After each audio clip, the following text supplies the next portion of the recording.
Hi, this is John Maxwell, and I am delighted to read my book, The 16 Undeniable Laws of Communication. Apply them and make the most of your message. This book is dedicated to John Farrican. For 25 years, you and Carla have been helping me in Latin America. You, John, are a leader of leaders, communicator extraordinaire, builder of teams, caster of vision, and an incredible friend. You, Carla, and Susie have expanded my calling to transform nations beyond anything I ever could have imagined. I can never thank you enough.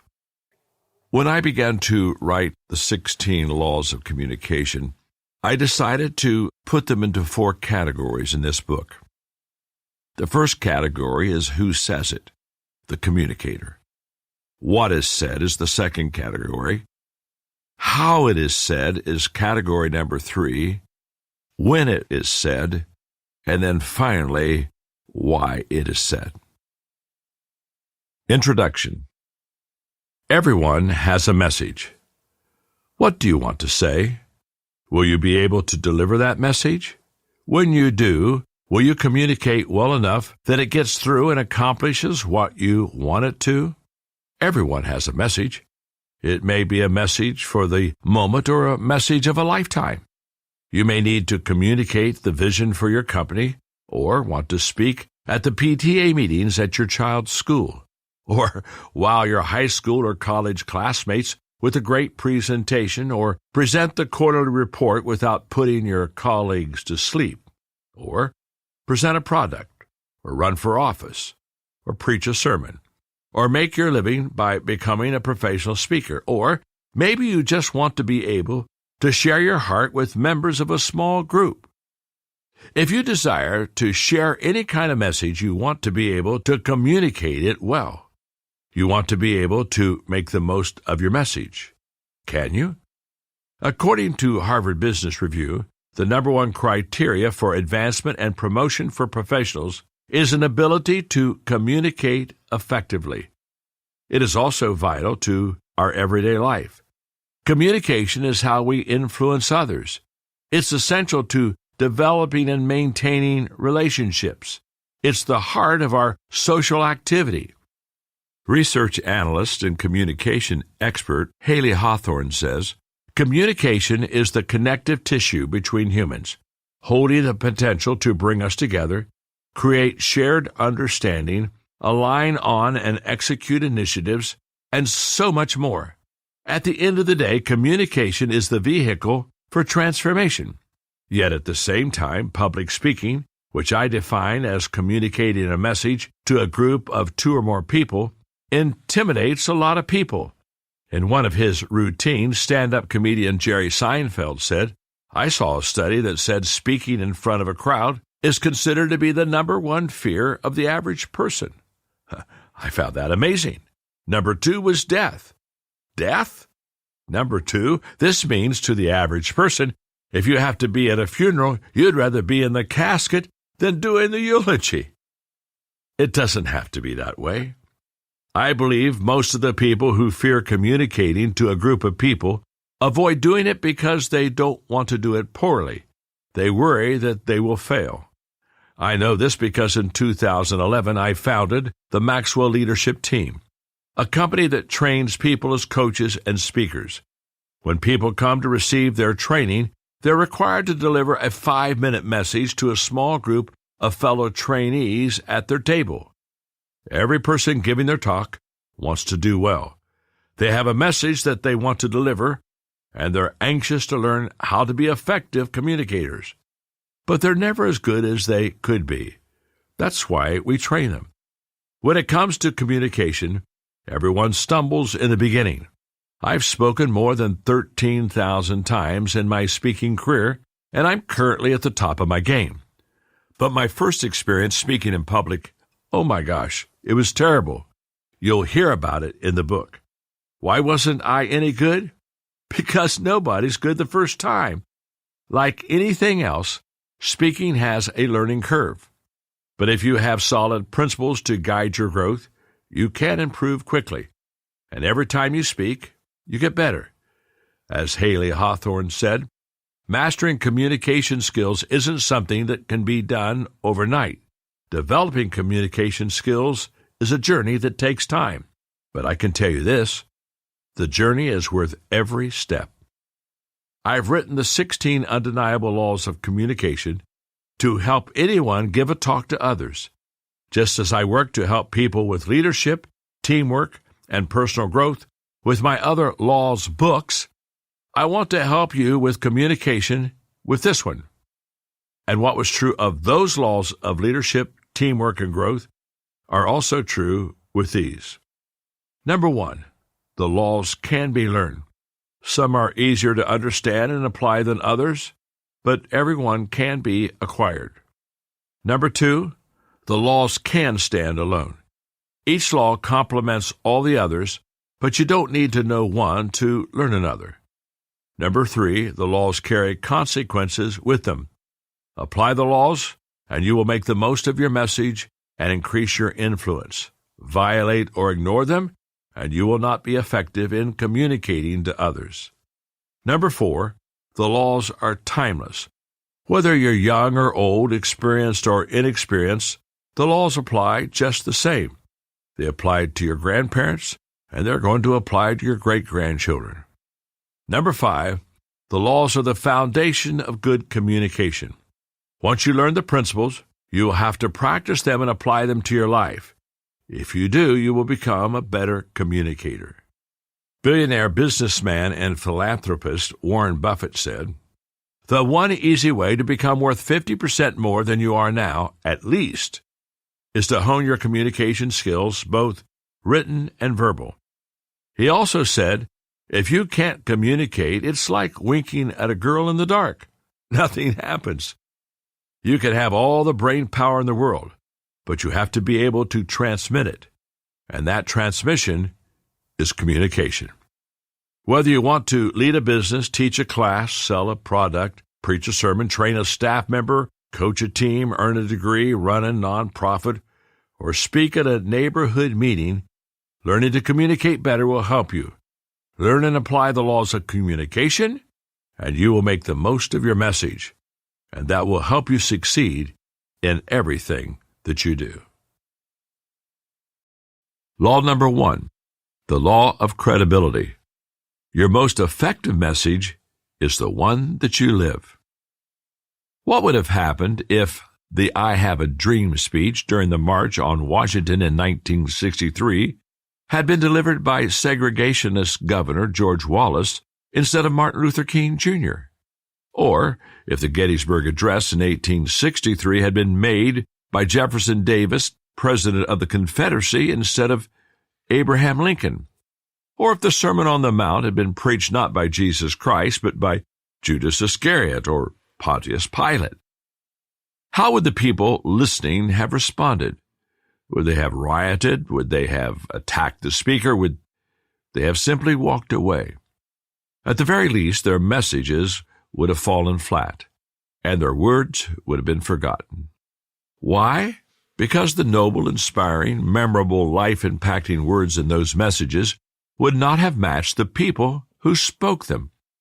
When it comes to communication, a disconnection like that doesn't work because your most effective message is the one that you live. Anything else is just empty words, and that is the law of credibility.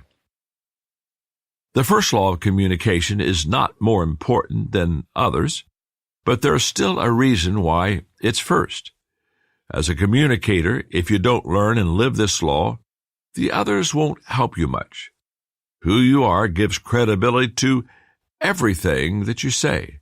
As my friend Jamie Kern Lima, the founder of IT Cosmetics, says in her book Believe It, authenticity doesn't automatically guarantee success, but inauthenticity guarantees failure.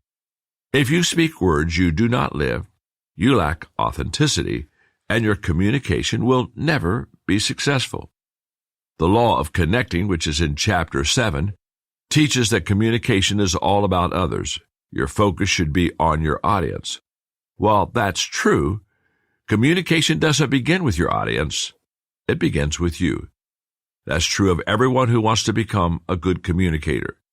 The relationship that we have with ourselves determines the relationship we will have with others. If you don't accept who you are, if we are uncomfortable with ourselves, if we don't know our own strengths and weaknesses, if we aren't authentic, then the attempts that we make to connect with others will misfire. Once we know ourselves, like ourselves, feel comfortable with ourselves, and act true to ourselves, then we are capable of knowing others, liking them, feeling comfortable with them, and being authentic with them. The qualities of a credible communicator. To know and become your authentic self with others and communicate with credibility, you need to do 5 things. Number 1, be transparent. Communication is more than just sharing information. It's really about sharing yourself, your real self. That level of honesty is the key to being able to connect with people. Brené Brown, in her book, The Gifts of Imperfection, says, authenticity is a collection of choices that we have to make every day. It's about the choice to show up and be real, the choice to be honest, the choice to let our true self be seen. It can feel like a risk to be authentic and transparent. People might not like the real you, but they might not like the phony version of you either. And if they did initially like the inauthentic version, when they found out it wasn't really you, they wouldn't like that either. Wouldn't you prefer to be liked or disliked for who you really are? I know I would. People don't want perfect communicators, but they do want authentic ones. Speakers who are open and real in their communication are attractive because they share their failures as well as their successes. They can be honest and direct while still being empathetic toward others.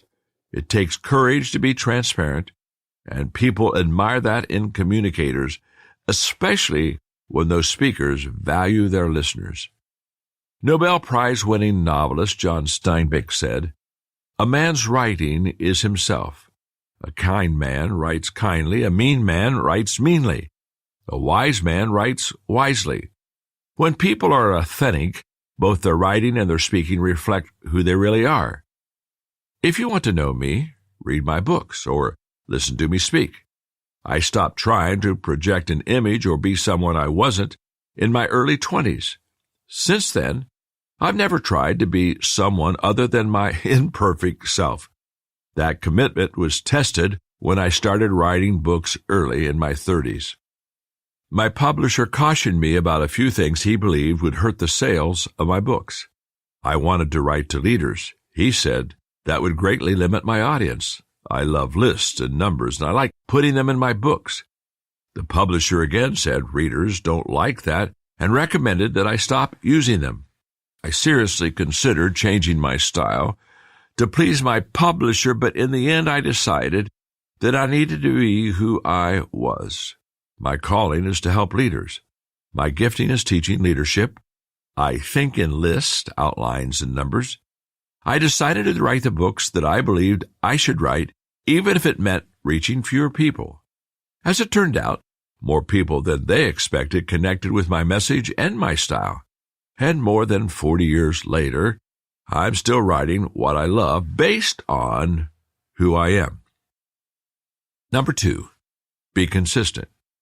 Mark Batterson says almost anybody can accomplish almost anything if they work at it long enough, hard enough, and smart enough. What he's really talking about is consistency. Since the best predictor of what a person will do today is what he did yesterday, a solid pattern of consistency gives a person credibility. What you repeatedly do tells others who you are. When you first begin communicating with people, they don't yet know if you're consistent. Usually they take what you say at face value. Your words carry weight because people aren't familiar with your actions. Over time, what you say carries less weight, and what you do carries more. Nothing is easier than saying words, and nothing is harder than living them day after day. If you give good advice but set a bad example, you confuse and eventually lose your audience. Consistency is crucial if you want to become a good communicator. For more than 50 years, I've been intentional about adding value to people. That's my motivation for writing, speaking, and building relationships with others. I see every day as an opportunity to rededicate myself to helping people, and a good day for me is when I do things that improve the lives of others. When I step onto a stage and say, "My name is John, and I'm your friend," people who are familiar with my history know that I want to help them. But this takes time. Good work must be stored up before it shows up. Consistency compounds. So does credibility.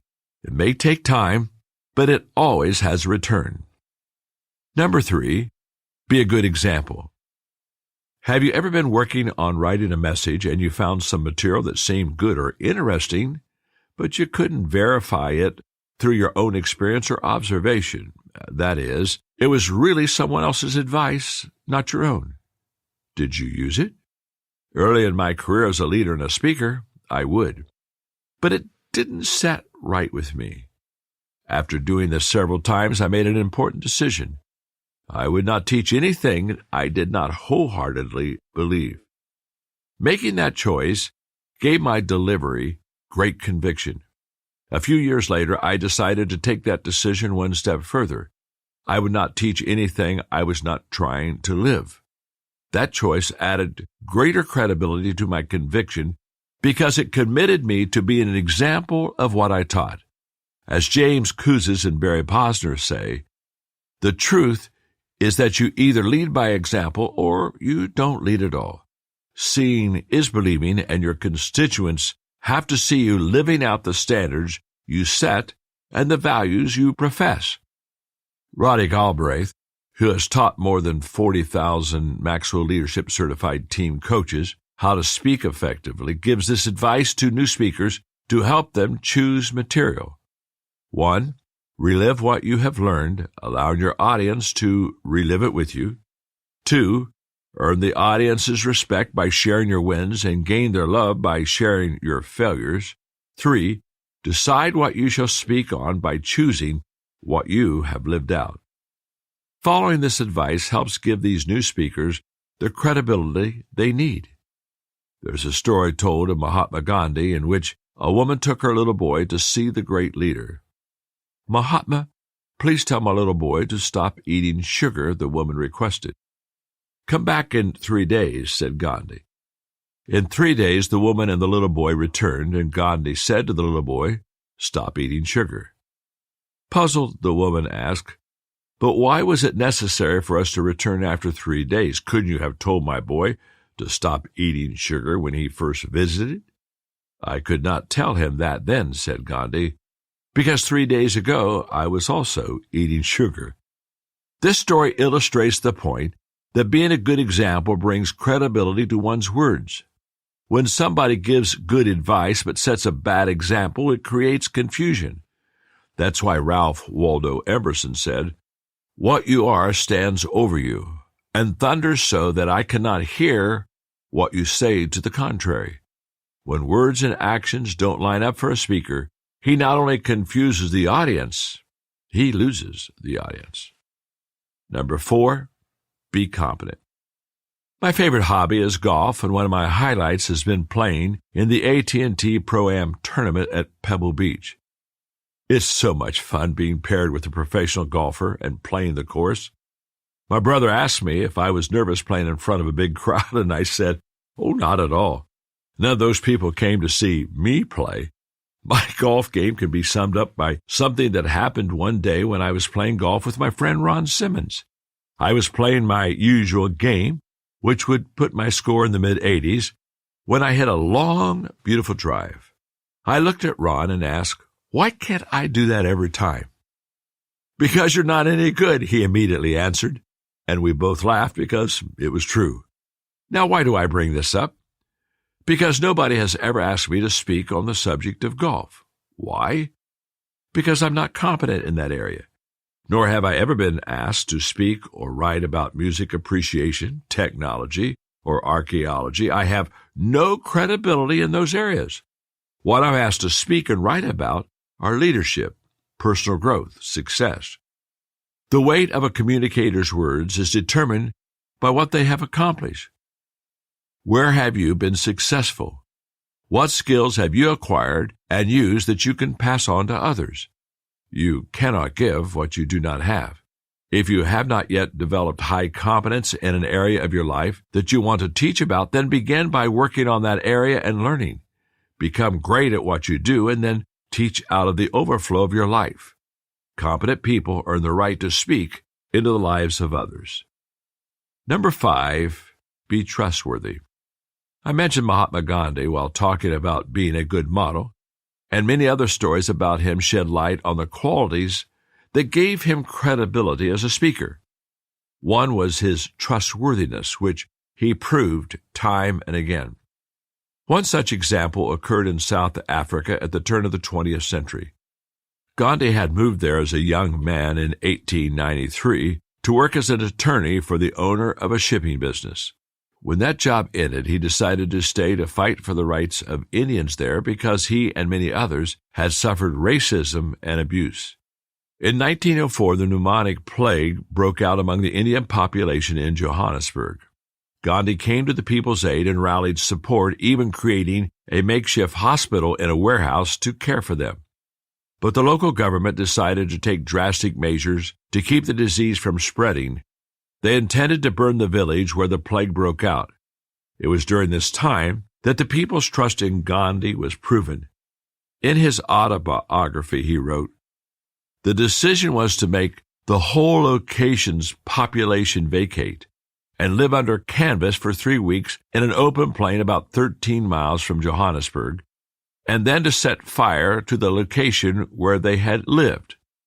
The people were in terrible fright, but my constant presence was a consolation to them. Many of the poor people used to hoard their scanty savings underground. This had to be unearthed. They had no bank. They knew none.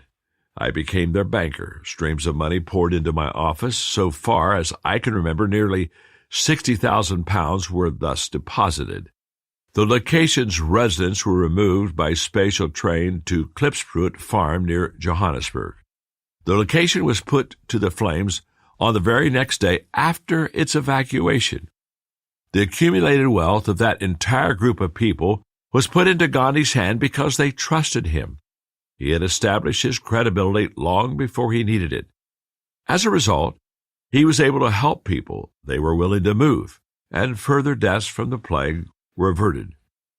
Trust is a person's greatest asset. When you have established your trustworthiness, people know you possess good motives, that you genuinely want to help others, and people can sense it. Trustworthiness makes leaders and communicators effective because people listen to them, believe what they say, and cooperate with them. Without trust, everything grinds to a halt. Why do you desire to speak to others? What is your motivation?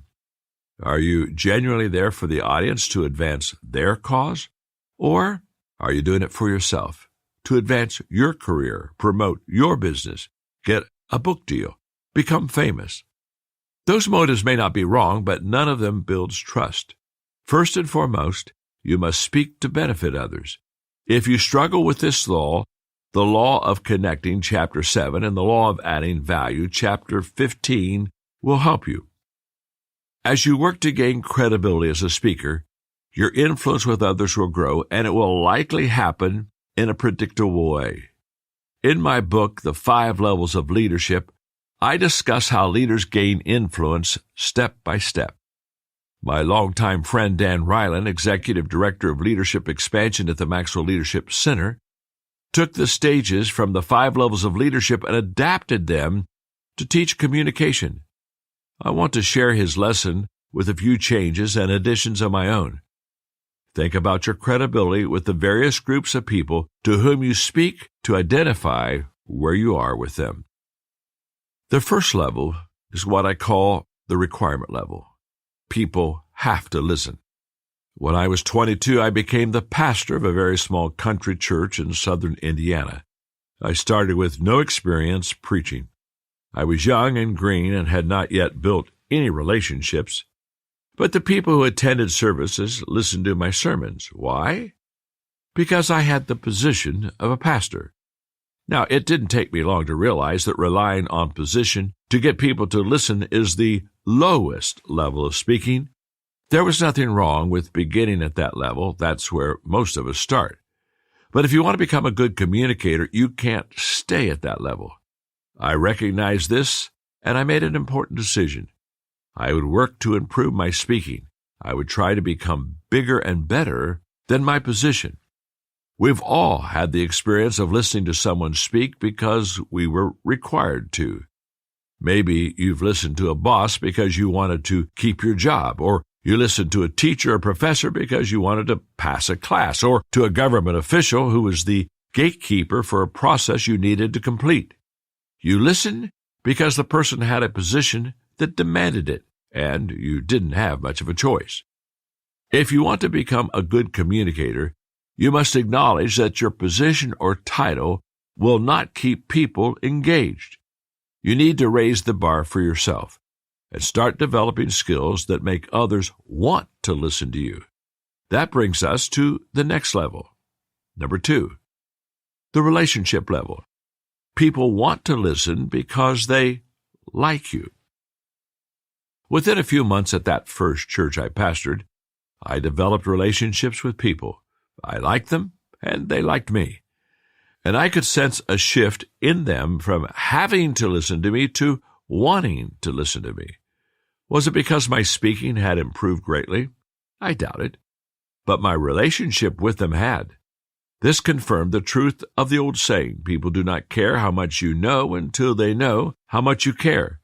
I discovered that communication was more than just speaking. It was relating to people. If you speak regularly to the same people, the best thing you can do is develop good relationships with them. If you're in situations where you can't develop individual relationships, then be relational. Care about your listeners as people. Be transparent and authentic, and live what you speak, and people will like you.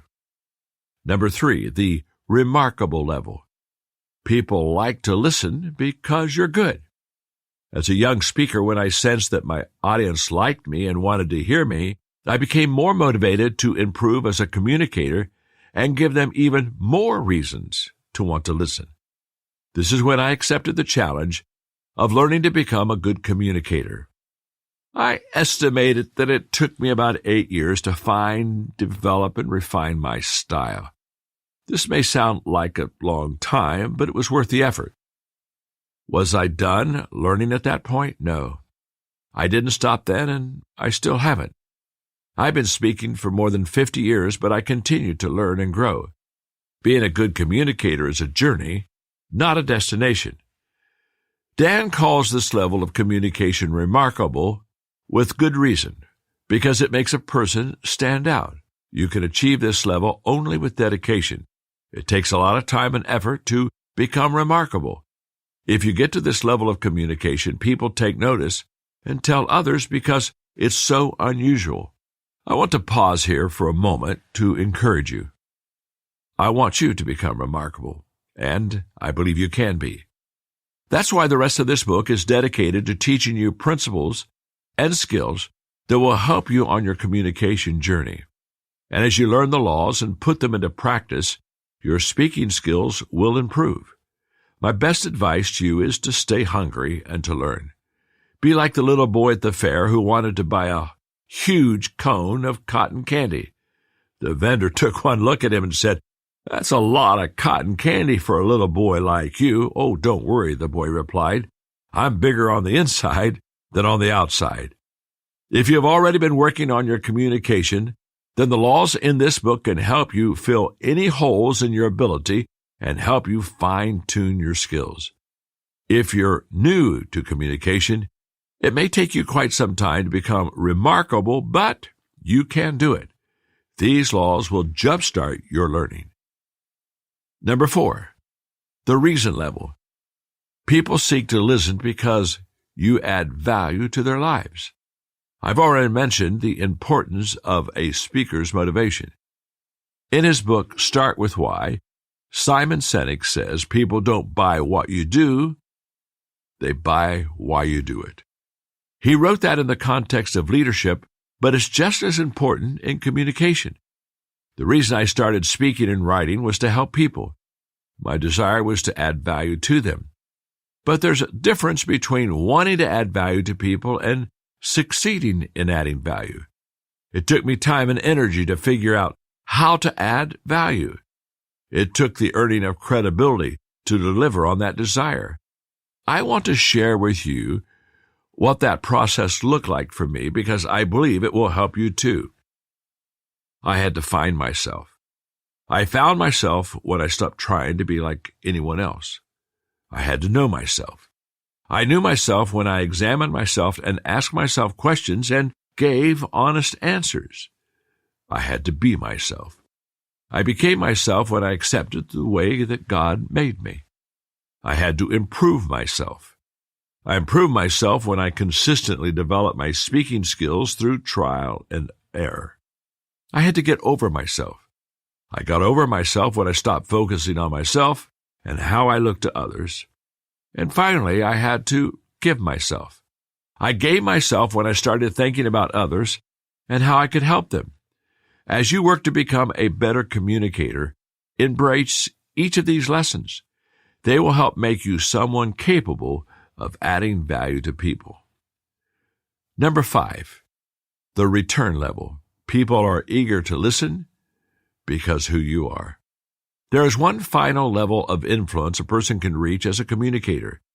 Dan labeled this the return level because the speaker's lifetime of work improving his craft, focusing on others and adding value to them, creates an extraordinary return on investment.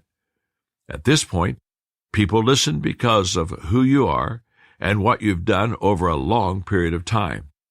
This is the ultimate level of credibility for a speaker, and it comes from having moral authority. Moral authority can be difficult to describe, but you know it when you see or hear it. A story told by Terry Pierce in Leading Out Loud about English actor Charles Laughton, famous for his readings of poetry and other literary passages, illustrates exactly what I mean. Sir Charles was attending a Christmas party with a large family in London. Well into the evening, the host decided that each person in attendance should read or recite a favorite passage, one that reminded them most of the spirit of Christmas. Lawton's turn came near the end, and he recited in his beautifully trained voice the 23rd Psalm. Everyone applauded his effort, and the process continued. Within minutes, all had participated except one elderly aunt who had dozed off in the corner of the room. She was particularly loved, and they gently woke her, explained what was going on, and asked her to take part. She thought for a moment, and then she began in her shaky voice, "The Lord is my shepherd, I shall not want." The room hushed. She continued, and when she finished, tears were dripping down every face. Upon leaving, one of the younger members of the family thanked Lawton for coming and remarked about the difference in the response of the family to the two readings. In one case, appreciation. In the other, deep connection and involvement. "How do you account for it?" asked the young man, shaking his head. Lawton looked at him and replied simply, "I know the psalm. She knows the shepherd." As you learn and grow as a communicator, working on your skills and techniques, never stop working on improving yourself on the inside. Good communicators know themselves, connecting with themselves, and accept themselves. You can do this by connecting with your thoughts, which help you prepare your content, your feelings, which inspire the delivery of your content, and your actions, which give credibility to your content. Every time you prepare to speak, ask yourself, is this something I know? Is this something I feel? Is this something I do? Look for a yes to all three questions and work to keep those things in alignment. You are the message you speak. If what you're preparing to deliver doesn't connect with you, it won't connect with others. It won't breathe life into others if it doesn't live in you. Why? Because your most effective message is the one that you live. And that, my friend, is the law of credibility.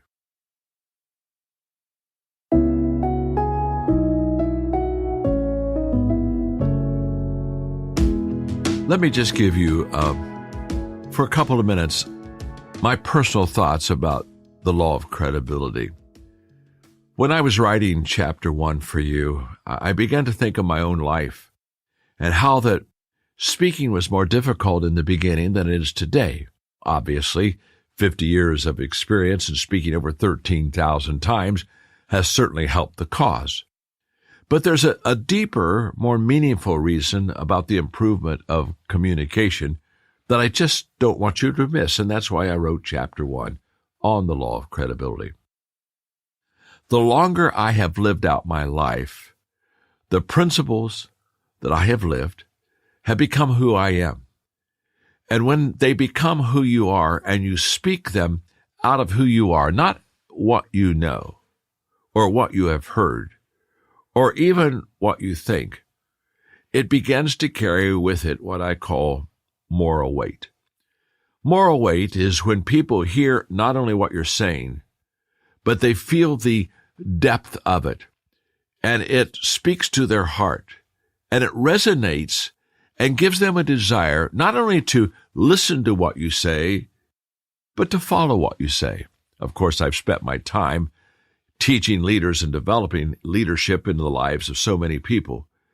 But when I found that the law of credibility carries moral authority, and that when I speak because I've had experienced this, because I now have lived through the highs and the low of it, that's when the moral weight is carried.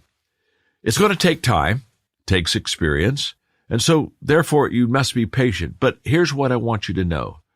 Never underestimate who you are becoming, and never stop sharing that journey, because it's in the journey of your ups and downs and your learning and your hits and your misses that just allows your words to resonate and speak to the heart of people. Remember this, when people hear you, when people listen to you, they may listen with their ears, but they understand with their heart. The law of credibility not only goes in the ears, but it goes straight to the heart.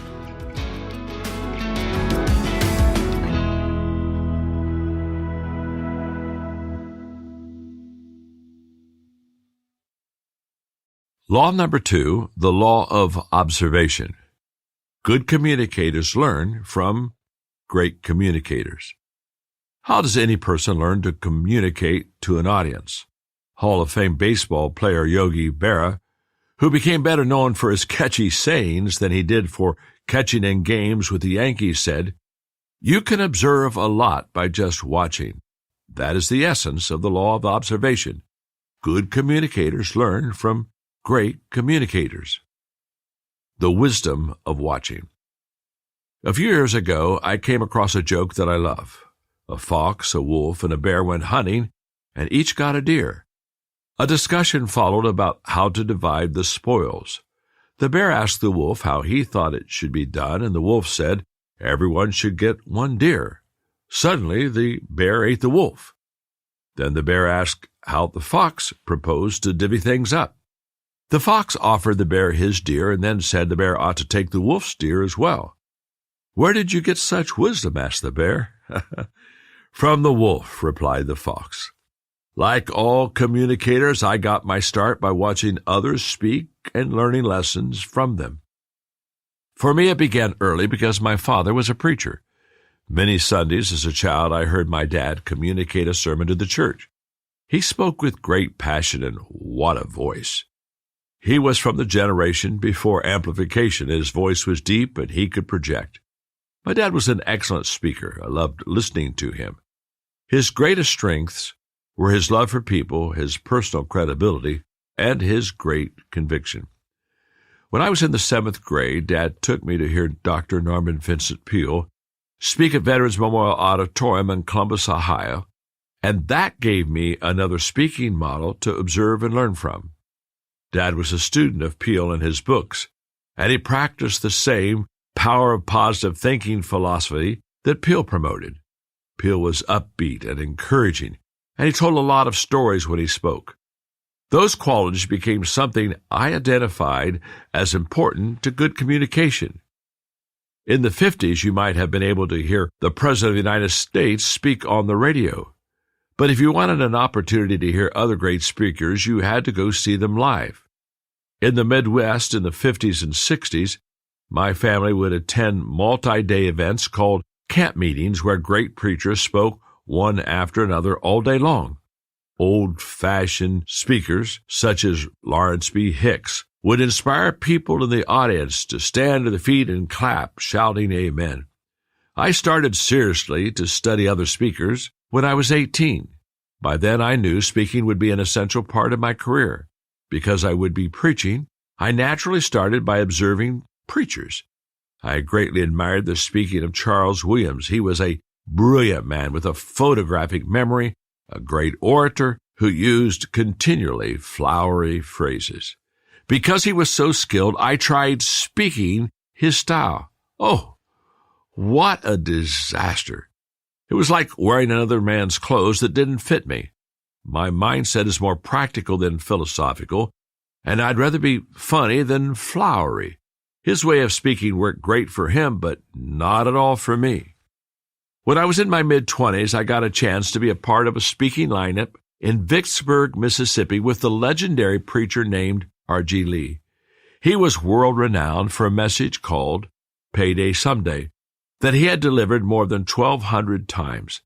I had listened to a recording of him delivering that message when I was in college. I knew I was not in his league or the league of any of the other speakers on the program.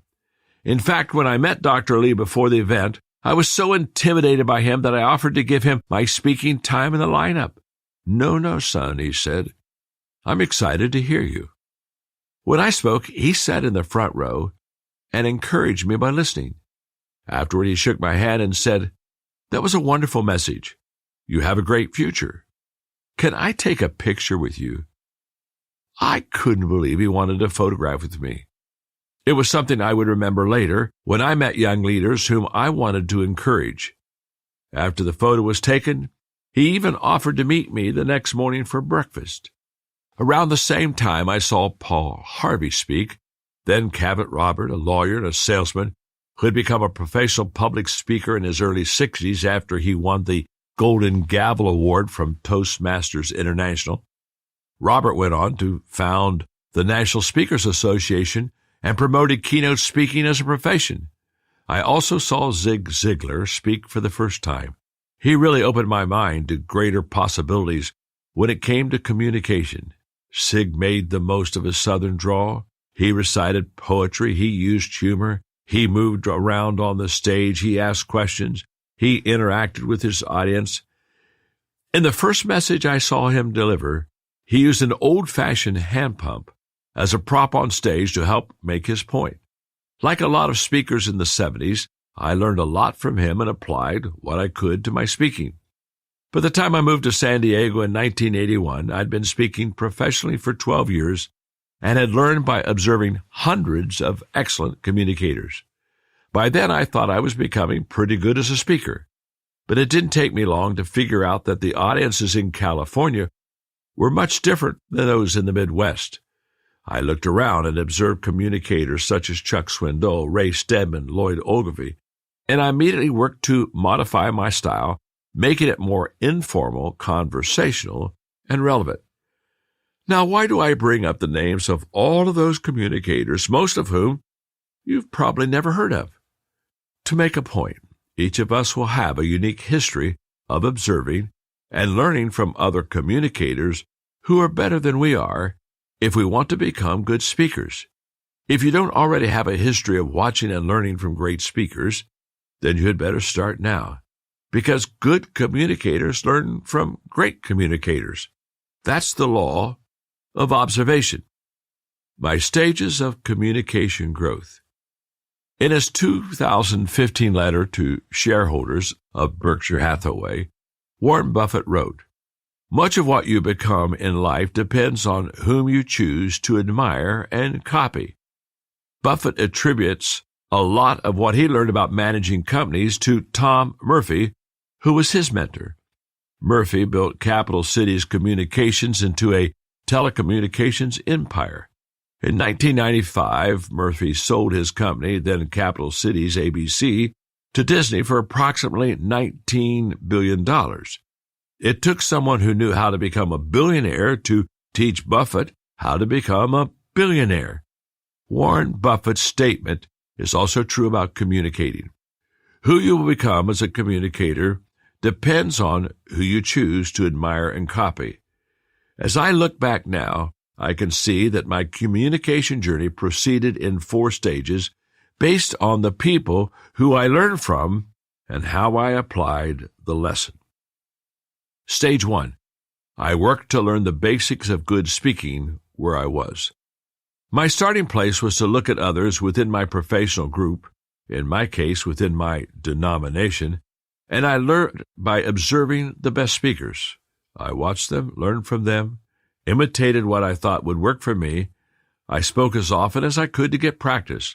I tried different techniques, failed often, made adjustments, and improved. Stage 2. I learned more from great communicators outside my own world. As I became better, I widened my view. I looked at other communicators, professionals such as Zig Ziglar, to learn from them. I also began to observe great communicators from every field and profession. I'll discuss that more in this chapter. Number 3, as my audiences changed, I changed to keep connecting with them. The more experience I gained as a communicator, the more tuned in I became to my audience. As I expanded my speaking career, I had to keep learning new ways to connect with people. I will discuss this in great detail in Chapter 7 with the law of connecting. Stage number 4, I started teaching core principles that everyone could apply. In the 70s, I began teaching leadership. My audience was primarily church leaders.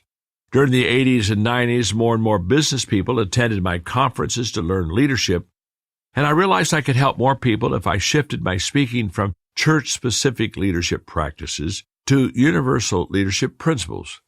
This was when the 21 Irrefutable Laws of Leadership was born. This shift meant that I had to reinvent myself again as a speaker, but it was well worth the effort to increase my influence and impact. Today, I continue to study communication so I can learn and grow. I will do that until the day I die. Why? First, because I love communication and want to know everything I can about it, and second, I know there are communicators out there who are better than I am and from whom I can learn. Third, audiences continue to change. If I'm not continuing to grow, one day I'll wake up and find myself irrelevant. I don't want that to happen.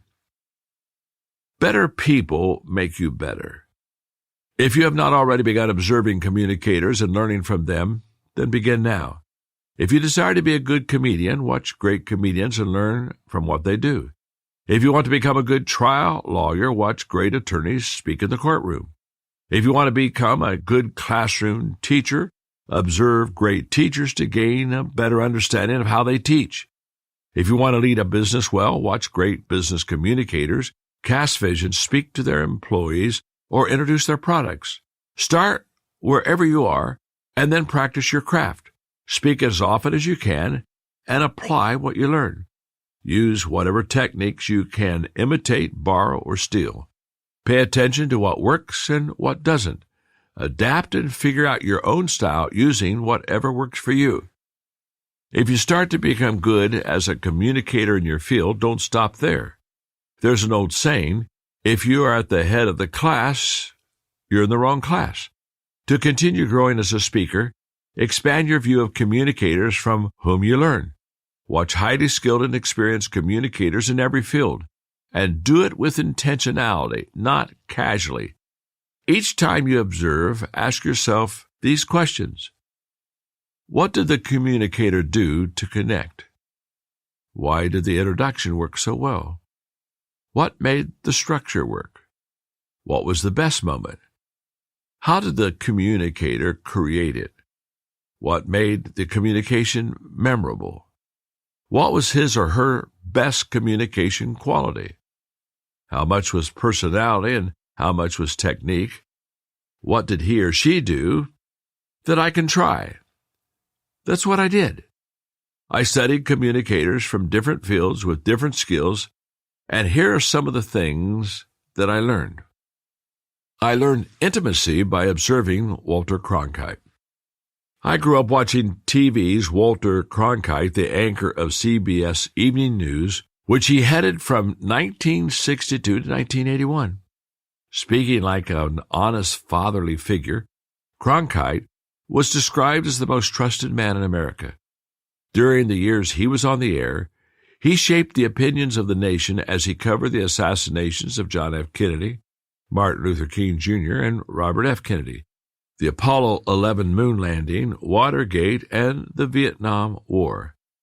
After Cronkite visited Vietnam and publicly stated the war could end only in a stalemate, President Lyndon Johnson said, "If I've lost Cronkite, I've lost Middle America." Some believe this may have convinced Johnson not to run again.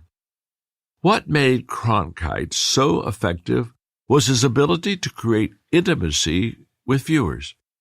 Prior to his broadcast, people were used to getting news by reading newspapers, listening to the radio, hearing the stilted voices of newsreel narrators, or listening to politicians' speeches.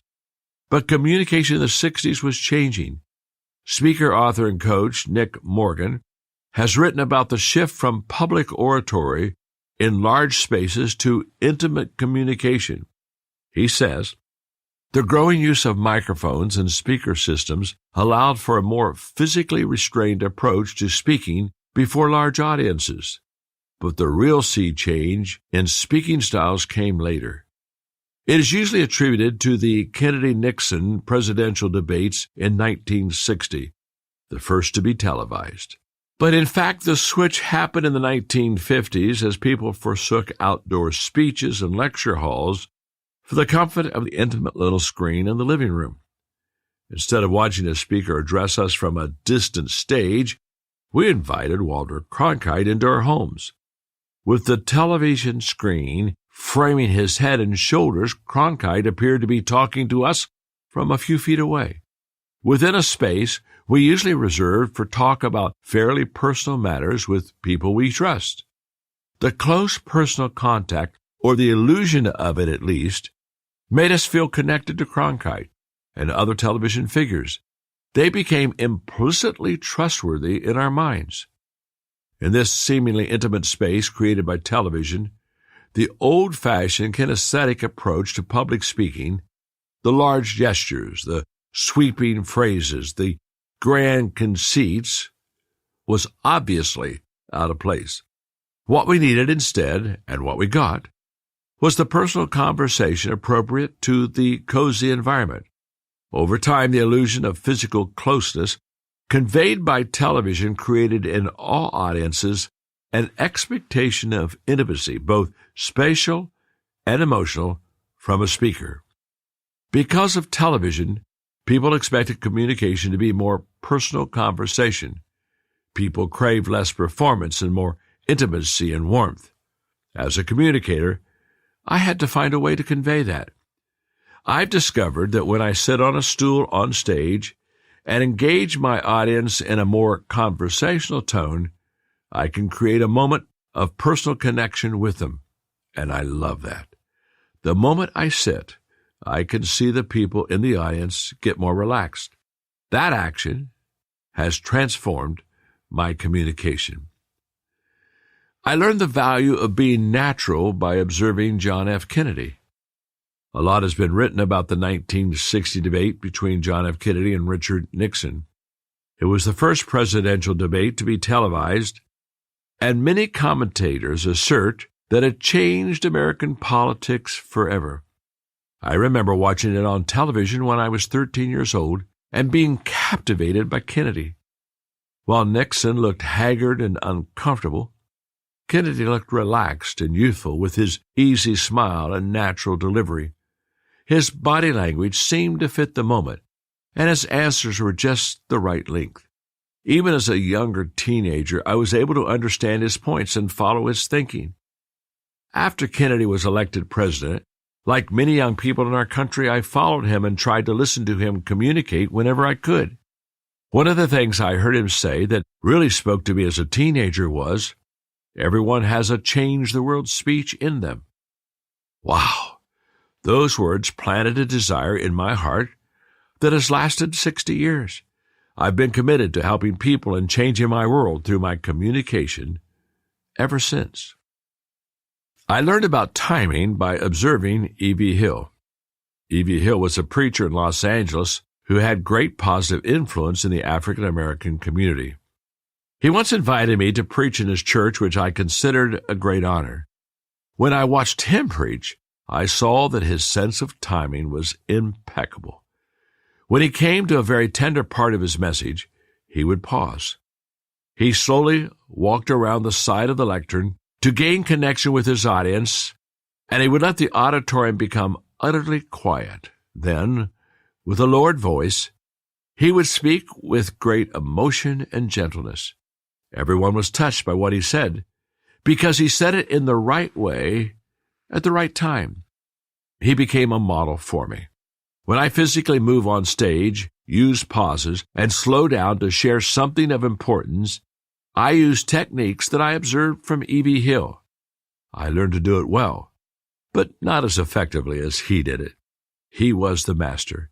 In the Law of Anticipation, Chapter 9, I will discuss how to use timing when speaking. I learned about clarity by observing Ronald Reagan. When Ronald Reagan was serving as the 40th President of the United States, I used to love watching him speak. Often referred to as the great communicator, Reagan was able to connect with his audience because he chose words that were simple, compelling, and easy to understand. He communicated using simple wisdom and succinct, quotable phrases. For example, "We can't help everyone, but everyone can help someone." Peace is not absence of conflict, it's the ability to handle conflict by peaceful means. Recession is when a neighbor loses his job. Depression is when you lose yours. When you can't make them see the light, make them feel the heat. Inflation is as violent as a mugger, as frightening as an armed robber, and as deadly as a hitman. I've always believed that a lot of trouble in the world would disappear if we were talking to each other instead of about each other. And what we all have heard from him, "Mr. Gorbachev, tear down this wall." Too many speakers try to impress their audience with how clever they are. Reagan tried to impact his audience with how simple his message was. I will discuss this more in the Law of Simplicity, Chapter 10. I learned about projecting confidence by observing Margaret Thatcher. In 1979, Margaret Thatcher became the first woman to serve as British Prime Minister, a post that she held until 1990. Nicknamed the Iron Lady, she projected confidence and strength as a leader and a communicator, and she was not afraid to meet the opposition head-on. A chemist by education, she believed that she could come up with a solution to any problem. When she had won her place as Prime Minister, she said, "Where there is discord, may we bring harmony. Where there is error, may we bring truth.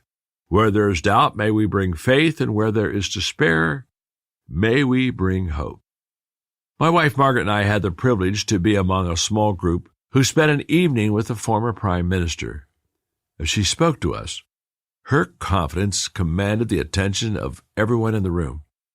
And during an opportunity for us to ask questions, her answers conveyed a strong sense of security. I was reminded of her recently when somebody came up to me after I was speaking and said, "When you speak, I feel that all is going to be well." That was such a great compliment because I admired that in Thatcher, and I have attempted to convey security to others when I speak. I learned about believability by observing John Wooden. During the early 2000s, I had the privilege of getting to meet Coach John Wooden a couple of times a year to ask questions and learn from him. I was his fan many decades before I ever got to meet him because he was such a great coach.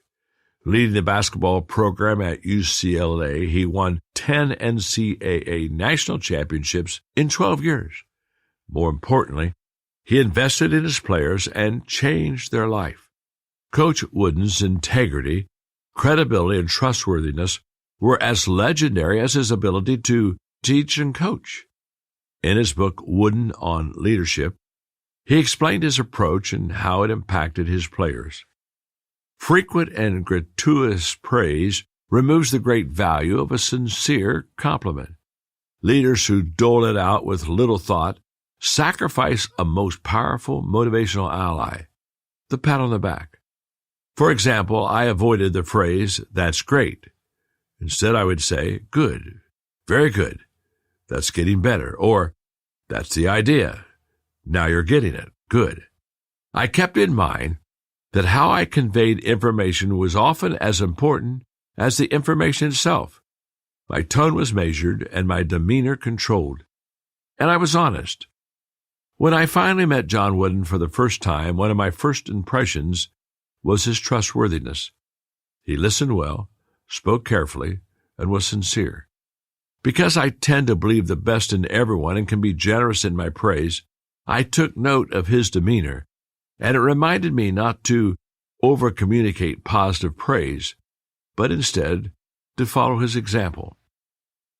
I learned about using rhythm by observing Martin Luther King Jr. One of the greatest speakers in my lifetime was Martin Luther King Jr., and when I was a teenager and he was campaigning for civil rights, I used to hear some of his speaking on the radio and on television. What struck me was the way King used rhythm and pauses to communicate motion and meaning to his audience. David Murray, the founder of Professional Speechwriters Association and the Executive Communication Council, has written about the musical quality of King's speaking. Most song lyrics look dead and dull on a page. In this I Have a Dream speech, the best prose is in the first 2/3, but the music starts when King departs from his text, or appears to. He stops talking and he begins to sing. I have a dream that one day this nation will rise up and live out the true meaning of its creed.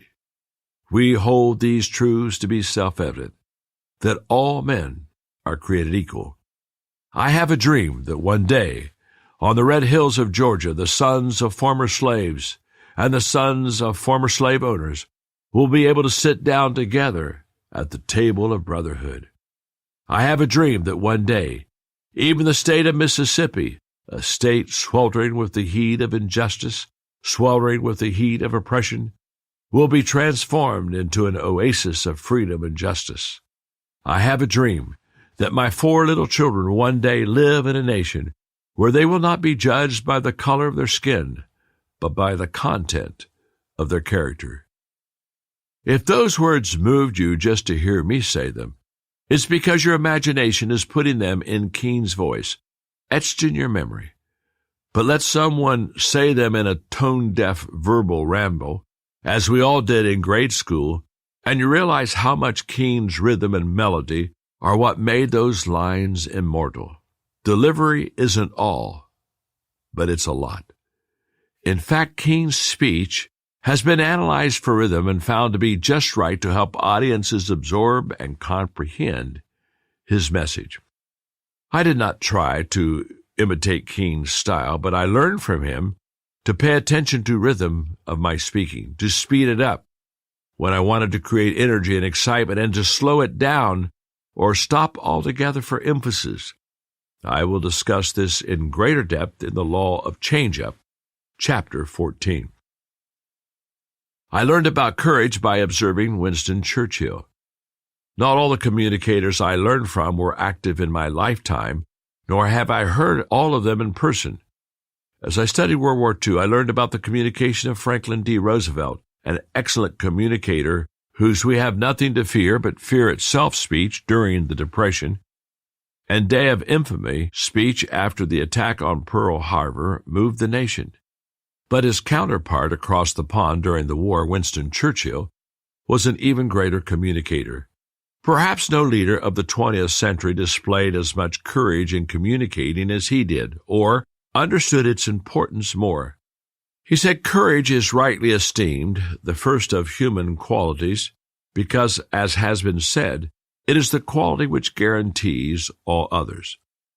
When the entire British establishment sought to appease Hitler before the war, Churchill stood and spoke against the coming Nazi threat. He was proven correct when the Nazis invaded Poland in 1939. With Britain at war with Germany, Churchill became Prime Minister of Great Britain in 1940. In his first speech to the House of Commons as Prime Minister, he delivered one of his most memorable speeches. "I would say to the House, as I said to those who have joined this government, I have nothing to offer but blood, toil, tears, and sweat." We have before us an ordeal of the most grievous kind. We have before us many, many long months of struggle and of suffering. You ask, what is our policy? I will say, it is to wage war by sea, land, and air, with all our might and with all the strength that God can give us, to wage war against a monstrous tyranny, never surpassed in the dark, lamentable catalogue of human crime. This is our policy. You ask, what is our aim? I can answer in one word. It is victory. Victory at all cost. Victory in spite of all terror. Victory, however long and hard the road may be. For without victory, there is no survival. Under Churchill's leadership, Britain stood bravely against the Nazis as Germany bombed Britain, relentlessly killing 45,000 civilians in 18 months. He encouraged the people of his nation to be brave, keep calm, and carry on. Not only did he exemplify courage, he wanted every leader in wartime England to exhibit it. Journalist, historian, and author Erik Larson writes that Churchill taught the art of being fearless because he believed confidence and fearlessness were attitudes that could be adopted and taught by example. War Cabinet Secretary Edward Bridges said of Churchill, only he had the power to make the nation believe that it could win. But Churchill himself was more modest. I never gave them courage, he said. I was able to focus theirs. That's what great communicators do. They bring out the best in people and help them focus it so that they can accomplish great things. I've learned a different lesson from every great communicator that I've observed. But here's the one lesson I've learned from all of them. Great communicators always connect. Each communicator does it differently because there are so many different ways to do it. This is the most important lesson in communication. As you observe great communicators to learn from them, pay close attention to them and their audience while asking yourself these questions. When did the speaker connect? This is about timing. How did the speaker connect? This is about skill. How long did the speaker connect? This is about greatness. How can I connect like that speaker? This is about your potential. What are my connecting keys? This is about your technique. I'll teach you the keys to connecting in the Law of Connecting, Chapter 7. When you discover one of your connecting keys, you are on your way. And as soon as you do, practice it continually until it becomes a part of you. It must be natural to be effective. As you keep speaking, develop more connecting keys. The more you use to unlock your communication, the better you will connect. And that's one of the differences between good and great communicators. Good ones connect occasionally. Great ones connect continuously.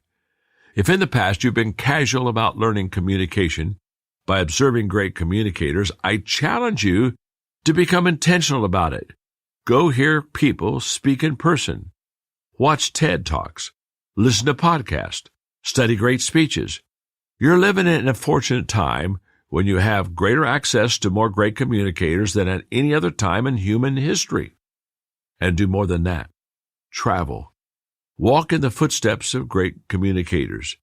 Many times when visiting Washington, D.C., I have stood on the steps of the Lincoln Memorial where Martin Luther King Jr. gave his I Have a Dream speech and imagined the National Mall filled with people who were inspired to have hope. I've been on many other field trips to places where communicators touch lives. I have visited the bunker where Winston Churchill discussed England's darkest hours. I have read the speaking notes of Ronald Reagan in his presidential library. I have stood in the pulpit of the great transformational leader John Wesley. I have talked with Pope Francis in St. Peter's Square after he delivered a message. I have sat with Billy Graham and talked about speaking to stadium crowds. I have interviewed Maya Angelou in a green room before we spoke. I have knelt and asked great communicators to pray over me. Why have I done these things, and why do I continue to do them? Because I want to make a difference, and I know speaking is one of the ways I can do that.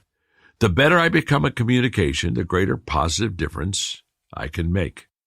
Good communicators are not born being able to speak. A Chinese proverb says, "To know the road ahead, ask those coming back." If you want to become a good communicator, you need to learn from those who've gone ahead of you. Good communicators learn from great communicators. That's the law of observation.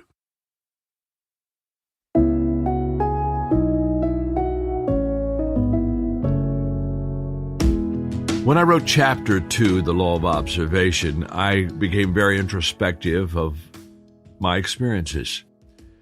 And one of the things that I want to convey to you from this great law is the fact that the reason I want you to go to where great communicators have spoken and put yourself in places and positions to meet them and to maybe ask them a question is because the power of communication is so important, because who you know and what they have said to you and how they've interacted with you begins to be the way that you communicate with people.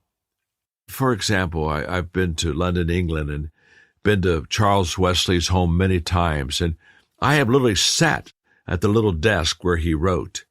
And I've just sat there maybe for 5 minutes, knowing that I'm a writer, knowing that my writing will never be as great as his, but catching the spirit of John Wesley. When Norman Vincent Peale, I met him in Veterans Memorial Auditorium, I can tell you what he said in the speech to everybody in the auditorium was amazing, but what he said to me afterwards in just a brief moment was even more amazing. It's the touch of the great communicator. That's why when I go speak many times, I take time signing books, because they're going to really remember that touch and the fact that I said hi to them and took a few seconds to sign the book, more than even what I said. Here's what I'm trying to emphasize to you. In mentoring, of course, when we are mentored by somebody, we do it for learning purposes. We want to have knowledge that they have. But what I say often is, who mentors you is as important as what they say. Now, what do I mean by that? Who mentors you, the person that you touch, that touches you, there's a spirit that is transferred that cannot be received from a distance. And it's catching. There's a contagiousness about the fact that who they were begins to rub off to a little bit of who you are. If you're a person of faith, you heard me talk in the chapter about having great communicators pray over me. I've done that. I want their spirit. I want their anointing.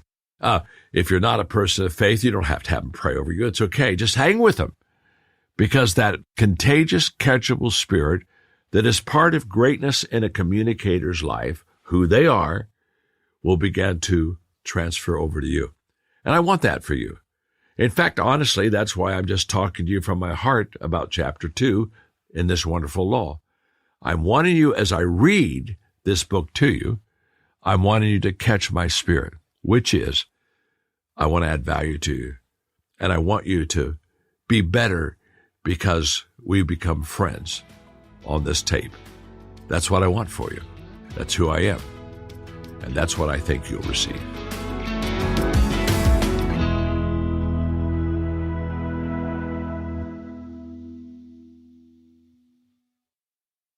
Law number 3, the law of conviction.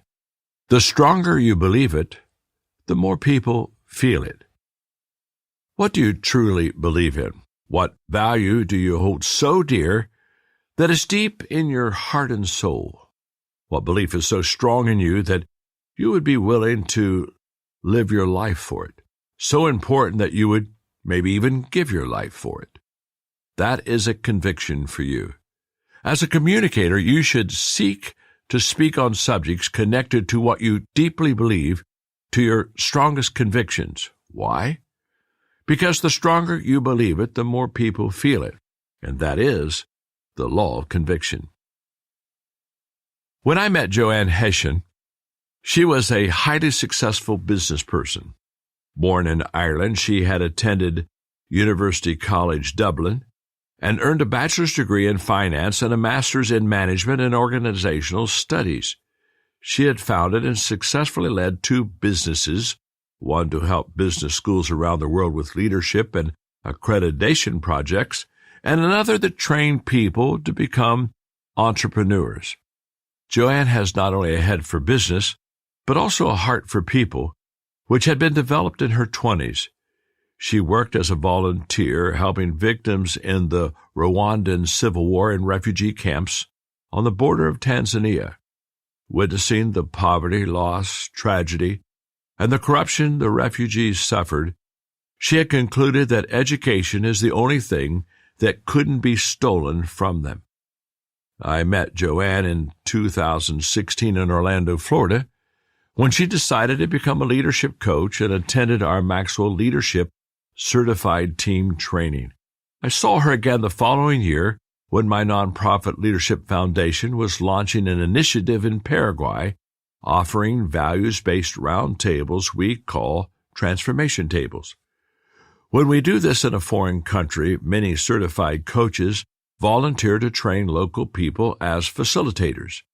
When Joanne experienced the roundtable method of teaching values, she thought, this could work in Ireland. For many years, Joanne had desired to improve her country. After her experience in Africa, she recognized the benefits she and her fellow citizens possessed simply because of where they were born and their access to excellent education. She loved and believed in her country, but with those advantages, she believed the Irish could get better and do so much more. So in 2018, Joanne founded LIFT, L-I-F-T, Leading Ireland's Future Together. Her vision was to turn Ireland into what she called a first-world beacon of positive leadership. Stepping away from her work with the 2 companies, she dedicated herself full-time to the new nonprofit organization, which she led without pay for the first 2.5 years. One of the first things she and her co-founders did was invest in research studies to learn what leadership qualities the people of Ireland believed were needed to improve their country. The top responses were listening, positive attitude, respect, empathy, honesty, and integrity, accountability, determination, and competence. With the help of the Global Priority Solutions, which pioneered teaching values through roundtables, LIFT developed material to teach those qualities. Then to launch, Joanne sought input and support from business leaders and people across society, including education, sports, and community groups. LIFT paid for everything using what Joanne called the Robin Hood model. The organizations that can pay for it. For those who can't, we give it away. We never turn anyone away. It's for the people of Ireland, by the people of Ireland. I don't own it. Nobody else owns it. It's Ireland's. In 4 years, LIFT has trained more than 22,000 roundtable facilitators, engaged 355 organizations, partnered with 260 schools, 1/3 of the nation's total, and trained more than 50,000 people in leadership values. And Joanne and LIFT are still going strong. In 10 years, we want to train 10% of Ireland's population to improve the country, she said. After that, we'd like to share what we've learned with other countries.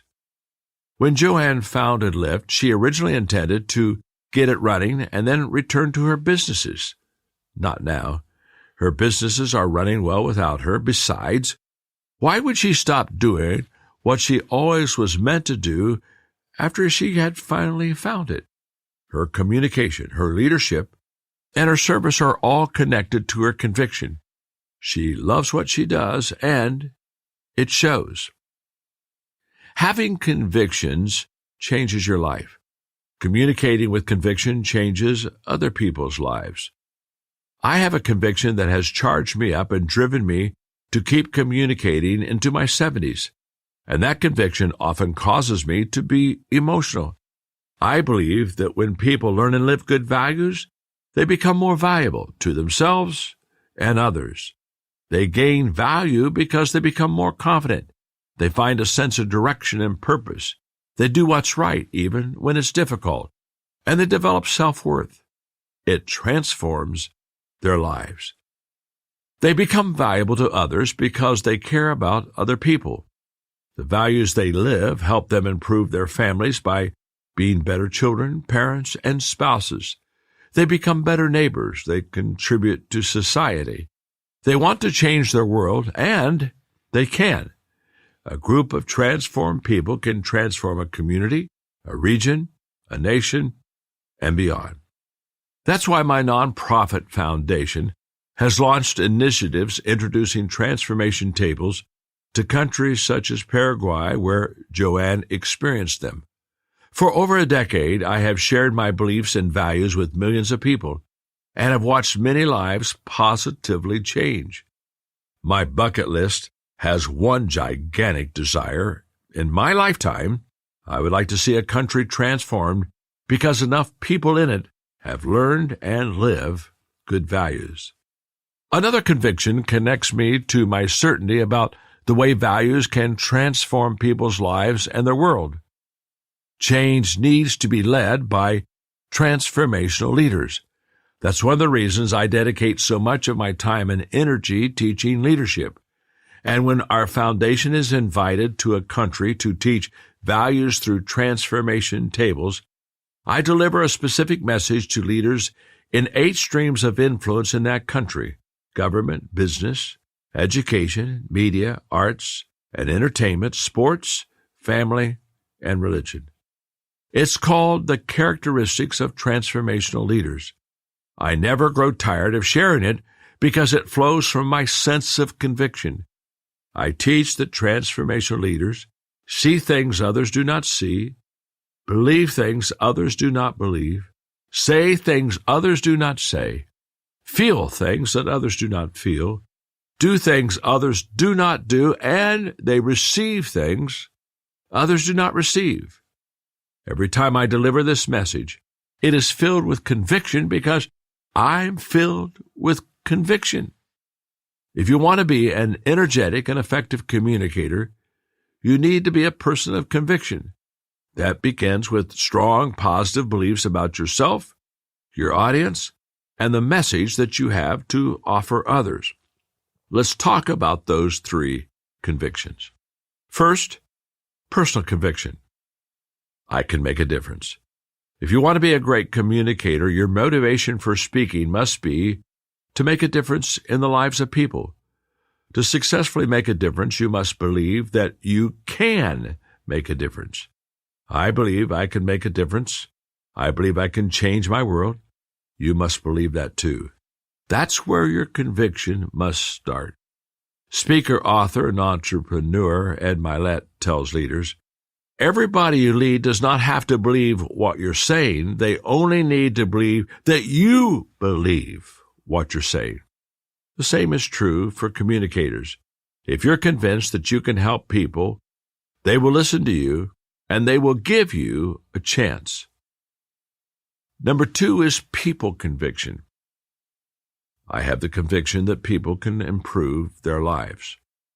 For you to make a difference in people's lives, you must hold the conviction that their lives can be improved. The 2 go hand in hand. In organizations, you often hear leaders say their people are their most appreciable asset. That is true, but only if you Appreciate people by investing them with training, resources, and time. Too often leaders say they appreciate their people, but they don't show it. If they really believed it, they would do it. Good leaders and good speakers believe in people, believe they can change, believe they can grow, believe that they can improve, and they help them to do those things. Number 3 is purpose conviction. When I know my why, I know my way. One key to strong conviction in communication comes from knowing your purpose. Belief in yourself and your purpose creates a powerful combination. This is how these two convictions interact. Low personal belief plus low purpose belief equals basically, I won't get started. High personal belief, but low purpose belief equals I won't continue. Low personal belief, but high purpose belief means I won't achieve my purpose. Only when you have high personal belief and high purpose belief will you and I be able to achieve our purpose. You see, your purpose is connected to your strengths, something I discuss in the Law of Leverage, Chapter 8. But your purpose is also connected to your personal convictions. What are your strongest personal convictions? Can you articulate them? Have you connected them to your purpose? Do you use them in your communication? If you don't know the answers to these questions, I want to help you. For several years, my nonprofit organization has been teaching values to middle school and high school youth using the curriculum I developed and wrote with the assistance of Aaron Miller, a member of my writing team. As part of that teaching, we help students recognize what they feel, think, know, and do so they can develop convictions they can act on to change their world. The process is the same for adults. So I want to share these same ideas with you to help you identify your personal convictions. What do you feel? The feeling question can be the easiest to answer for most people because feelings are accessible and we react emotionally to so many things in our lives. If you pay attention to your emotions, you can learn from them. What we feel often influences our actions first. During a crisis, feelings usually dominate, but they also give us hints about what we are passionate about. What feelings speak to you? What touches your heart so deeply that it makes you cry? What gives you such joy that it makes your heart sing? What makes you so angry that you want to do something about it? What gives you hope to make a difference? Tap into your feelings to gain insight into your personal convictions. What do you know? While feelings are valid and give you clues about your convictions, they sometimes are not based on facts. That's why it's important for you to add what you know to how you feel. Following your feelings while ignoring facts will limit you, but relying on facts and ignoring feelings will frustrate you. You need to integrate the two. What do you know to be true no matter what? No matter what you feel, no matter what circumstances you face, what are those truths about life that you know you can take to the bank? These are also indicators of conviction. Integrating what you know with what you feel will strengthen your convictions. What do you think? Thinking has great value because it brings feeling and knowing together, evaluates both, and seeks good conclusions. It acts as a highlighter, bringing out the best of your emotions and knowledge, and as a filter, removing the worst parts of each. No matter your age, you've experienced a lot of life. What have you observed? What have you figured out? What have you learned by examining your failures and successes? What are the principles and practices you've discovered that have helped you and that have the potential to help others? These also help you to recognize your convictions. What do you do? Now that you've examined your feelings, looked at the facts, and added what you have learned, it's time to identify your convictions and put them into actions. When you test a belief, if it's solid, it becomes a conviction. The value of values. When I was growing up, my strongest conviction related to my faith. As I grew older, I began to consider additional ideas, values, and principles that I could rely on. I discovered that convictions acted like anchors in a storm, holding me steady during rough times. They were like friends who gave me assurance when I was uncertain. They were like the North Star, able to guide me when I felt lost. They were like a cool drink of water, able to refresh me when I was weary. When I was in my mid-30s, I created a talk called Principles That Guide My Life, because I believed that sharing my convictions would help others figure out theirs. I share them with you now with that very same hope. These are my principles that guide my life. Number 1, my attitude determines my altitude. Number 2, there's not much difference between success and failure. Number 3, personal growth precedes professional growth. Number 4, helping others succeed helps me to succeed. 5, having integrity is the only way to live. Number 6, getting along with people is my most important ability. 7, paying now and playing later is the key to achievement. 8, giving is the highest level of living. 9, life is not a dress rehearsal, so live today fully. And 10, success is having the love and respect of those closest to me. If you're familiar with my speaking or have read any of my books, I'm sure you've seen these convictions come up over and over again. Why? I believe them 100%. They are part of my values. They have helped me have a satisfying and productive life. And they are part of my message. I believe they will do the same for anyone else who chooses to embrace and live them. So how do we communicate with conviction? So I ask again, what do you truly believe in? Do you know your convictions? If not, spend some time thinking about the principles that guide your life. If you have already identified your convictions, are you ready to use them to clarify your message, improve your communication, and make a positive difference in your world? You have the potential to become a communicator of conviction if you embrace and practice the law of conviction. In addition, here are 3 practical steps you can take right away to help your conviction improve your speaking. To communicate with conviction, you must believe in these 3 things. Number 1, believe in yourself. Professors Martin E.P. Seligman and Peter Schulman at the University of Pennsylvania performed studies on the impact of attitude and confidence on people's success. They chose to study insurance salespeople because they knew people in that profession deal with an especially high rate of rejection. What the 2 of them found was that salespeople who were optimistic lasted longer in the profession than those who were pessimistic. People with optimistic confidence sold 37% more insurance than those of their pessimistic counterparts. The lesson we can learn from their study carries over to communication. If you don't believe in yourself, how in the world will your audience believe in you?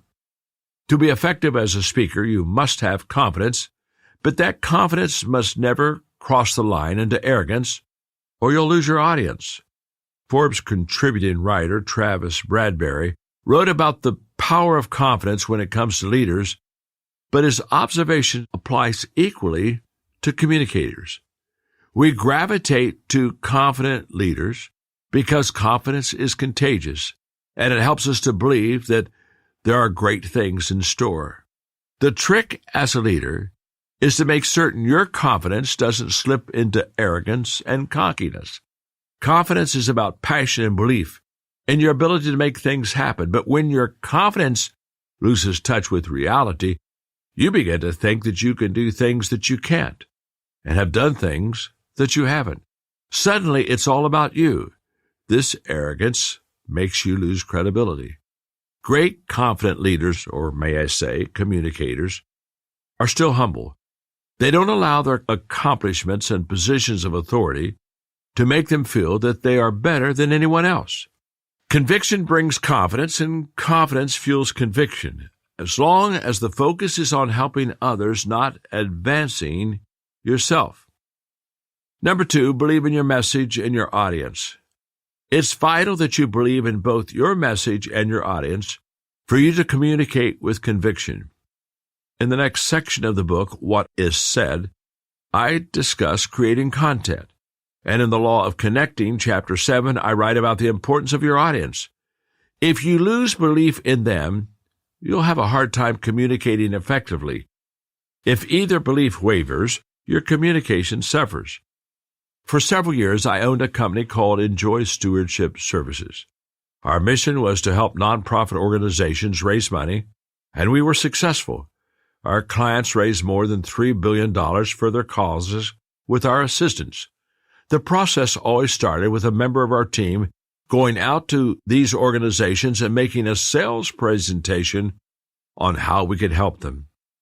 One day, one of our presenters sat with me and said, "I make the same presentation to hundreds of organizations, and I'm bored.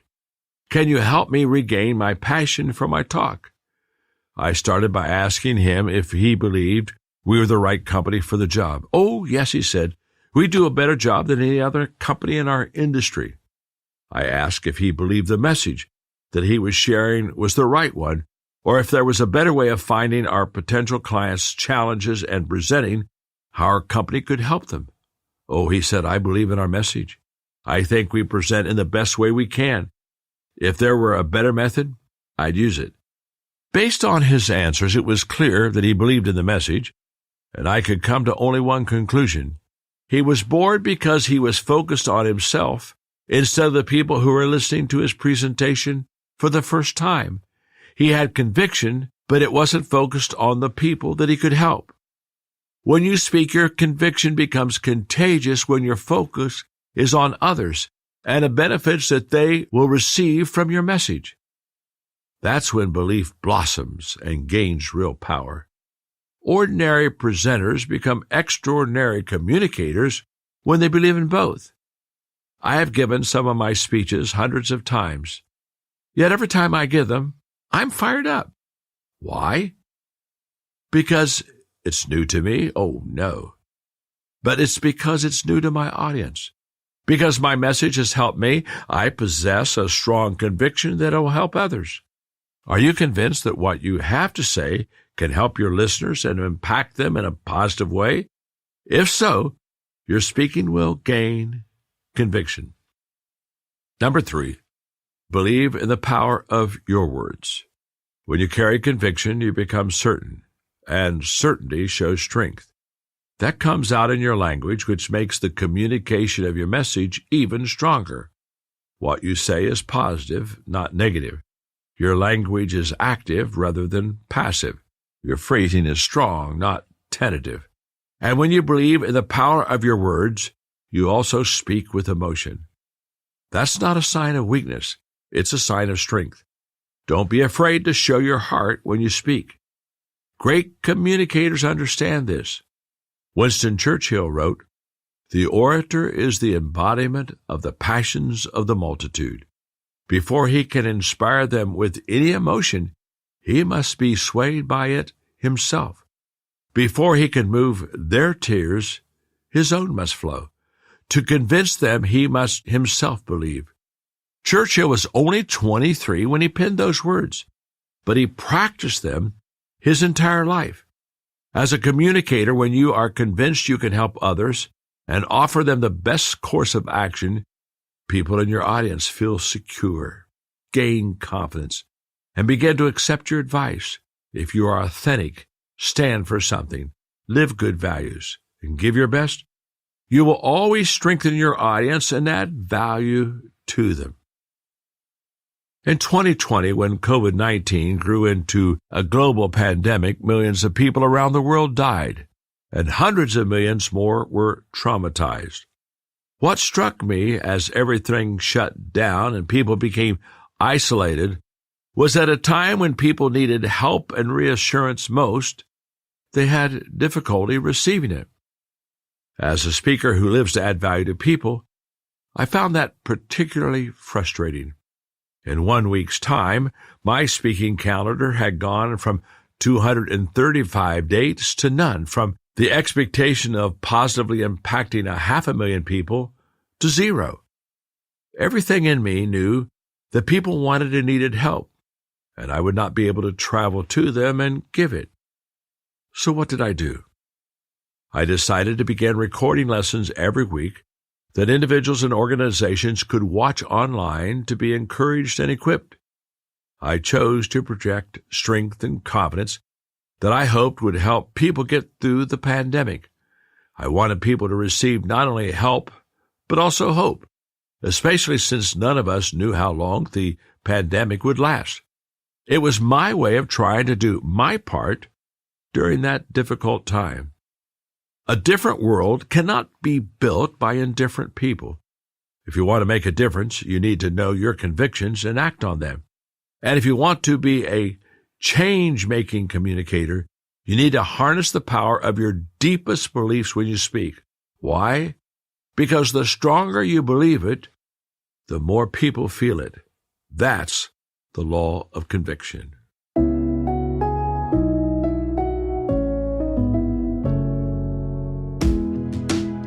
When I was a young communicator in my middle 20s, I made a very important decision that I think put me on a path of the law of conviction that enabled me to speak at a higher level. And I want to share that decision with you because, honestly, it was a game changer for me. In my middle 20s, I was speaking a lot, and there were times I would speak on a subject that I really maybe wasn't totally convinced would change my life or change anyone else's life. But it was a good subject. It wasn't a bad subject, but it was something it was nice, but I wasn't sure how effective it was. And then I made a decision.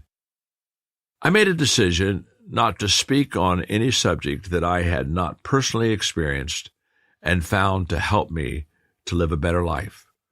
In other words, I decided that I know we teach what we know, but we reproduce who we are. I decided to let my communication be filled with conviction that I could look with great trust into the people's eyes that were listening to me and say, this helped me, this will help you. That decision put me on the path that brought me to the law of conviction that I have just read to you, and I want to share with you that I want to encourage you to do the same exercise. Take an hour or two. Look at what you speak about and ask yourself, do I speak on these subjects or do I live these subjects? Do I speak about the knowledge of what I've heard they will do for others, or do I speak with the personal experience that they've changed my life? Here's what I know. As I said when I read the book, an indifferent world can only be changed with people who want to make a difference. If I really think it's a good subject, but it's not a great subject, why would I speak on it?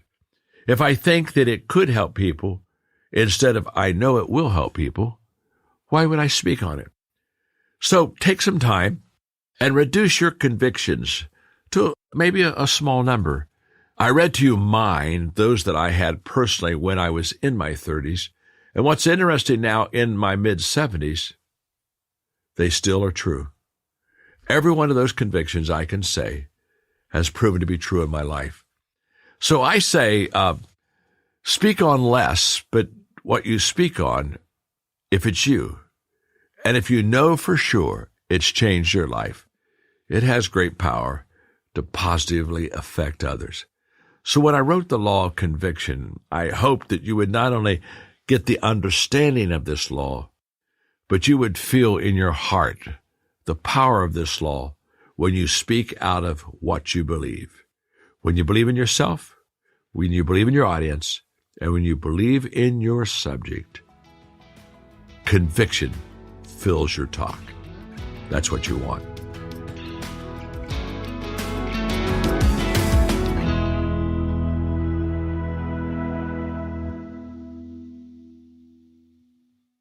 The next laws that I'm going to share with you come from the section in my book, on what is said.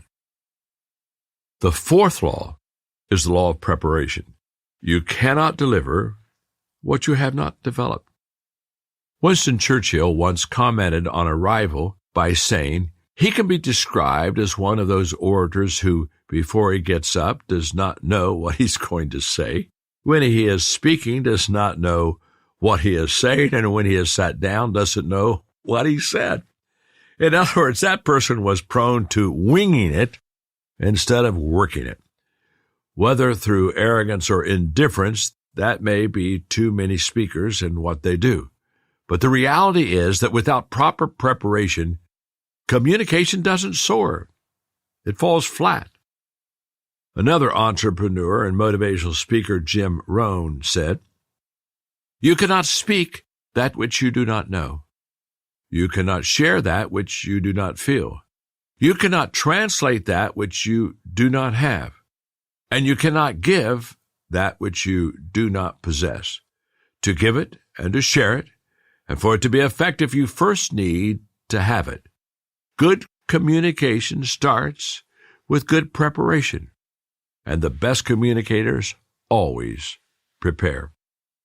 As I've said, my speaking career began as a pastor in Hillham, Indiana, a tiny farming community. The people there were delightful and enjoyed hearing me speak. I immediately gravitated to speaking. It was my favorite part of being a pastor, and I soon recognized I possessed a gift for communication.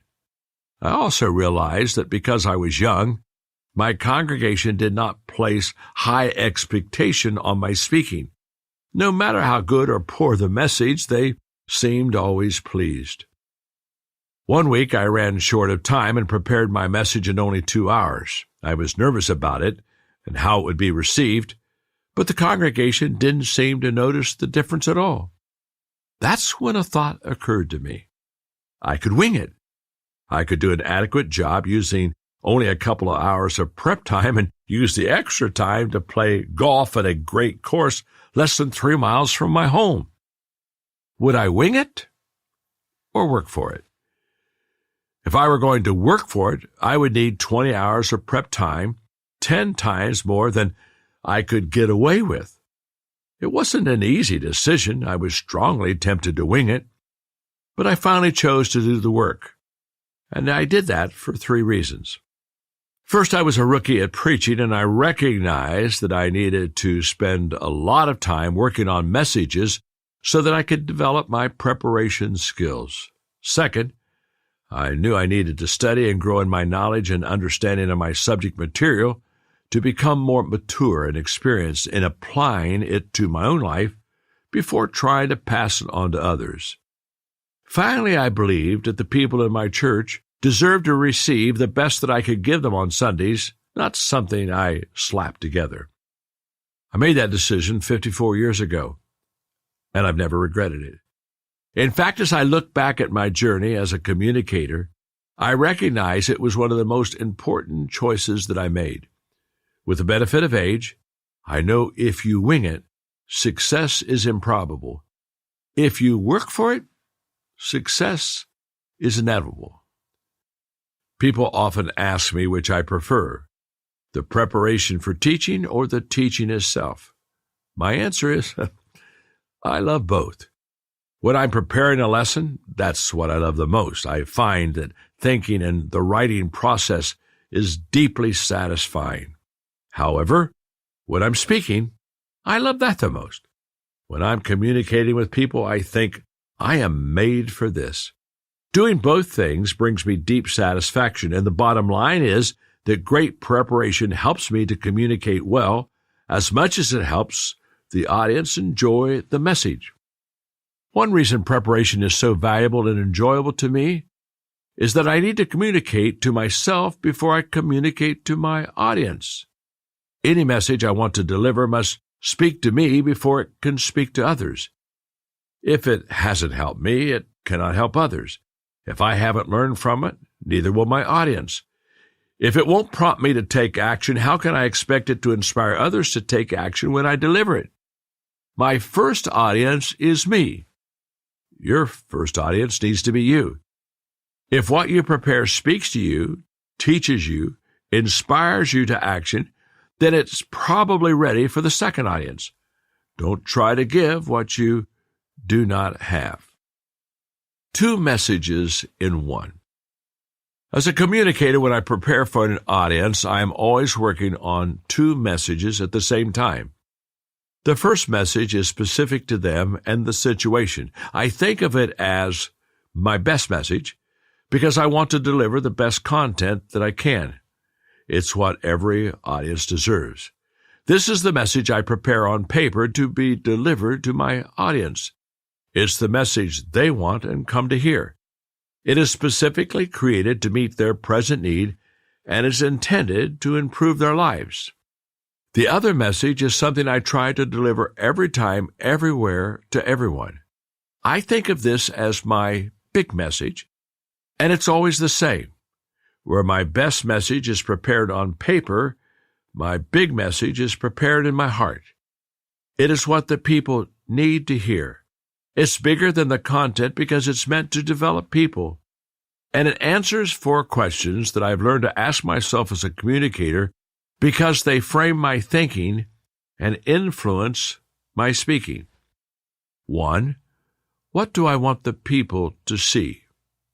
2, what do I want the people to know? 3, what do I want the people to feel? And 4, what do I want the people to do? These questions may seem simple, but it took me years to wrestle them down. I worked and reworked them, changed and tweaked them, until my soul was satisfied. For 30 years, I've made sure every message I deliver answers these questions. So let's start with question 1. What do I want them to see? I want them to see their possibilities. How we view things determines how we do things. When people see their possibilities, their world expands. And I want to help people shift from asking, can I, to how can I? Can I is filled with doubt. How can I is positive and determined.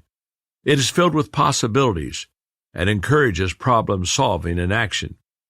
Stephen R. Covey wrote about the difference between those 2 types of thinking in the 7 Habits of Highly Effective People.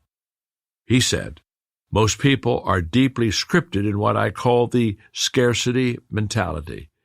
They see life as having only so much, as though there were only one pie out there. And if someone were to get a big piece of pie, it would mean less for everyone else.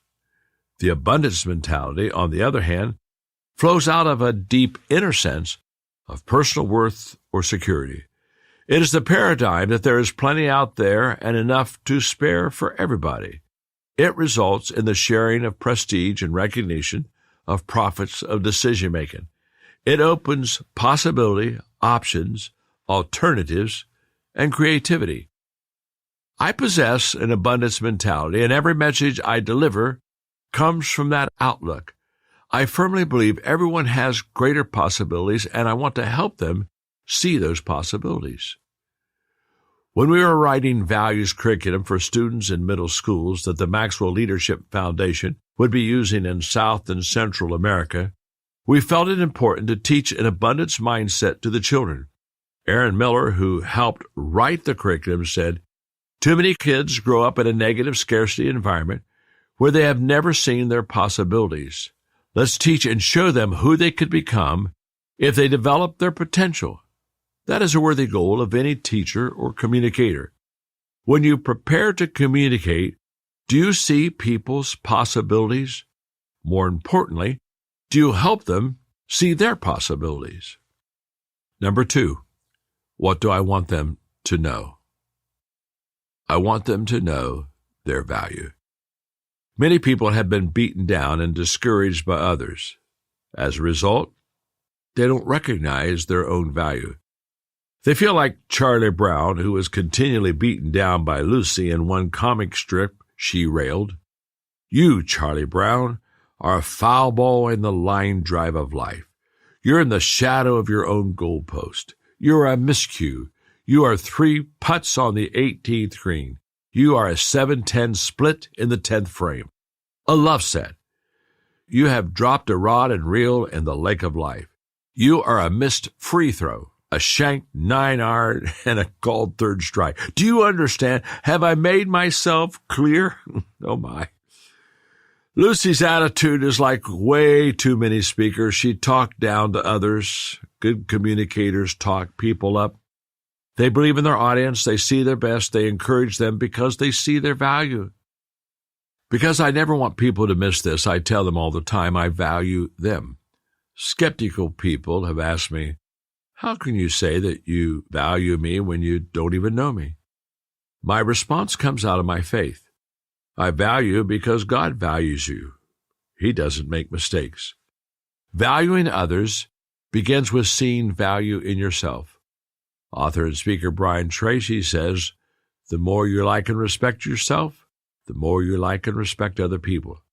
The more you consider yourself to be valuable and a worthwhile person, the more you consider others to be valuable and worthwhile as well. How do you feel about yourself?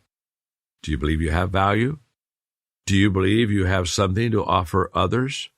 Are you willing to believe others have value, and are you willing to express it? If you can answer yes to these questions and focus on people's value as you prepare your message and as you speak, it will transform your communication. Question number 3. What do I want them to feel? I want them to feel empowered. The purpose of communication isn't to impress your audience, it's to empower your audience. You don't want people coming away saying, wow, she's amazing, she has done great things. You want them to say, wow, this is amazing, I could do great things. How can you empower people?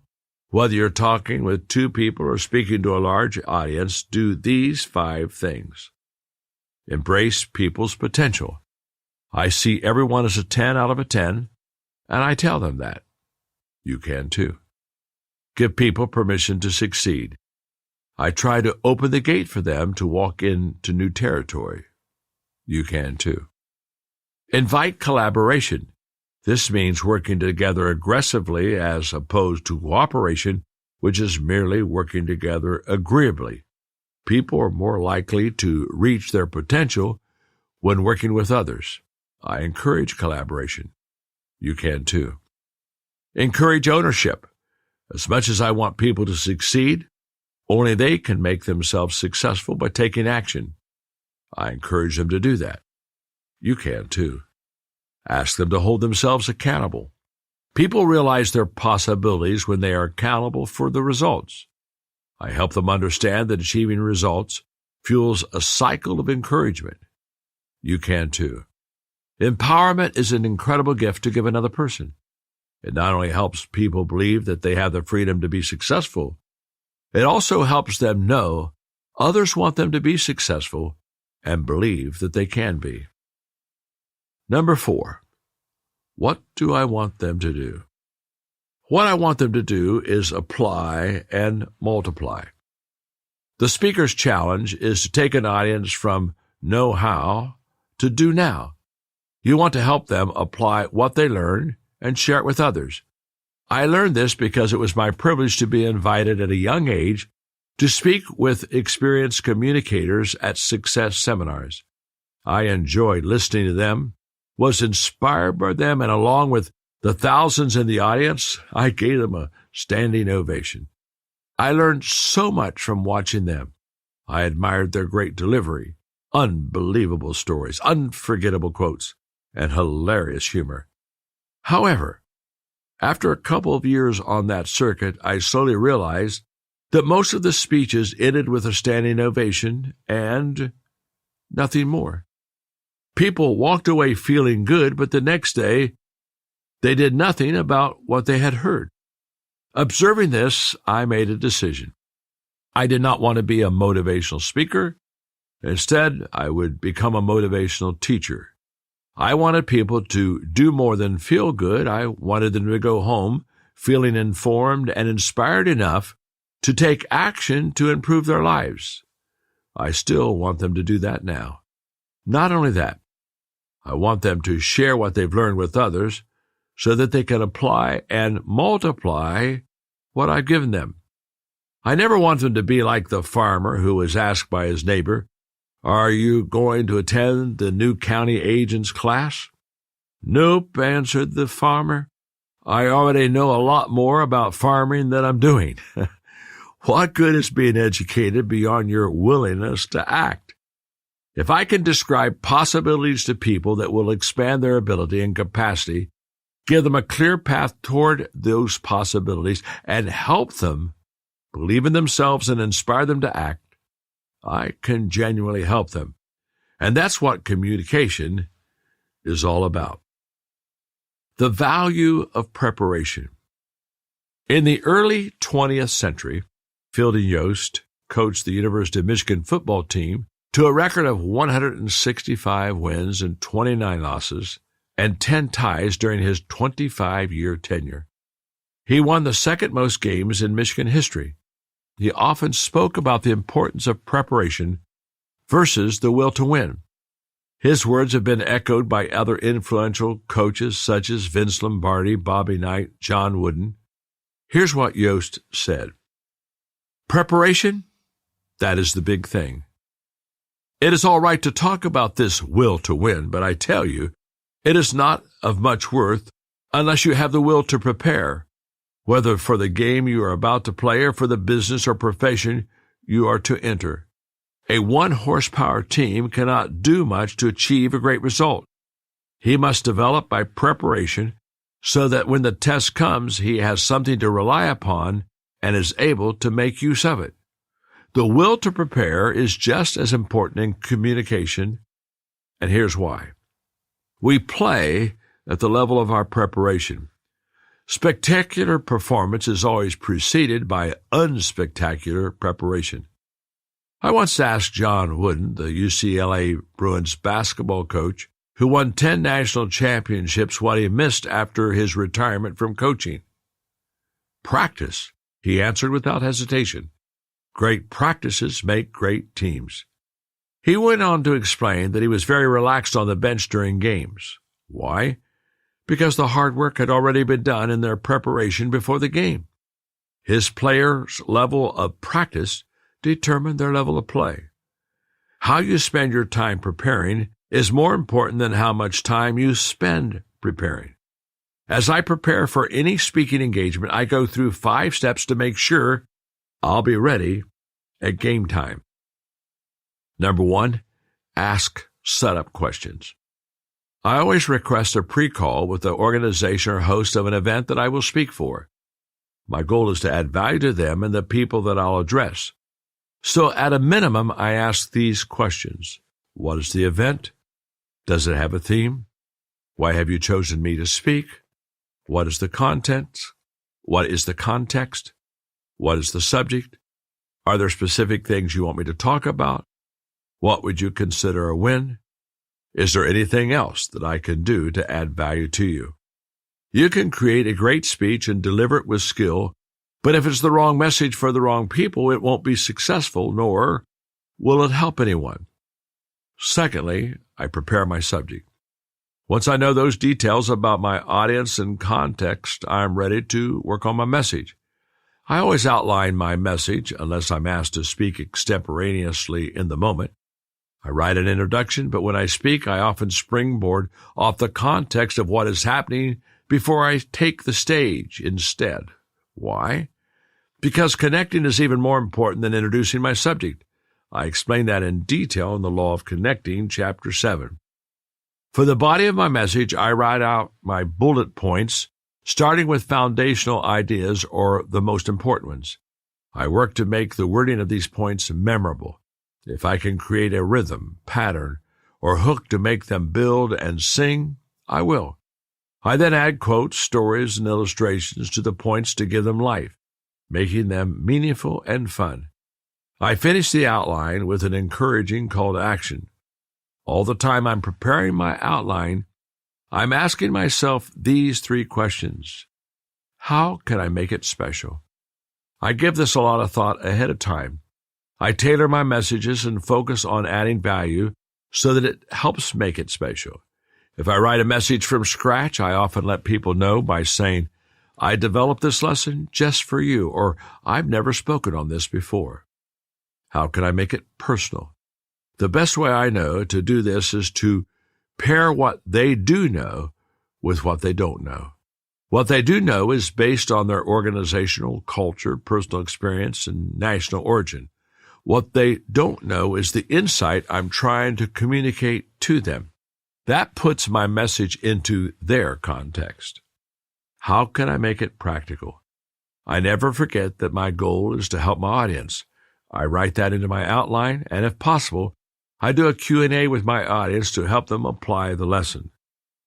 When I'm satisfied that I've been able to do these things, my outline is ready.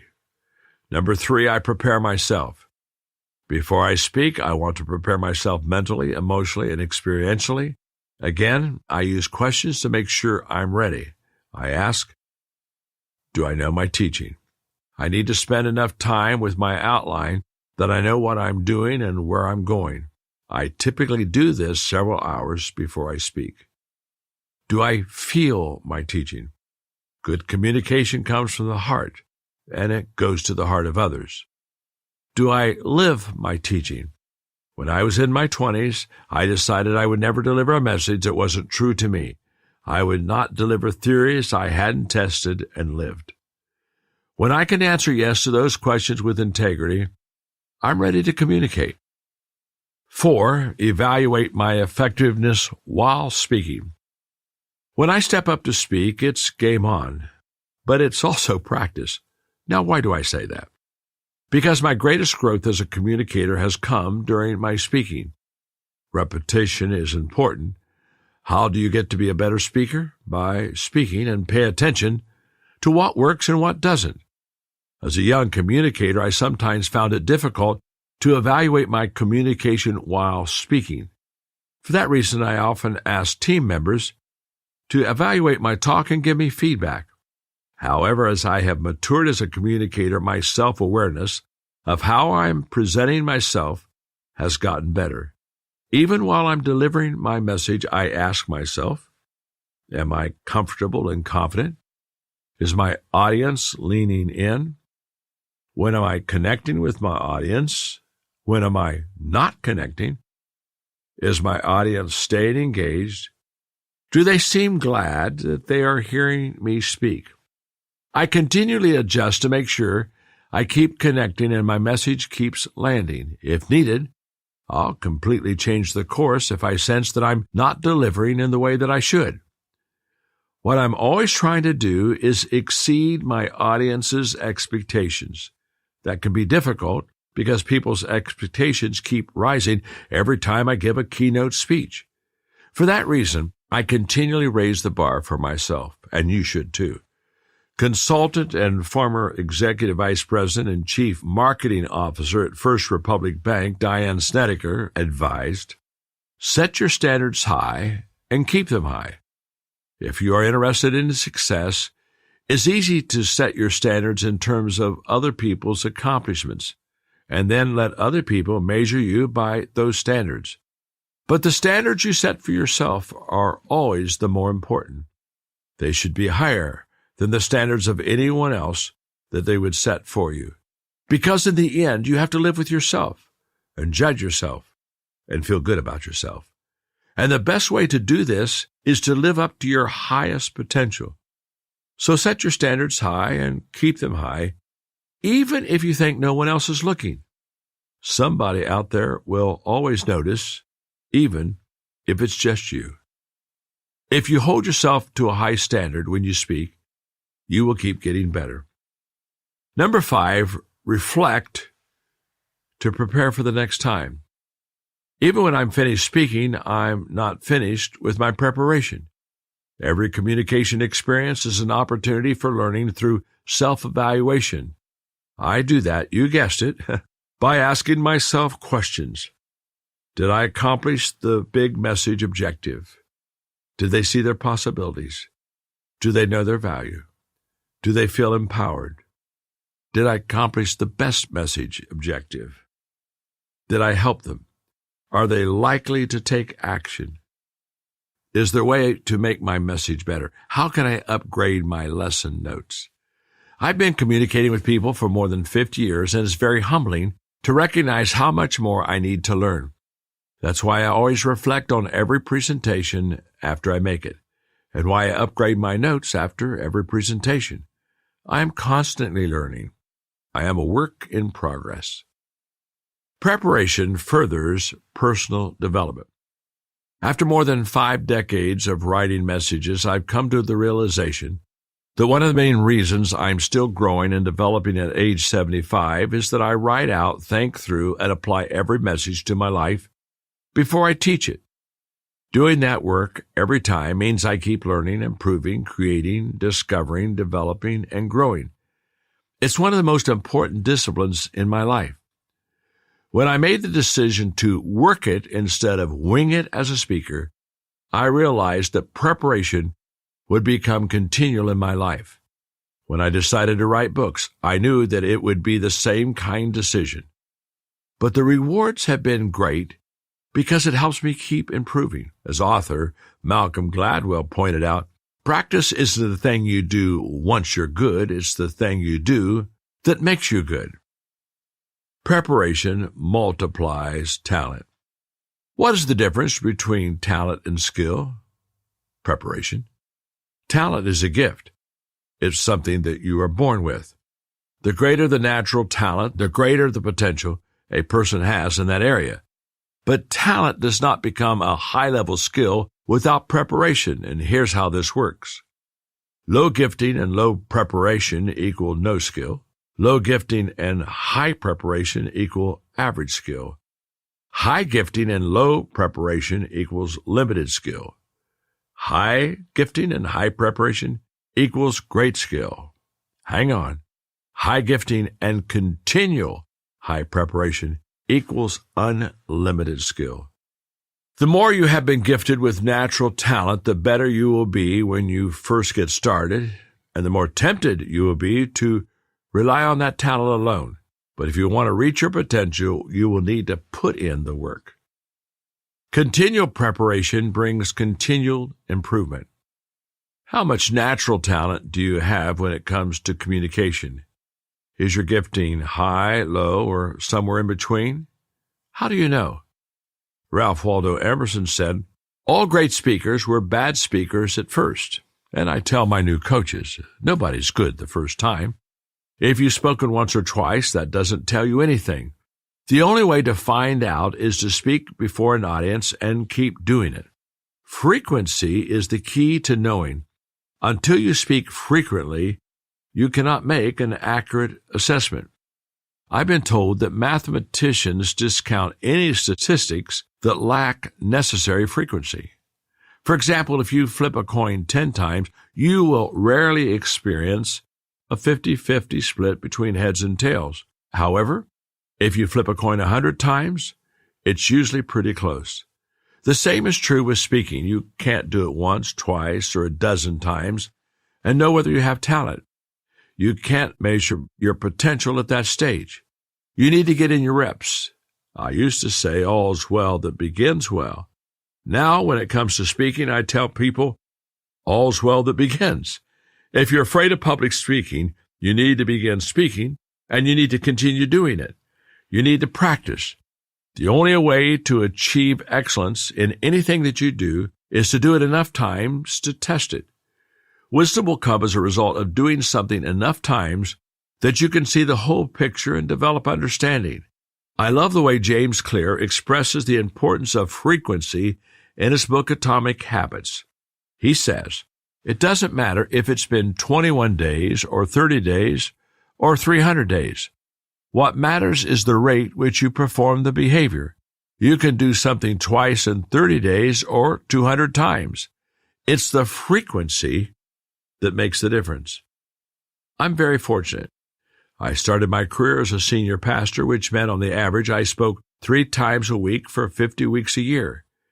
In the 3 years I spent in my first position, I put more than 400 reps under my belt. That kind of early practice was really controlled failure. I'd try new things, take risks, and experiment. The story of those early days was fail early, fail often, fail forward. The preparation got me ready for later speaking opportunities. Today, I estimate that I've spoken more than 13,000 times, and I can tell you what the secret sauce is for speaking: frequency and consistency. Frequency gives you short-term progress. If you speak frequently, you can start to get it. Consistency gives you long-term progress. If you speak consistently, you will be able to keep it. And the preparation and practice will never stop if you want to be at the top of your game. Just ask any elite athlete, concert pianist, highly sought-after speaker, or high-level performer in any profession. The higher you climb in proficiency and public acceptance, the greater the need to practice. Excellence is a result of many practices. So if you're gifted in speaking and you wing it, you may be in the top 50% of the communicators, but if you're gifted and you work it frequently and consistently, you can be in the top 5%. Pay the price of preparation. One of the things that gives me joy is playing golf. I love everything about it except my scores. I'm not as good as I would like to be. So I recently went to see my golf instructor, Warren Bakke, and I told him I wanted to improve my handicap. I want to take my handicap from a 15 down to a single digit, I said. You can do that, he replied, which greatly encouraged me. Excited, I was ready for him to tell me what to do. He said, to reach that goal, you'll need to practice 30 hours a week. Wow, I responded. That's a lot of practice. This reminded me of a time when I was hosting a leadership conference with over 1,000 people in attendance. It was a wonderful day filled with laughter, learning, interaction, and growth. And during the afternoon break, a young man came up to me and said, I'm inspired. I've decided I want to do what you do. I just smiled. Let me ask you a question, I responded. Would you like to do what I did so you can do what I do?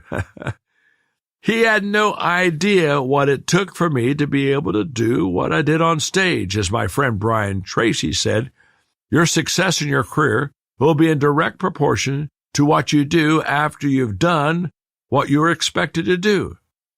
After thinking about this, I looked at my golf instructor and said, I've changed my mind.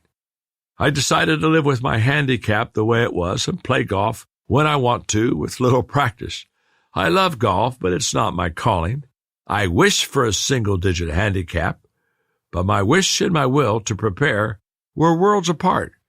People who wing it end up with lots of wishes that go unfulfilled. People who work it get results. As you work to become a better communicator, after you spend some time speaking, you'll need to gauge your level of gifting and your level of commitment. If you prepare and practice, you may become good. You may even be able to become great. But remember, you cannot deliver what you have not developed.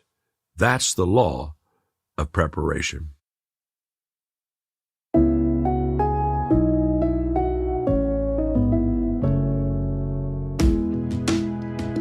When I wrote the chapter on the law of preparation, it really brought me back to that early decision that I shared with you a moment ago.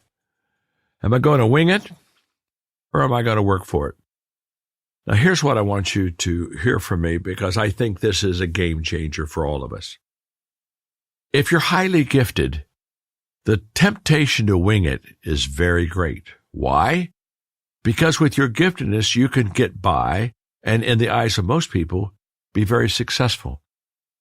So for a gifted person, they kind of say, why do I need to prepare to the level of a person that's not gifted? Why do I need to practice as along as a person that doesn't have those gifts and abilities? That's the way we think. That's the way that I thought. And in my early days, I was tempted because I knew that with 2 hours of preparation, I could speak, that I thought I can get by with winging it. And the problem is, I could get by with winging it. But what I was missing was the big picture. If I continually work at it, that work is stored before it shows up. One day, I become, in the eyes of people, a great communicator, and it's almost like it was an overnight kind of a miracle that happened in my life, but it's not true at all. What I was doing in my preparation is I was storing up knowledge, experience, intuition. And one day, after storing it up for a long period of time, that consistency of storing began to show up. And when it showed up, it wasn't that I got brilliant the night before. It was the fact that I had done my homework for weeks, months, and years. Now, I say that because I have a great desire for you to be a great communicator. And if you're going to be a great communicator, here's how it works. You can only be great if you're gifted and you practice a lot. You got to be gifted and you got to work at it. The moment that you make that decision, the sky's the limit. I don't know. I don't know how far you can go, but I know this. You're going to go far. And why do you go far? Because the better you are, the better the people become. It's just a fact. The leader, the communicator, determines the path and the speed of progress. It's true in your life and it's true in my life. So when you think of preparing, don't think of this is the homework I've got to do to make a great speech. Think of it as this is the homework I do to make me a great person. Because if I'm a great person, I have the possibility of reproducing in others greatness. That's what you want. That's why you work for it, not wing it. That's the law of preparation.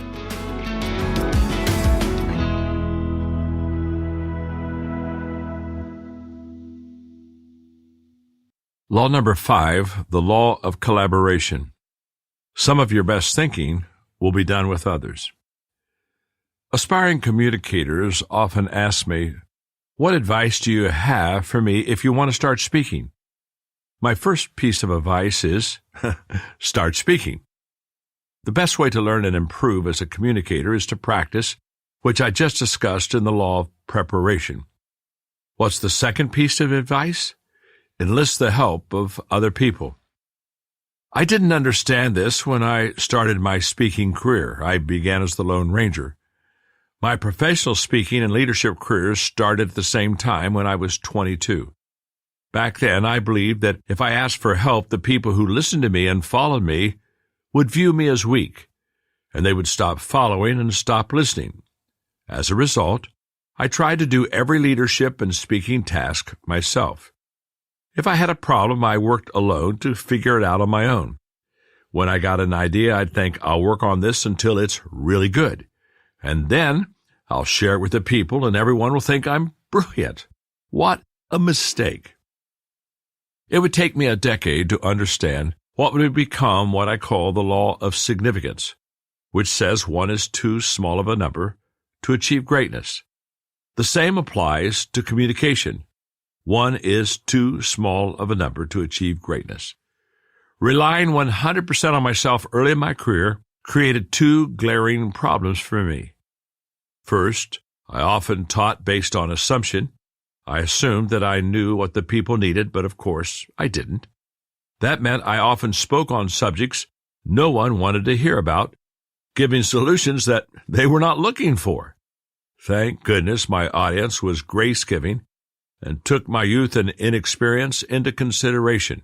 The second problem was that everything I communicated was from my own limited personal experience and perspective. Again, that meant I missed so much and often failed to connect with people.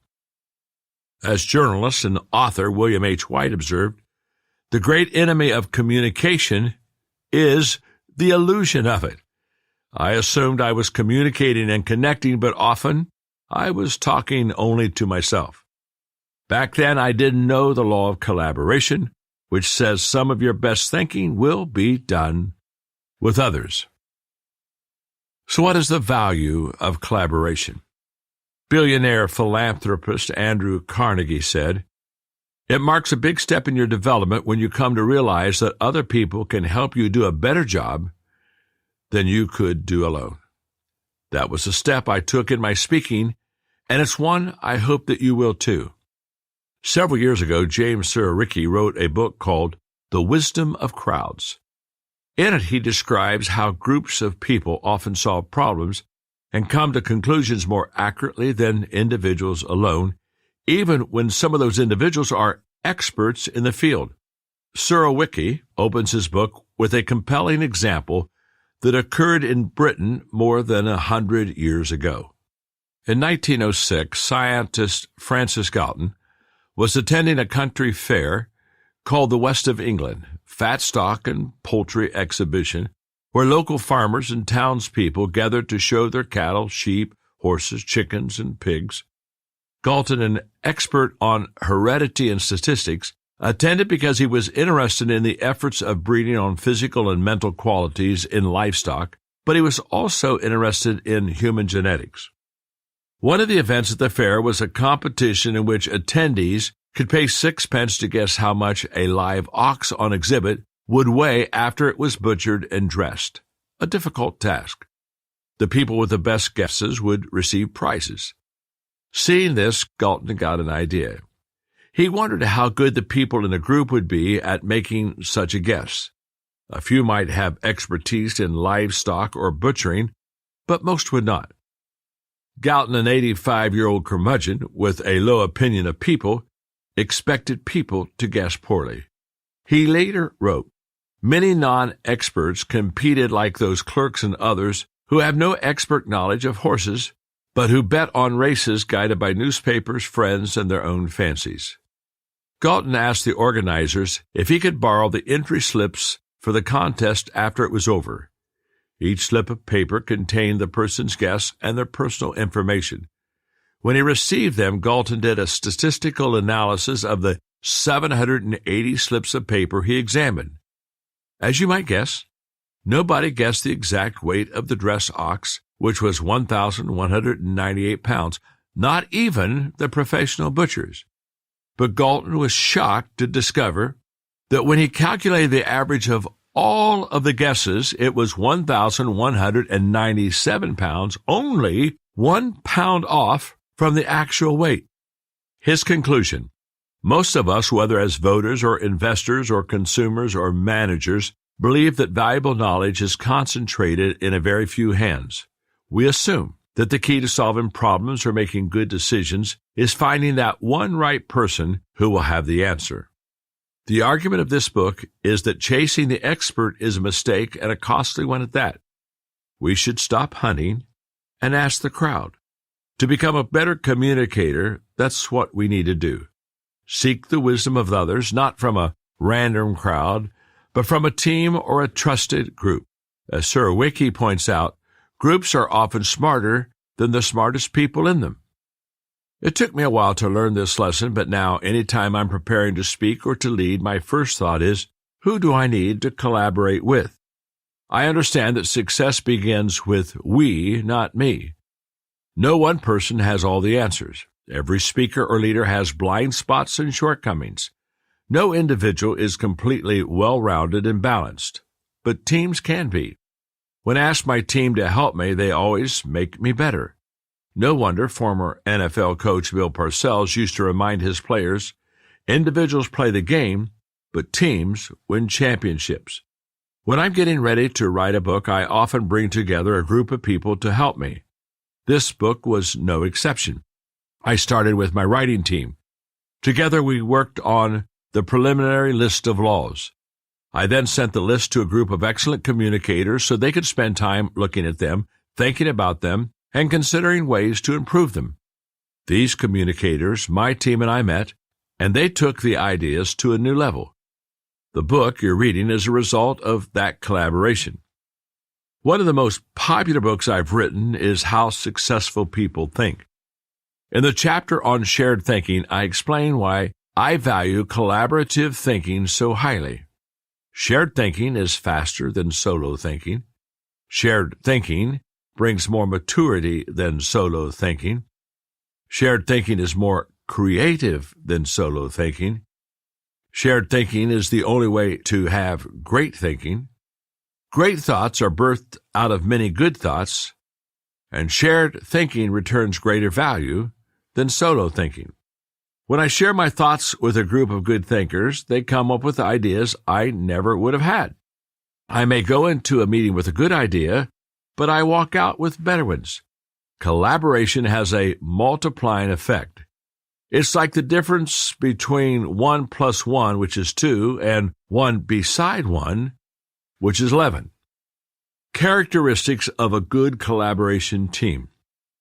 In my many years of speaking and leading, I've learned that success or failure is not determined by the weight of what you need to accomplish or the heaviness of the load you carry. It's determined by the people you collaborate with to help you accomplish the task. With that in mind, I want to give you some guidelines to help you identify the kinds of people you will want to bring onto your team to help you become a better communicator. Number 1, good collaborators have an open mindset. For people to help you improve in communication or in any endeavor for that matter, they need to be able to see possibilities. They need to see possibilities in you, in your potential, in your audience, in your ability to impact them, and in their ability to take what you say and run with it. Negative, narrow-minded people will not help you. Only open people will. When I look for good collaborators, I seek people who possess 2 qualities. First, they need to be people who think in terms of abundance, not scarcity. They must believe there are always solutions, not doubt that something is possible. I discovered the importance of this difference in thinking in my early 30s when I was asked to be a part of a team writing commentaries on every book of the Bible. The invitation was an honor because all the other writers were older, more experienced, and more successful than I was. I was asked to write the commentary for Deuteronomy, and as soon as I got started, I knew I was in over my head. I began to doubt whether I could accomplish such a daunting task. Can I do this? I began asking myself. This question began to undermine my efforts, and my doubts increased. I started making excuses for not working on it, and the longer I avoided the task, the larger it appeared, and the greater number of reasons I saw for it being impossible. Fortunately, the other writers who were working on their commentaries at the same time encouraged me. They imparted wisdom and gave me advice. They became my support team, and my mindset began to change. I began looking for solutions. Those solutions helped me to make progress. When you ask, can I, the answer might be no, but when you ask, how can I, the answer almost always leads to yes. It took me a year, but I completed the task, and I'm very proud of the work that I did. The second quality I look for in potential collaborators is an options mindset. I want them to be like the old chicken farmer whose land flooded nearly every spring. He didn't want to sell the family farm and move, but he was getting tired of having to move hundreds of chickens every year and losing many of them. After an especially bad flood, he was complaining to his wife. Every year you whine about the same thing, she said, and I'm tired of hearing about it. Well, he barked, what do you think I should do? She looked at him and replied, buy ducks. Okay, that's a corny old story. But it shows the kind of mindset you want from people who will help you. An option mindset causes people to believe there are many solutions to any problem. And when there is more than one way, that means there's always a better way. Every time I speak, I give it my best shot. But that doesn't mean I can't get better or that I can't give it another better shot. No matter what I do, I believe I can find a way to improve. The challenge is to find it. Number 2, good collaborators ask and answer questions. Woodrow Wilson said, we should not only use all the brains we have, but all the brains we can borrow. When collaborators ask questions that stir my thinking or answer my questions, it's like getting to borrow their brains. Their thinking improves my thinking. I love questions. I learn so much from asking them and listening to answers. Recently, I was teaching a lesson called Questions to Ask to Develop Your Leadership to a group of high-level leaders, and afterward during a Q&A, a leader asked, do you ask questions if you sense that you will not like the answer? He was articulating what all of us have felt at times, suspecting that we have a problem and not really wanting to face it. Yes, I answered. I ask the question even when I may not like the answer. Even though it can be painful, Some of the answers I don't like can be the ones that help me the most. As you work to become a better communicator, you should not avoid asking tough questions that you might not like the answers to. You must have courage and be honest with yourself if you want to improve. Here are some questions that may help you. Questions before you speak. If you share your notes with your team before you speak, they can ask these 5 potentially tough questions to help you prepare. 1. Have I seen the speaker live this message? 2. How has this subject influenced my life? 3. What do I not know about this subject that I need to know? 4. What is the most important part of this message and why? And 5. What is the one thing I would do to improve this presentation? If your team members honestly share their responses to these questions with you, they can help you. The best time to improve your communication is on the front end before you do it. Obviously, your team could ask you many other questions as well, but these are designed to help you improve before you deliver the speech. Questions after you speak. Your team can help you improve after you speak if they answer these questions. Number 1, what was the response of the audience on a scale of 1 being low and 5 being high? 2, what was the strongest 5 minutes of the message? 3, what was the weakest 5 minutes of the message? 4, how can the lesson be improved? 5, how can the speaker be improved? Your team's answers to these questions will help you expand the best part of your message, eliminate the weakest part, and improve your connection with the audience. One more thought about questions: what you ask and how you ask makes a difference. Albert Einstein is reputed to have said, "If I had an hour to solve a problem and my life depended on the solution, I would spend the first 55 minutes determining the proper question to ask. For once I know the proper question, I could solve the problem in less than 5 minutes." This addresses the importance of thinking about asking the right question. The more well thought out the questions are, the better the answers will be. And when the questions are asked in the spirit of improvement, not criticism, the more helpful they will be. Number 3, good collaborators generate ideas. In addition to being open-minded to asking and answering questions, good collaborators are also capable of coming up with good ideas. This may be the greatest value your team will bring because great speeches contain ideas that spark the imagination of the audience. It's important to remember that an idea doesn't have to be your idea to be good. What's important is that every idea be brought to the table so that the best idea can win. As you bring together a collaborative team to help you with ideas, here are some things that you should do. Ask everyone to generate as many ideas as possible. I've always found it to be true that the greater the quantity of ideas, the greater the quality of ideas. The more ideas you test, the more likely you are to find good ideas that work. Here's what I know from experience. The only bad ideas are the ones that die without birthing another idea. The team's best ideas added together should give you a breakthrough. Ideas are like rabbits. Get a couple and they multiply.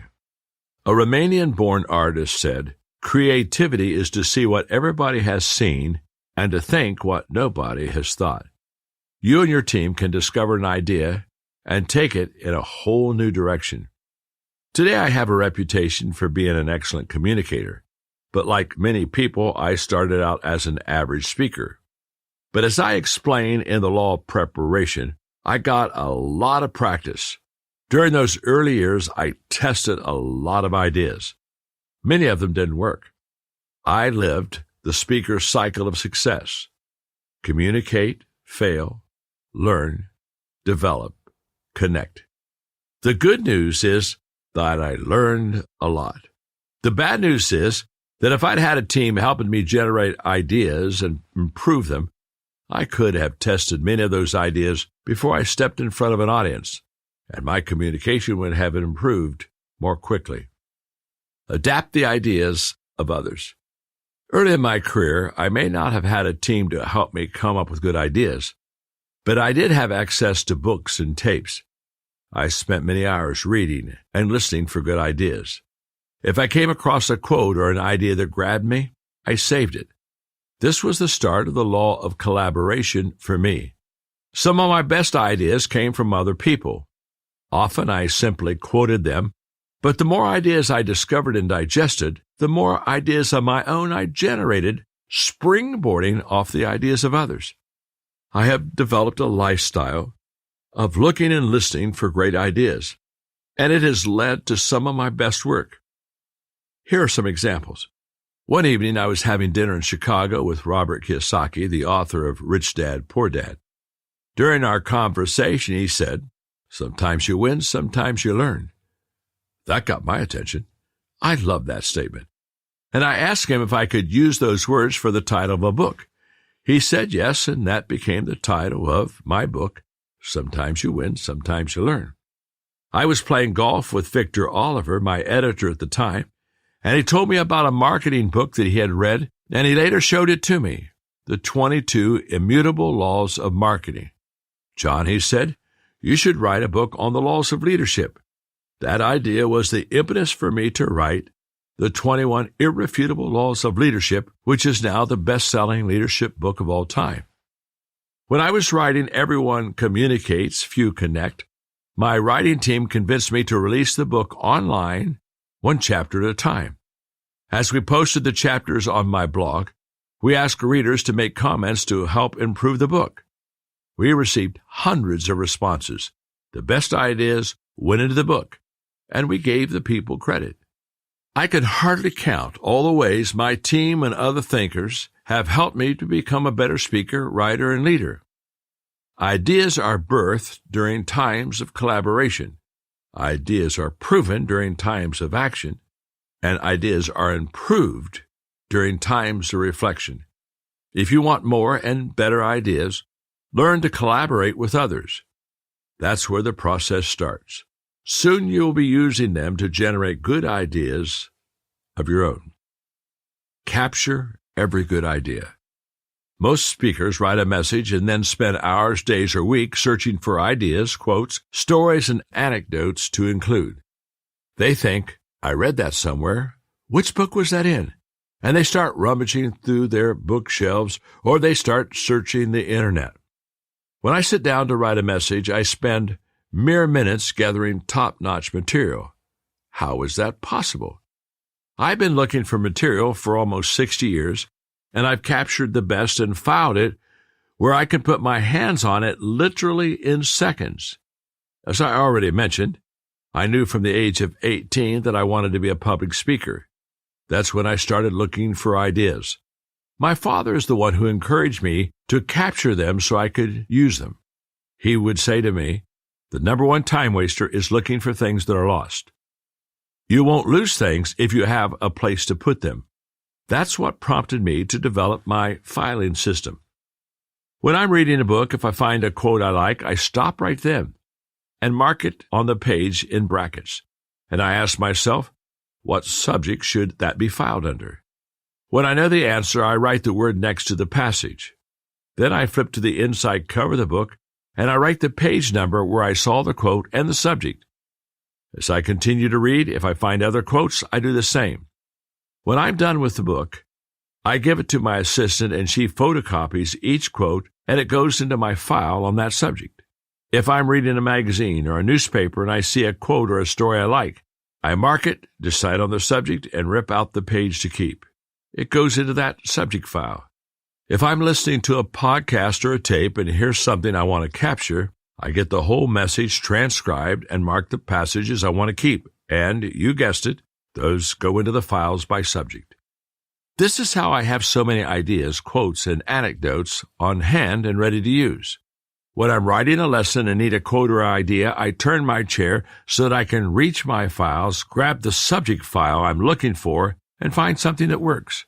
Every day I am preparing material to write and speak because I never stop looking for it, and I never waste time finding it.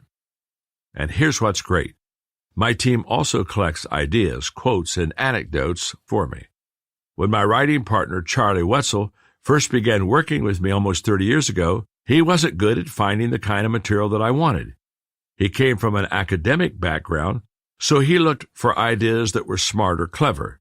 I had to teach him my criteria. Anything I use must check one of these boxes. Heart. It must touch people at an emotional level. Help. I give people something that they can think or do that improves their life. Humor. It makes them laugh. Hope. It inspires them and helps them believe in a better future for themselves and others. I call those the 4 H's: heart, help, humor, and hope. All of these are ways to add value to people. Charlie still writes with me and collects ideas, but the workhorse for this in recent years has been Erin Miller. She is constantly searching for material for me that helps me in my verbal communication in my books. And coming up behind her is a newer member of our team, Jared Cagle. He's learning the ropes and he's contributing too. You may already have a team of people helping you generate good ideas. If not, I encourage you to create one. But even before that, you can start capturing ideas yourself. Every day, you can read and listen to find and file material for the future. If you develop that discipline, great material will be there when you need it. Number 4, good collaborators give honest feedback. The final quality I look for in good collaborators is the willingness and the ability to give good feedback. That's important because good communicators never stop trying to get better. I've been speaking for nearly 5 decades. I speak around 250 times a year, and I'm still working to get better. After I speak, the first person I ask for feedback is my host. Exceeding my host's expectations is my first objective. But even when I succeed, that's not enough for me. I want to improve, so I ask for feedback from trusted members of my team. Here's why I'm such a fanatic for feedback. I don't see myself as others see me. Feedback increases my self-awareness and helps remove my blind spots. I don't see things as others see them. Feedback gives me a broader perspective than if I just rely on my own limited experience. I don't see everything, so I ask, what am I missing? I always assume that I am missing something, but if I don't intentionally ask people to point it out, they may not. It shows my team I value their opinion. I want to demonstrate to my team that I value them and care what they think. Everyone feels complimented when you ask their opinion. It's a catalyst for improving. I won't get answers to questions I don't ask. If I ask, I learn, and I can adjust.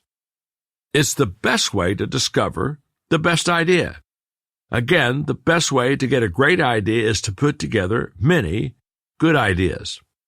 Anyone can give you valuable feedback. The more different people are from you, the more value their feedback is likely to have because they will see things that you don't. However, I've found that the most valuable feedback comes from other successful communicators. While non-communicators may be able to tell you when you failed to connect with your audience, experienced communicators can tell you what caused the breakdown and why. So especially seek feedback from them. One of the great communicators I've admired for many years is Chuck Swindoll. When I moved to California in my 30s, he was already a successful author and speaker, and he kindly took me under his wing. I was so grateful. He's someone who understands the value of collaboration. Years ago, he wrote a piece called No Place for Islands. I love it because it illustrates the importance of working with other people. In part, it says, nobody is a whole chain. Everyone is a link, but take away one link and the chain is broken. Nobody is the whole team. Everyone is a player, but take away one player and the game is forfeited. Nobody is a whole orchestra, each one is a musician, but take away one musician and the symphony is incomplete. Nobody is a whole play. Each one is an actor, but take away one actor and the performance suffers. Nobody is a whole hospital. Each one is a part of the staff. But take away one person and it isn't long before the patient can tell. You guessed it. We need each other. You need someone and someone needs you. Isolated islands? We're not. To make this thing called life work, you gotta lean and support, and relate and respond, and give and take, and confess and forgive, and reach out and embrace, and release and rely. Since none of us is a whole, independent, self-sufficient, super capable, all-powerful hotshot, let's quit acting like we are. Life's lonely enough without our playing that silly role. The game's over. Let's link up. If you want to become the best communicator you can, don't try to do it alone. Seek out others to help you. Develop a team. Ask for help. Work together. You'll never regret it. Why? Because some of your best thinking will be done with others. And that's the law of collaboration.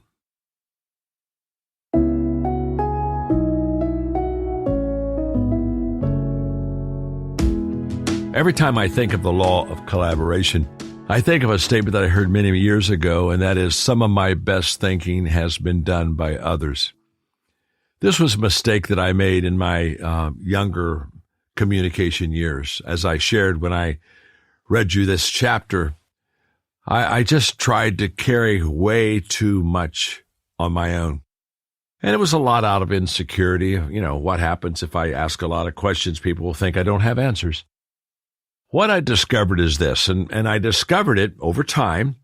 Now it seems simple, and I give it to you because it's kind of compact, and it won't take you the years it took me to get to where you really want to be. What I discovered was simple, that no matter how long I thought about a speech I was going to give, or a subject that I wanted to develop, or an idea that I thought maybe I could improve on, no matter how much time I gave it, if I gave it a day, a week, a month, it didn't matter. No matter how much time I gave it just by myself, when I would release that thought, idea, subject, question to a group of people, almost instantly, they would improve it. And I would ask myself, how could that happen so seemingly effortlessly, and how could that happen so quickly? And then I realized, they saw my subject from their perspective. And the moment that they used their perspective on my subject, they could generate new thoughts, new ideas that I would have never had because I was just coming from my own personal perspective and no other. Well, it was humbling, first of all, but it was also incredibly liberating to me when I realized that whatever I'm doing, when I have come to the very best effort I personally can give it, if I'll give it to good people, they'll just make it better. Several years ago, I wrote a book called The 17 Laws of Teamwork, and one of the laws of teamwork is the law of Mount Everest that just simply says, as the challenge escalates, and of course Mount Everest is a big challenge, it's a mountain, as the challenge escalates, the need for teamwork elevates. In other words, the need for teamwork elevates. In other words, if you're going to climb a little hill, you can do that by yourself. You don't need collaboration at all. Just put on your tennis shoes and go climb the hill. But if you're going to climb Mount Everest, you're not doing it alone. And I think that most of us would like to have a Mount Everest experience. And I think most of us would like to have a Mount Everest reward. And if we're going to do that, we need to team up, or as my friend Chuck Swindoll would say, we need to link up and do it together. Remember, one is too small of a number to achieve greatness. That's the law of collaboration.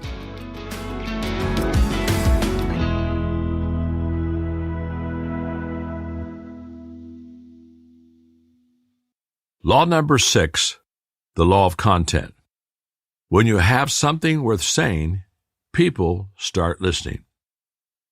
In January 1996, Microsoft co-founder Bill Gates wrote an essay about the future of the Internet. The title of his piece was, Content is King. He believed the fledgling online world of the 1990s and 2000s would take a path similar to the one broadcast media had up to that point, where the people who created content would be the influencers, not the technologists. Now, more than 25 years later, his assertion has proven true, and his statement about content has been repeated thousands of times by content creators, business executives, marketers, and media moguls. If content is king, then communication is queen. They rule together, and they cannot be separated. What value does content have if it's not communicated to anyone? And what value does communication have if there is no content? One of the greatest challenges speakers face is the fact that the average person hears thousands of messages every day. Communicators are vying for people's attention in this environment.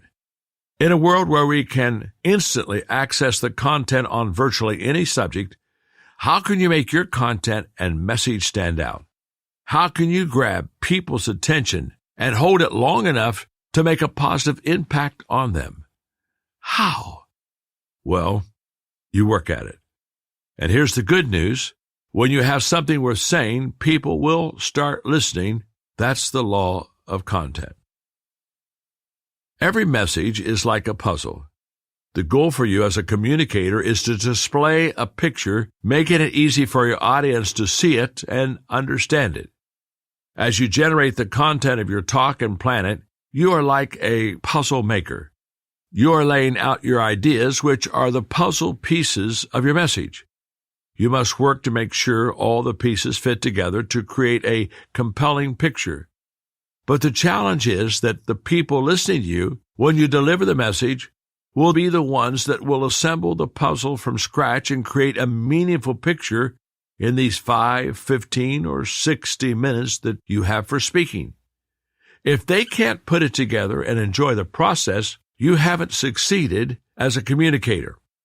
I first began to think about this process as puzzle making after reading business and leadership consultant Peter Meyer's description of jigsaw management.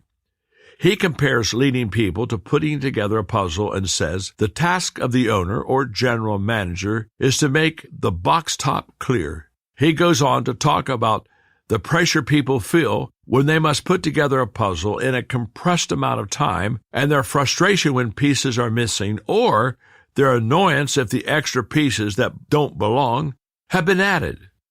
Most communicators have more to say than they have time to say it. That means you must be selective. You can't give people a 1,000-piece puzzle in a 100-piece time slot. If you try to include more than a few main ideas in your message, you have too many. Think about the picture that you want to create. What is on your box top? Your goal must be to include all the pieces needed to complete the picture with no extra pieces that might detract from it or confuse your audience. As you know, not everyone who speaks is as selective as they should be. For example, Felix Frankfurter, a noted professor at Harvard Law School, served as an Associate Justice of the Supreme Court of the United States from 1939 to 1962. Even though his career required him to speak frequently, he wasn't known for making his messages easy for people to follow. His wife, Marion, who was a writer and an editor, often pointed out his limitations as a speaker. There are only two things wrong with Felix's speeches. He digresses, she explains, and then he returns to the subject. Let's put the content puzzle together. If you don't want people in your audience to become frustrated when you stray from your subject and when you return to it, you need to become skilled at designing the puzzle of your message. You want people to be able to follow your thinking and see the picture that you're trying to create. Here are the 9 steps that you can follow as you create your content. Step 1, start with your audience. Great content begins with understanding your audience. In the Law of Preparation, Chapter 4, I explain the pre-call I make to the organization for which I will be speaking so that I can ask questions about the organization, audience, and event. It's vital to look beyond their marketing lingo and publicity to know who they are, understand what motivates them, and determine what they need. When you don't know your audience or don't craft your content to fit them, you're in danger of losing them, like the father of a 4-year-old boy who was eating an apple in the back of the car. After taking a bite and holding the apple a few minutes, he said, "Daddy, yes. Why is my apple turning brown?"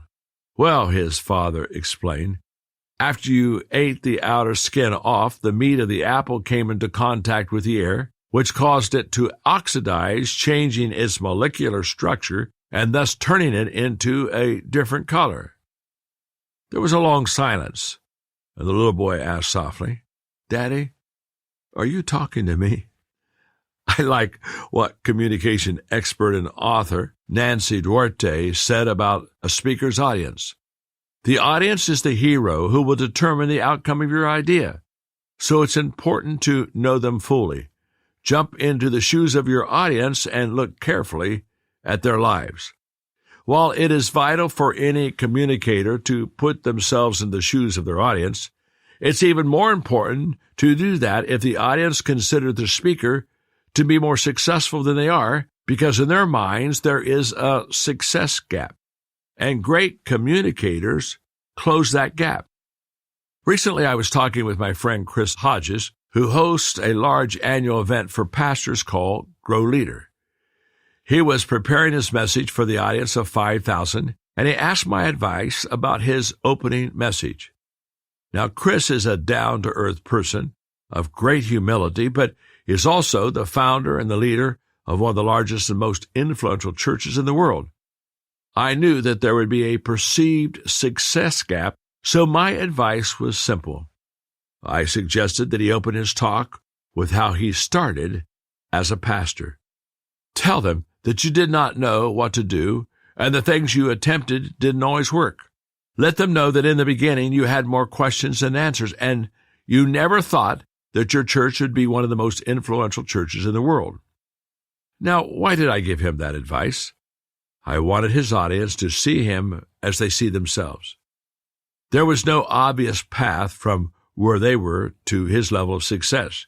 He had to put on their shoes, go back to his beginning, and let everyone know that he once stood where they were. When Chris did this, the pastors knew that he understood them. Feeling understood opened them up to his message. As you prepare a message, always start with finding out who your audience is and considering your subject from their point of view. Number 2, stay in your strength zones. When you know who your audience is, you begin to get a sense of what they need. What will you try to give them? The danger is trying to give them something they need that you don't have. That is the recipe for disaster as a communicator. My advice to avoid that problem is for you to stay in your strength zone. When I communicate, I speak and write only in the areas of my strengths. I stick to the 8 subjects I know well and can address with excellence: communication, leadership, equipping, attitude, relationships, success, significance, and faith. These are the things I know and can speak about. My strength zones allow me to have not only knowledge but also moral authority because I've proven myself in those areas. What are your strength zones? What do you do best? Where do you possess great skill and natural ability? Where do you demonstrate strong intuition? How have you been best able to help people and add value to them? These are the places you are effective and can be effective with others. The successes of your past will give credibility to your words. Number 3, develop your thesis. Robert Frost said, "Half the world is composed of people who have something to say and can't, and the other half who have nothing to say and keep on saying it." To help you avoid either fate, you need to develop a thesis for your message. Your thesis is the main thought expressed in a single statement that contains the essence of your message. Every time you intend to communicate through speaking or writing, you should identify your thesis. The hardest people to follow are communicators who are searching for their core ideas as they deliver their message. If you don't know what your main point is, how will anyone else? Your thesis is the box top of the puzzle. It describes what the puzzle will look like when it has every piece in place. For example, the thesis of this book is, if you learn and practice the laws of communication, you will become a better communicator. Sometimes I know my thesis before I begin writing. Knowing who my audience is, what they need, and what I can offer them leads me to my thesis. Other times, I follow my intuition. I start doing my research, and I might even start writing my outline before I'm sure of the thesis. Either way, by the time I'm done writing my message, I know what my thesis is. I recommend that you know what yours is too. Number 4, do your research. Your next 2 steps are doing research and creating an outline. You can do them in either order, but I almost always start with research because it stimulates my thinking and lights the flame of my creativity. Plus, I work faster when I start with something rather than trying to create my outline from scratch. I begin my research by gathering material to support my thesis. I pull together stories, quotes, thoughts, ideas, and illustrations. When I began my career, this was laborious. It's why I started a filing system. Every day I read, find, and save good content. And when I'm ready to write a message, I have hand-picked material waiting for me. Today, there is no end to the amount of material you can access in seconds because of the Internet. So you have a different challenge.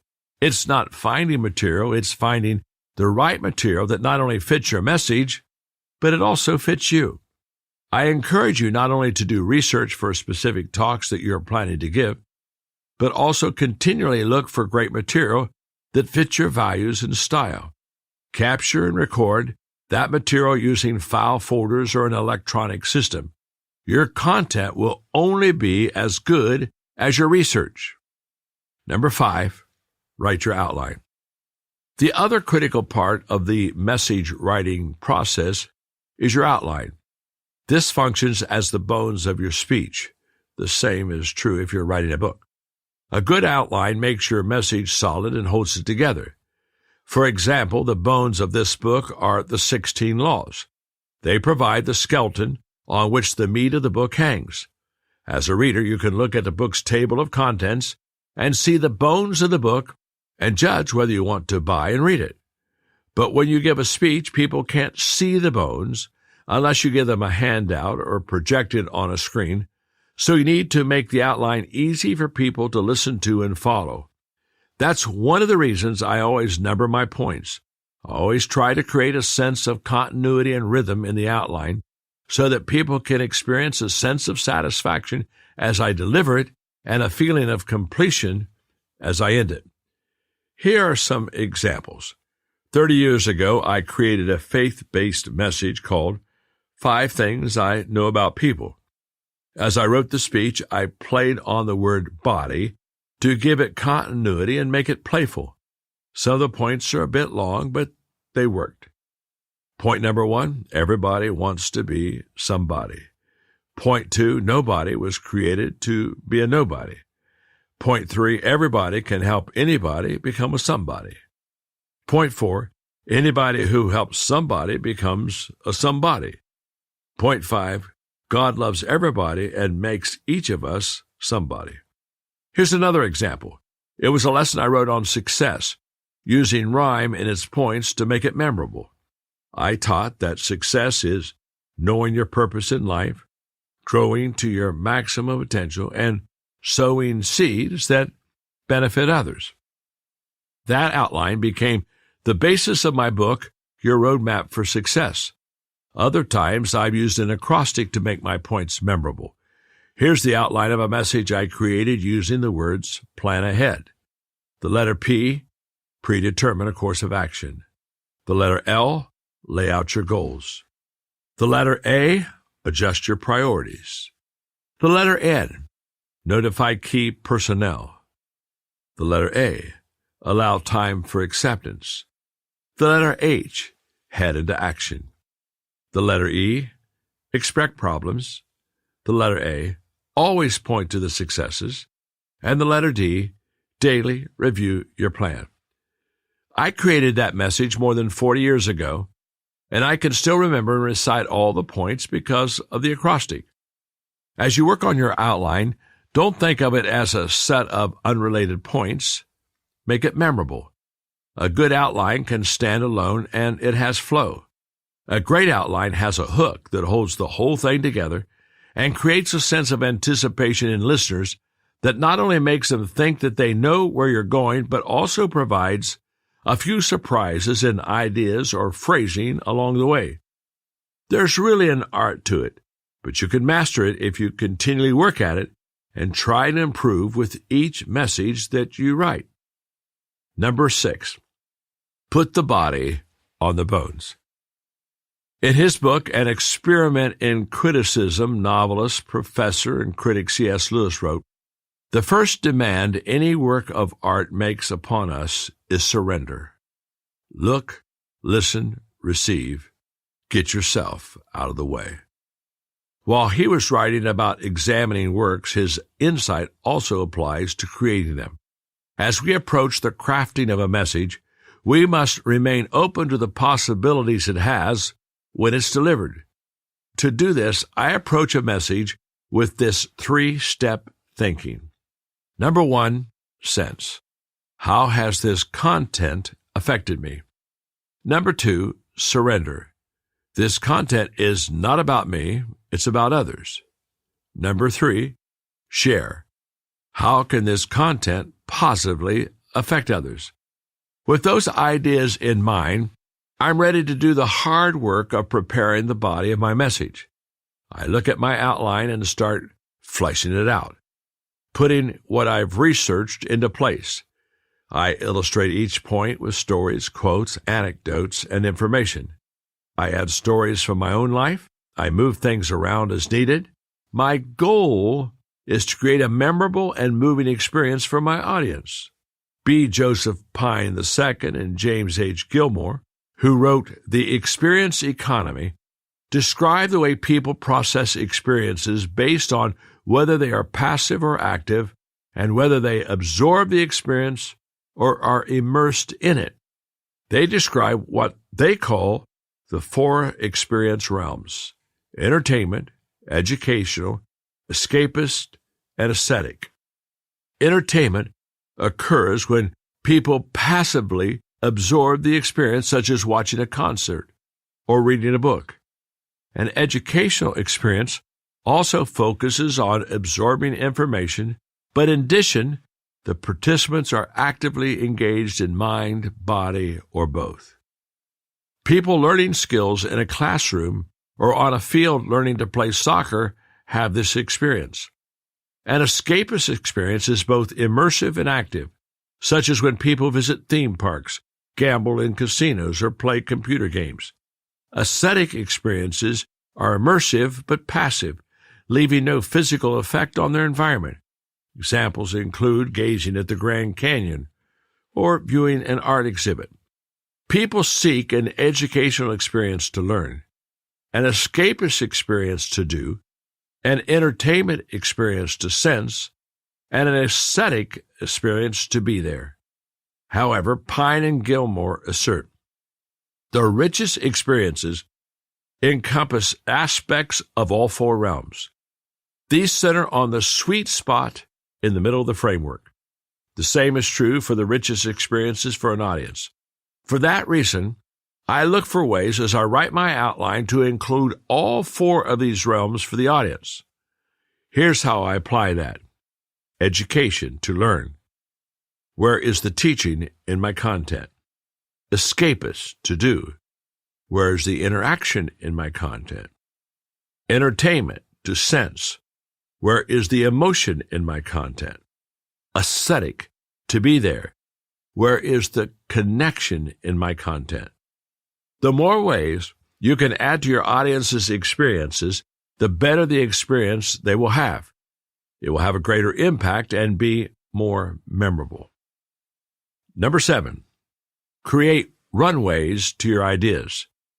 Every message is like an airplane flight. To get somewhere, it has to take off and it has to land. The success of your communication depends on these two things. If it can't take off, it never flies with the audience.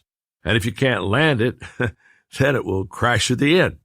Either way, you've lost your audience, and all the work that you've done creating your content will be in vain.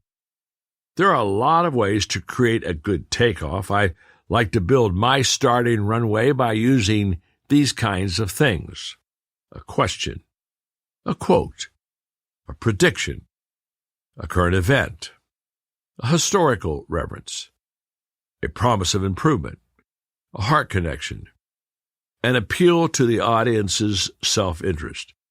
My desire is to put at least 4 of these things into the first 5 minutes of my message. The ones I use every time are the heart connection and the self-interest appeal. One of the reasons that I so often say, "My name is John and I'm your friend," is that I want to make a heart connection with people. I want them to know that I'm there for them and I care for them. To appeal to their self-interest, I might say something like, "This morning I was thinking about you and how I could add value to you today." Again, I want them to know that my goal is to help them and make them glad that they came. Just as you need a runway for a powerful takeoff, you also need one to achieve a smooth landing. I've watched too many speakers do a poor job of landing the plane. Some just stop as if they ran out of fuel, and others look like they've been practicing what pilots call touch and goes, where it appears they're about to land, but then they take off again. They circle back around and line up for a landing and then take off again. And the more that they do this, the more their audience just becomes exhausted, confused, and frustrated. My advice is to line up the best approach, know exactly where to land the plane, focus and finish. You can do these things by reviewing and summarizing your talk, giving people an action plan, and empowering them to take action. If people are clear on what you said, know what to do, and are inspired to do it, you will have added value to them and they will walk away feeling helped and empowered. Number 8, plan your transitions. Recently, a friend sent me a picture of a tour guide walking with a sign held high so his people could follow him and keep up with him. But in the photo, no one was following, not one person. The number 1 rule for any tour guide is don't lose your group. That's also true for communicators. And the quickest way to lose an audience is through poor transitions. I call a transition the trapeze of a talk, because moving smoothly from one idea to another is like letting go of one swinging trapeze bar and having to grab the next one. I found that in a 45-minute presentation, I must navigate 4 to 6 trapeze moments where I have to let go of where I am to arrive successfully at where I want to go. The thing that helps me most to transition well is that the main points in my presentations are numbered. So going from one number to the next makes a transition obvious and easy for my audience to follow. However, I also make frequent use of the pause. Since the pause is the most understood transition in conversation, it's also very effective in speeches. Then why do so many communicators fail to use it? They avoid silence because they believe they are giving up control of the audience. But pauses can be used powerfully. I will examine the pause extensively in the Law of Change-Up, Chapter 14, so I don't need to say much about it here, only to encourage you to use it. I use a lot of other techniques on stage to transition, but they are not written into my content. I move geographically from place to place. I use a facial expression. I change the rhythm of my speech. I stand up or sit down. The best transitions come as a result of being connected to the members of your audience and interacting with them. If you don't have extensive experience speaking, look for places in your content where you can add cues to make physical transitions. Number 9, use phrasing that creates echoes. The final piece of the puzzle can be one of the most difficult to create, but it's often the most impactful, using phrasing that creates echoes in people's minds and hearts. To quote Mark Twain, "The difference between the almost right word and the right word is really a large matter. It's the difference between the lightning bug and the lightning." When I prepare content, I work hard to create memorable phrasing.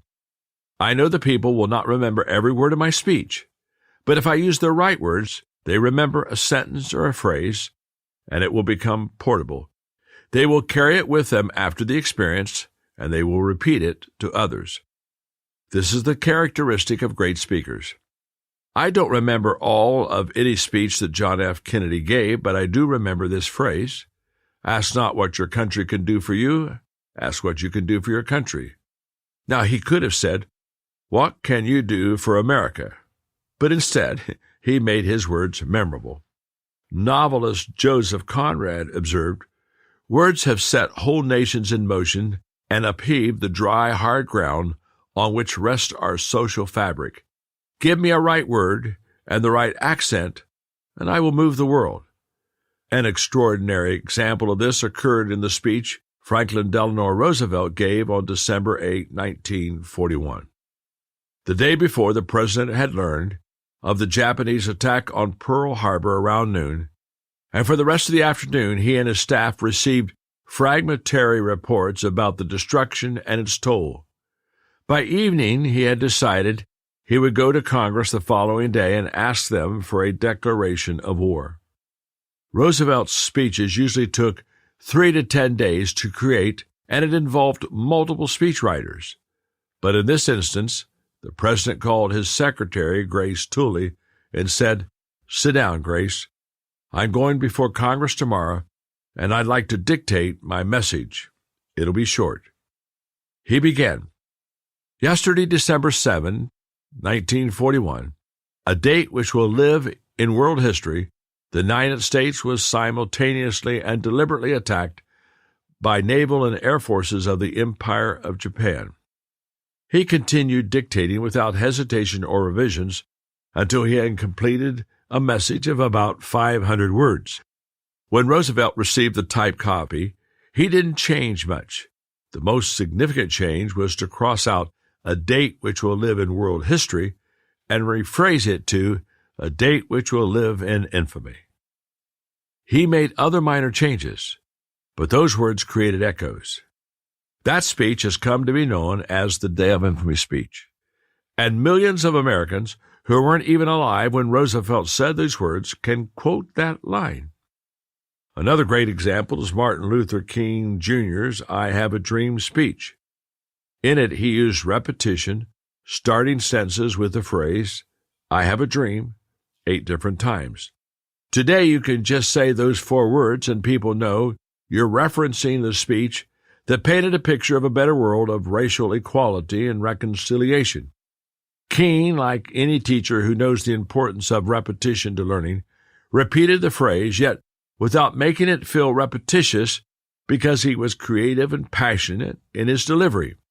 Study great speakers, and you'll find phrasing that has taken on a life of its own because of the creative and powerful way that they worded their messages. For years, I have made it my goal to use phrasing in my communication that will create echoes. I love when a well-known phrase, such as "sometimes you win, sometimes you lose," can be given a creative twist and becomes "sometimes you win, sometimes you learn." And I always try to make a phrase catchy, so instead of saying "success requires hard work," I will say "pay now, play later," or "you have to give up to go up." Once I was talking with writer, director, and producer Tyler Perry, and as he told me about continuing to work hard after he no longer needed to, I said, "When you can afford to quit, you can't afford to quit." It stuck with me and later inspired me as I addressed a company that had just experienced a record-breaking year. I said, "You didn't come this far only to come this far." In any presentation, we say a lot of words. Most are heard and soon forgotten. However, if you intentionally work to create echo statements in your communication, Your listeners will feel your speech as well as hear it, and they will remember parts of it long after you're done speaking. Once I'm done creating my content, I'm still not done. I look at my notes, trying to evaluate the entire message, and I ask myself 3 questions. How has what I'm communicating affected me? If I'm not moved, my audience won't be either. How can I make it unique and different? Very few speakers or speeches are remembered. We have to make them memorable. And how can I make it better? If I can do anything to improve it before I deliver it, I do it. If you work hard on your content and make every message the best it can be, the law of content will start to kick in. You will say something worth saying, and people will start listening. That will feel very satisfying. But don't let that stop you from continuing to strive, learn, and grow. To remain relevant and relatable, learn something new every day. Keep researching and exploring. Keep asking questions. Live new experiences. Read and file content every day. Love what you do. And always update any lesson you intend to teach more than once. Your content will keep getting better only if you keep getting better. If you're continually growing, you will never run out of content, and you will always have something to say that's worth saying.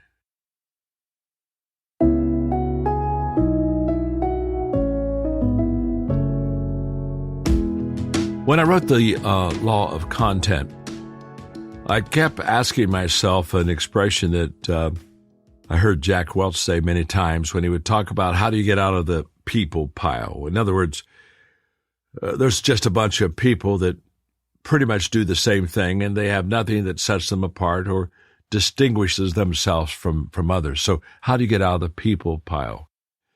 So when I wrote the law of content, I worked very hard on helping you to be creative in your wordsmithing and how you said words. I tried to encourage you to look for something that is memorable. Remember, memorable has to be something that's not average. It has to be something that's not common. Now, what I've discovered is to be unforgettable in your content, set you apart from others, get you out of the people pile.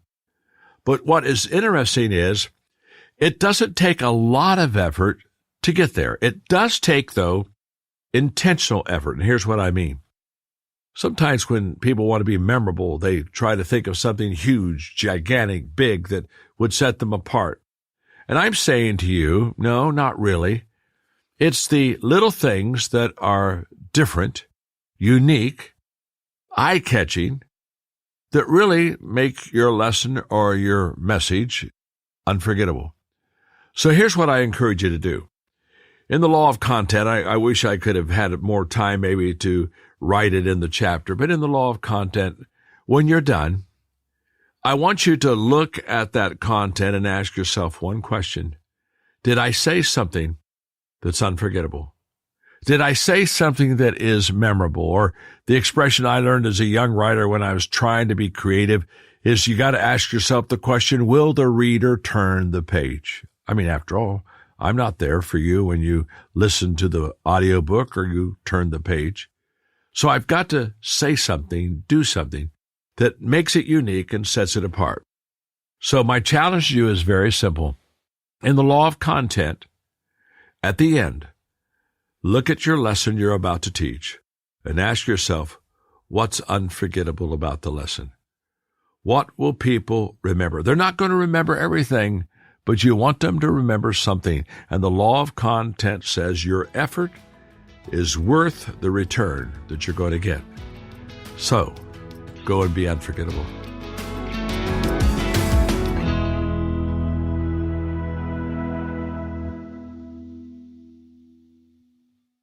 Law number 7, the law of connecting.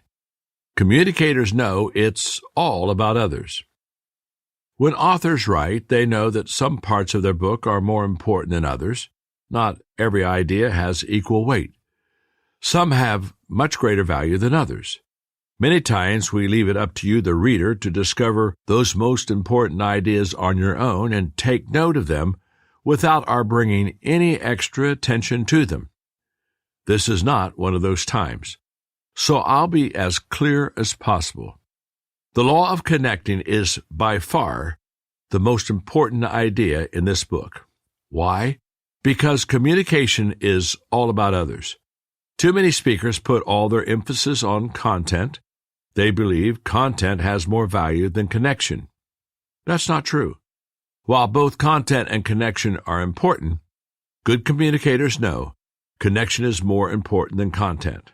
That's why I say communicators know it's all about others, and that is the law of connection. When you listen to someone talk to others, you know immediately what they value, themselves, their content, or their audience. People who focus on themselves seek to gain attention. Speakers who focus on content give out information, and communicators who focus on others make a connection. Until you connect with people, there will be a barrier between you and them. No matter how good your content is, people will not receive it as well as they would if you connected first. Without connection, they may be interested, but they will not be inspired. People will receive more from a communicator with average content who connects than they ever will from a speaker with great content who never connects. And here's why. People do not care how much you know until they know how much you care. If you want to get through, you must connect. If you can connect and have great content, it will be a home run. If you think about human nature, this makes sense. If it is true that almost everything we become and accomplish in life occurs with and through other people, then the ability to connect and create rapport with others is the most important skill that we can learn. Spouses who connect with each other are more likely to stay married. Parents who connect with their kids are more likely to maintain positive relationships with them. Leaders who connect with their team members are more likely to create productive teams.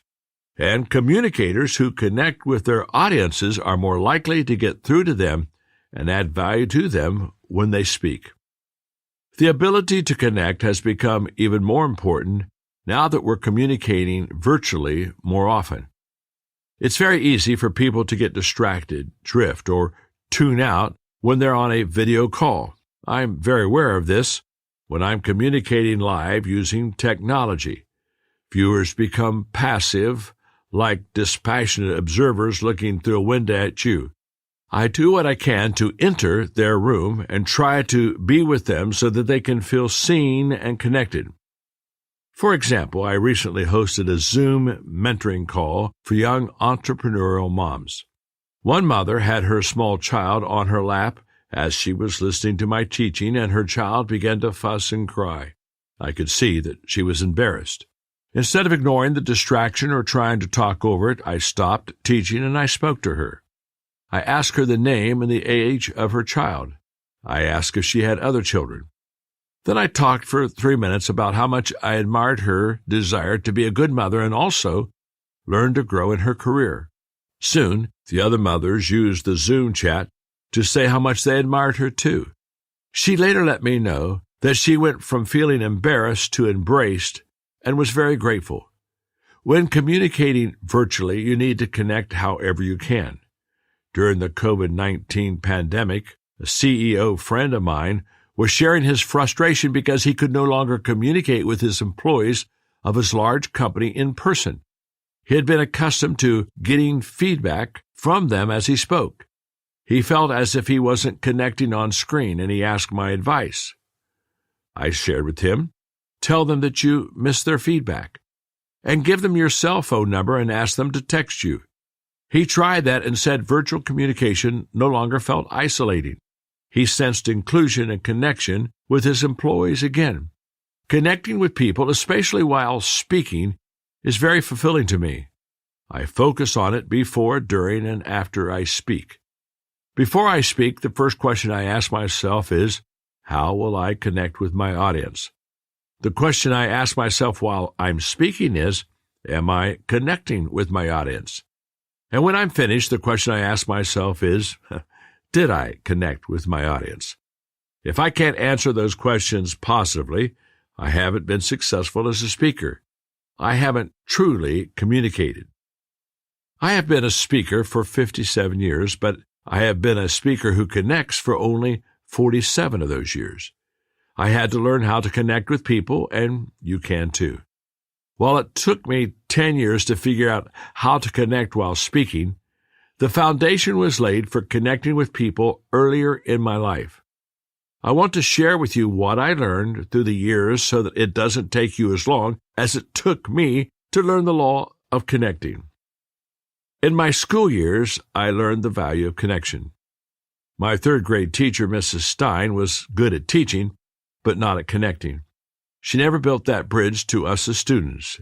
As a result, we learned our lessons, but we did not love our teacher. The next year in school, everything changed. My teacher was Mrs. Tacey, who turned out to be my favorite teacher. She not only taught well, but she connected well. Yes, we learned our lessons, but we also loved her. Fourth grade was my favorite year, not because I learned more, but because of the connection I felt with her. As I transitioned from elementary school to junior high, different teachers taught me different courses for the first time. Like most students, I liked some classes better than others. But rarely was the difference the subject of the class. Almost every time, what determined whether I looked forward to a class or dreaded it was the teacher. When the teacher connected with us, we connected with the class. Later in college, we had more control over what courses we selected. Most semesters, my friends and I would gather to talk about what class we would choose, and we always worked our schedules around the professors that we enjoyed and the ones we wanted to avoid. The best teachers brought the best out of me. During those years, I began thinking how I wanted to be like the teachers I loved, the ones who connected with their students. Think about the best and worst teachers you've ever had. What made the best teachers great? I'll bet it was more than just how much they knew or cared about their subject. It was how much they cared about you. Think about what made them so special. Learn from what they did and apply it to your communication. Caring connects. My dad taught me that putting others first was the key to success. When I was a freshman at what now is called Ohio Christian University, my father, who was then the college president, took me and four of my friends on a trip. The first night at our destination, Dad discussed our two options for activities that we could do the next day. After explaining them, he took a vote, and I was outvoted.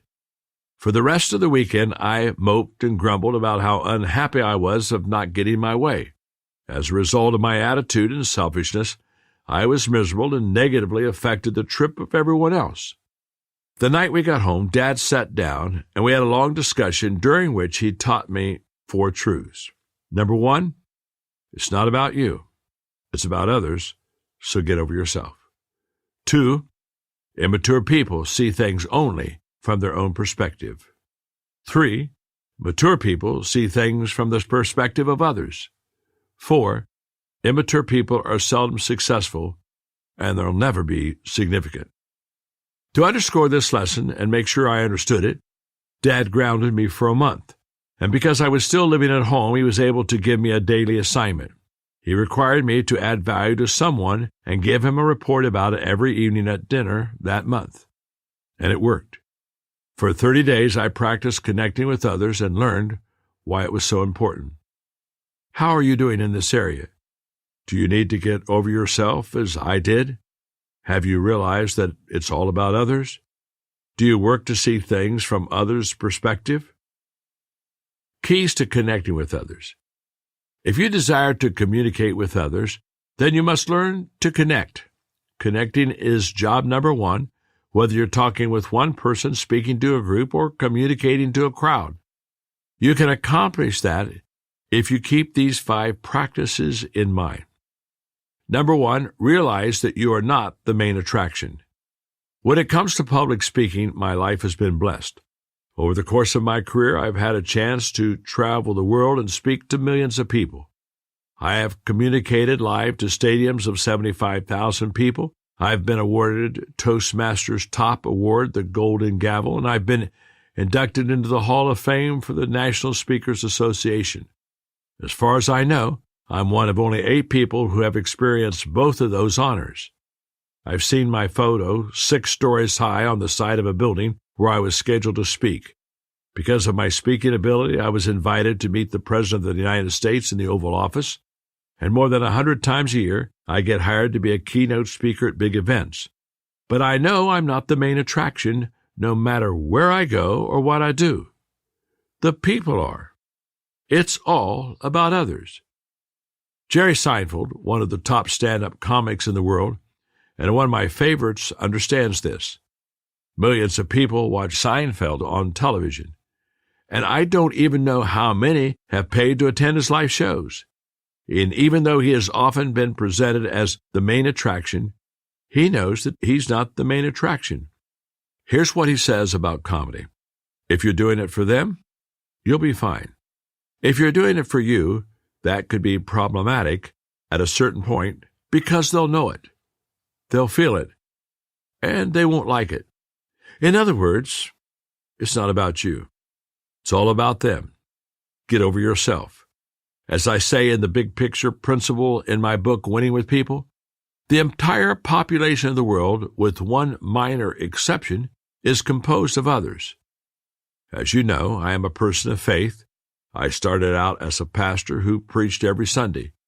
I consider my messages to be important. But no matter how important my message or your message might be, we need to maintain perspective about ourselves. To help you understand what I mean, I'll share with you one of my favorite illustrations I used in a sermon. It was Palm Sunday. Here came Jesus riding into Jerusalem on an ass. Great crowds began to shout, "Hosanna, Hosanna!" Some of them threw their coats on the ground. Others spread out palm branches. The ass perked up his ears. "Well," he said, switching a fly off a mangy patch, "I had no idea that thought so well of me." Now, where am I going with this? Any time someone comes up to me after I've spoken and says, "Wow, that was terrific," they're not actually saying Hosanna to me. I need to remind myself I'm just the ass who carried Jesus. No matter how good you are or how important your message is, you must remind yourself that you're not the main attraction. That understanding opens the door to connecting with people. You're not there to impress them or to raise yourself up, increasing the distance between you and them. Your goal should be to close that distance. Number 2, make your first impression your best impression. Psychologists say that people take about 7 seconds to size up others and decide whether they like them. This occurs not only when people meet you one-on-one, but also when you step forward to speak. Think of it as the 7-second test. Those first few seconds are crucial because once someone mentally labels you as likable or unlikable, everything else you do will be viewed through that filter. When people like you, they will look for the best of you, and when they don't, the opposite is true. When I'm interacting with people one-on-one, I try to practice the 30-second rule, which I wrote about in my book, 25 Ways to Win with People. Within 30 seconds of a conversation, I try to say something encouraging to the person that I'm interacting with. When my daughter Elizabeth was a youngster, she once told me, "Dad, I love the way you look people in the eye and say something positive about them when you meet them." Well, that made my heart smile. Most people are focused on themselves when they first meet others. They worry about how they look or how the other person perceives them. Ironically, that's the exact opposite of what you should do. Instead, you should focus on them. No wonder actress Lisa Kirk said, "A gossip is one who talks to you about others. A bore is one who talks to you about himself. But a brilliant conversationalist is one who talks to you about yourself." A few years ago, I was invited to speak to a large crowd of business people in Moldova. Before the event, I got to meet with some 100 leaders who had been responsible for setting up the event and bringing in the attendees. As we gathered in a nearby room, knowing that we had less than a half hour before the event began, they asked me to speak to them. Now, my greatest desire was to thank them, but as I looked on their faces and I saw them leaning in, I sensed that there was a better way to do that than just talking for 25 minutes. Thank you for making this event possible, I said. I've been asked to speak to you, but is it okay if I talk just for 5 minutes? Because what I really want to do is I would like to take a picture with each one of you. They leaped to their feet, they applauded, and in that moment, I wanted them to know that I knew I was not the main attraction. They were. That made a great first impression, and we connected. Number 3, be intentional in seeking to understand their world. When you speak and you're failing to connect with people, you can see in their faces that they are thinking, so what? But when you are connecting well, you can see they are thinking, me too. How do you inspire that? By working to see from their perspective and trying to understand their world. When my friend Jim Rohn talked about leadership, he often said, start with where the people are before you take them where they want to go. When it comes to speaking, I believe you have to find people before you can connect with them. Being intentional about finding people means seeking to understand their world so that you can find common ground with them. And then going to where they are makes it possible for you to connect. In Winning with People, I wrote about the exchange principle, which says, instead of putting others in their place, we must put ourselves in their place. This is an essential concept for connecting, whether with an individual or a group. I do this in several ways before I speak. I try to find out as much as I can about my audience, and I try to put myself in their place mentally and emotionally. I try to anticipate what their hopes and dreams are so I can speak directly to them. I also put myself in their place physically. If I can, I'll go out into a room before the audience comes in, and I'll sit in a seat one of them will soon occupy. I look up at that stage and I remind myself that people may be looking at me, but it's not about me. It's all about them. If I can, my preference is to sit with them and go on stage from the audience, not the backstage. If I feel emotionally connected to them, I'm ready to speak. In 2019, I received the news that I would be receiving the Horatio Alger Award and be inducted as a member of the Horatio Alger Association. I was familiar with Alger, the author, because my father introduced me to his books when I was a kid. I loved the rags to riches stories of entrepreneurialism, his heroes embodied. But I was even more excited to be connected to the Horatio Alger Association, a nonprofit organization. It was founded in 1947 to recognize achievement and help promising young people in difficult circumstances. Since 1984, the association has awarded more than $245 million in need-based college scholarships to more than 35,000 students.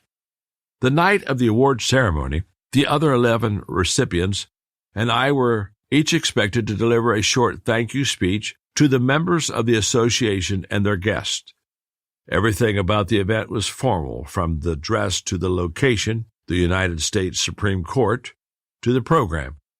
Even our thank you speeches had been scripted and rehearsed.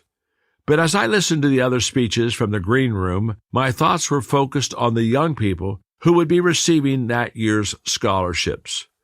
All of them had come from difficult situations and faced tremendous odds, yet they had worked hard, succeeded in school, and were receiving scholarships to universities so they could pursue their dreams.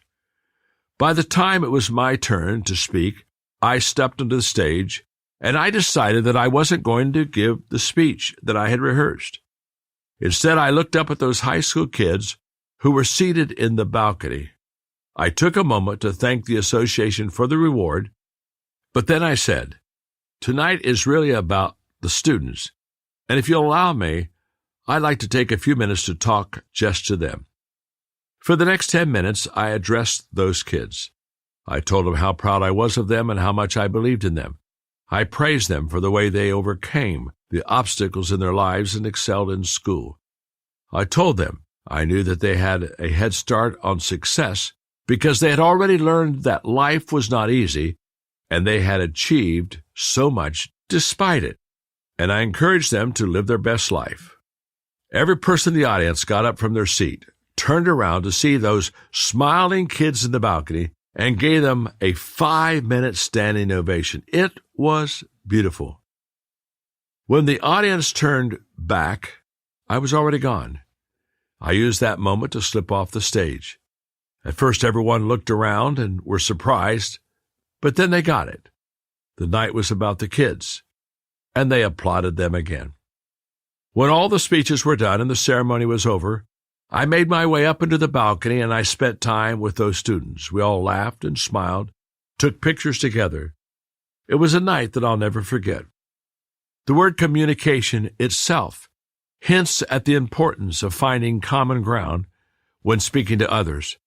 Communicate comes from the Latin word communicatus, meaning to impart, share, or literally to make common. To connect, we need to establish commonality. The greater the commonality, the greater the potential for effective communication. Number 4, be personable. The first 3 practices for connecting with people will help you take the attention off yourself and put it on others where it belongs. When you realize you're not the main attraction, focus on others to make a good impression and work to understand people, you lay the groundwork for connection. The next 2 practices will help you focus on things you can do to improve yourself for the sake of others. Start by doing whatever you can to make yourself accessible to people emotionally, intellectually, and physically. Communication is about removing barriers. For example, when I'm on stage speaking, I sit on a stool and I put my notes on a high-top table or a music stand. I make myself comfortable so people feel at ease and secure as they listen to me. I know who I am, and I'm okay with it. Being at ease with yourself helps others be at ease with you, which I call the approachability principle in winning with people. If you are uncomfortable as you speak, the audience feels it, and they become distracted by it, and they miss your message. If you're ever nervous when you speak, don't announce it. Once you do, your audience feels obligated to worry about you. Presenters who cause worry don't inspire great confidence. To be personal, you need to learn to be comfortable with who you are. When I speak and say, "My name is John, and I'm your friend," I'm letting everyone know that my talk will be conversational. Often I'll take it one step farther and say, on the count of 3, "Give me your name." The entire audience yells out their names at once, and I reply, "Nice to meet you." What am I doing? I'm trying to be personable to remove barriers. I want them to think of me as a friend, not the speaker. As they listen, I want them to feel that I'm talking to them and with them, not at them. I also work to make my words inclusive and inviting. I use we, us, our, and I never use technical jargon or business buzzwords or any language that would indicate that we're not on the same level and in this talk together. I am intentionally open and authentic. Sometimes being personal and authentic can take a funny turn. A few years ago, when I was speaking in Baltimore, I was walking around the stage, and I decided to sit down on a railing at the side of the stage while I talked to the crowd. As I spoke, I slid a couple inches, and I felt my slacks rip. I stood up and secretly checked with my hand, and I discovered a 6-inch tear. "Oops!" I said out loud, and I quietly sat down on the rail. "I have just ripped my slacks."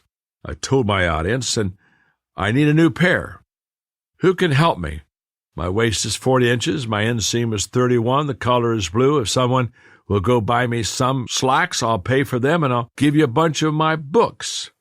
A lady in the crowd stood up and shouted, "I'll do that," and off she went to the applause of the audience. I then stood up and continued my teaching, moving around the stage sideways so that my back never turned to the audience.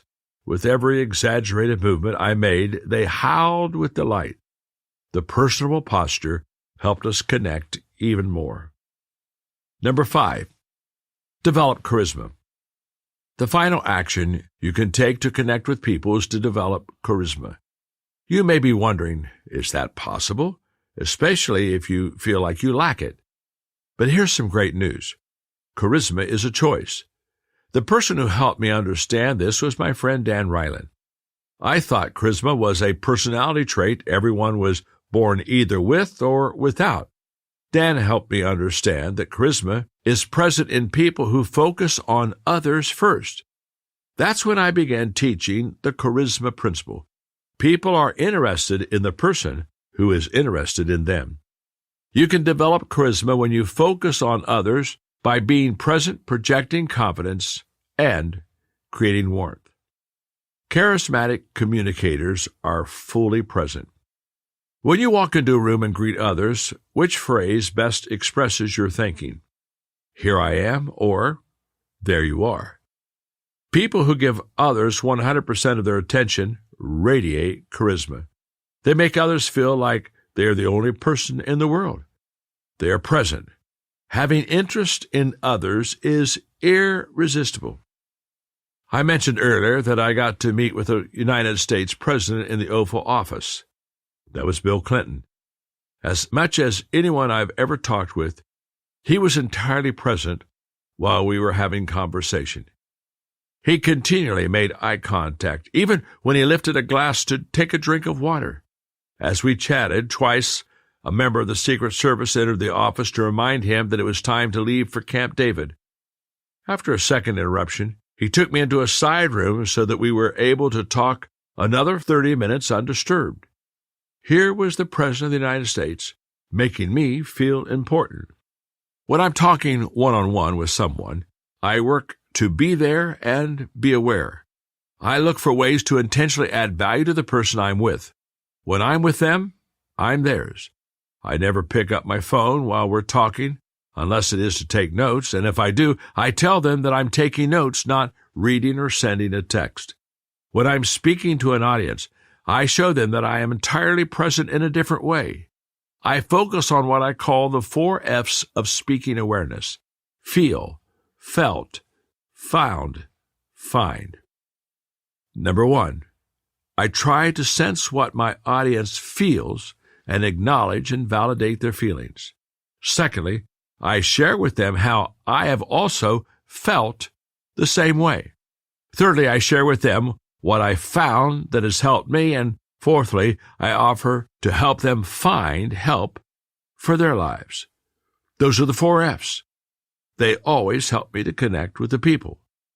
This is really an expression of understanding their world and then offering to add value to them. Their lives are so radiant, so genial, so kind, so pleasure-bearing that you instinctively feel in their presence that they do you good. I believe what Beecher was describing is charismatic confidence. That kind of confidence is contagious. For communicators, where does that confidence come from? It comes from feeling confident about their message and from being confident that the time together with their audience will have a positive impact on their lives. Confidence comes as a result of believing the best about people, knowing that the content of your message has helped you, and knowing that it will help them, and believing that their response will be positive. When you possess confidence in those areas, it's easier to connect, and it's easier to deliver.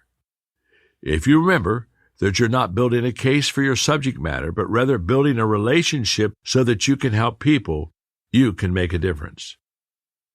Several times a year, the Maxwell Leadership Organization hosts a training event called the International Maxwell Conference, IMC, to certify new coaches and speakers.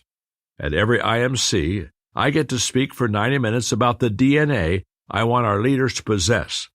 I let everyone know that we are people of value who value people and add value to people. I communicate to every speaker and coach that I want them to possess these values, but I also instill confidence in them so that they can be effective. Why? To be people of value, we must have confidence in ourselves. To value people, we must have confidence in others. To add value to people, we must have confidence in service. If you possess confidence in yourself and others, and that confidence is focused on adding value to people, you will be attractive to others. Charismatic communicators create a feeling of warmth. People know when you like them, and they like being liked. It makes them feel warm and comfortable in your presence. They feel accepted, valued, noticed, important, special. Warmth creates connection. It creates an environment where people sense good things can happen. If you focus on others and adding value to them while being confident in yourself and your ability to help them, you will be able to connect. You don't have to be perfect to communicate. In fact, trying to be too perfect and polished can actually work against you. There's something endearing about presenters and presentations that are not perfect. When the speaker is comfortable with his or her imperfections, people are drawn into the experience. So embrace your humanness. If you're an NFL fan, think of the late John Madden.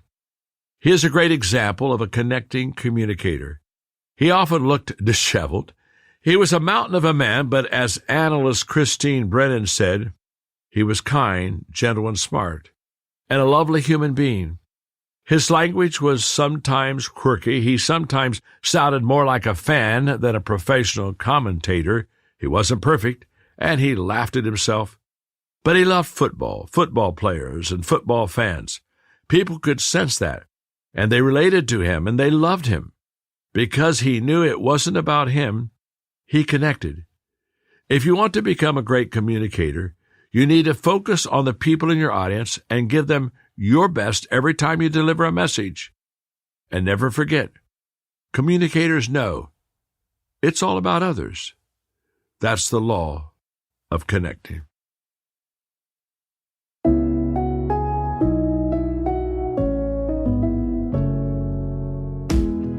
As I read to you the law of connecting, I think it was probably easy for you to tell that maybe that's my favorite number one law. All the laws are important, but I just know that until I learn to connect with you, whatever I say or whatever I do is never going to have full impact. And so when I taught the law, I thought in my own life of my connecting experiences. I can still remember many years ago spending a day listening at a conference to 7 well-known, international, exceptional speakers. And as I sat in the crowd that day and listened to them speak on different subjects, they were all good. And I kept asking myself, is there anything that these 7 different personalities from 7 different backgrounds with 7 different kinds of work that they do, these differences in people, is there anything that they have in common? I came to the conclusion at the end of that day that every one of them was successful because they connected with the audience. So I asked myself, how did they do that? And obviously, what did they do? They realized it was all about the audience, not about themselves. I spoke in the chapter that I just read to you about getting over ourselves. And I found that it's just to be really true that it's important to get over ourselves. I've had the privilege in the last year to go to Nashville and start writing some music about my books. I write books, and so I sat down with great writers in Nashville. I mean, writers who have had number one hits. I mean, they're bigger, better, faster, smarter than me, much more experienced than me. And we got into the studio and we wrote songs. We wrote songs about my books. And because of this law, the law of connecting I've just talked to you about, we wrote a song called, okay, you talk about pulling back the curtains. We wrote a song entitled, Get Over Yourself. And it was so much fun. And the chorus, it has a great song feel. And I'm not a singer, so I'm not going to sing it to you, but just kind of, if you get the feel, basically in the chorus we kept saying, very simple, you have to find yourself to know yourself. You have to know yourself to improve yourself. You have to improve yourself to get over yourself. And you got to get over yourself to give yourself. Find myself, to know myself, to be myself, to improve myself, to get over myself, so I can give myself to you.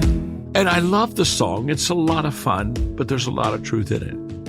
When I get over myself, only then can I give myself to you.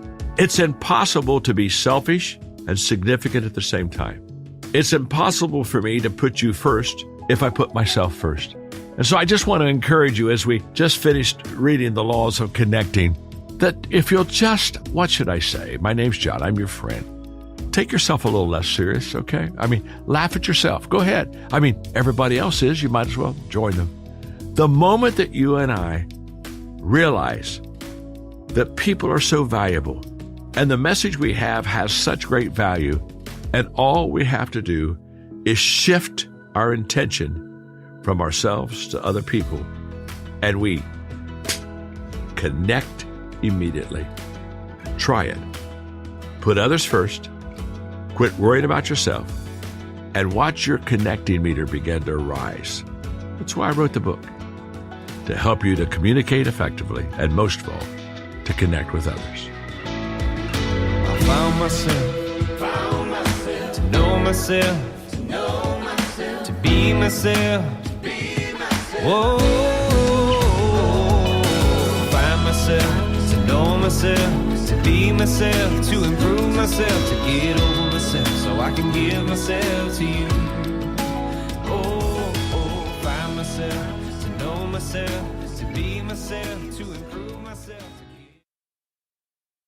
Law number 8, the law of leverage. Good communicators lead with their strengths and use them often. One of my great joys in life is mentoring leaders and communicators. That's something I've done for more than a quarter of a century, and I've had the privilege of helping some fantastic people navigate the journey of improvement in speaking and leadership. One of those people I started mentoring in the late 90s is Kevin Myers, the founder of 12 Stone Church. I first met Kevin when he was just a kid starting out in his career, but by the time I started mentoring him, he was in his mid-30s and he was already a terrific communicator.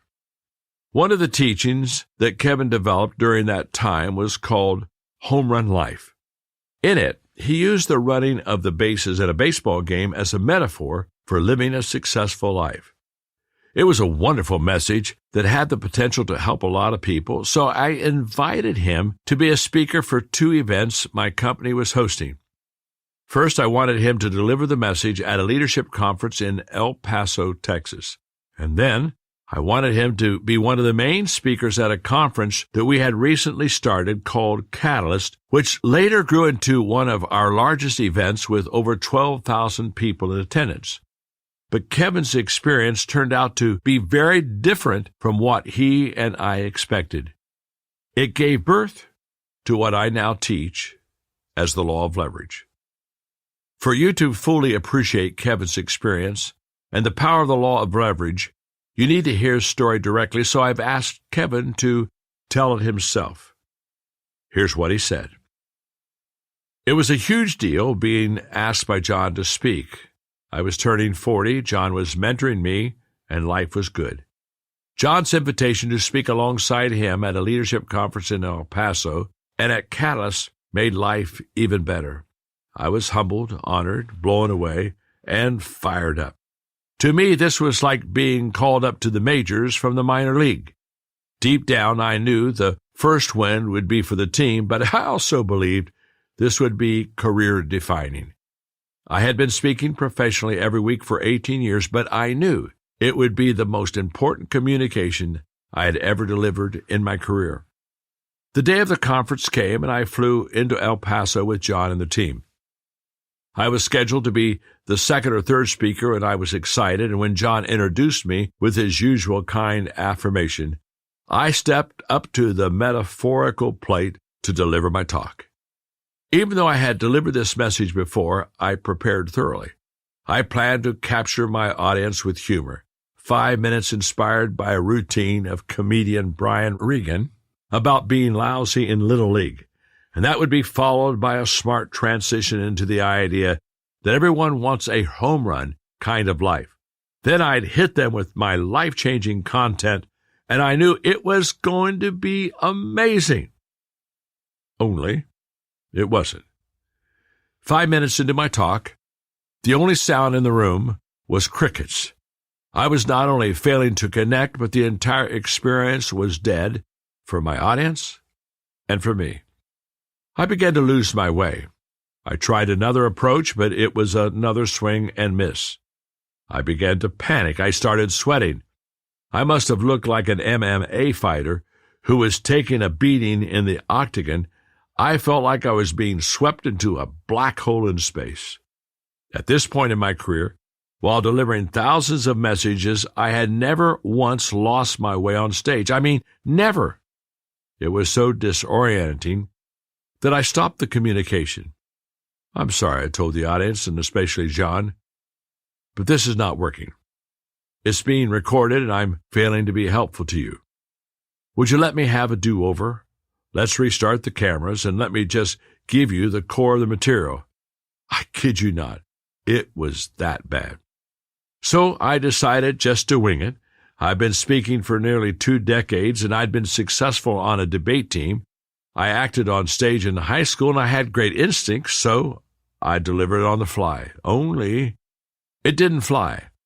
I crashed and burned for the next 30 minutes, and when I finally finished, I walked off stage to pity applause. It was the single worst communication experience of my life. And for the first time, I understood why public speaking was often cited as people's number one fear. Even as I write this, I cringe. I feel nausea. The panic returns, and I start to sweat. I'd failed John, I'd failed my audience, and I'd fumbled a great opportunity, and it totally unraveled my confidence. On the flight home to Atlanta, John was gracious and curious. Kevin, you've never been in a black hole on stage before, have you? He asked. You've never experienced a complete failure in communication like this? I confessed I hadn't, but I could not even process it, let alone look him or anyone else in the eye while thinking about it. I didn't know how to go forward. Fortunately, John started teaching me what he now calls the law of leverage. Good communicators lead with their strengths and use them often. Since we met regularly, he fleshed it out for me, and I started using it every week in my speaking, and I could see its impact immediately. But he and I both had in the back of our minds that Catalyst was coming up soon, and that was going to be a bigger stage with a bigger audience than El Paso. Over lunch one day, John said, Kevin, I don't know what to do about you speaking at Catalyst. While you're a gifted communicator and the concepts are strong, we can't afford an El Paso. John's team didn't want to risk a repeat failure on my part, neither did John, and hey, neither did I. Well, John, I responded, I've had some time to process that, and I've had some time to apply the law of leverage. On one hand, I hope you take me off the list of speakers. That relieves the pressure on me. On the other hand, I hope you keep me on it because I think I can get a double, triple, or who knows, maybe even a miracle home run. But it's obviously your call, so I'm content either way. I can't tell you why John decided to let me speak again at something important as Catalyst. It was a huge risk. Looking back, if I were John, I would have said no. However, he gave the green light. The day of Catalyst, I was introduced, and I stepped in front of thousands of people in the audience, and I think John and his team held their breath. As I prepared to deliver my message, I tried to keep the thought of El Paso from paralyzing me. This time, instead of leading with someone else's strengths and humor, I led with my own, my heart. I talked about my early struggles in leadership, my years of utter defeat, and my desire to quit. I shared how I had decided to shut down my organization and walk away from it. I had even gone back to my old boss in Michigan to ask for my old job, but he told me to return to Atlanta to keep trying. I knew that most of the people in the room could relate to my experience. They had been there, or they were there now. And then I taught the solution, how to live a home run life. What happened that day is what marathoners call a runner's high, and pro athletes call being in the zone. The connection worked, the room went with me, and my message was a home run. I walked off stage to a standing ovation. That day I experienced the power of the law of leverage. The law of leverage took Kevin's speaking to another level. It teaches speakers to discover their strengths and use them often so that they are always giving their best out of their best. You see, when you find your strengths, you find your voice. And from then on, your communication fits who you are. It becomes natural. Novelist Doris Mortman said, "Until you make peace with who you are, you'll never be content with what you have. If you want to grow as a communicator, you must learn your natural primary strengths and use them when you speak." I think we know to focus on using our strengths in other areas of life, yet we often neglect to apply this truth to our communication. That was true for me when I was a young communicator. As I've already explained, I started out imitating other speakers without success. I was looking at communicators and asking myself, what do they have that I want? Instead, I should have been looking at my audience and asking, what do I have that they want? Only after I stopped emulating others and discovered my own authentic voice did my messages start carrying weight and increasing in influence. What happens when we don't leverage our strengths for success? We end up trying to improve our weaknesses, but that ultimately is a lost cause. A fable written in 1940 by George H. Revis, who was at the time the superintendent of public schools in Cincinnati, Ohio, illustrates this fantastically. He called it the animal school. Once upon a time, the animals decided that they must do something heroic to meet the problems of a new world, so they organized a school. They adopted an activity curriculum consisting of running, climbing, swimming, and flying. To make it easier to administer the curriculum, all the animals took all the subjects. The duck was excellent in swimming, in fact, better than his instructor, but he made only passing grades in flying and was very poor in running.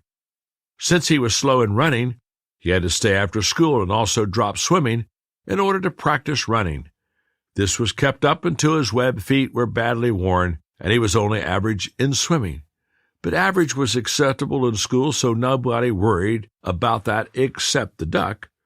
The rabbit started at the top of his class in running, but had a nervous breakdown because he had so much makeup work in swimming.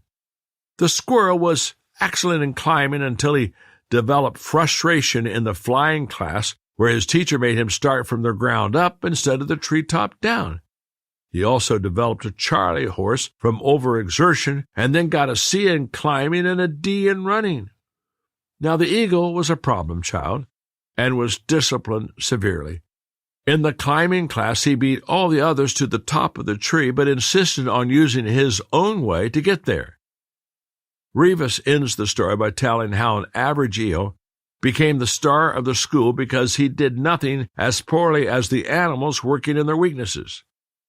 In the real world, we know that people don't desire average. Nobody is looking to hire a mediocre speaker or is excited about following an uninspiring leader. Nobody wants to be taught by someone who is merely adequate. People want to be engaged, inspired, instructed, and entertained. To become the best version of yourself as a communicator, you must start with your strengths, use your talent, and add skills, knowledge, and practice to the mix. Those factors will become multipliers in your communication. So how can you use your strengths to make yourself a better communicator? First, you need to know what they are. If you're a self-aware person, you have a head start. If you're not sure, I suggest you begin by examining your ability in 3 areas. 1, leverage the strength that best helps you connect. The best place to start leveraging your strengths, and this is where I started with Kevin, is to consider the 4 primary connection points of communication: heart, help, humor, and hope. In El Paso, Kevin tried to connect with humor. Does Kevin have a good sense of humor? Yes. Does he use it when he speaks? Yes. Does he do it successfully? Again, yes. But is it his lead strength to connect? No. His heart is. Kevin is at his absolute best when he shares his heart. My advice is that you lead with your best connecting strength 99% of the time and return to it often when you speak. Heart. What is heart? It's an emotional connection. Heartfelt communication is authentic and personal. It's vulnerable and open. It comes from your heart and appeals to the heart of others. It also comes from a place of empathy, not manipulation. If you try to play on people's emotions in an inauthentic way, it just won't work. People will see through it. But if you are your genuine self without pretense or posturing, it draws people to you and it creates a bond with them, a bond of trust. Heart encourages others. After Kevin and I discussed his El Paso experience, he realized that heart was his best way of connecting. So he changed his opening and his emphasis in his talk at Catalyst. He was open about his past brokenness, the failure of his leadership, his near financial bankruptcy, and his strained marriage. He was honest about how he had been striking out in life. Did he still use humor? Absolutely. His audience needed moments of laughter to relieve the emotional tension. Did he help them? Yes. That was the bulk of his message. Did he inspire hope? Of course. When he was finished, they believed if they applied what he taught, they could have a home run life too. But he led with heart and returned to it often in his talk. Help. Help is adding value to people by giving them practical tools that can improve their lives. It means equipping people to change what they see, how they think, and what they do. It's giving people concrete handles, especially when you are presenting intangible ideas. When you give your audience help, they are grateful because they walk away knowing how to change, grow, and improve. Help is instructive. Most of my outlines are filled with practical help. This comes out of my desire to be a motivational teacher, not a motivational speaker. Many years ago, I read that most people walk out of a seminar or conference excited, but they don't remember what they learned or how to apply it. When I looked at my own communication, I realized I focused too much on inspiration and motivation. That's when I began adding more practical application to everything I taught, turning my desire to help others into ways to help others. Humor. One of the 4 connection strengths, humor, is perhaps the most difficult unless you are naturally funny. Humor is seeing the funny or absurd side of life. It's using an unexpected twist to make people laugh. When you can make an audience laugh, it knits them to you. When humor is your strength, you can use it to bypass the front door and reach people through the back door. Humor is entertaining. My friend Steve Harvey tells communicators not to try to use humor if you're not naturally funny. I think that's good advice. What I think he's really saying is, if humor isn't your strength, never try to open a talk with a joke or try to force laughter. But even if you don't have Steve's gift, you can include elements of humor in your speaking.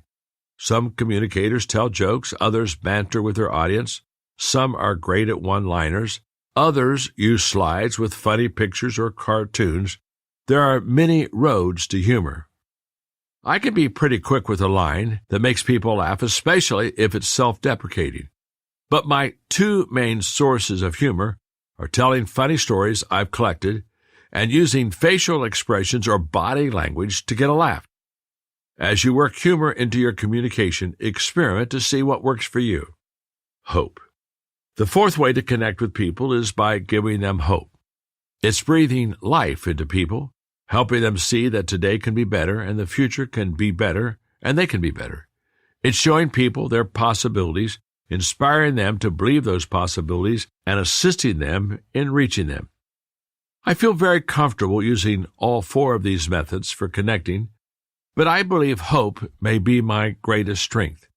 I see great possibilities in people and for people, and I believe they can have a better life, and I'm convinced that what I share with them can help them get there. My hope for people is great, and I want to share it with them so everything I teach is filled with hope. Now, which of the 4 is your best connecting strength? Perhaps as you hear about them, you knew. If not, how do you discover it? Ask yourself these questions. Which of the 4 comes most easily to me? Which one of the four creates the most traction when I communicate? Which one of the four do people most affirm after I speak? And which one of the four am I using when I experience magic moments on stage? If you're still not sure, record your presentations and watch or listen to them, or ask friends to give you feedback after you speak by asking them, what parts of the talk drew you in the most? What part do you remember most? What part did you enjoy the most? These are all clues to your connecting strength. And once you know what it is, lead with it and return to it often to make sure that you're leveraging it. Leveraging the natural talents that help you succeed. While your motivational strength for connecting is a huge part of improving your communication, it's not the only part. You need to use as many other natural talents as you can to become a better speaker. In StrengthsFinder 2.0, Tom Rath explains that every human being has talents that are just waiting to be uncovered. If we use those strengths, we can be successful. As he points out, you cannot be anything you want to be, but you can be a lot more of who you already are. His formula for success is this: talent, which is a natural way of thinking, feeling, or behaving; times invested, which now that's spent practicing, developing your skills, and building your knowledge base, equals strength, the ability to consistently provide near-perfect performance. Talent times investment equals strength. StrengthsFinder helped me better understand my specific talents, and I use them intentionally every time I speak. My top 5 strengths are strategic, maximizer, woo, activator, and achiever. Now, how do I use these strengths when I speak? Strategic. The big message that I wrote about in the Law of Preparation, Chapter 4, demonstrates my strength in strategizing. As a reminder, here are the components of my big message. Every time I speak, I think of my audience and I ask, what do I want them to see? Their possibilities. What do I want them to know? Their value. What do I want them to feel? Empowered. What do I want them to do? Apply and multiply. I bring my strategic talent into the way I construct a message and how I want my audience to respond to it. I'm also a maximizer. Maximizers always want to do their best, and they want to help others be their best. This is a very high motivation for my speaking. I want to encourage people to aspire to success, and I want to show them the best ways to become successful. Another strength of mine is what they call woo. People with woo have natural ability to win others over. While anyone can find a way to connect with others, someone with woo can do it more quickly and easily. I leverage that every time I speak. The more quickly I can connect, the sooner I can help people. I'm also an activator. Activators have a bias toward action. They like to get things done, and they help others get things done, and of course, without action, people go nowhere. Since activation is a talent, I always finish my speaking by prompting people to act. I encourage them to apply and multiply. Apply what they just learned and multiply their efforts by helping others to do the same. Another strength of mine is achiever. Achievers don't need motivation from others to get going. They are naturally motivated and they love accomplishment. As an achiever, I start every day asking myself, what will I accomplish today? And end it by asking, what did I accomplish today? This attitude drives me to achieve positive results every time I speak. It's what compelled me to write this book. What natural talents do you possess that can help you become a better speaker? Every strength can become a communication asset if you harness it for the benefit of your audience. If you don't know yourself, study yourself. Read StrengthsFinder 2.0 and take the assessment, or use the right path assessment, or study the Enneagram. Anything that helps you understand yourself better can be helpful. Then figure out how to leverage those talents as you speak. Number 3, leverage your skills that can help others succeed. In the Law of Anticipation, Chapter 9, you will hear about how I discovered CLEAR, C-L-E-A-R, communication, leadership, equipping, attitude, and relationships. I believe these 5 areas are my most highly developed skills. Just about everything I speak on falls into one of these categories. So what are yours? What are the areas in your life where you have developed knowledge, experience, skill, and success? If you are early in your career, you may not yet know what they are. If you're experienced, you should know. Tap into these areas of expertise every time you speak, because each provides you with something you can give others to help them succeed. Take an inventory and start drawing from them. Now that you understand the law of leverage, you'll see that good communicators lead with their strengths and use them often.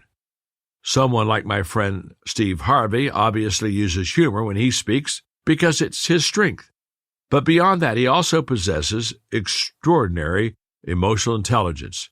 He's intuitive, and he uses that talent to connect with people. He usually gets a laugh, but he often shares his wisdom to teach. I think about someone like Don Yeager, a Sports Illustrated writer and editor turned speaker. Don is one of the best storytellers I know. Yes, he knows sports and he uses knowledge in his speeches, but he always connects using heart. When he speaks, you know he's going to make you laugh, and very likely he'll make you cry. Former President Barack Obama used hope as his greatest connection tool. He always led with it and returned to it often. Hope was even a major theme of his campaign and appeared on posters with his image. He inspired people to believe the country and the world could be a better place, and they voted for him as a result. And a world changer like Mahatma Gandhi used help in his communication. He leveraged his understanding of people, training as a lawyer, working with the poor, and the knowledge of the British Empire to win independence for the people of India. Any strength you possess can be leveraged for better communication, and it should be, as long as you wield it to benefit your audience members, not to manipulate them for your own benefit. As you think about your own strengths, my hope is that you discover them and lean on them. Become a good communicator. Lead with your strengths and use them often. That's the law of leverage.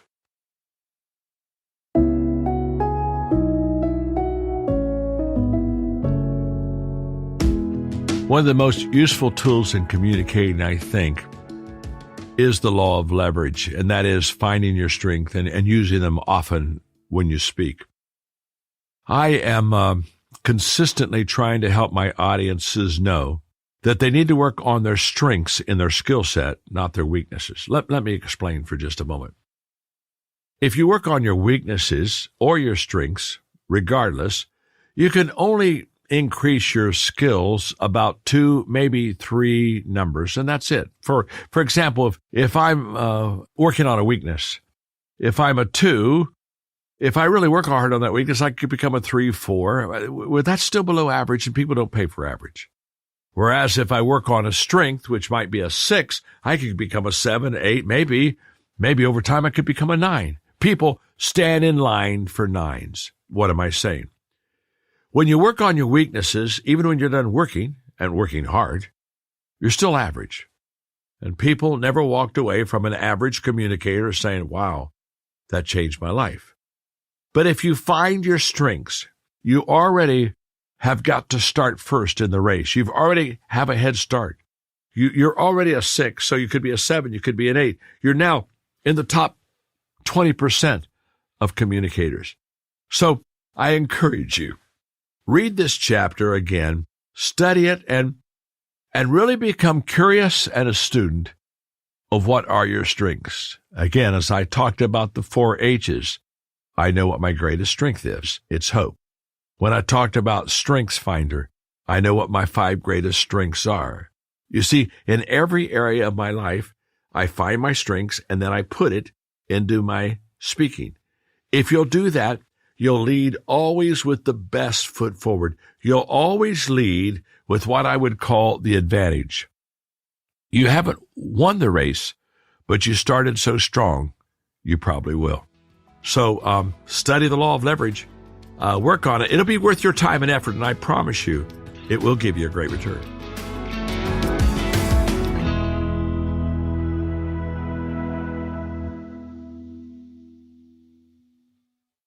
Law number 9, the law of anticipation. When you can't wait to say it, they can't wait to hear it. When was the last time you were excited to hear a speaker who wasn't excited about his message? Can you remember? I bet you can't. Because it probably never happened. Why? If the speaker doesn't have any enthusiasm about his subject, neither does his audience. And the opposite is also true. If the speaker possesses great enthusiasm, so will his audience. That's why I say, when you can't wait to say it, they can't wait to hear it, and that is the law of anticipation. Anticipation is one of my favorite words, probably because it's been a constant in my life. When I was a kid, I always woke up early and got out of bed immediately because I was afraid I would miss something if I slept longer. My sense of anticipation was always off the charts, and it still is. I love experiencing the excitement of believing something wonderful is about to happen, and I love to create that sense of anticipation in others. Think about the times in your life when you have experienced positive anticipation. Maybe it was a special birthday, or a first date, or a dream vacation, or Christmas. I know when I was a child, as soon as I finished Thanksgiving dinner, I started counting down the days before Santa would arrive at our house. That sense of anticipation was the secret sauce of Christmas. And anticipation is also the secret sauce of communication. Before you get up and start speaking, members of your audience possess a mindset. They have expectations based on their personal history, their attitude toward the subject, their reasons for attending, their knowledge of you, and their circumstances leading up to that moment. They might be feeling any number of emotions.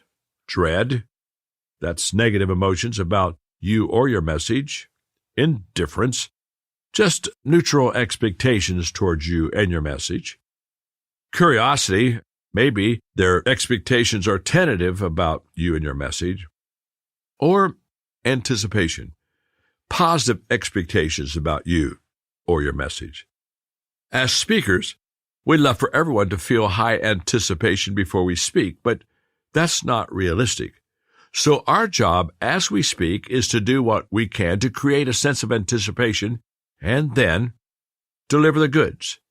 If we succeed and if we work to maintain that sense of anticipation, we can keep people sitting on the edge of their seats and take them with us on every step of the journey. Of course, sometimes that doesn't happen. One of my biggest speaking disasters occurred several years ago when I was asked to substitute for another speaker. I was home working one morning when I got an urgent call from the organizers of a one-day big event saying Christopher Reeve, who was scheduled to be their final keynote speaker, was sick. They wanted to know if I would jump on a plane to Boston and speak in his place that afternoon. It was an unusual request, but the organizer was a friend of mine and I wanted to help him, so I agreed, and this was before 9/11, so it was easier to hop on a plane on short notice. As you can imagine, there was a mad rush to book tickets, get dressed, pack a bag, decide on what I would speak about. Fortunately, I made it in time. The last of all the other speakers for the day was just completing his speech as my ride from the airport screeched to a halt behind the arena. Someone rushed me backstage so they could quickly get my mic installed, and as I stood in the wings, I watched the host step out on stage for my introduction. The first words out of his mouth were that Christopher Reeve was ill and would not be speaking. It struck me that the audience hadn't known Reeve wasn't showing up until that instant.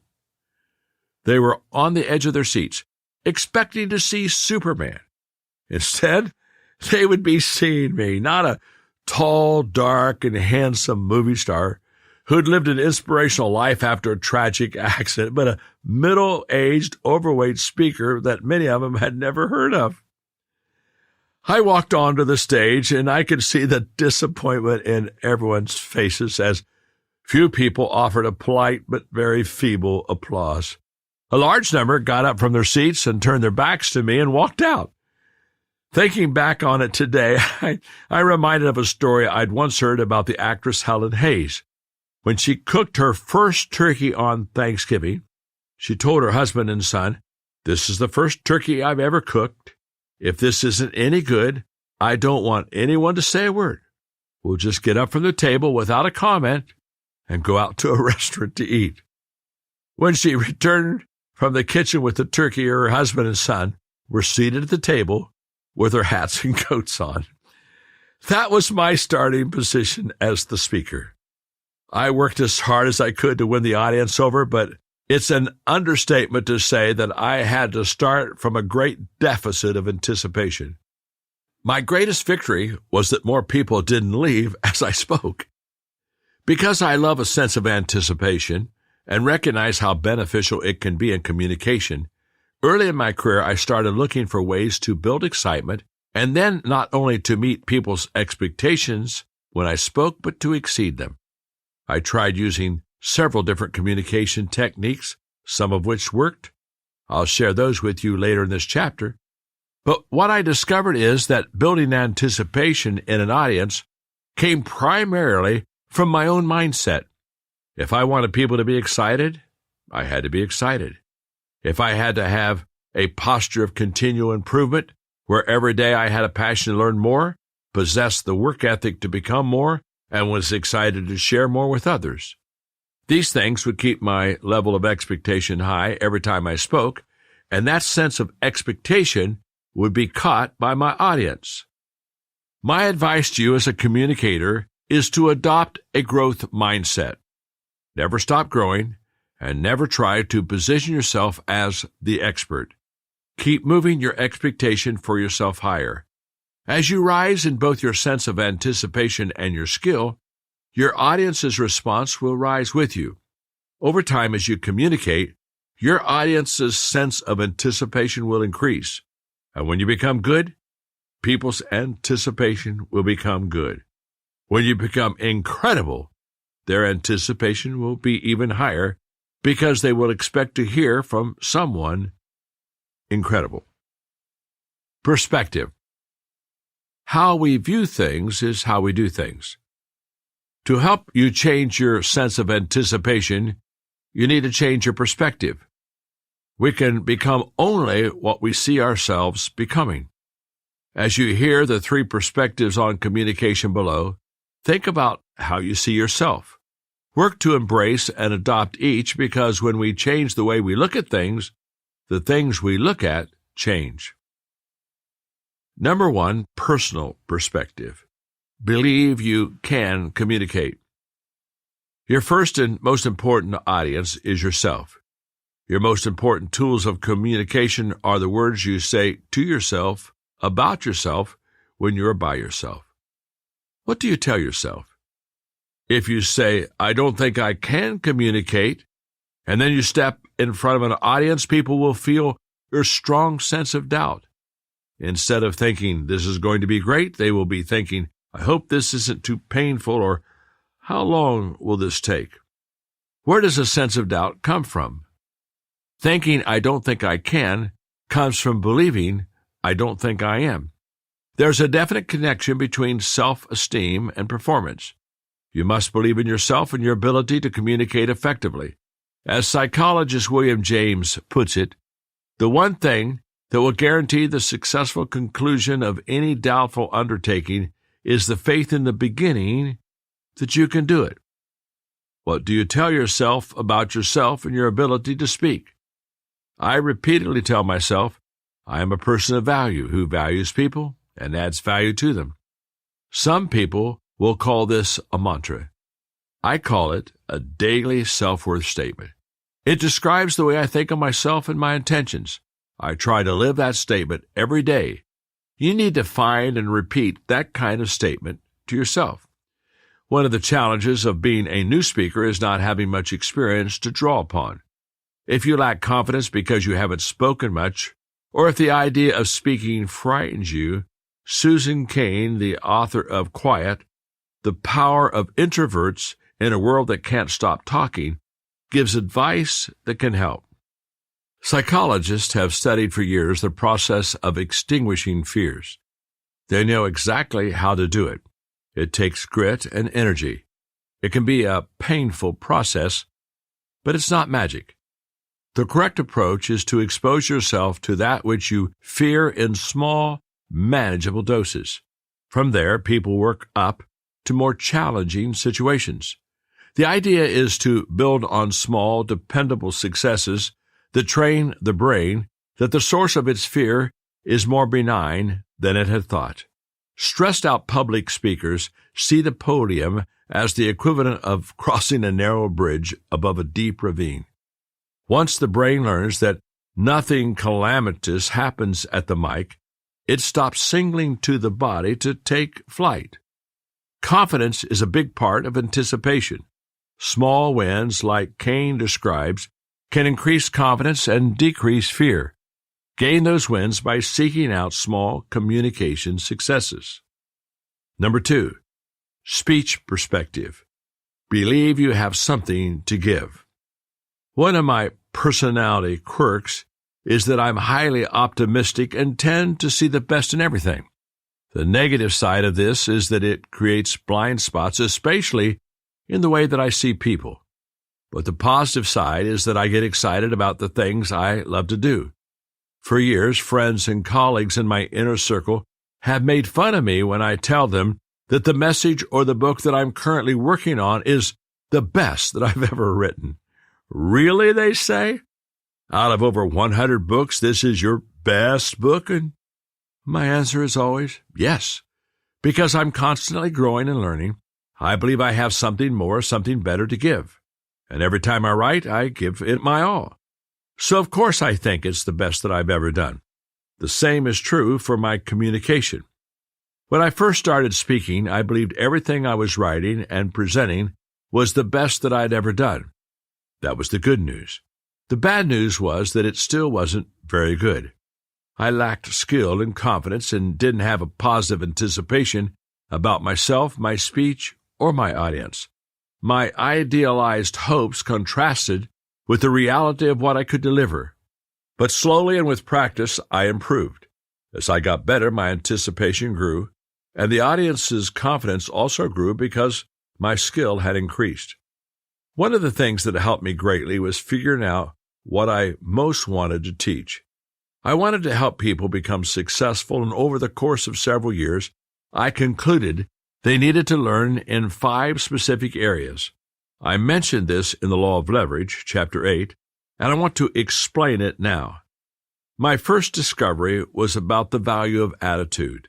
I learned this from my parents, who emphasized it with me and my siblings every day. I also realized the importance of relationships early on in my life. I experienced my father and mother's love, and I watched them value people in a way that nurtured relationships. A few years into my career, I became aware of the importance of leadership to success. I discovered that everything rises and falls on leadership. I worked to improve my own leadership, and it wasn't long before I started teaching others how to lead. That's when I recognized the power of equipping. When I started equipping others to lead, my leadership effectiveness and success went to a whole new level. The final piece of the puzzle was something I had been working on from the beginning of my career: communication. What started as a necessity of my profession became my greatest skill and something I could help others improve.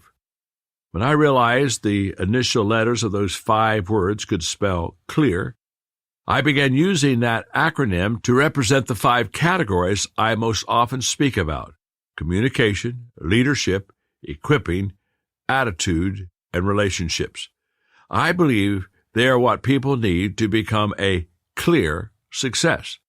I believe that if people learn and improve in those 5 areas, they will live more fulfilling lives, be more successful, and be better able to fulfill their purpose, making the world a better place. What can you teach that you know can help other people? Have you started to figure that out? Charlie Wetzel, my longtime writing partner, has observed that professional communicators have certain key themes that they feel called to teach. They return to these 3 to 7 themes over and over again, expressing them in different ways or teaching certain aspects within each theme. My themes are represented by clear. Kevin Meyer's themes are connection to God, character, community, and competence. If you examine all the speaker's messages over the course of a career, you would discover that they fit in one of their thematic buckets. The best communicators are especially skilled at finding creative ways to present those ideas in fresh ways over the years. Try to discern what your themes are. Once you know them and you write messages based on your conviction, your confidence and sense of anticipation will increase. Your audience will sense your certainty, and they will share your anticipation, because your level of excitement will determine their level of excitement. Number 3, audience perspective. Believe people can and want to improve their lives. It's one thing to communicate to people because you have something valuable to say. It's another thing to communicate with people because you believe they have value. That is the audience perspective that you want to possess. There is no audience, however small, that is insignificant. Only speakers who think so. I touched on this in the law of connecting, and I will explore it in depth in the law of adding value, chapter 15, so I won't say much more here except to emphasize that our attitude toward people determines how we treat them. Psychologist and author Travis Bradberry indicates that research bears this out. He writes, when teachers in the studies were told that certain randomly selected children were smart, those kids performed better, not only in the classroom, but also on standard IQ tests. Indeed, we get the most out of other people when we believe in them. Research shows that this happens because when we believe in someone, we treat them better than people we think will fail. We give them more opportunities to succeed than we give those we think will fail. We give them more accurate, helpful feedback than we give others, and we do more teaching because we believe it's time that's well spent. When we believe the audience is worthy of our effort and we anticipate that they will benefit, they sense it and respond positively. When we don't, they respond poorly. I saw a blatant example of this recently when I traveled to Normandy with my friends to visit several World War II battlefields. Our guide in the museum had no sense of audience perspective whatsoever. For 60 minutes, it seemed his entire purpose was to make us feel ignorant and prove how much he knew. At least 30 times, he asked us questions that he knew we could not answer. The group went from excited and ready to learn to discouraged and disinterested. I watched as my friends' heads lowered and their eyes looked away each time the guide got ready to ask them another question. When the tour was done, I gathered my friends together and I used our experience as an opportunity to teach a lesson on communication, asking them to analyze our guide's technique and how it made them react. I concluded by saying, never ask the audience a question that they cannot answer, and then tell them the answer to make yourself look smart. Anytime you do that, it separates you from the people you're speaking to. How to create an atmosphere of anticipation. Once you have the right mindset of anticipation, you can employ practices that create an atmosphere of anticipation in your audience. Here are 4 that you can begin using immediately. Number 1, turn the faucet on. Louis L'Amour, the highly prolific best-selling author of Western novels, gave this advice to writers. Start writing, no matter what. The water does not flow until the faucet is turned on. That's also true for speakers who want to create anticipation. For the time you receive an invitation, to the time you write your message, to the time you prepare to deliver it, to the moment you step in front of your audience, your sense of anticipation needs to be flowing, and nobody but you can turn it on. When you are asked to speak, what is your reaction? Excitement, fear, nerves? If you can turn on your sense of anticipation, believing that you can do a good job and that you can help people, it will start you on a great track because anticipation is a key to self-discipline. If you procrastinate, it may be because you did not anticipate something positive will happen. But if you anticipate that the speech you're going to prepare will make a positive difference for people, you'll hardly be able to wait to get started preparing it. That's the way I always feel. Every day I spend time preparing messages or writing books. Every day. I'm usually up at 5:30 a.m. at my desk working on them. If I'm traveling, I write whenever I can, wherever I am. My anticipation faucet is always in the on position. I'm excited to get up and prepare because I believe that what I write and say will make a positive difference in people's lives. When you've turned on the faucet of anticipation, the water of creativity always flows. You get more ideas while you're writing your message. That will make you even more excited about what you say. As a result, you will walk on stage excited and the communication will flow. And when the people take action in response to your message, possibilities also flow. It all starts when you turn on the faucet. Don't wait for an opportunity to start getting ready. Get ready, and then find an opportunity. Number 2, set the table so people know good food is coming. For the people in your audience, listening to your communication should be like going to a great restaurant. Recently, my wife Margaret and I had the privilege of dining with friends at one of the best restaurants in the world, Louis XV in Monte Carlo. Our anticipation for this experience was off the charts because the restaurant is run by Alain Ducasse and has received 3 Michelin stars. From the moment we entered the dining room, we were enthralled. The tables were set with fine china and adorned with beautiful flowers. A harpist played soft music, setting the atmosphere. The maitre d' greeted us and spoke about many fantastic courses that we would be enjoying, setting our expectations high. And the large staff was poised to wait on our every need. When the first course arrived, the server explained what we were being served and how the food was prepared. It looked beautiful and tasted delicious. And as much as we enjoyed it, our conversation shifted in anticipation as we wondered what the next course would be. That sense of excitement lasted throughout the entire meal. It was a truly memorable experience. As a communicator, you are like the chef, the maitre d', and the server all wrapped into one.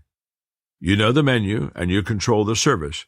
You can create the atmosphere for your audience and signal what's coming, which builds people's sense of anticipation as they wait for you to serve them their meal. There's nothing I enjoy more as a speaker than giving people a glimpse of what's to come throughout my talk and building their excitement for receiving it. I often do this by using phrases like these.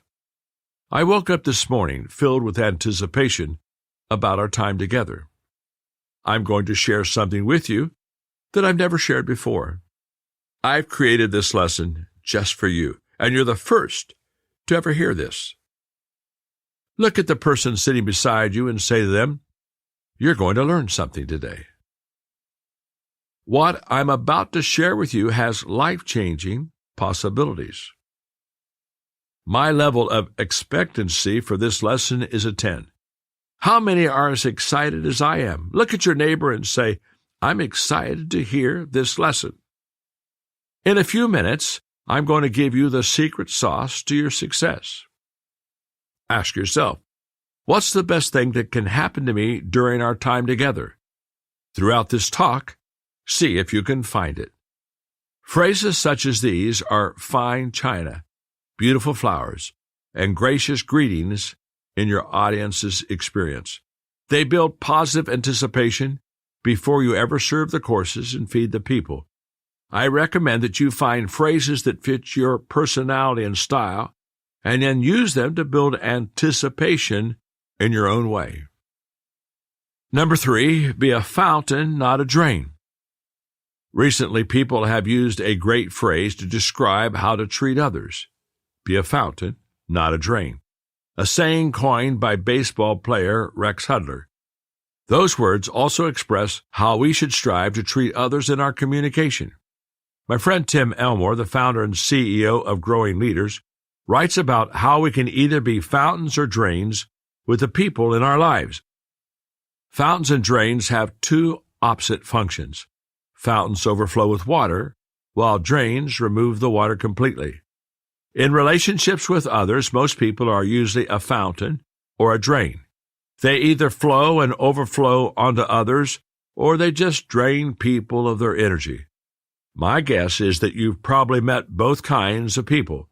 They either refresh the life in others, or they dry it up. As you prepare to speak to people, you need to think of yourself as a fountain. You need to be someone who gives to others. We all know that in relationships, each of us is either a plus or a minus. Being a minus causes people to avoid you. Being a plus draws people to you and creates a sense of anticipation in them. If you ever thought about it, I'll bet you could name some of the famous fountains around the world. Here are the ones I think of.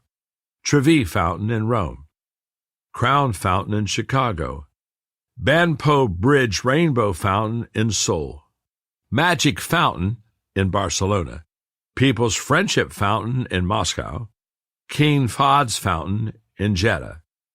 But I bet you can't name any famous drains, can you? Why? Because there are no famous drains.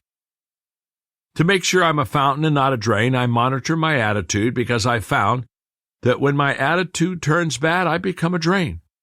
And there's only one thing more contagious than a good attitude. That's a bad attitude.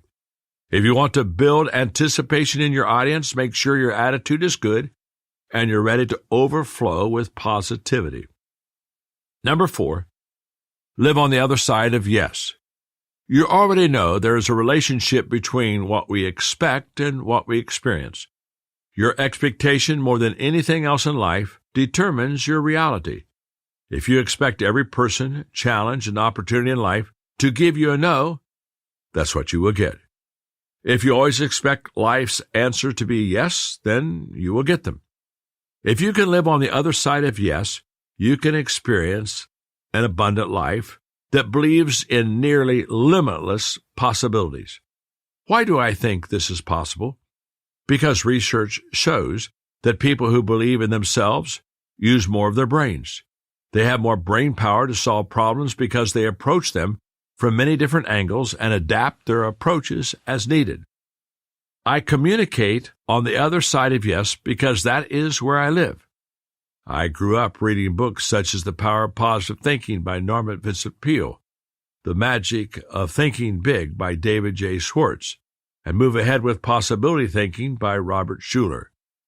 They all influenced me to have abundance thinking, a yes mindset.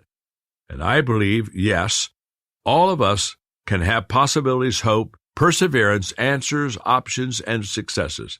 And because I believe these things, I can communicate these things, and all of them create positive anticipation. If it feels like I'm overemphasizing being positive, believing in yourself, and believing in your audience, I'm not. Now, why do I say that? Because it's impossible to overemphasize them. In fact, creating positive anticipation in an audience is almost impossible without them.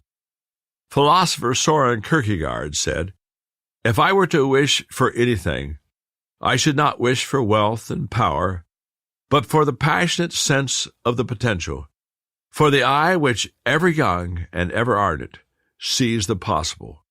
Pleasure disappoints, possibilities never." That is what I wish for you. I wish for you to see possibilities.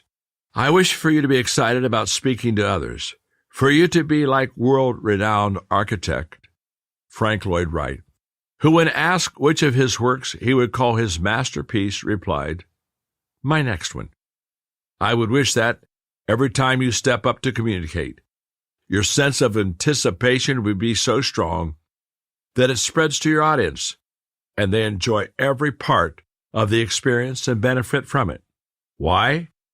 Because when you can't wait to say it, they can't wait to hear it. That's the law of anticipation.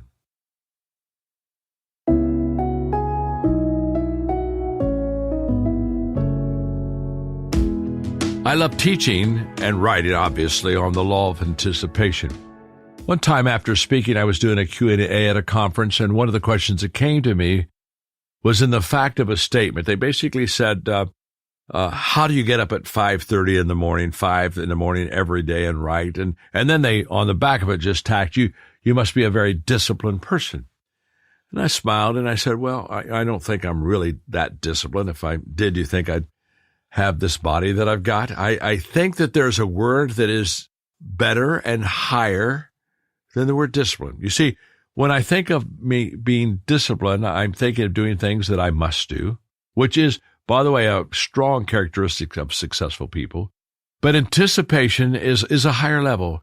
Instead of thinking what I must do, which is live a disciplined life and get up early, I anticipate what will happen when I do it. I begin to anticipate until I say I not must do it, but I want to do it. There's a difference.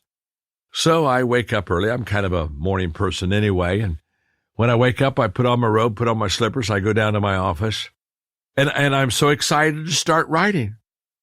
Because even though I've never met you, I'm going to be able to write things on paper or talk to you in an audiobook that's going to allow you to be more successful. And so, yes, I mean, it's this corny. I've got my 4-color pen that I literally write with every day. It's got 4 colors, red, black, green, blue, and okay, my legal pad.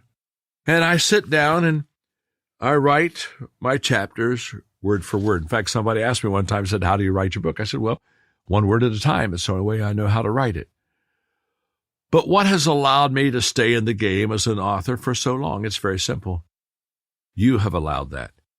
Because I hear all the time of people who read my books or who come and hear me speak and they say, my life changed. And I realize that I didn't change their life. You changed your own life.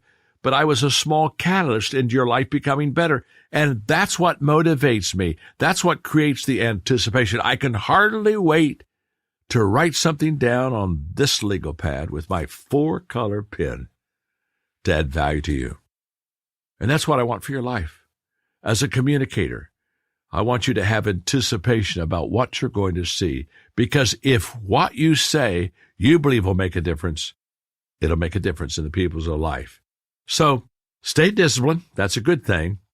But if you really want to live the high life, live a life of anticipation. When you think the best, you'll be so motivated to get going. Remember this, people procrastinate because they don't anticipate a good result. If they knew at the end of their action something positive was going to happen, they would immediately do it. That's me, and that's the law of anticipation.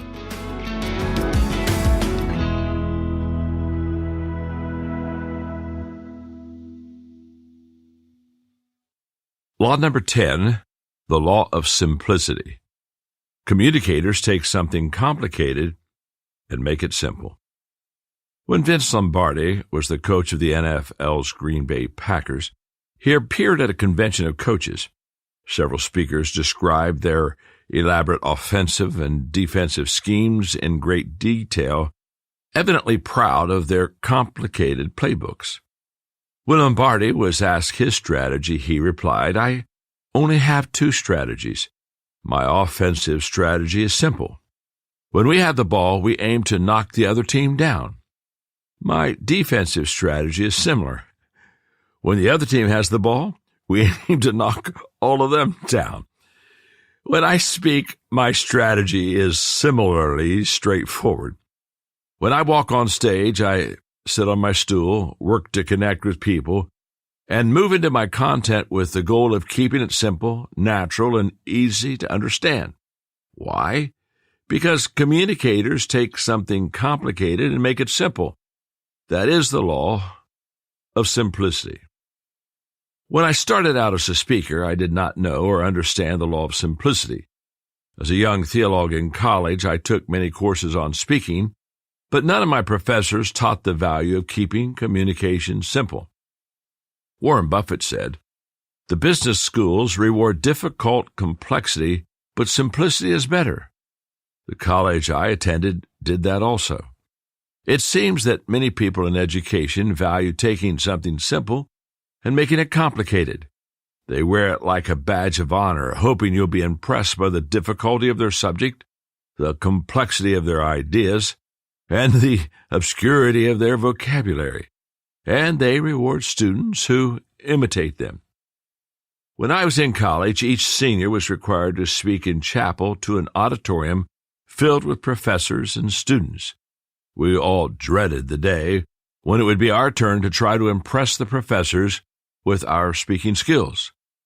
As I got ready for my speech, one thing I knew for certain was to stay away from simple. We were nearing graduation and had endured 2 years of Greek study, and we were expected to show off our knowledge. When my dreaded day came, I delivered a message entitled, "The Incompatibility of Sin and Sonship." I went down the theological rabbit hole searching for obscure problems and presenting complex ideas, and I received the Senior Speaker of the Year award for my efforts. The professors loved it, but the students were bored out of their minds. Sadly, my training carried over to my first congregation, a community of farmers in the poorest county in Indiana. That entire first year, I taught right out of a Greek New Testament that I'd used as a textbook in college. At first, I didn't have a clue, but I slowly realized I was not connecting with the congregation. I began to see that they didn't want obscure word studies from a kid out of college. They wanted what legendary songwriter Harlan Howard said about the music he loved. Country music is 3 chords and the truth. They wanted something that would help them, delivered with simplicity. No matter your audience, whether they're farmers, entrepreneurs, parents, managers, service industry workers, technicians, voters, artists, or students, they want to be engaged. They want to understand you easily and be able to do something positive with what you tell them. Don't try to be impressive. Embrace the idea expressed by novelist and playwright Claire Boothe-Luce. The height of sophistication, she said, is simplicity. I learned that lesson by losing my audience, by trying to impress them, then gaining them back by simplifying my message and making it practical.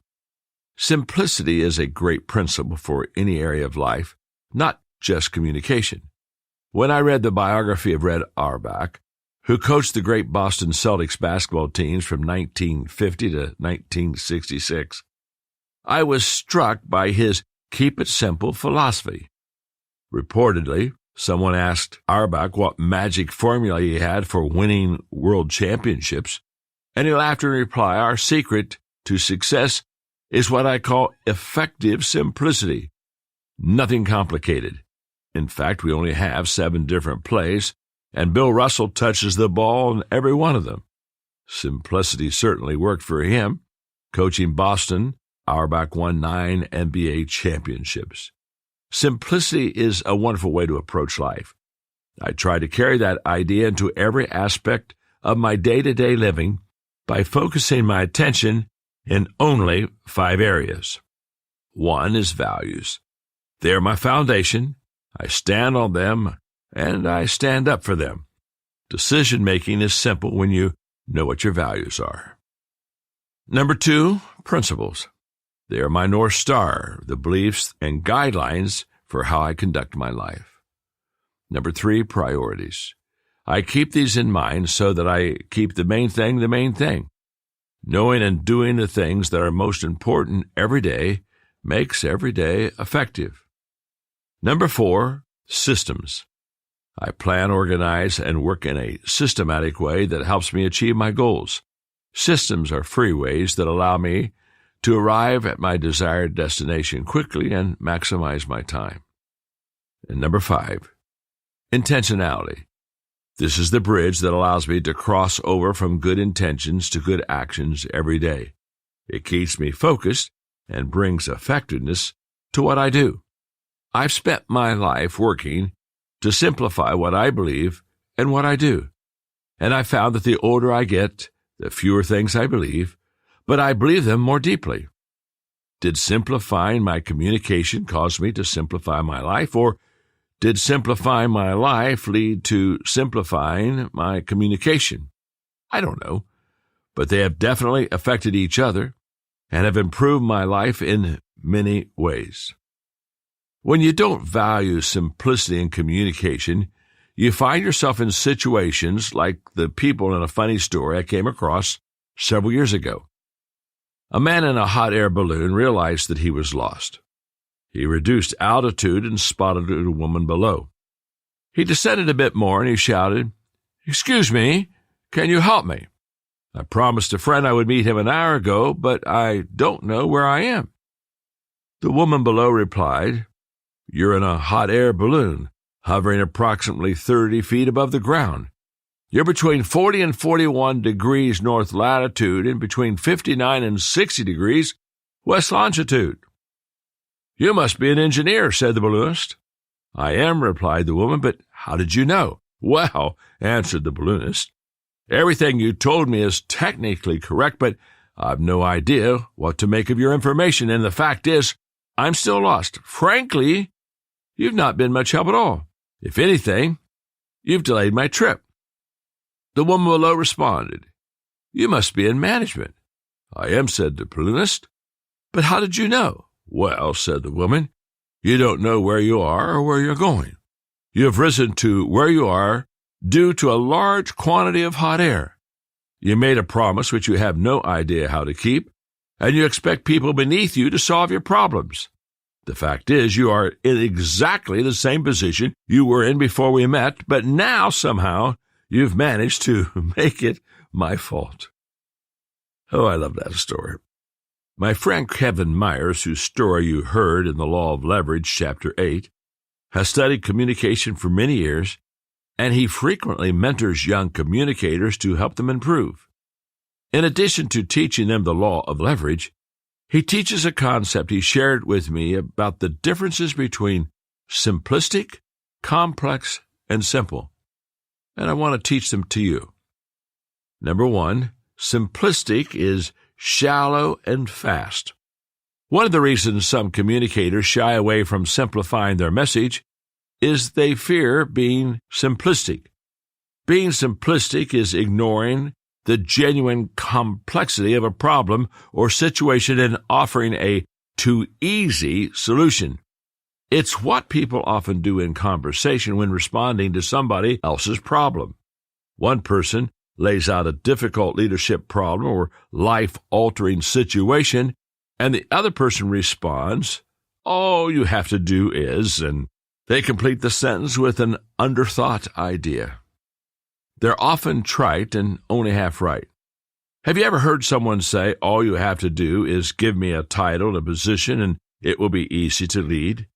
Clearly, that person doesn't understand the complexity of leadership. I've observed plenty of people with titles in leadership positions who couldn't lead. Or maybe you've shared something gut-wrenching that you have gone through and someone said, "Experience is the best teacher." Not only is that not helpful, it isn't true. If experience were the best teacher, everyone who got older would get better. But they don't. Experience is the best teacher only if you evaluate it, learn from it, and apply lessons to your life. Simplistic embraces popular thought, but it's not proven thought. Simplistic asks no questions and leaves more than half the issue uncovered. It doesn't look for real answers, just easy ones. Simplistic is never satisfying. It has never satisfied me, nor will it satisfy an audience. Only the naive and inexperienced accept simplistic answers. To communicate effectively, you have to go deeper. Number 2 is complex, which is deep and slow. Many issues are complex. So are most problems. So are their solutions. Let's face it, while simplistic is underwhelming, complexity can be overwhelming. To really dig into anything that needs to be solved, you need to ask questions. You need to uncover hidden pieces of information. You must take anywhere from a handful to hundreds of factors into account.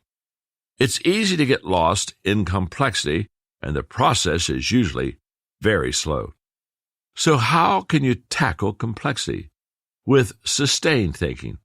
I find the process of tackling complexity with sustained thinking both challenging and fulfilling. Working hard to get below the simplistic and wrestle with the complex takes time and energy, but the reward is wonderful. Having a eureka moment of understanding is fantastic. Taking that eureka and expressing it simply is even more rewarding. And if I can take that simple idea and make it a memorable one too, well, that's a home run. Number 3 is simple, deep, and fast. The reward for digging into complex problems and ideas and coming out the other side with a simple way to express them is turning muddled teaching into crystal clear communication. Physicist Albert Einstein has been quoted as saying, "If you can't explain it simply, you don't understand it well enough." I don't know if he originated that idea, but it's true just the same.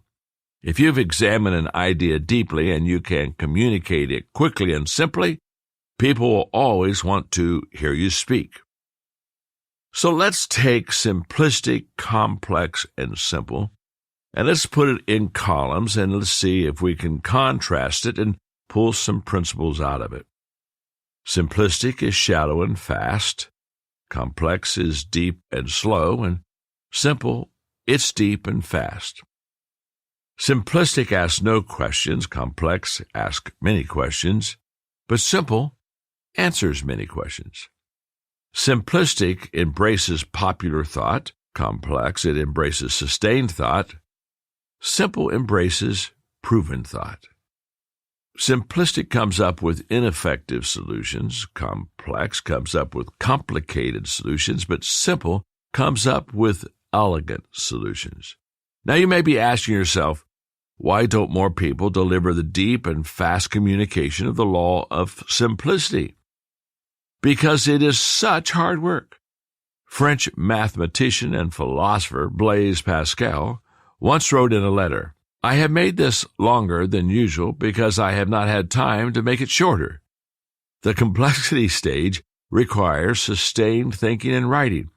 To deliver fast and deep, you must work long and slow. It takes a long time to write short.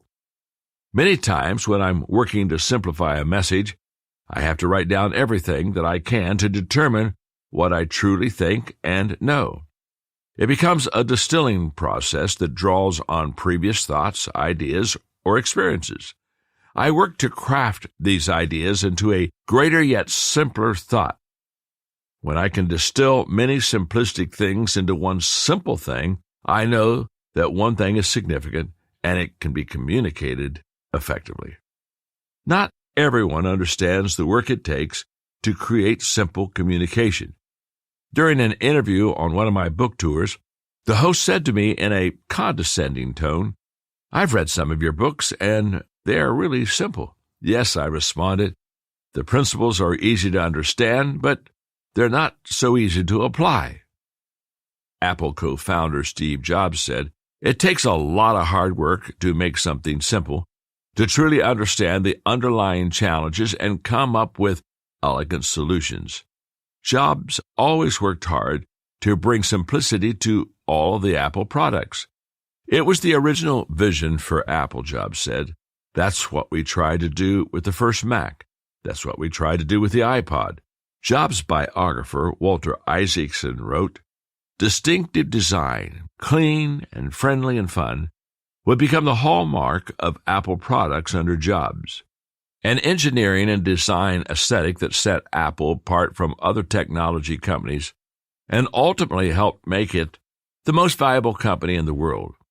Its guiding tenet was simplicity, not merely the shallow simplicity that comes from an uncluttered look and the feel and surface of a product, but the deep simplicity that comes from knowing the essence of every product, the complexities of its engineering, and the function of every component." Jobs brought this desire for simplicity not only into the design of Apple products, he famously brought it into his communication about those products during launch events.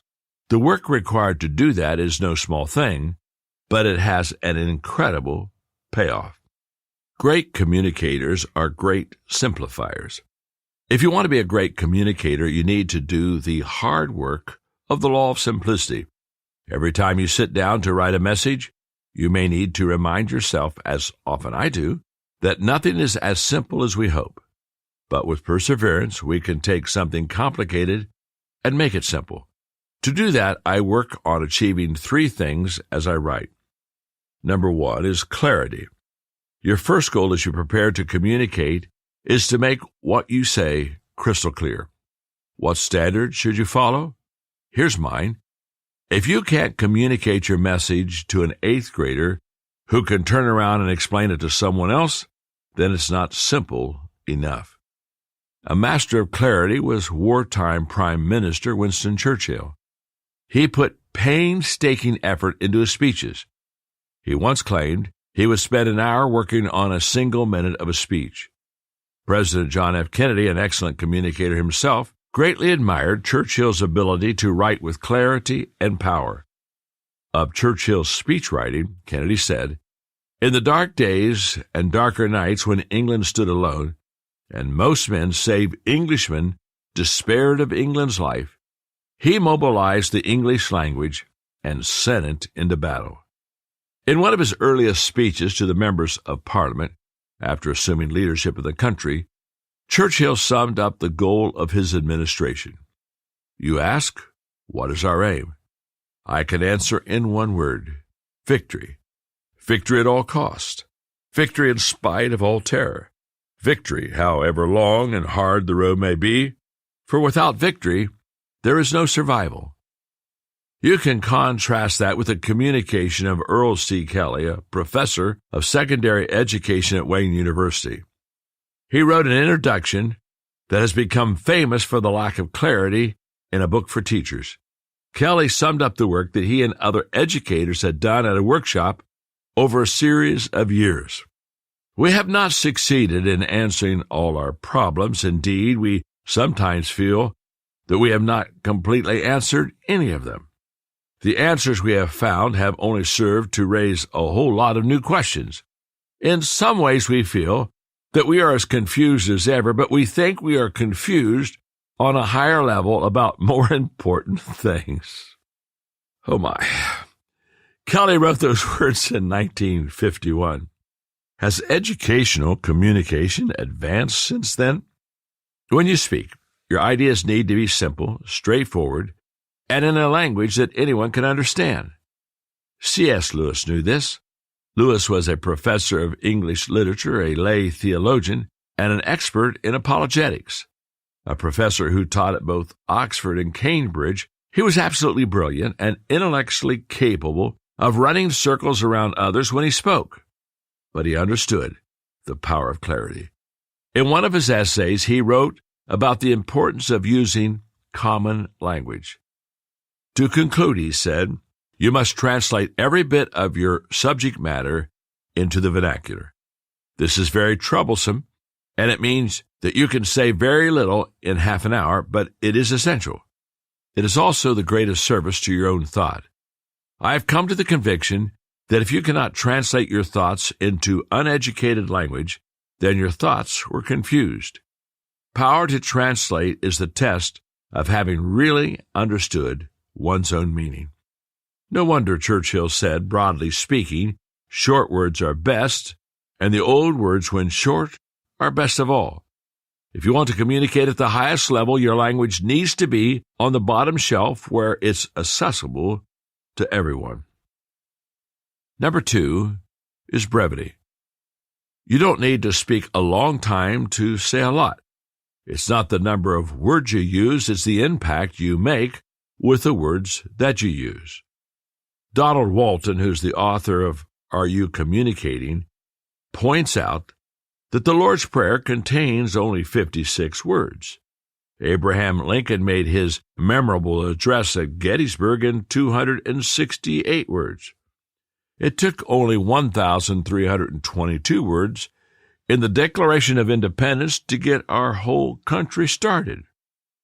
A survey of 74 federal agencies showed they issued 102,000 publications over 18 months. The monthly catalog of U.S. publications listed 66,000 for the same period. One official's explanation: the government is putting out printed material faster than we can keep track of it. George Washington delivered the shortest inaugural address of any president's, only 135 words to state his aim for the new nation. The undistinguished William Henry Harrison was our wordiest president. His inaugural speech contained more than 9,000 words, and standing in the rain during his lengthy harangue, Harrison caught pneumonia and died soon after. I guess there's a moral there. Be brief and you can claim to be the father of your country. Get too windy and it may be the death of you in one way or another. Brevity takes work. When President Woodrow Wilson was asked how long it took him to prepare his speeches, he responded, "That depends on the length of the speech. If it's a 10-minute speech, it takes me all of 2 weeks to prepare it. If it is a half-hour speech, it takes me a week. If I can talk as long as I want to, it requires no preparation at all. I'm ready now." If you want to be a great communicator, don't use the ready now approach. Do what it takes to keep your speaking short and simple. There's an art to saying a lot in a few words. You must choose your words wisely and pick only the ones that make an impact. That can be a challenge. Presidential speechwriter Peggy Noonan recalled her difficulty writing her first speech for Ronald Reagan soon after he arrived at the White House. It was to be a very short speech that the president would read as he presented a Teacher of the Year award in the Rose Garden. As she struggled at her typewriter, this story came to mind. Remember the waterfront shack with the sign, "Fresh fish sold here"? Of course it's fresh. We're on the ocean. Of course it's for sale. We're not giving it away. And of course it's here. Otherwise the sign would be somewhere else. The final sign just said fish. In the end, she found a way to write the speech.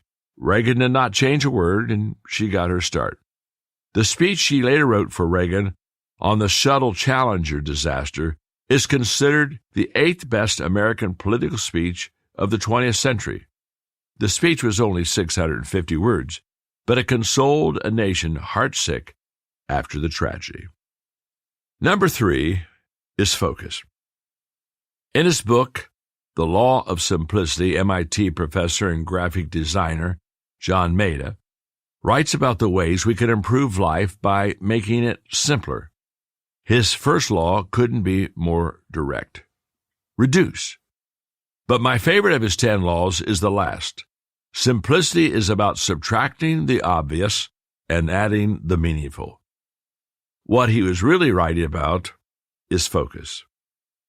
There's a reason all TED Talks are asked to be 18 minutes or fewer. The organizers want all TED speakers to do the work of making their communication not only clear and brief, but also focused.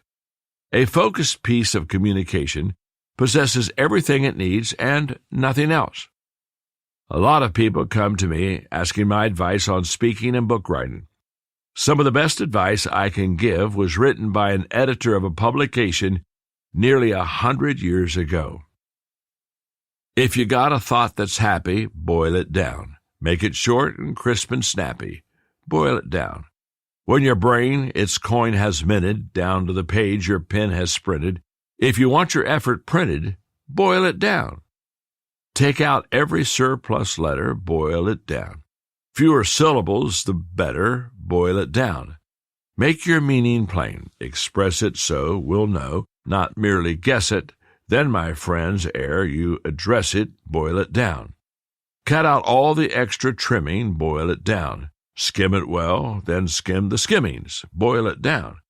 When you're sure 'twould be a sin another sentence to cut in, send it on and we'll begin to boil it down. Listening to great communication should be like having a great dining experience. Great chefs use only the best ingredients, and they concentrate their flavors.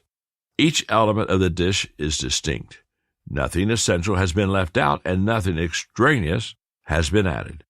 The result is something intense, surprising, and deeply satisfying. As you communicate, follow that same philosophy, putting together your messages using both art and science. As you work to practice the law of simplicity, remember these points. Less is more. Clarity is power. Clear is kind. Everything must be as simple as possible. If you can't explain it simply, you don't understand it. Stop trying to impress the audience. Start helping your audience. Get to the point before people start asking, what's the point? Say what's important over again. Say it simply, say it slowly, and say it with a smile.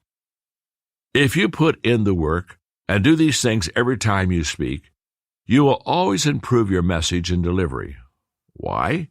Because communicators take something complicated and make it simple. That is the law of simplicity.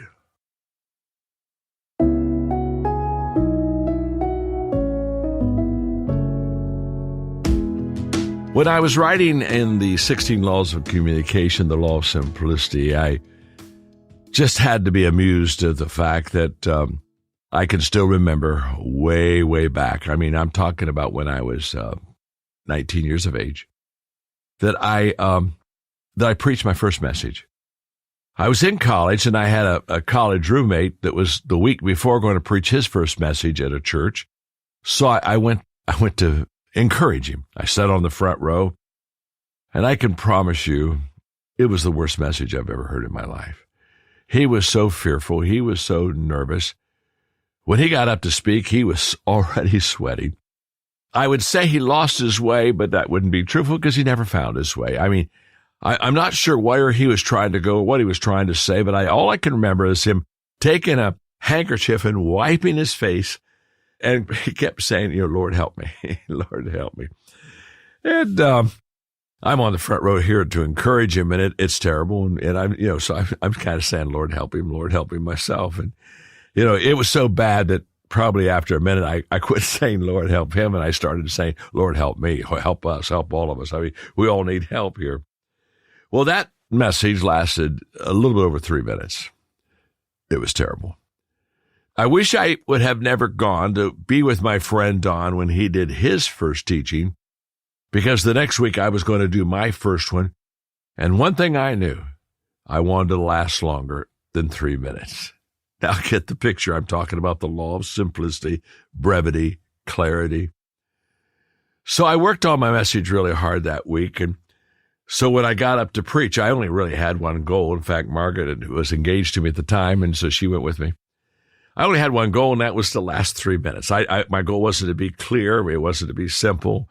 It wasn't to be even good. I just said if I could last more than 3 minutes, I'll do better than Don did. So my outline, if you could just get the picture, now you have to be a little bit of a theologue, but you'll appreciate the story. Anyway, my outline was the creation of the world, sin, salvation, faith, sharing your faith, prayer, Bible study. Yes. In other words, my message was the world and all that was within it. And I got up and I had pages of notes, and I just taught that lesson. And when it was over, I didn't sweat. I didn't say, Lord, help me. And by the way, he didn't at all. But at the end, I felt kind of proud. All I knew, I didn't know much, but I just knew I lasted longer than 3 minutes. Margaret and I are now in the car going back to college, and she's not saying anything, which should have been, that should have told me everything. But finally, I got bold. I said, well, Margaret, how did I do? And her words to me were, well, John, you lasted longer than 3 minutes. And I kind of thought, yeah, I thought I did. I thought I did. I'm just a little proud, to be honest with you. And I asked, well, how long did I preach? And she said, 55 minutes. Yes. My first message wasn't brief. It wasn't clear. It wasn't simple. And God didn't help me. I remember I was invited. I don't understand why they would have done this. I was invited to go back to the same church the next year. And I thought to myself, I have to apologize to everybody. I just got to look at it and say, I'm so sorry what I did to you. And then I got amused because when I looked out at that small crowd that day, it was a very small group, trust me, I realized I didn't recognize anybody from the year before. They knew better. They knew better than to come and hear me the second time. So I say that to encourage you, because when I'm writing all these communication books and everybody looks at me today as a pretty awesome communicator, you just have to know the early stories, because I just wasn't that good. And hopefully that encourages you, because trust me, I bet you'll do better than 3 and you won't do as bad as 55. And that's why I wrote the book, to help you get better.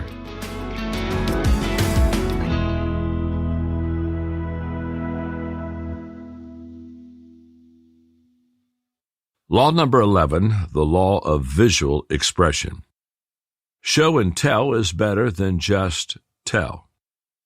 As a communicator, you need to decide what you will do visually to enhance your presentations. You could rely 100% on your voice to carry your message the way people did in the heyday of radio, but it's important to note that even in radio, they used music, sound effects, and words to paint pictures. Perhaps you could use only your voice, but why would you do that? Show and tell is better than just tell, and that is the law of visual expression. I was recently talking with my friend Tim Elmore about this law. Tim is the founder of Growing Leaders and a gifted communicator. He is especially skilled in the use of pictures in his communication, both physical images and word pictures. He shared with me something he wrote that captures the environment that we currently live in. We live in a culture rich with images. We grew up with photographs, TV, movies, video, VH1, DVDs, Facebook, and Instagram. We can't escape the power of the visual image, and most of us don't want to. We've grown accustomed to watching, not merely listening to, our music. Radio gave way to TV, which gave birth to MTV. Even our music is inseparable from images. Our grandparents grew up listening to the radio for entertainment. Kids today grew up watching YouTube. And the pace of this visual expansion accelerates. As a child, I was among the first to mature with a television set, that one-eyed babysitter. Today's adolescents can aptly be called screenagers, as their screen time is not limited to a television, but has expanded to laptops, video games, tablets, and smartphones. Within the next 7 years, 90% of the content we'll receive on our cell phones will be visual, not verbal. Tim is an expert on generational differences and has dedicated the last 40 years to investing in younger generations. His book, Habitudes, which teaches values through pictures, has sold millions of copies and has made a great impact on high school and university students, not only in the United States, but in other countries around the world. As he worked on that book, he did a lot of research on the power of the visual related to communication and understanding. Here are some of his conclusions. Number 1, the majority of people are visual learners. About 60% of all people are visual thinkers. When most of us hear elephant or red fire engine, we don't think of those words. Instead, images of those items come to mind. Even our physical bodies are designed to receive visual signals. According to experts, about 80% of our sensory inputs are visual in nature. No wonder Aristotle said, "The soul does not think without a picture." If you want to connect with people and help them learn, you need to use visuals. Number 2, pictures stick in people's minds. Have you ever heard someone joke, "I can never unsee that," after they stumble into an awkward situation? There's truth in that statement. Behavioral scientists who have conducted studies have discovered that people remember pictures better than they do words most of the time. They call this tendency the picture superiority effect. Tim points out, postmodern society is a world saturated with data. People process approximately 1,000 messages a day digitally and personally. The only hope we have of our message sticking is to ensure that it contains pictures, and the more visual you are, the more memorable you are. Number 3, people are highly responsive to images. It's a cliché, but it's also true. A picture is worth 1,000 words. People stream shows and can't wait to talk about them with friends. Drivers are drawn to billboards. People who don't read the news in a paper will seek it out in the comics. Ads use images, not just text. And art galleries continue to exhibit the work of the masters because their images generate conversation. People are drawn to images and react to them mentally and emotionally. Number 4, images engage the creative and holistic parts of the brain. In A Whole New Mind, Daniel Pink writes about the shift in human society from the information age, which was driven by knowledge workers, to what he calls the conceptual age, which will be driven by creators and empathizers. In the book, he recounts extensive research on how the different sides of the brain work.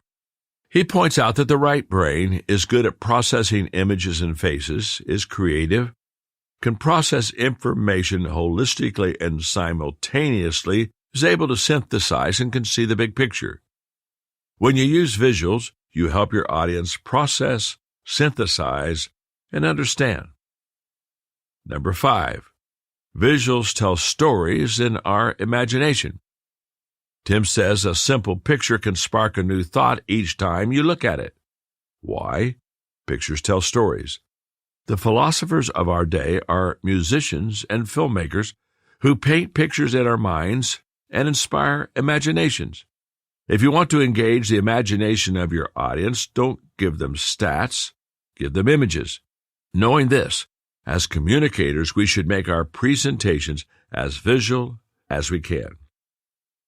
Film director Martin Scorsese said, "If one wants to reach younger people at an earlier age to shape their minds in a critical way, you really need to know how ideas and emotions are expressed visually. These visuals don't have to be restricted to film or video. I have found that there are 3 ways a communicator can improve their communication visually.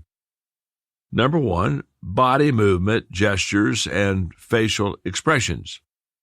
The first visual aid you need to employ as a communicator is your body. You can learn to use movement, gestures, and facial expressions to enhance and emphasize what you say. I know this because when I first started communicating, I was a neck-up speaker. I stood stationary behind a large lectern and simply spoke words to my congregation. It was like I was hiding. That lectern was so big, I could have been naked behind it, and no one would have noticed. Observing me speak must have been like watching an iceberg for my audience back then. Very little of me was visible, and my movement was imperceptible. As I gained experience, I became more comfortable and relaxed. I gained enough confidence to move from behind the lectern. That allowed me to use body language and enhance my communication. I started using more gestures. I discovered that the more I moved, the more alert my audience became. One day when I was speaking, I decided to sit down on the steps on the edge of the stage. Immediately, I felt a change in the room. I could sense a more intimate connection with the audience. I was no longer speaking to them. I was having a conversation with them. I made a mental note of that and put it into my communication toolbox.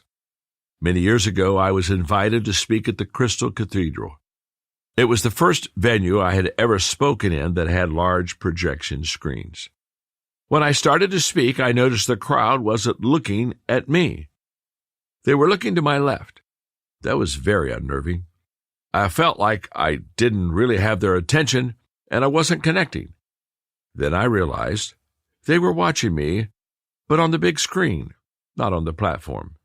My immediate inclination was to leave the platform and walk 20 yards to my left under the screen so that I could be in their line of sight.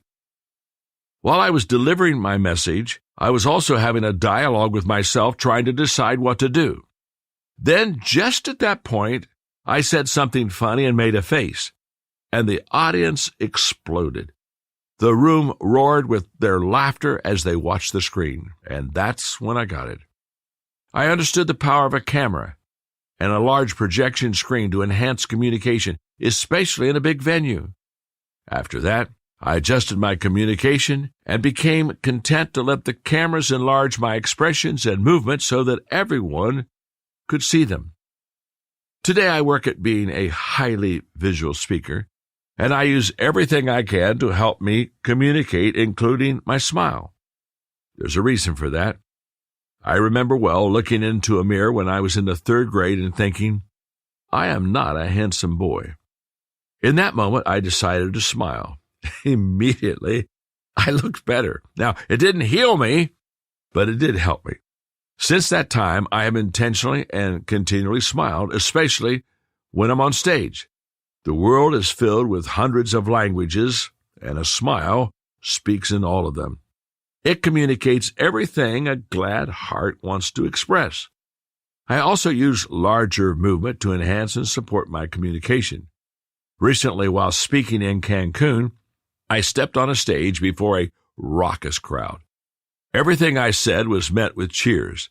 I loved the energy, but I knew that if I couldn't settle them down, I would never be able to connect with them. Thinking fast, I walked forward off the stage to get closer to them. It had an immediate calming effect. Instinctively, I walked over to one of the tables in the room and asked if I could sit down with the people there to have a conversation. I had their attention. Every one of the 3,000 people in the room was focused on that table, and they were all leaning in. I spoke to them quietly about principles that would help them personally and professionally.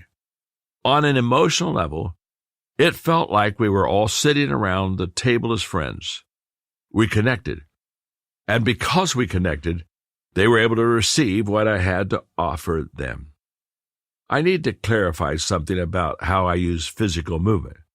I use my body to emphasize what I say, which is like a performance. But I don't want to be a performer. I want to be part of the crowd, not separate from it. My desire is to move toward people as they move toward me. While it's physically true that they are sitting in seats in front of me, I'm always inviting them to sit beside me. I want to be in the moment with them, and for every one of them to feel and recognize it. For that to happen, not only do they need to be able to see me, I need to be able to see them. That's why I want the lights up when I speak in an auditorium. I touch on lighting briefly in the Law of the Thermostat, chapter 13, but I want to emphasize it here as well. There's a world of difference between a room with the house lights up and the house lights down. In a room with the house lights up, energy is high. If in that room the house lights are down, energy is low. When the house lights are up, focus is on the audience, and when the house lights are down, focus is on the stage. When the house lights are up, it communicates inclusion, and when the house lights are down, it communicates exclusion. House lights up invites interaction. House lights down creates isolation. When the house lights in a room are up, it shares emotion, and when the house lights are down, it separates emotion. The house lights up says, we are one, and the house lights down says, I am the star. When I speak, I want to move the audience emotionally, but I also want to feel moved by the audience. I want what I say to touch them, and seeing their response touches me. While I have something to give, they do too. My visual expression of vulnerability demonstrates that I am secure with them and I am willing to move and be moved. All of this increases the sense of connection for me and them. The experience is priceless. Years ago, a mentor told me, John, don't say, show. Don't promise, prove. Don't just talk, act. When you bring your entire self to your communication, you're doing those three things. If you want to become a better communicator, you must do more than speak from the neck up. Don't remain stationary and attempt to command attention. Use body movement, gestures, and facial expressions and capture attention. Number 2 is word pictures. Daniel Peake says, if a picture is worth 1,000 words, a metaphor is worth 1,000 pictures. He makes this assertion because word pictures engage both hemispheres of our brains and brings us to greater levels of understanding and involvement. A message I have been delivering frequently is how to become a catalyst for transformation. I've lost count of the number of times and the countries where I presented it. To increase my audience's level of understanding and engagement with the message, I use 6 word pictures. The first picture is a mirror. I ask them to picture themselves. Why? Because transformation begins in me. It begins in you. It always starts with an individual. The second picture is clasped hands. Transformation requires partnerships. It never happens solo. One is too small of a number to achieve greatness. The third picture is a ladder. Transformation means helping others rise up to a better place. To be a catalyst of transformation, we must hold the ladder for others so that they can climb up to reach their potential. The fourth picture is a heart. Transformation occurs when people embrace good values in their hearts and live them out in their lives. The fifth picture is a table. When people gather around a table, learn values, share their lives, and grow, transformation occurs. The sixth picture is a bridge. What do bridges do? They help people cross over from where they are to where they want to be. Transformation is a bridge that takes people to a better life. Transformation is an abstract, intangible idea. With those word pictures, people can easily grasp the concept. It becomes accessible, and they can see themselves being part of it. But I like to take it one step further. After I share the word pictures, I ask everyone to stand so that I can add physical motion with each picture to make it even more memorable. The mirror, I show them and teach them how to point to themselves. Hands clasped, we shake hands with someone else. The ladder, we grasp the rungs of the ladder as we climb. The heart, we put our hand on our heart. The table, we draw a big circle with our hand. And the bridge, we point from here to there. Then I narrate every part as they do the motion. Transformation begins in me. As I join hands with others, helping others climb up to their potential, by learning and living good values around a table to build a bridge to a better future. I take great joy in teaching these motions and asking the audience to repeat them after me, and I usually make it playful and fun by engaging my own motions and moving around. When something is fun and includes the senses, people want to recount it to others, and because it's visual, they can remember it and retell it.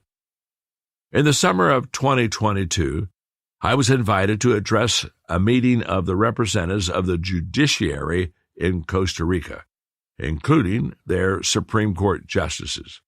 When I arrived at the Justice Department building, I was ushered into a large room filled with people. It took 3 seconds of speaking to see that this was a very serious group of men and women, and they were not quick to smile or laugh. After teaching the 6 word pictures of transformation, I debated whether to ask these stuffy-looking judges to do the motions, what one member of my staff sarcastically calls the transformation hokey-pokey. But I knew I wanted to leave a lasting impression on them because they, as much as anyone in the country, could bring transformation to Costa Rica. So I went for it. They reluctantly stood up, and as I started teaching them the motions, they looked around at one another as if to seek permission from their colleagues. But the Chief Justice, who was in the front row, enthusiastically participated.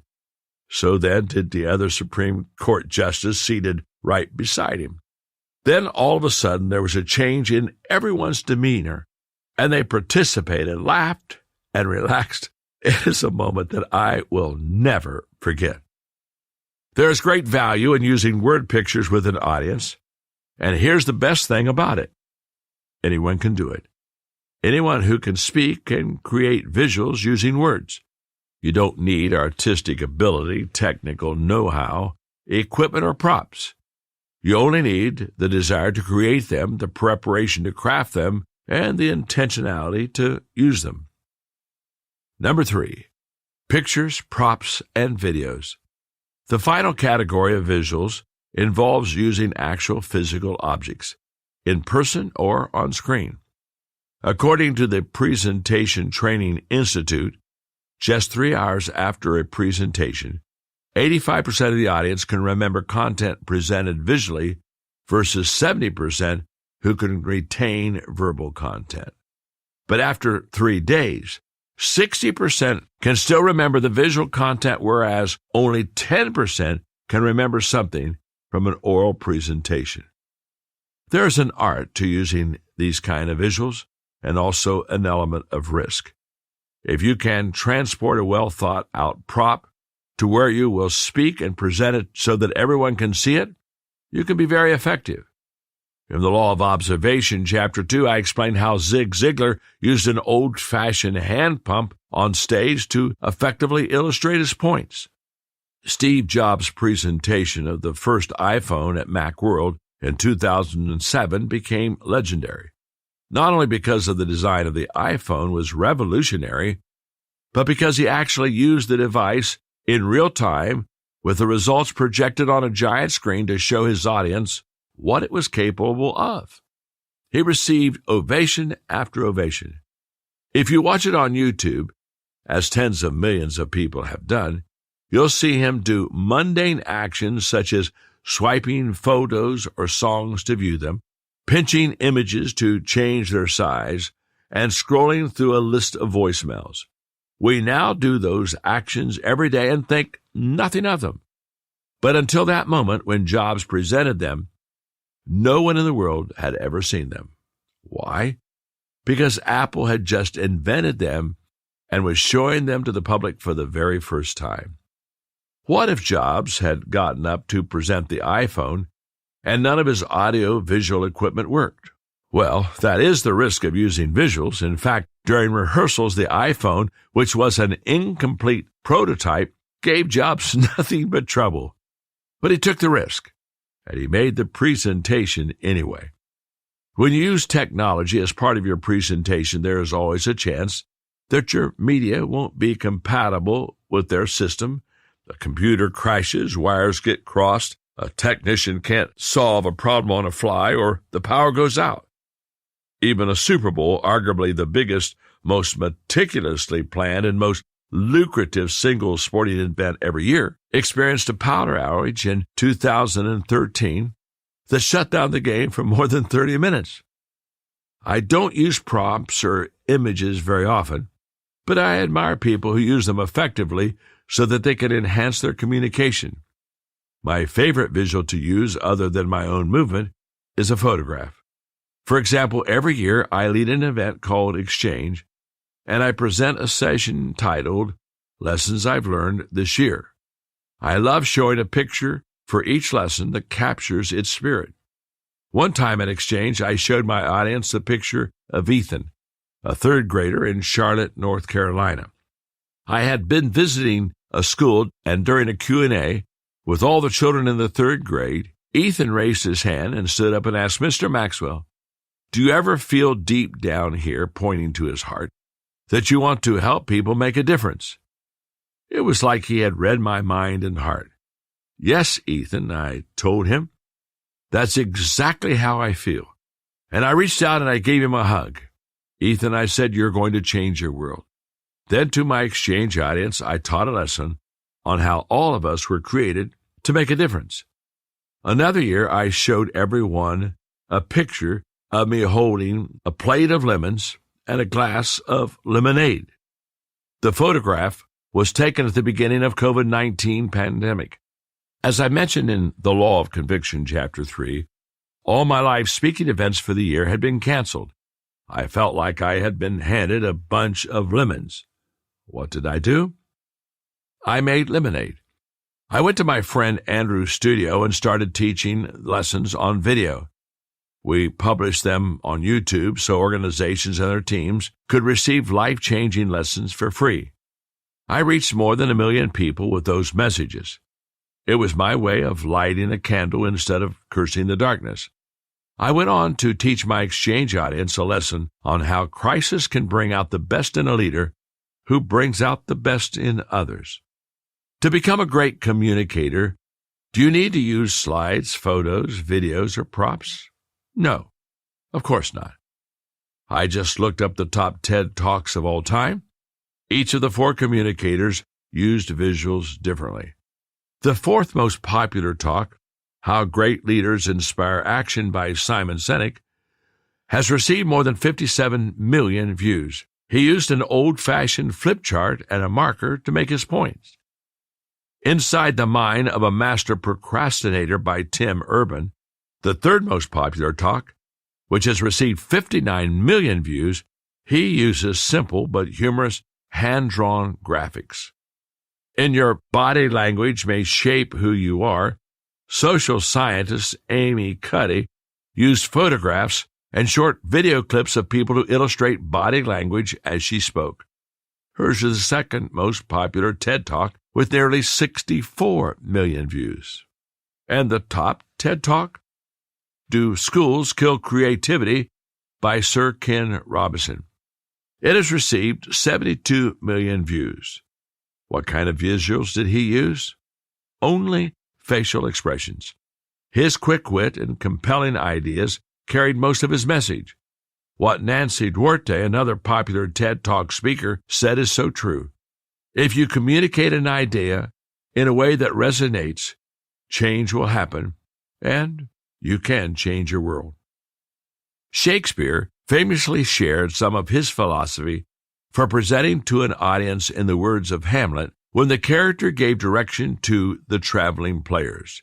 He said, "Suit the action to the word, and the word to the action." And that's the bottom line when it comes to the law of visual expression. Whatever people see must support what they hear. If there is a disconnection between the two, the audience will become distracted and be taken out of the moment. And they won't feel what you feel, think what you think, or laugh when you laugh. People want to be engaged and entertained, now more than ever. They crave and expect multi-sensory experiences, and the more you can do visually, the more most people will like it, and the better communicator you will become. Show and tell is better than just tell, and that's the law of visual expression.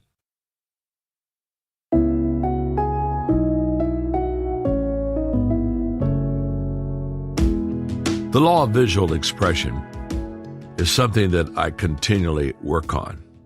And the reason is because if I can take my words and match them with actions, it just engages people to a higher level. As I shared with you in this book, I can still remember the first time I took a bold, literally step or steps, and walked from the center of the stage to the edge of it, and decided to just sit on the steps and take a few minutes and teach from there. It was one of the most emotional times of any presentation that I've ever given. I was not prepared for the response of the audience. I sat down on those steps and I looked at them, and before I ever could say a word, they broke out into applause. I wasn't ready for that. I didn't sit on the steps to have an applause. I sat on the steps for some visual connection, that's for sure. But there was something that was vulnerable that day about me, saying, "Is it okay if I just sit with you for a while and we just kind of talk?" That was the moment I began to understand that if I would be creative in asking myself, what can I do visually that draws the people to me and allows me to come into their life, then it will be absolutely amazing the effect that it will begin to have on people. I can still remember when I was a young communicator, the first time I just walked around on stage. I can remember the first time I stepped back from the stage visually and allowed them to have a moment of think. In fact, I can remember the time when I stepped into the stage to make what I thought was a very important point that I wanted them to think about. And after I gave the point, I turned my back on them. And I just walked away back to my chair. Those 3, 4, maybe 5 seconds at the most, they were magic. Because what I did is I shared a great point and then basically said visually, as I walk back to my chair, think about what was said. Visual expression has such a stickiness to it that I have begun to realize that if I can emphasize visually every point that I'm trying to make, it's going to make a difference. In fact, here's kind of the standard I use personally. Whenever I'm doing anything in communication, I never allow 2 minutes to separate me from making another visual expression to people. If I'm sitting down, maybe I stand up. If I'm standing up, maybe I walk around my chair. Perhaps I go sit on a stage. I'm constantly moving about every 2 minutes, so it keeps people with me. And here's what I do know.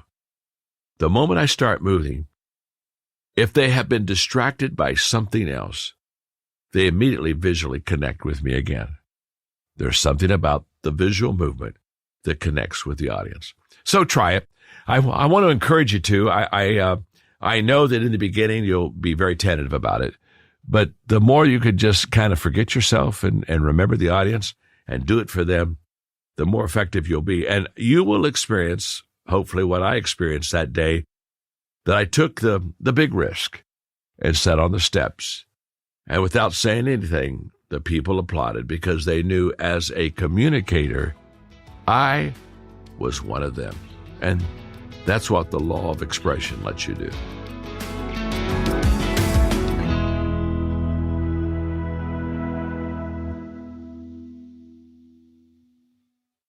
Law number 12, the law of storytelling. People see their own lives in stories. As a child, I loved when my mother read stories to me. She did it all the time because she was a librarian and a teacher who loved books. My favorite story was The Little Engine That Could.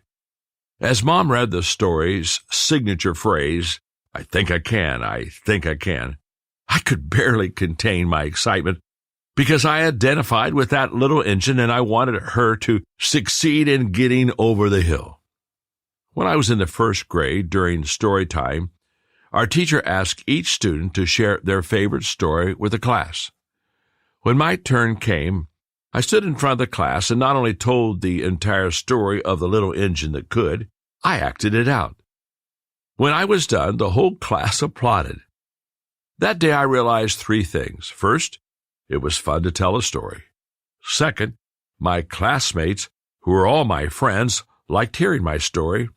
And third, I loved performing in front of them. I have been hooked on storytelling ever since. Journalist and storytelling expert Christopher Booker wrote, "We spend a phenomenal amount of our lives following stories, telling them, listening to them, reading them, watching them being acted out on the television screen or in films or on stage. They are far and away one of the most important features of our everyday existence. These structured sequences of imagery are in fact the most natural way we know to describe almost anything which happens in our lives." That is true. Poet and novelist Margaret Atwood said, "You're never going to kill storytelling because it's built into the human plan. We come with it, and storytelling does so much for us. Why? Stories animate our reasoning process. Stories create emotional responses. Stories are pictures of who we aspire to be. Stories give us permission to act. Stories connect. Stories stick. Stories captivate us. Stories are us. Stories are at least as old as human beings. The first day people talked, I guarantee you they were telling stories. And if you want to become an excellent communicator, you need to learn the law of storytelling because people see their own lives in stories. Cognitive psychologist Jerome Bruner estimates that people are 22 times more likely to remember a fact when it has been wrapped in a story. Why? Because stories are memorable. They help us grab the gist of an idea quickly, and they trigger emotion. I love stories. I tell them constantly. I listen to them attentively, and I'm looking for them continually because they expand my world and they enrich the members of my audience who hear them. C.S. Lewis summed up just how important they can be. Describing any person who hasn't heard, read, or embraced stories, he wrote, "He may be full of goodness and good sense, but he inhabits a tiny world. In it, we should be suffocated. The man who is contented to be only himself and therefore less a self is in prison. My own eyes are not enough for me. I will see through those of others. Reality, even seen through the eyes of many, is not enough. I will see what others have invented," or, as said by Anthony Hopkins, portraying former U.S. President John Quincy Adams in the movie Amistad, "Whoever tells the best story wins." When I knew I intended to write The Law of Storytelling, the first person I wanted to consult was Don Yeager. He writes and tells a story better than anyone else I know. This is what he shared. We can all name them. Who in your organization holds your attention when they speak up? Who can you count on to be the most engaging dinner conversationalist? What speaker do you see on a program who pulls you in? The names that come in mind are those who tell stories so well that time seems to stand still. And it's true, whether speaking to an audience of 1 or 1,000, on a sales call or on a stage, a podcast, or around a meal, those who most deeply connect with the listeners do so through great storytelling. Decades of research and centuries of wisdom make clear that our brains are wired to remember well-told stories long after the facts grow old.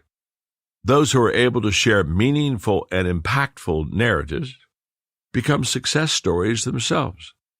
Great storytellers become the best salespeople, the most memorable leaders, the most engaging speakers, the best mentors, and the teachers that we remember for a lifetime. Storytelling is part of the marrow of what makes us human.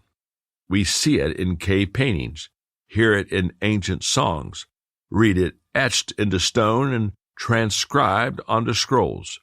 But the truth is that storytelling matters even more today than ever.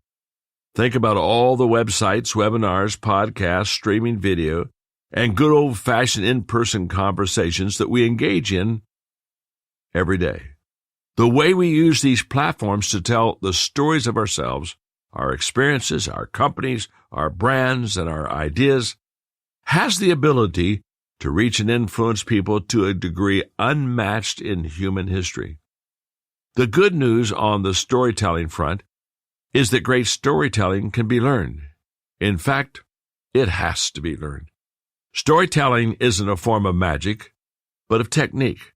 Although the effect you can have on others may seem like magic at times, and becoming a far better storyteller than you believe possible is certainly within your grasp.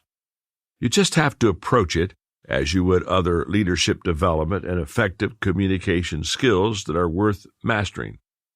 Don says that the bottom line is getting your audience to care about what happens in the story, preferably in a deep way. The law of storytelling is about winning the hearts of your audience. That is something that I have been learning and improving on most of my life. For example, back in the fall of 1999, Margaret, some friends, and I visited the small town of Jonesboro, Tennessee, to attend the annual National Storytelling Festival. I was in my early 50s and had been communicating for more than 30 years, yet I knew I still had a lot to learn about storytelling. For 3 days, we sat on blankets or folding chairs, occasionally in the rain, to watch one storyteller after another captivate us. We heard speakers tell every kind of story and tale: sad, happy, funny, sentimental, historical, mythical. Some had a message, others simply entertained us. But all the stories and all the storytellers had one thing in common. They had the power to captivate every one of their listeners. At the end of the conference, I sat with my friends, who were also communicators, and together we analyzed why the storytellers were so effective. Here are the characteristics that we identified. Enthusiasm. They loved what they were doing and expressed themselves with joy and vitality. Animation. The presenters exhibited lively facial expressions, movement, and gestures. Audience participation. Nearly every storyteller involved the audience in some way, asking listeners to sing, clap, repeat phrases, or mimic gestures. Responsiveness. The storytellers responded freely to their listeners. Memory. They all told their stories without notes, which allowed them to maintain eye contact. Laughter. They used humor even in serious and sad stories. Creativity. They told classic themes using fresh perspectives. Immediacy. They told most stories in the first person. Heartwarming. Their stories made everyone feel good for having heard them. My friends and I came away from the experience humbled and intrigued, and we took the things we learned, incorporated them into our communication, and told a lot more stories when we spoke. Anyone can become a better storyteller and improve their communication. The thing you need to keep in mind is not to try to make yourself look impressive using stories. Though the presenters we saw at the National Storytelling Festival were master performers who were highly impressive, they were not trying to impress us. They were helping us see ourselves in their stories. They were connecting with us and using stories to communicate ideas, emotions, and truths. That's what you need to do. Tell stories with the purpose of connecting with others. If you put the focus on the listeners, your storytelling skills will improve overnight. So how do you connect? Simply think about what it is to be a human being. We all laugh, cry, face problems, succeed, fail, possess hopes and dreams. Poet and author Maya Angelou was asked in an interview how to craft a compelling story, and here was her response. There is a statement by the Roman dramatist Terence, "I am a human being. Nothing human can be alien to me. If you know that, accept that, then you can tell a story. You can make people believe characters are just like they are. Jack and Jill went up the hill, and one fell down, and the other came tumbling after. The listener thinks, oh, I've fallen down, so I can understand, even if it happened in Holland or Kowloon. Human beings should understand how other humans feel, no matter where they are, no matter what their language or culture is, no matter their age, and no matter the age in which they live. If you develop the art of seeing us as more alike than we are unalike, then all stories are understandable." So what is a story? Boiled down to its essence, stories are really very basic. Charlie Wetzel, my book-writing partner of nearly 30 years, once taught his son's second-grade class how to tell a story. Now, Charlie knows a lot about this. I'd estimate that he's written more than 500 original stories for my books based on history, business, sports, government, and popular culture. His challenge was how to communicate storytelling to a group of 6- and 7-year-olds. He broke it down into its most basic parts.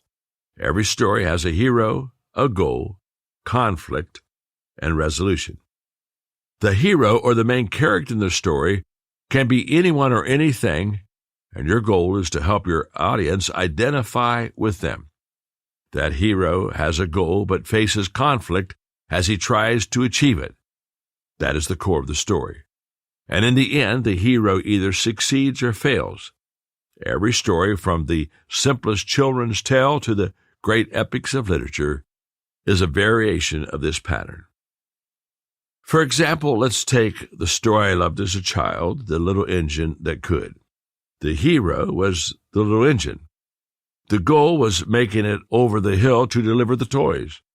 The conflict was the difficulty of getting up the hill. Resolution: the engine makes it and delivers the toy. Hamlet. The hero is Hamlet, the Prince of Denmark. The goal is deciding whether to kill his uncle to avenge his father, the king's death. The conflict is not knowing with certainty if his uncle really killed his father. Resolution: Hamlet kills his uncle, but he dies in the process. The Odyssey. The hero is Odysseus, the king of Thebes. The goal is to return home to his wife and son. The conflict is there are storms, monsters, and various creatures that delay him for 10 years. Resolution: Odysseus arrives home in time to reunite with his family, slay his enemies, save his wife, and restore his kingdom. You can use stories for any purpose to prove a point, illustrate an idea, teach a process, break the tension, or move your audience emotionally. Most of the stories and anecdotes I use are ones I've collected. I'm always on the lookout for great stories, and every time I read, I'm looking for them. And when I'm with friends or colleagues, I ask if they have any good stories. And people send me good stories all the time. As I look for them, my criteria for stories worth telling are the same as I discussed in the Law of Leverage, Chapter 8. They must convey heart, help, humor, or hope. The other types of stories I often tell come from my own life. When I was a young speaker, first starting out, I avoided recounting any of my life experiences. This was because my college speech professors discouraged us from telling personal stories. They said it showed egotism. For a while, I tried following their advice, but since the stories were not my own, I had no emotional investment in them, and I came off as aloof when I told them. That detachment separated me from my audience. So I started experimenting with telling my own stories, and I discovered that they were the most effective. The ability to tell a personal story effectively is really a matter of attitude. If you tell success stories for the purpose of self-aggrandizement, of course it will come off as egotism. But if you tell stories of your own struggles and mistakes, it humbles you and helps others. And if you tell a funny story, it makes everyone laugh.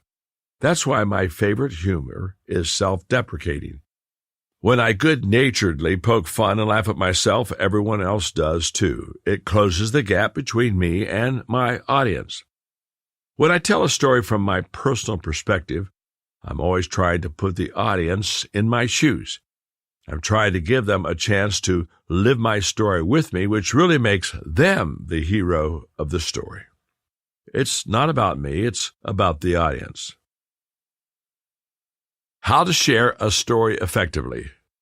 Roddy Galbraith, a faculty member and mentor for the Maxwell Leadership Certified Team, has trained our certified coaches and speakers in communication since the inception of the program. During a teaching session recently, he and I were discussing communication, and I taught my method of storytelling based upon the acronym SHARE. The S stands for show, the H stands for help, the A stands for amplify, the R stands for relate, and the E stands for enjoy. So let's examine each part of the SHARE storytelling method. The S stands for show. What do I want them to see and hear? What is the essence of the story you want to tell? Is there anything in it that doesn't need to be there, any detail that doesn't contribute? Playwright Anton Chekhov advised, remove everything that has no relevance to the story. If you say in the first chapter that there is a rifle hanging on the wall, and in the second and third chapter, it absolutely must go off. If it's not going to be fired, it shouldn't be hanging there. Don Yeager emphasized the importance of including dialogue. Memorable storytelling is a combination of what you say and how you say it. Don explains, using somebody's actual phrasing can add color to a story that will pull your listener or reader in and make them care about the characters. And that's one of your storytelling goals, to have your audience care, preferably in a deep way, of what happens. You want people to see themselves in your stories. And as always, you need to make sure the story you want to tell is tailored to your audience. As Don says, there's nothing that makes someone more interested in you than when they find out that you've taken time to show interest in them. If the story you're considering doesn't fit your audience, look for a different story. Selecting what to include and what to remove from a story takes some practice. Some people write them out to decide what to include. Then when you tell a story, pay attention to your audience's reaction and make adjustments for the next time that you tell it. Stand-up comedians do this all the time. The letter H stands for help. How will telling this story help them? I always want my audience to have a takeaway from any story I tell. I believe a story with application is a story with a happy ending. Don calls this defining your storytelling, your ROI. He recommends speakers ask themselves, what do I want the listener to do, think, or feel when they've heard my words? Can you tell stories simply to entertain your audience? Well, of course. But why not get all the value out of the story that you can? The better you align your stories to the purpose of your presentation, the greater impact they will have. The letter A stands for amplify. What do I want them to imagine? Stories have potential to help people dream, explore, and expand their lives. That requires creativity from the presenter. One of the best ways to enter a creative space as you work on a story is to maintain a beginner's mindset. As teacher and author Shunryu Suzuki said, in the beginner's mind, there are many possibilities. In the expert's mind, there are few. One of my favorite stories of an open-minded creativity was told by Roy Disney, Walt's older brother. When Walt was in the 5th grade in Ohio, his teacher gave the class an art assignment. When she saw Walt's drawing, she saw that his flowers had faces. Walter, she said, flowers don't have faces. Mine do. Walt Disney harnessed his imagination as a boy and continued to do so as an adult, always keeping that joyful, creative beginner's mindset. He dreamed big dreams and helped others do the same. As Jamie Buckingham wrote, across the years that dream materialized into a mouse who talked, an elephant who flew, a cricket who danced, and flowers, thousands of flowers, all with faces. Your imagination can fuel your audience's imagination. It has been said that imagination is given to us to compensate for what we are not, and a sense of humor to console us for what we are. Find ways to use both. As you fine-tune your story, think about how you can expand possibilities for people and help them engage their higher aspirations. The letter R stands for relate. What do I want them to feel? Much too often I hear speakers tell stories directed only to the minds of their listeners, failing to reach their hearts. This weak approach misses opportunities because all people are emotional. Even the most logical and cerebral person is more emotional than he thinks he is. If you want evidence of the impact of emotion, look at the sales figures of the Chicken Soup of the Soul books. These books, filled with heartwarming stories, have become the best-selling trade paperback series of all time. The series has sold more than 500 million books worldwide. If you want to tell a connecting story, put your emotions into it. Don't be afraid to show people that you care about what you're talking about. Storytelling is built on humanity. It connects with others when it contains emotion. The stories Martin Luther King Jr. often told during the Civil Rights Movement illustrate the power of emotion. Author and historian Donald T. Phillips described how Keene used stories. He also often told the story of an elderly, toil-worn woman in Montgomery who began her slow, painful 4-mile walk to work. It was in the 10th month of the Montgomery bus boycott, Martin said. The old woman's difficult progress led a passerby to inquire sympathetically if her feet were tired. Her simple answer became the boycotter's slogan. "Yes, friend, my feet is real tired," she said, "but my soul is rested." In fact, it was Martin Luther King, Jr., who made that simple answer the boycotter's slogan by telling the story every chance he got. Later, during the Birmingham movement, Martin witnessed one particular touching exchange between a white police officer and a small black child.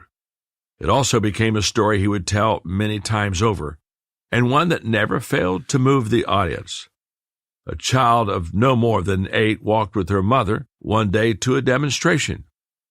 An amused policeman leaned down to her and said with mock gruffness, "What do you want?" The child looked into his eyes, unafraid, and gave her answer. "Feed him," she said. She could not even pronounce the word, he concluded, but no Gabriel trumpet could ever have sounded a truer note. Keene's stories guaranteed deep feelings in his audience. Yours should too. The letter E stands for enjoy. How can I make the story fun and unforgettable? When you have accomplished the first 4 parts of share, S-H-A-R, showing what you want people to see, telling the story to help them, amplifying what you want them to imagine, and relating what you want them to feel, you're ready to make your story as enjoyable as possible. How can you do that? By paying attention to how you communicate the story. The telling can take a good story and make it a great story. I try to make the stories I tell exciting and fun because joy is contagious. Some of that joy I express physically, which I discussed in the law of visual expression, but I also like the use of humor. As somebody once said, laughter is like a windshield wiper. It doesn't stop the rain, but it helps us to keep going. If you're naturally funny, use that skill when telling your stories. If you're not, then find ways to have fun, because that will make your presentation fun for your audience. I know how to have fun, and I like creating funny moments. One of the things I do when I travel with a tour group is lead the people I'm hosting to do the hokey pokey with me. And I always pick the most absurd places to do it. On the tank in Golan Heights, or on the bridge in Massachusetts where the Revolutionary War began, or on a boat in front of the Eiffel Tower. It creates a great story they can tell others.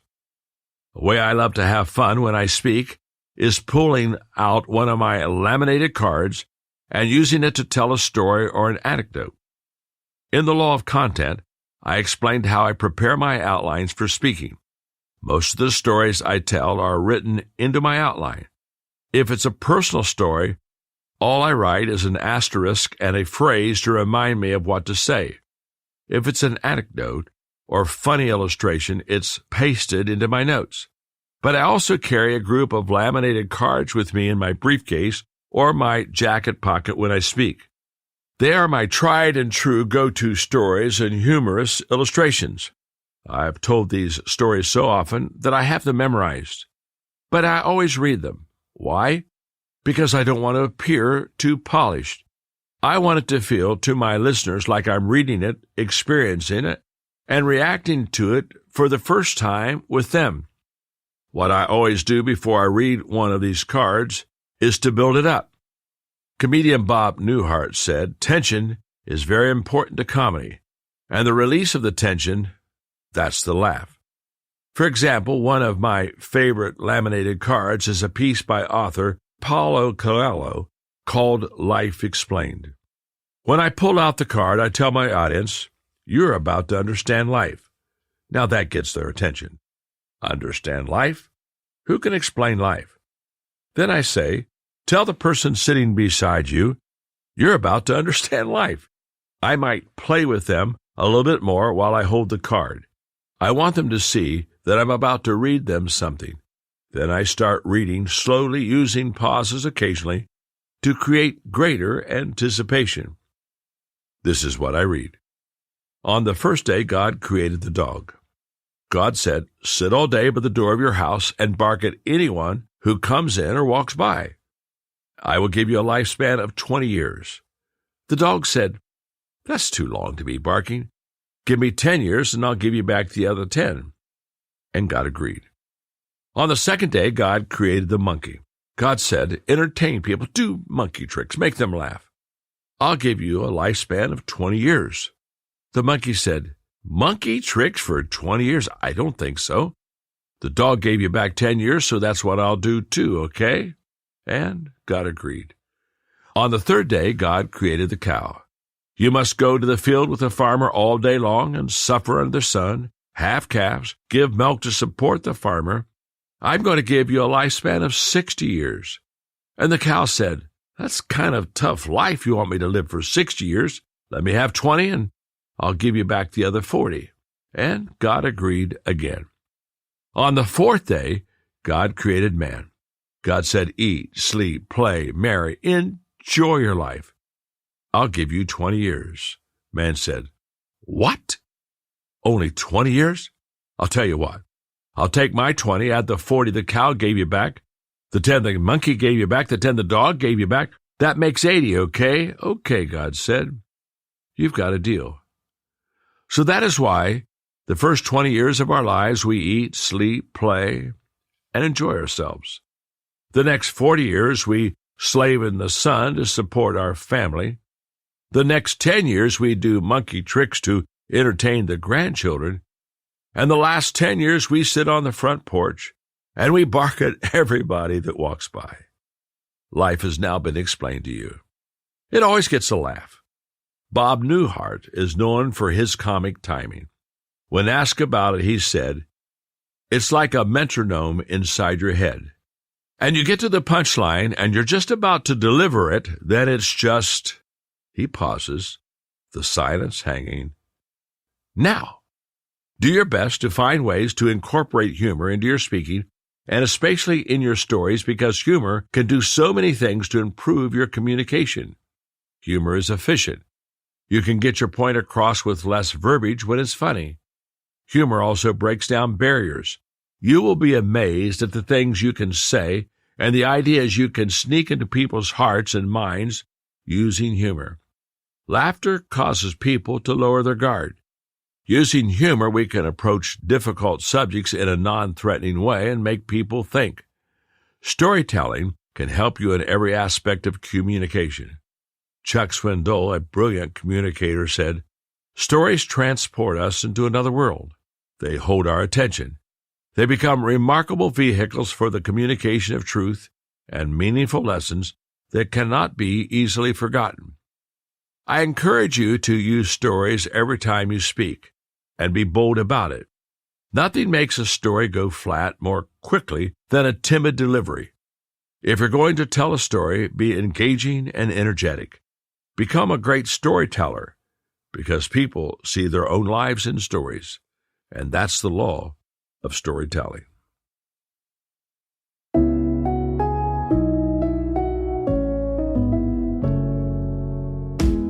When I started to write books, one of the many mistakes I made as a young author is I didn't really tell many stories. Being very, action-oriented and quite pragmatic, when I would write on the pages, I wanted to basically deliver the principles or the points that would help a person become successful. And I kind of in the beginning felt like, storytelling just takes up pages, and honestly, why not just give them the point and let them start their growth right there? But I had some good mentors that were authors who really sat me down and tried to help me understand the importance of telling stories in books. Really, they didn't make a lot of progress because I was still just trying to be practical until one of them said, "John, when you speak, you tell stories all the time." Now, why do you have stories in your speaking but not your writing. It was at that moment, it was, the eureka moment for me when I realized that's so true. Because when I told stories to people in the audience, I would receive quick reaction and response and emotion from them. But when I wrote, I never understood as a young writer that what I was to do more than anything else was to interact with the reader. I thought it was a kind of a one-way street. I write, they read. All of a sudden, I began to understand that when I tell stories, whether it's on the page or on the stage, when I tell stories, it helps people emotionally feel and live out the principles and the points that I'm trying to make. So I began to tell stories in my books and have found that it engages people. And every day when I'm writing, at the end of the page, I ask myself a simple question before I go to the next page of my legal pad, which will become a book. The question I ask myself is this: will the reader turn the page? I'm not going to be there. You're going to be reading the book by yourself or listening to the book by yourself.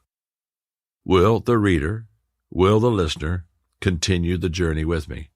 What I discovered is if I include a lot of stories, they stay in the game a lot better than if I omitted them. So, learn to tell stories, learn to share them, learn to write them. They just bring a humanness into who we are, what we say, and what we do that makes people want to reach out and touch us.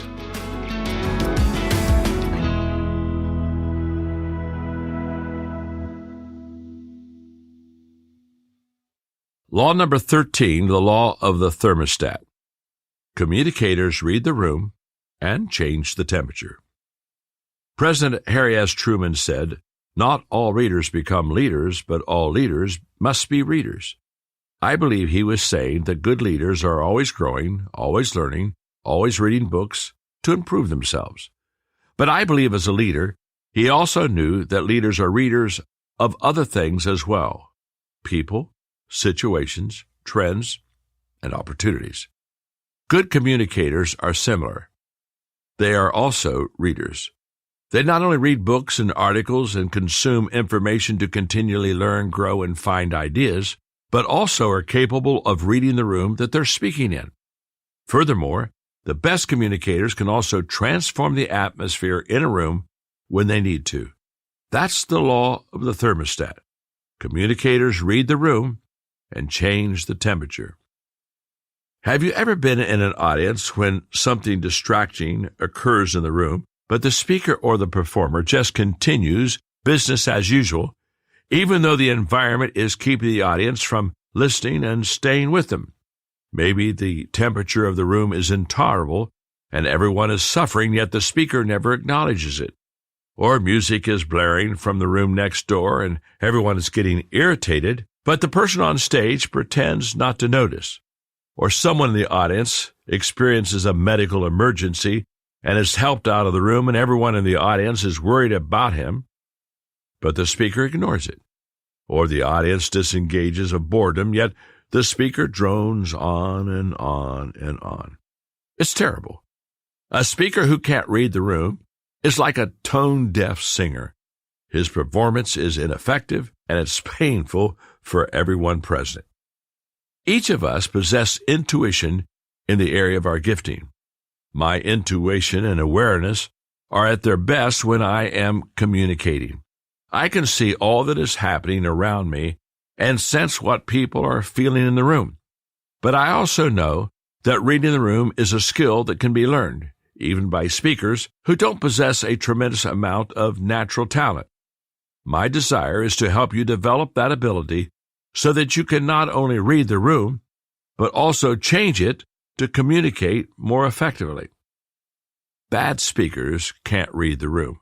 Worse, they ignore it and the people in it when they speak. This disconnection may be because they're so afraid that they can't think of anything else, or they may not care enough about the people, or they may put the responsibility for connecting on the audience instead of themselves. Sadly, when bad speakers do notice that their communication isn't connecting, their most likely solution is to double down on content. But if people have already disconnected and aren't listening to the content, More content won't make the situation any better. Good speakers can read the room. They're like a thermometer in that they can measure the temperature in the room. After they finish speaking, if their audience was unresponsive or acted negatively, they may think, tough crowd. Or if the audience was warm and lively, they may think, wow, what a great audience. Because they are good speakers, they know the temperature, but they are unable to change it. Good communicators, on the other hand, are more like thermostats. Yes, they can read the temperature of the room the way the thermometer does, but they can do more. They are capable of changing the temperature. Communicators can take a cold room and make it warm and inviting so that people are enjoying the atmosphere. They can create a setting that's more conducive for communication. And because they can read a room and change the temperature, their communication is always able to connect. How to read the room and raise the temperature. To help you move toward becoming a better communicator, I want to share with you 7 practices that will enable you to grasp the practice of the law of the thermostat. Number 1, read the temperature in the room before the people arrive. In my speaking career of more than 50 years, I have communicated in more than 100 countries in just about every kind of setting that you can imagine. In fact, as I write these words, I am in a hotel in Italy, and tomorrow I will fly to Romania to speak. After I arrive, I'll travel to the venue where I'll speak, and the first question I will ask is, can I see the room that I'll be speaking in? Why? Every auditorium, theater, sanctuary, ballroom, banquet hall, and conference room is different, and I always want to see the place where I will be communicating. Because of my experience, I can look at a room and know immediately how conducive it will be to communication once it's filled with people. Here are things that I look for. Lighting. When I speak, I want plenty of light everywhere because the energy in a room increases with the amount of light. This can be a challenge. Many technicians want to make the room dark because they are used to working with performers. Actors, singers, and stand-up comedians need the focus to be on them. So technicians keep the stage light bright and the house lights down. That's not good for communicators. Yes, you want light on you because that creates energy in the room, but as communicators, we need to interact with the audience. That means we need to see the people, and they also need to be able to see each other. When you speak, get as much light as you can on you and keep the lights in the room up also. Proximity. I want to be close to the people when I speak. If the room is small, I'd prefer to be on the floor rather than up on a stage. In large rooms, my favorite stages have steps that go directly down to the audience so that I can move down to the people and have more personal conversation with them. I also don't want any barriers between me and the audience. I can't count the number of times I've entered an auditorium before speaking and found a row of plants lining the front of the stage. I always ask them to be removed. Even small barriers like those can send an unspoken message. I'm up here and you're down there. I want the message to be, we're in this together. Sound. Few things are more frustrating for an audience than not being able to hear the speaker. Even the greatest communicator in the world can't engage an audience if the people can't hear him. Some of my greatest challenges as a speaker have come from terrible sound systems in hotels. It mystifies me that an industry that wants to generate income by renting space for events doesn't install better systems in their facilities. If you get a chance before you speak, check the sound system to make sure it's good. If you can't check it ahead of time, then pay attention the moment you start speaking. If you suspect a problem, ask the people if they can hear you so that the technical staff is aware of the problem and will work to solve it. Screens. If you will be speaking in a large room, there may be cameras tracking you and projecting your image on screens. These screens are your friends. Once audience members sit at a certain distance from you, they no longer watch you directly. Instead, they watch the screen. Be aware of where they are and speak to the camera as well to the audience to maintain a connection and let people see your facial expressions. Staging. If you can see a room before you start speaking, you can make sure that your space is set up in a way that you want. What works best for me is a bar stool and a high table beside it for my notes. I like to sit while I speak to be more conversational, but I also want to be able to get up and move around. Think about what you need and ask for it.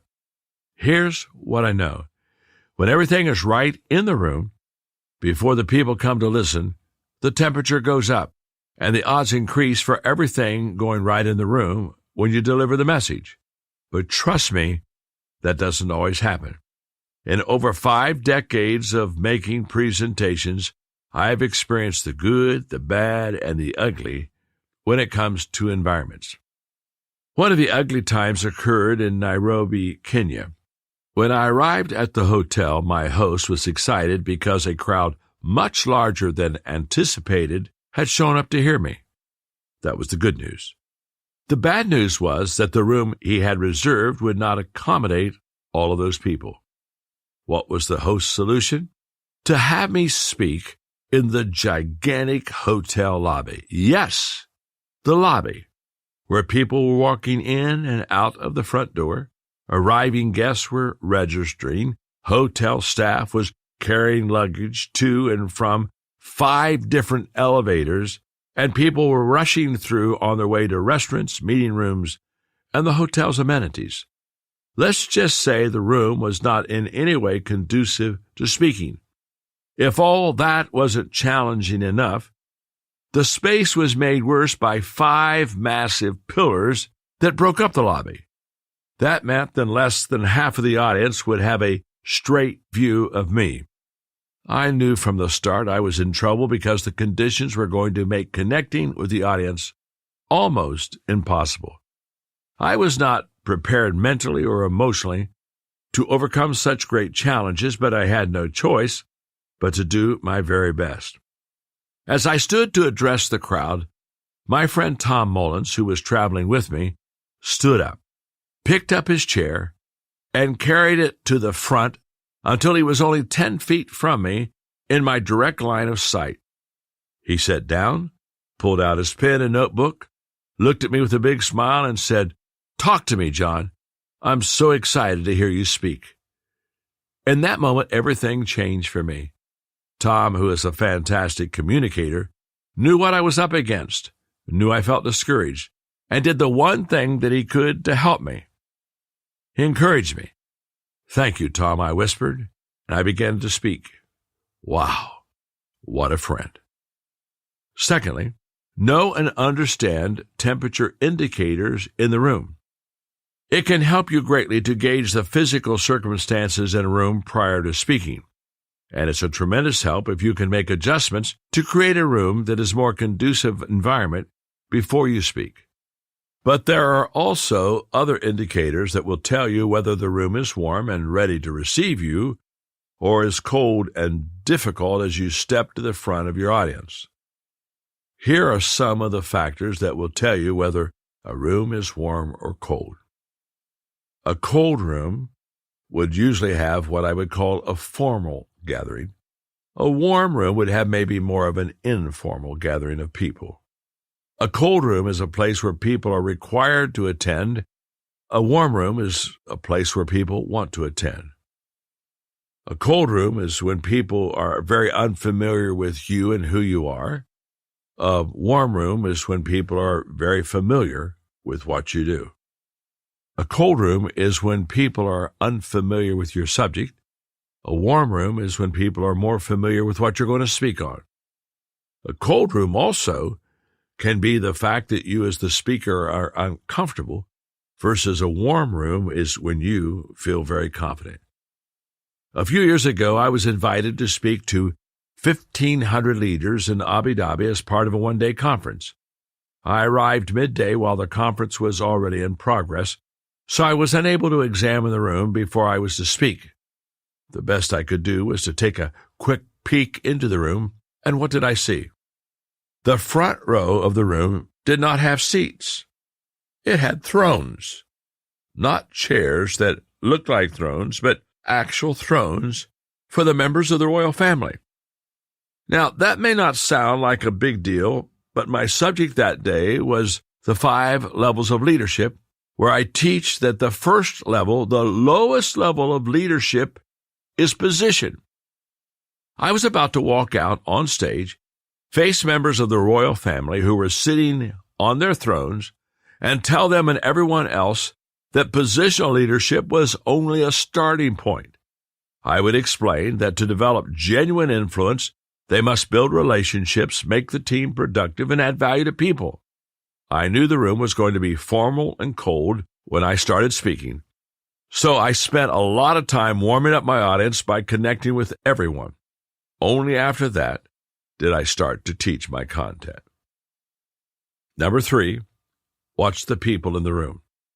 In the law of anticipation, I discussed how to build excitement in an audience, which is something you should always strive to do.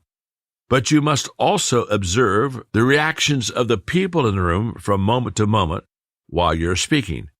I call this having 20/20 communicator's vision, seeing clearly who is there, how they're reacting, how they're responding, and how they're interacting with one another. That kind of vision comes from watching your audience, not staring at your notes. You must pay close attention to the people. How else will you know if you're getting through to them? I start speaking by scanning the room. Are people leaning in, ready to learn, or are they leaning back and showing little interest in me? I want to measure how they're feeling as I begin. So while I'm observing them, I also know that they are sizing me up, so I relax and sit on my stool. I smile. I tell them I'm glad to be with them. And when I say to them, my name is John and I'm their friend, I watch how they react. Do they appear open or skeptical? As I continue, I tune in on people's facial expressions, postures, and body language. Even quick smiles, raised eyebrows, or small frowns can be revealing. If the atmosphere feels tense, I don't let myself get hijacked by negativity. I look for more ways to connect. I may use humor or express empathy, which usually reduces people's resistance. As I speak, even though I'm focused on my audience, I'm also highly aware of the time of the day that I'm speaking, where I am on the schedule, and how long it's been since people have had a break. There are 2 things that no speaker is good enough to overcome: hunger and full bladders. You simply can't compete with them. When most of the people in your audience are hungry or need to use the bathroom, you have to wrap it up and let them go. You never want your audience to be finished before you are. The moment your audience is finished, well, you're finished. As soon as you can start observing the people that you will be speaking to, you should. Recently, Jared Cagle, a member of my writing team, and I traveled to a young entrepreneurs conference in Atlanta. The hosting organization's team met us as we arrived and took us backstage to the green room where we would wait before I spoke. As we sat down, the team started to leave, but I stopped them, asking if they could stay with me for a couple of minutes.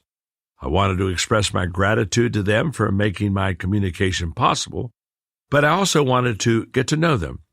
It didn't take long for us to share a connection, and I also started to get a feel for them and the audience that I would be speaking to. As we were chatting, the event's producer announced that I had 15 minutes before I would go on stage and said he would come back to get me when it was time. He looked surprised when I asked if I could enter the room right then so that I could interact with the people. For those 15 minutes, I met as many young leaders as I could, asked questions, and learned about them. By the time I was asked to speak, I felt I had a head start because I was confident that I already had read the room. On the drive back to the hotel, Jared asked me questions about my communication. He is a valued contributor of my team, and he's always learning. One of the questions he asked was about reading the room. What did you notice, and how did that change your communication as a result? My response was that they were young and they lacked experience. I could sense that they wanted a father figure. Knowing that didn't change the content of what I said. What it affected was the way I delivered it. I took the tone of a loving father who believed in them and wanted to encourage and mentor them. Once you know what people need, you can give it, and that really warms up the room. Number 4, be 100% present in the room. Communicating effectively requires every bit of a person's focus and energy. That's why it's so important to be totally present in the room whenever you speak.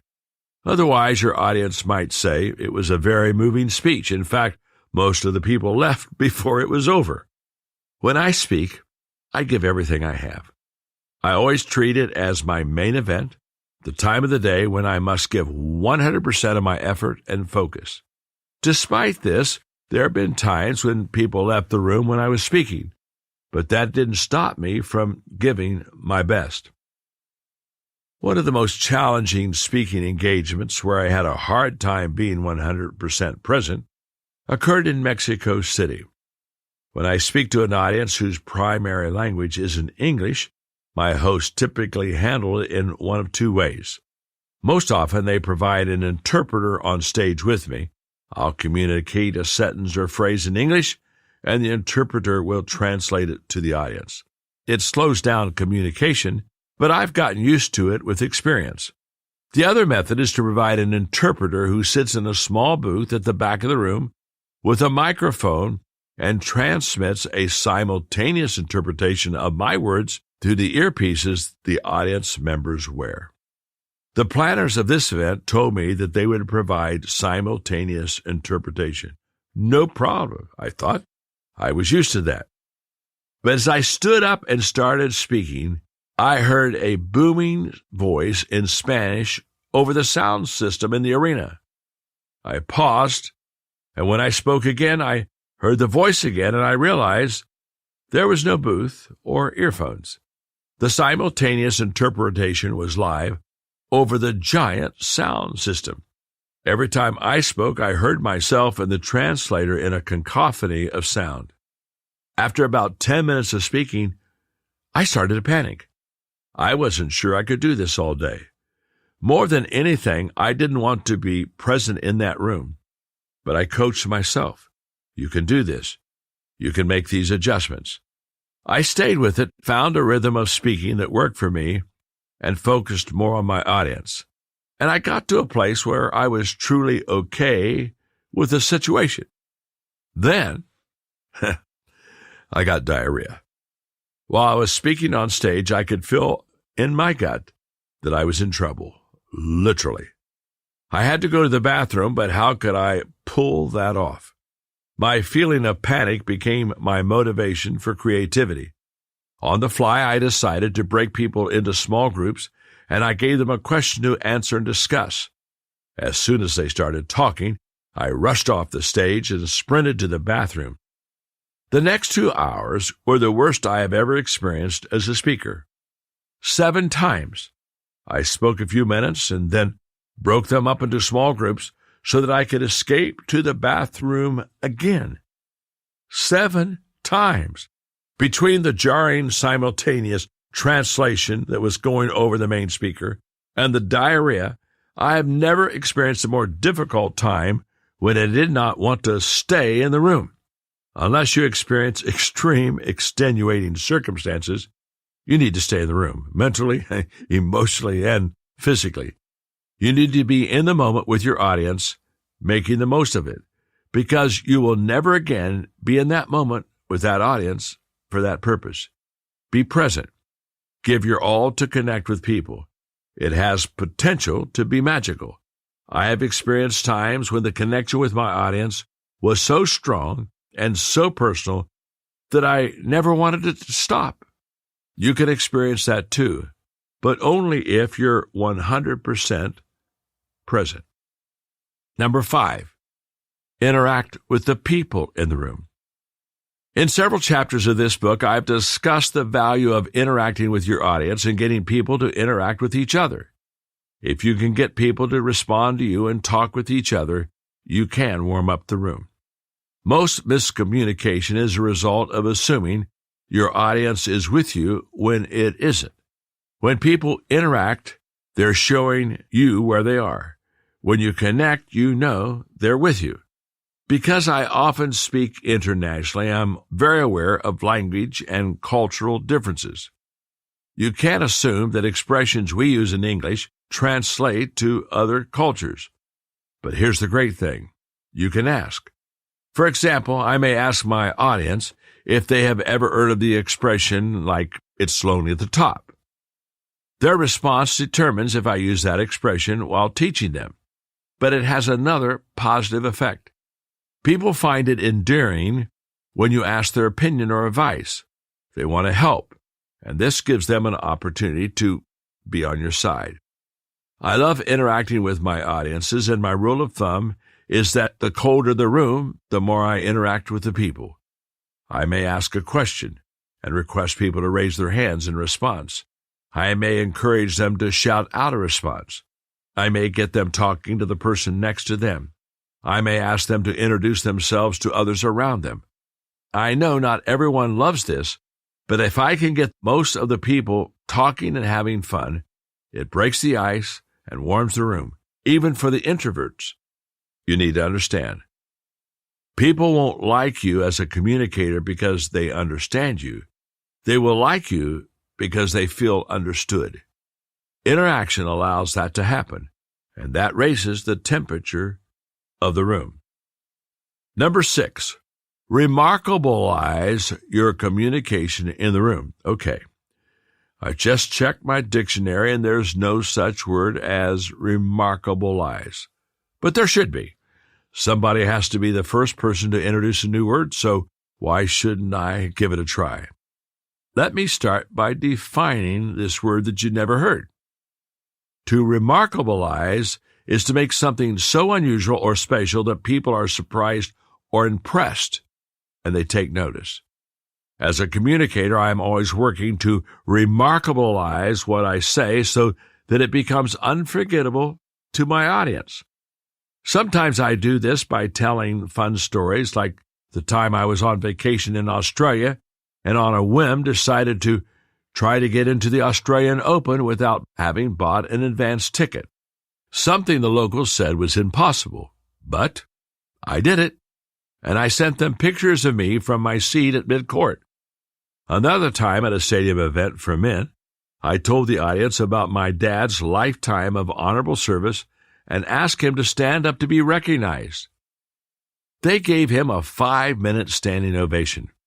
There was also a time when I was speaking in the music stand, holding my notes, kept slipping down, making everything fall on the floor.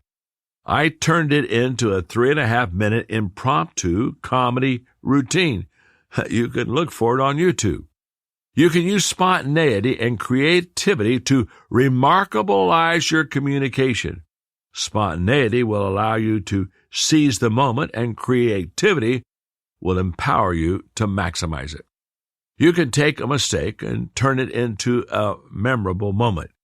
Don't be afraid of looking foolish when unexpected things happen. Instead, harness them and look for opportunities to make your communication memorable. Number 7, be flexible. There may not even be a room. Several years ago, I connected with Casey Crawford, the co-founder and the CEO of Movement Mortgage, a 14-year-old organization that is already in the top 10 retail mortgage lenders in the United States. Casey invited me to mentor the leaders of Movement Mortgage, which I've done for the last several years. Recently, the organization asked me to be a keynote speaker for a large gathering of their leaders in Cancun, Mexico. When I arrived at the resort and was ready to speak that first night, I found out where they had planned for me to speak. Not in a ballroom, but on the beach. When I got to the location, I immediately knew that I needed to pivot. Hundreds of people were playing, swimming, socializing around the bars. They were having a grand old time, and there were way too many distractions for a traditional keynote speech. In addition, there were no seats, so I knew that I needed to be succinct. Adjusting quickly, I scrolled through my notes on my iPad, and I took a single thought from my lesson that I knew would add the most value to them, and I put it on my iPhone. Then, when they gathered for the speech, I connected with them, presented that thought, and asked them to share with someone standing beside them what they had learned and how they could apply it to their life. It worked because I was flexible. The more speaking you do, the more flexible you can become. Over the years, I have spoken in a leper colony and at London's Royal Albert Hall. I have addressed audiences at the top of Mount McGill in San Diego and in a dungeon where Jesus was held in Jerusalem before his crucifixion. I've spoken on the aircraft carrier USS Enterprise in the Atlantic Ocean and from a boat in a pond in southern Indiana. I've preached in cathedrals and country churches. I've spoken on a plane and at the Mayan ruins of Guatemala. I've communicated in stadiums and in small studios. Each place was unique, requiring me to be flexible, adjust to my setting, and work to warm up the audience.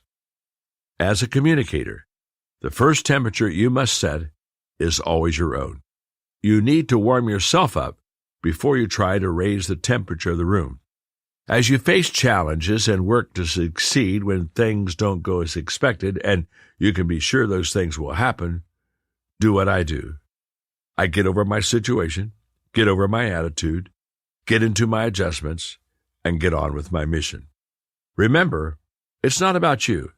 It's about the audience. Do what you must do to create the best experience that you can for them in whatever circumstances that you face. Richard Stearns, former CEO of Lennox and Parker Brothers Games, as well as President Emeritus of World Vision, has done extensive speaking and writing in his leadership career. He has analyzed the speaking of Martin Luther King, and in his book, Lead Like It Matters to God, he writes, on August 28, 1963, during the historic March on Washington, Martin Luther King Jr. delivered one of the most famous and powerful speeches in American history. He had written out his text for the speech the night before, staying up until 4 a.m. working on it. But if you listen to the recordings of this speech toward the end before he launches into the rousing "I have a dream" refrain, there's a long pause. At that moment, when King looked at his notes, the next section of his remarks didn't feel right to him, and he paused for a full 10 seconds, thinking about what he should say next. During this pause, gospel singer Mahalia Jackson, who was standing behind him, said, "Tell them about your dream, Martin. Tell them about the dream." King had used his "I have a dream" language in earlier speeches, but he had not planned to use it that day. But during this long 10-second pause, as he wrestled with what to say next, he listened. Then he launched into the soaring prose that would make history on that hot summer day. Stearns says King shifted into "I have a dream" because he was a good listener who had heard the words of Mahalia Jackson. I believe it was something more. Martin Luther King Jr. was not only an expert orator, he was an expert at reading his audience, whether he was in a small room with a handful of people or on the steps of the Lincoln Memorial speaking to thousands. He possessed every one of the skills I describe in this chapter, plus many more. Few people possessed his ability. He not only read the room and changed the temperature of the crowd, he changed the temperature of the nation and the world. He was a master at the law of the thermostat.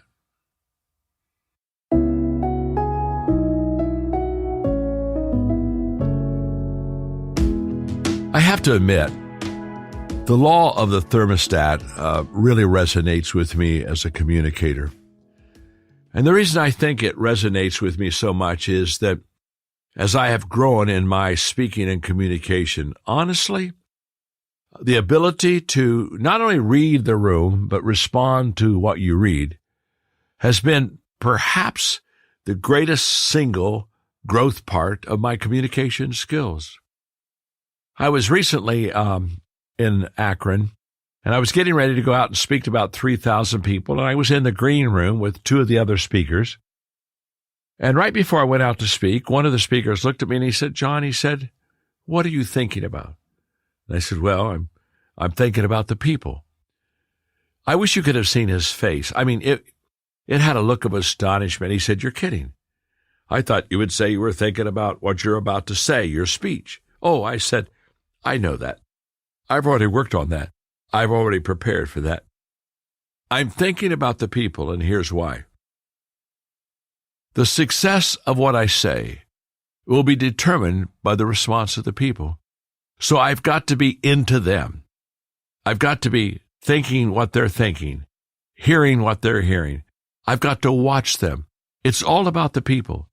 And it's from the people that I will get my cues and clues on what to say next. In other words, I have learned that great communicators put the people first, read the room, and then they teach based upon where the people are, not where I, as the speaker, am. So the law of the thermostat is it's a beautiful law. It's the finer level of making you become a great communicator. And that's why I gave a lot of illustrations and examples in this chapter. I wanted you to hear the story, see the examples, so that you could perhaps apply this artistic part of communication to your life. Here's what I want to say in closing about the law of the thermostat. Follow your intuition. If you feel, as you've read the room, that you need to make a little bit of a change, make the change. Here's what's going to happen. If you read the room right and you made the change, it'll help the speech be successful. What that'll do will increase your confidence until honestly, you'll someday be able to go out and be exactly where the people are, almost from your first sentence. I had a wonderful teammate of mine, a friend, Becky Brissell, who just texted me last night, and she said, "John, have you ever gone out and got ready to speak, and all the things that you were going to say and all the visual props that you have, you're not going to use them because that's not where the people are?" She said, "Tell me that you've done it and I can do it." And I texted her back and I said, "Becky, I have done it. I've done it hundreds of times, and you can do it. Here's what I know. When she does it the first time and succeeds, it'll give her that confidence to do it a second time, until there will be a day where she'll be an amazing, intuitive communicator because she knows the law of the thermostat."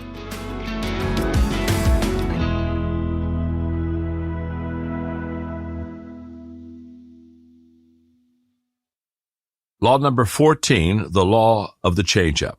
Sameness is the death of communication. A young playwright got excited when an important critic agreed to attend the opening of his new one-act play. On opening night, the critic arrived as promised and took his seat in the middle of the third row.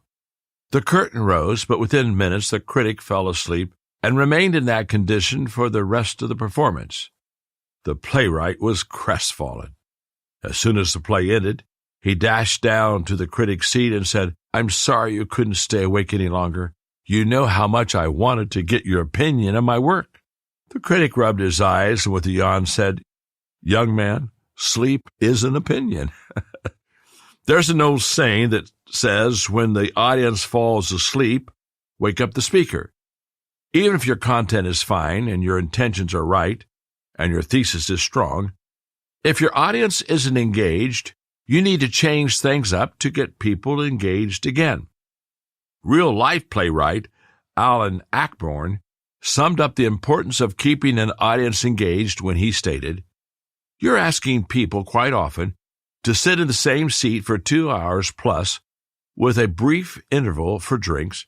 You've got to give them a feeling that if they leave the auditorium at any second, they're not going to be happy because they want to know what happens next. As a speaker, you bear the responsibility for keeping your audience excited and engaged, and you can do that using the law of the change-up, because sameness is the death of communication. How enjoyable is a play where nothing happens? How exciting is a football game that ends in a scoreless tie? How catchy is a song with no variation? How engaged are you when someone talks to you in a monotone voice during a conversation? These are situations we try to avoid, not ones that we seek out. Why? Because sameness is boring and forgettable. It's like having the same food 3 meals a day, 7 days a week, 52 weeks a year. We human beings crave change. We like variety. We love to be surprised. That's true in most of life, and it's especially true when it comes to communication. Nobody wants to hear a predictable and monotonous speaker, nor does anybody strive to be one. As communicators, we all want to keep our audiences sitting on the edge of their seats. Changing up your delivery can make what you say unforgettable. What you say can be extraordinary, exceptional, enduring, meaningful, important, eventful, remarkable, lasting, noteworthy, significant, memorable, exciting. If you desire those words to describe your communication, then you must take responsibility for changing up your delivery and bringing life to your message. As Americans, we're used to demanding our rights. We enjoy a right to free speech guaranteed by the First Amendment of the Constitution. But while speech is guaranteed, listeners are not. Your first responsibility as a speaker is to grab your audience's attention. Your next responsibility is do what's necessary to keep it. I delivered my first message to an audience when I was still in college. It was a 55-minute speech to a group of 30 people, and it was boring. They may not have fallen asleep, but when I returned to deliver a message to the same group the next year, it wasn't the same group. Most of the people who had previously attended didn't come back to hear me. I don't blame them. I know I didn't have or make a great first impression. As I gained experience as a speaker, I discovered I often lost the attention of my audience after about 10 minutes. I knew I needed to improve somehow, or I wasn't going to be an effective communicator. One of the things I did to change up my delivery was to walk around the stage while I was talking. The first time I did it, I could see that my movement brought people's focus back to me. That caused me to start searching for other ways to change up my delivery. Today, I change up my delivery very intentionally. I alter my speaking tempo continually. I stand up from the stool that I teach from. I move around. I raise my voice. I pause. I prompt my audience to interact with me and with each other. I use facial expressions. I ask questions. I laugh at myself. I want people wondering what I'm going to do next. This is how I change up my rhythm. Communication is like driving a car. You must change the movement of the car continually on the way to your desired location. As a driver, you must stay aware of the road and the other drivers around you. As conditions change, you must continually adjust to what's in front of you and around you. You must make turns, increase and decrease your speed, change lanes, shift gears, and occasionally stop. Auto manufacturers may succeed in inventing totally self-driving cars where the driver never does anything, but that will never apply to communication. Every time you speak, you need to read your audience the way the driver reads the road, and you must change up your delivery to make your message effective. And if you want to become really great at communication, you need to keep learning, improving your skills, and adding additional change-ups to your repertoire. In 2007, talk show host Charlie Rose interviewed Steve Martin, asking him questions about his memoir, Born Standing Up. Martin had a long and highly successful career as a stand-up comedian, actor, and musician and writer. Along the way, he won 5 Grammy Awards, an Emmy, the Mark Twain Prize for American Humor, a Kennedy Center Honor, and an Honorary Academy Award. In the interview, Rose asked him about his advice for being successful. Martin responded, "Well, it really is this. When people ask me, how do you make it in show business or whatever, this is what I always tell them. I've said it many years, and nobody ever takes note of it because it's not the answer that they wanted to hear. What they want to hear is, here's how you get an agent. or here's how you write a script, or here's how you do this, but I always say, be so good they can't ignore you. And I just think that if somebody is thinking, how can I be really good? People are going to come to you. Martin was so good that he filled stadiums with his stand-up comedy routine in the 70s, the first comedian ever to do it. But it took him 10 years before that to make his comedy routine really good, plus another 5 to gather those kind of crowds. But his approach to performing was the same as his approach to learning how to play the banjo. When he started, he said he couldn't tell the difference between a C chord and a G. But he said, if you just stay with it, one day I will have played for 40 years. Not only did he learn to play, but he added 3 Grammy Awards for playing music to his 2 Grammys for comedy. Ways to change up your communication. You can bring that same kind of thinking to your communication. You can continually learn new ways to change up your presentation to keep your audience with you every step of the way. If you do, it will set you apart from other speakers and connect you to your audience. You can become so good that they can't ignore you. Here are some ways that will help you get there. Use movement and facial expression. Let's start with the most basic technique, the one I started with, movement. Chris Anderson, the head of TED Conferences, advises new speakers to be careful about too much movement, but he's talking about nervous movement. The biggest mistake we see in early rehearsals is that people move their bodies too much. They sway from side to side or shift their weight from one leg to the other. People do this naturally when they're nervous, but it's distracting and makes the speaker seem weak. Simply getting a person to keep his or her lower body motionless can dramatically improve stage presence. There are some people who are able to walk around a stage during a presentation, and that's fine if it comes naturally. But the vast majority are better off standing still and relying on hand gestures for emphasis. Start by using your face and hands, as long as those movements are true to who you are. If you sense that people's attention is wandering, you may need to walk to a different spot of the platform. You can address one part of the audience and then move and address another, or walk forward to close the distance between you and the people that you're talking to. At times, I've walked all the way into the audience to create greater intimacy when I wanted to make a point.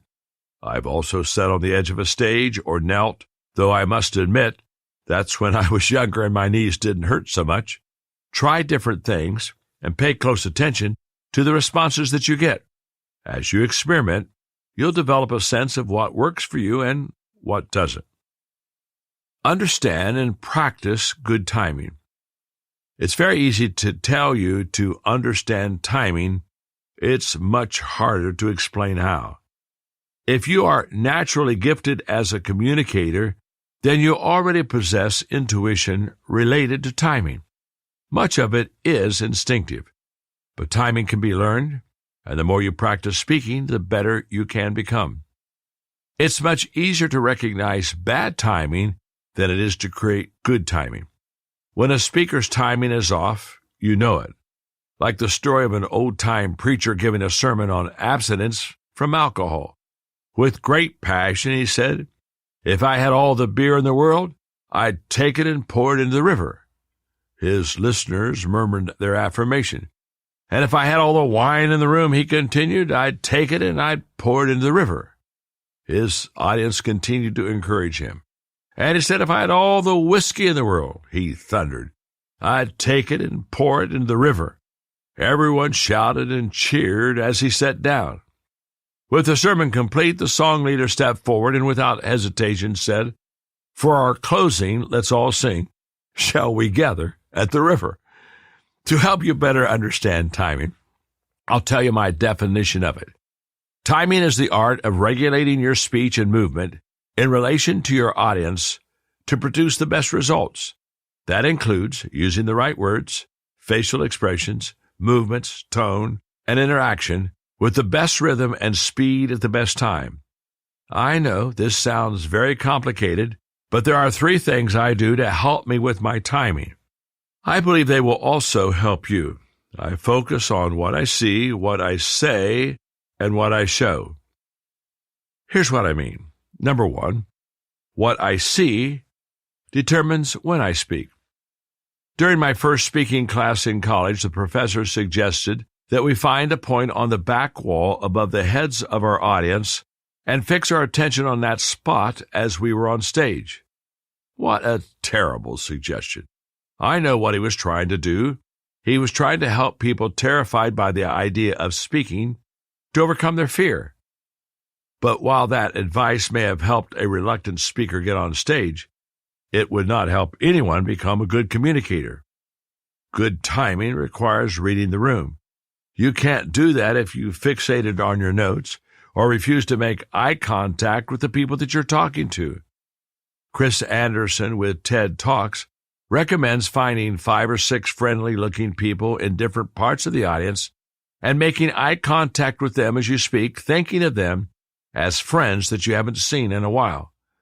Other experts recommend picking out people with fairly neutral facial responses, neither overly positive nor negative. Once you're reading people's faces, you can change up what you're doing because much of good timing is a response to the reaction of the audience members. Do they look like they are enjoying what you're saying and want more? Are they losing interest and ready for you to move on? Do they look confused and in need of explanation? Is there high tension that needs to be relieved? Is emotional vulnerability making them ready to hear the truth or a call to action? Be proactive and alert and adapt to what you see. Recently, I was speaking in Houston to 200 entrepreneurs. I was the 3rd speaker on the schedule, and when it was my turn to communicate, the audience had been sitting for more than 2 hours. When I stood up on stage, I said, "My name is John, and you need a bathroom break. Come back in 10 minutes. I received more thanks for the break than I did for my message. That's understanding timing. Number 2, what I say determines what I speak. Another aspect of timing has to do with setting up your audience for something you want to say later. You can tell part of a story but withhold the ending until later, or you can give a principle early and return to it later because it will even have greater meaning after you have taught on it. You can do other things to build anticipation. For example, sometimes I'll say, "In a few minutes, I'm going to share a life-changing principle with you." A few minutes later, I may even play on the audience a bit more by saying, "I'm about to give you that principle that can change your life," or, "Are you ready to learn this life-changing principle?" After I see the response, I may say, "Oh, I don't think you're ready yet," or, "You're almost ready." What does that do? That keeps them eager and engaged. Use similar techniques, but just make sure you don't withhold the principle so long that people stop caring. And be sure that when you present it, it delivers on what you promise. Number 3, what I show determines when I speak. Sometimes good timing means saying nothing at the right time. Recently, I was privileged to speak at an event celebrating the 25th anniversary of my friend Chris Stevens. Before the event, Chris and I got to play a round of golf. On the 4th hole, Chris nearly made a hole-in-one with his ball a mere foot from the hole. I was so excited for him that I asked him to lie down on the green beside the ball so I could take his picture. Then on the 16th hole, I almost made a hole-in-one. My ball was only 4 inches from the hole. So I asked Chris to take a picture of me beside my ball. That night before I spoke, I gave the 2 pictures to the media team at the Knoxville Convention Center and prepped them for what I wanted to do. As soon as I got on stage, I talked to the audience about how wonderful Chris was. Chris is not only a great leader, he's also a great golfer, I said, telling them about our golf game earlier that day. He almost made a hole-in-one on his tee shot on the 4th hole. As I spoke, the image of him with his ball went up on the big screen. The crowd erupted with cheers and applause. When the noise stopped, I said, Just look at how close he was to that hole. Then my picture came up on the screen, with my ball even closer to the hole. That time I just looked at the screen and said nothing. After one look, the audience went wild. I just smiled and let the picture do the talking. Practice the pause. That brings me to the next thing that you can do to change up your communication. Practice the pause. Mark Twain said, "No word was ever as effective as a rightly timed pause." I couldn't agree with him more. I use the pause every time I speak, sometimes more than once. Some speakers are afraid of silence, and they fill it with nervous chatter. But not saying anything for a few seconds is one of my most effective ways to connect with my audience. It's also one of my most enjoyable moments of communication. There's an intimacy created by pausing because silence gives people the time and space to respond in their minds and hearts. It's where they fill in the blanks and meet what I've said with their own thoughts, experiences, and conclusions. It can become an act of unspoken partnership. In such moments, silence truly is golden. As you work to practice the pause, keep these thoughts in mind. Number one, the pause can emphasize what you're saying. Silence can underline an important statement. Anytime you stop, it gets people's attention and causes them to focus on what you have just said. It makes them lean in. When you pause, let them linger there. Allow them to really dig in, to chew on what you just said. When I read anything aloud to my audience, I emphasize important words by pausing. I purposely change my rhythm because it's the way of underlining a word or a phrase. Give this a try. When you're alone, choose a written piece that you plan to use in a speech. Read it aloud in a monotone to get a sense of the message. Now underline the parts that you feel are important and read it aloud again, emphasizing those words by saying them more slowly and forcefully. After you read a sentence or phrase that carries great meaning, pause completely. Can you hear the difference? The next time you speak, underline what you say using pauses and watch the people's reaction. Number two, a pause can give your audience a chance to catch up with you.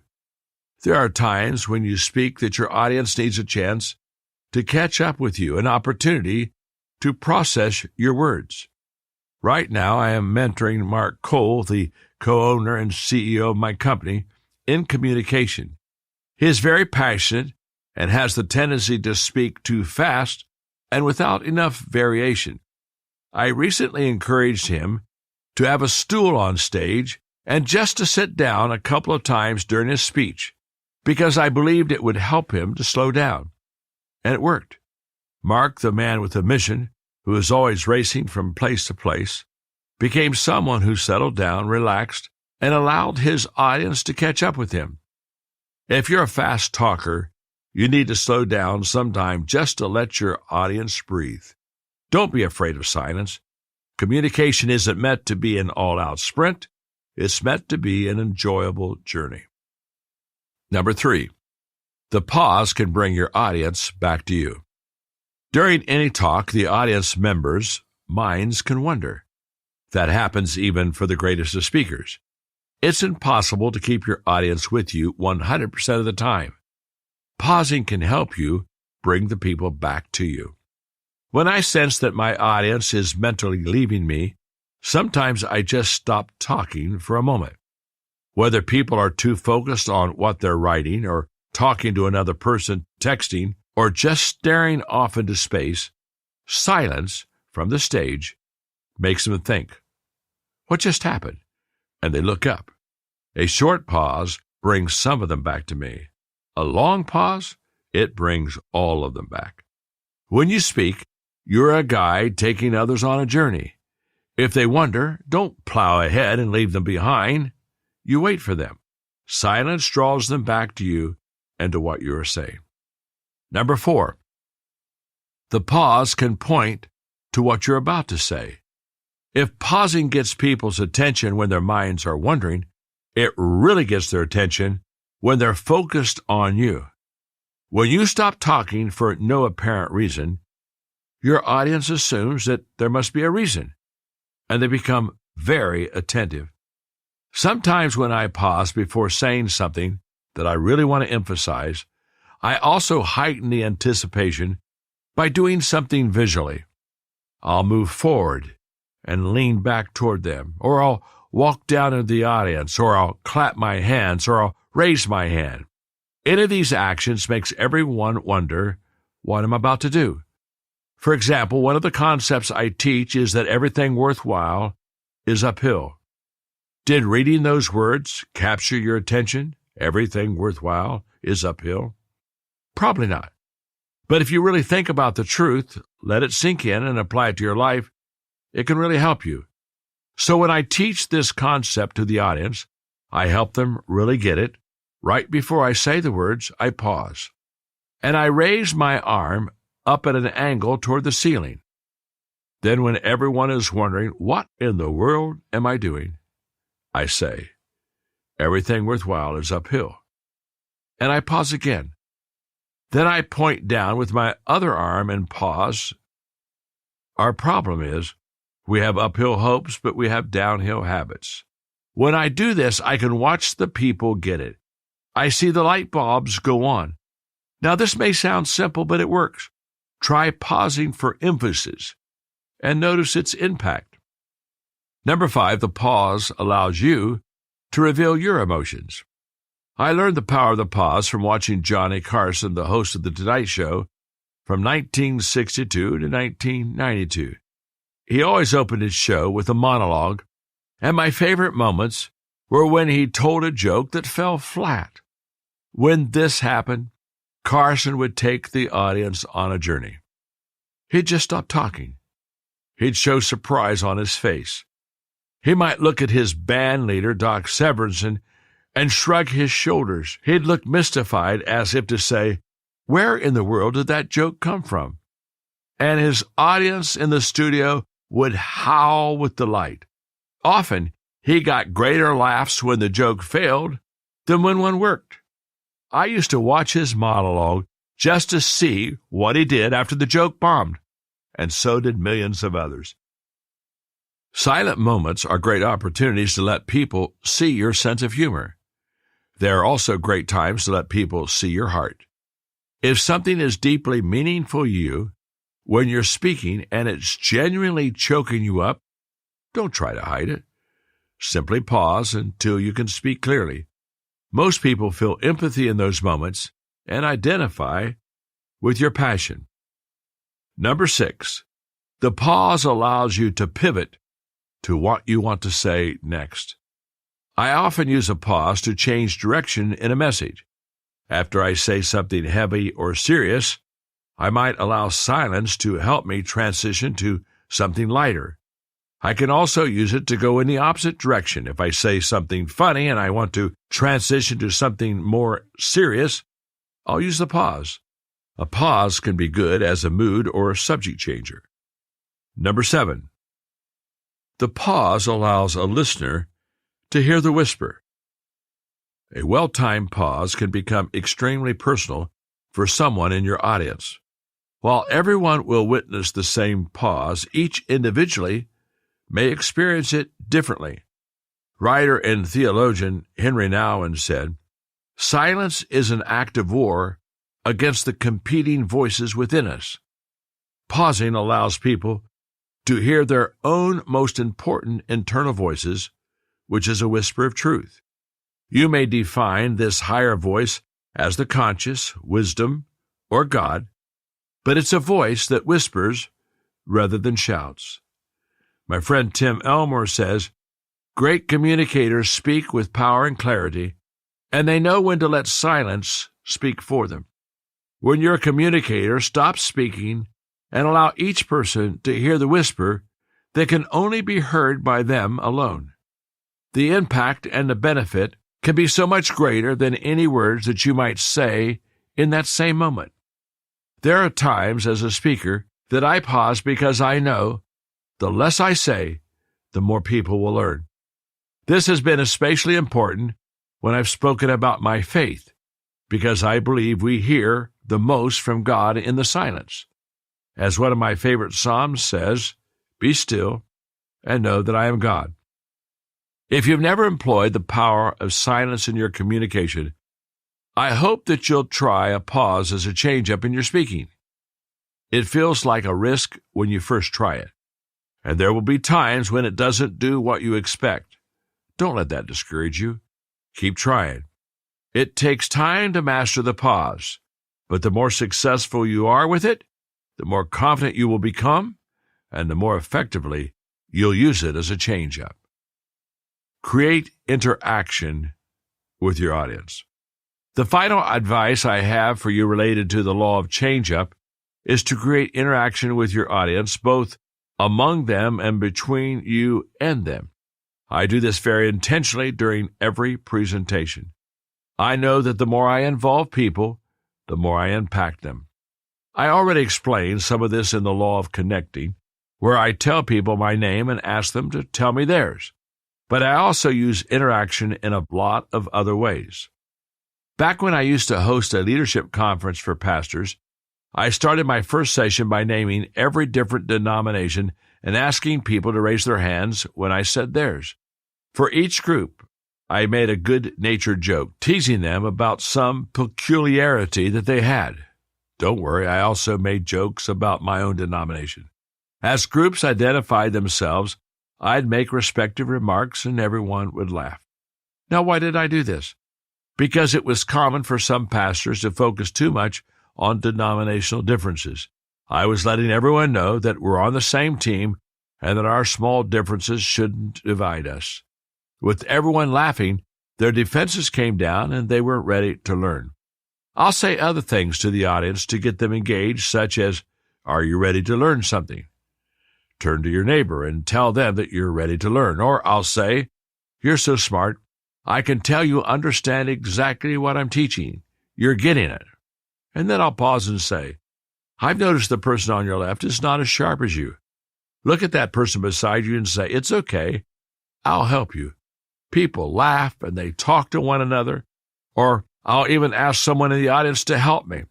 If I say something off the cuff that the audience loves, I might ask someone in the front row to write it down for me so that I won't forget it. Afterward, they eagerly bring me their notes. Now, why do I do all of this? Because interaction turns a speech into an experience. Good communicators understand the power of interaction. So do good leaders and business people. A few years ago, when I was in Istanbul, a group of us went to a restaurant called Nusret. It is a steakhouse that has become world famous. That night we met the owner, who started with one restaurant in Istanbul and now has more than a dozen in cities around the world. They call him Salt Bey, which is slang for before anyone else, meaning they're the number one person. Why do they call him Salt Bey? Because he is such a showman and he uses salt like an artist. The night we ate at his restaurant, he came to our table, cut up our gorgeous steaks, and then sprinkled them with salt. But he didn't just sprinkle them with salt. He did something different. He used a change-up. He made a show of it. He raised his hand with the coarse salt in it and let it slip through his fingers, bouncing down his raised forearm and onto the dish. We were captivated. When he was done, we all applauded him, but he wasn't actually done. He gave each of us a chance to try his salt technique. We all took videos of one another, making other amateur attempts. It was so much fun. Now, that is a meal that none of us will ever forget. Why? Because Salt Bey made it an unforgettable experience by doing something unexpected. He created interaction with us and with one another. The food was great, but the interaction was even better. It has made him famous. Look him up on YouTube, and you'll see why he has tens of millions of views. Salt Bey found his way of interacting as a communicator. You need to find yours. And if you can turn your communication from a speech into an experience, it will become unforgettable. People who study communication know that there's a direct correlation between unpredictability and impact. Matt Abrahams, a Stanford Graduate School of Business lecturer and coach, says, even just a 10% increase in vocal variety can have a highly significant impact on your audience's attention to and retention of your message. If you want people to pay attention to what you say, be less predictable. Change things up. The more variety you bring to your communication, the more engaged your audience will be, and the more they will enjoy the journey as you take them where they need to go with your message. Audiences don't want just to sit passively as you talk. They want to be part of the experience. That can happen only if you keep them with you. Never forget, the sameness is the death of communication. That's the law of the change-up.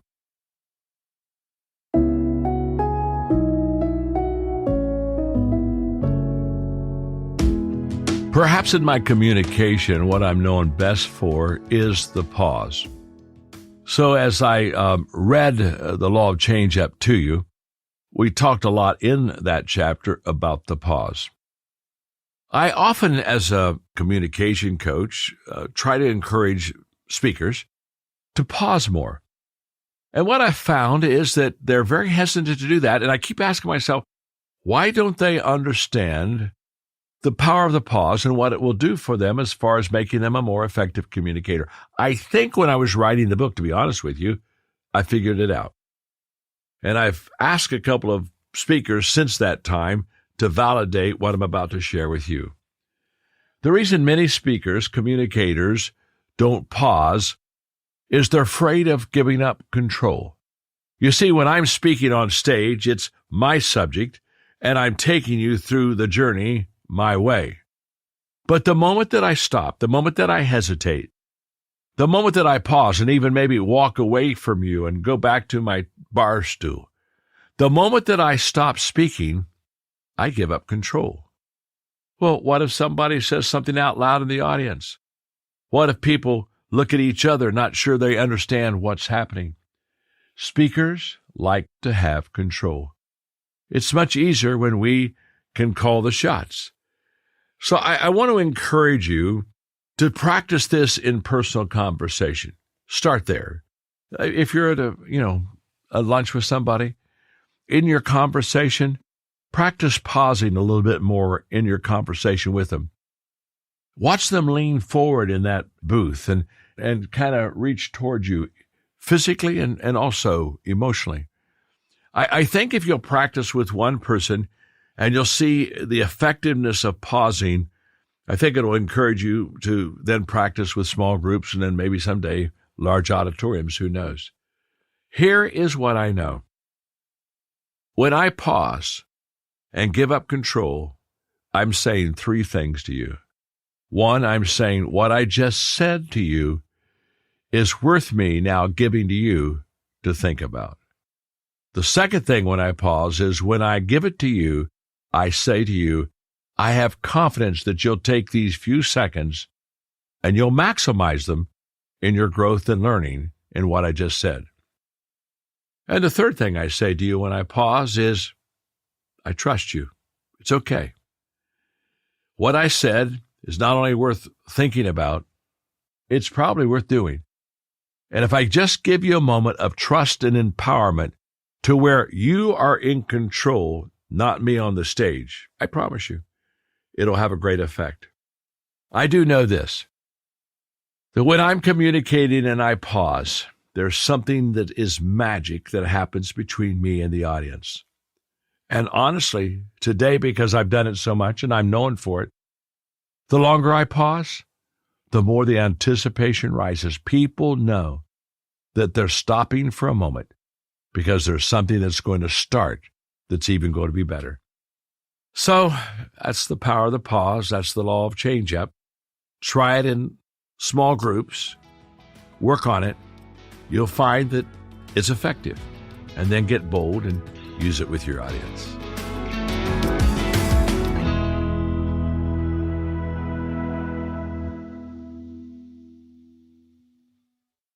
Law number 15, the law of adding value. People may forget what you say, but they never forget how you made them feel. One of the highlights of speaking is getting to meet wonderful people. I was once on the same program with Maya Angelou, the poet and the civil rights activist. My time in the green room was unforgettable because her warmth was engaging and her stories were captivating and her words were very insightful. But above all, her persona made an indelible impression on me. Even though she was a larger-than-life figure who knew presidents, TV and movie stars, and civil rights icons, her focus as we talked was on me. She expressed admiration for my work, and she said it had helped her. I was shocked. I had no idea that she even knew who I was.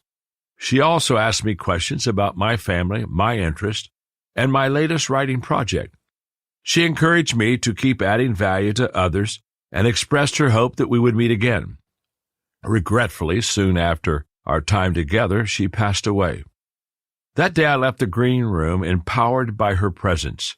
Big people make us feel bigger, and that's exactly how I felt. And that is why I've used a quote often attributed to Angelou as the description of the law of adding value. People may forget what you say, but they never forget how you made them feel. How I learned to value people.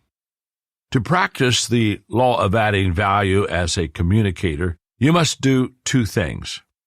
First, you must live good values. Living good values enables us to value others. It keeps our motives right. It allows us to do the right things. When we live good values, we have something good to give. It also empowers us to do the second thing, which is adding value to people. Doing the right things for the right reasons, with and for people, adds value to them. When a speaker and his message add value to people, great communication can happen. How does a person come to understand the importance of adding value? Every person's experience is unique. I want to share mine with you in the hope that it will stir the desire to add value to others if you don't already possess it. I've learned this lesson from a few key people and experiences, and I want to share them with you now. First of all, my father's example.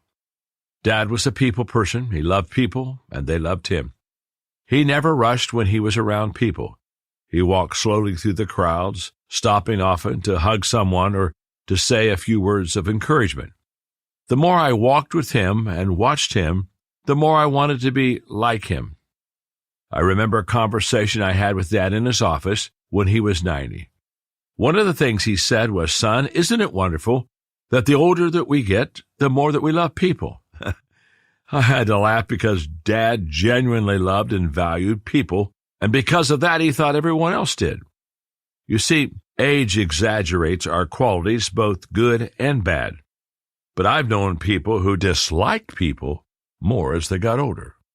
But that wasn't my dad, and that's why he was always my hero. The best advice he ever gave me was on my graduation day from college. He said every day, value people, believe in them, and unconditionally love them. He embraced those values and lived them every day, and I saw the results. His was great advice that I've tried to live for more than 50 years. And I hope as I get older, my love for people will continue to grow every day the way his did. The values lesson I learned from Dad: how I add value to people determines how I view them. That's a lesson you need to learn and take to heart if you want to add value to people. Number 2 is what I call my Zig lesson. When I was in my 20s, I went to hear Zig Ziglar speak for the first time, and I heard him say something that grabbed my attention. If you will help people get what they want, they will help you get what you want. That was a life-changing idea for me because until that time, I focused more on how people could help me.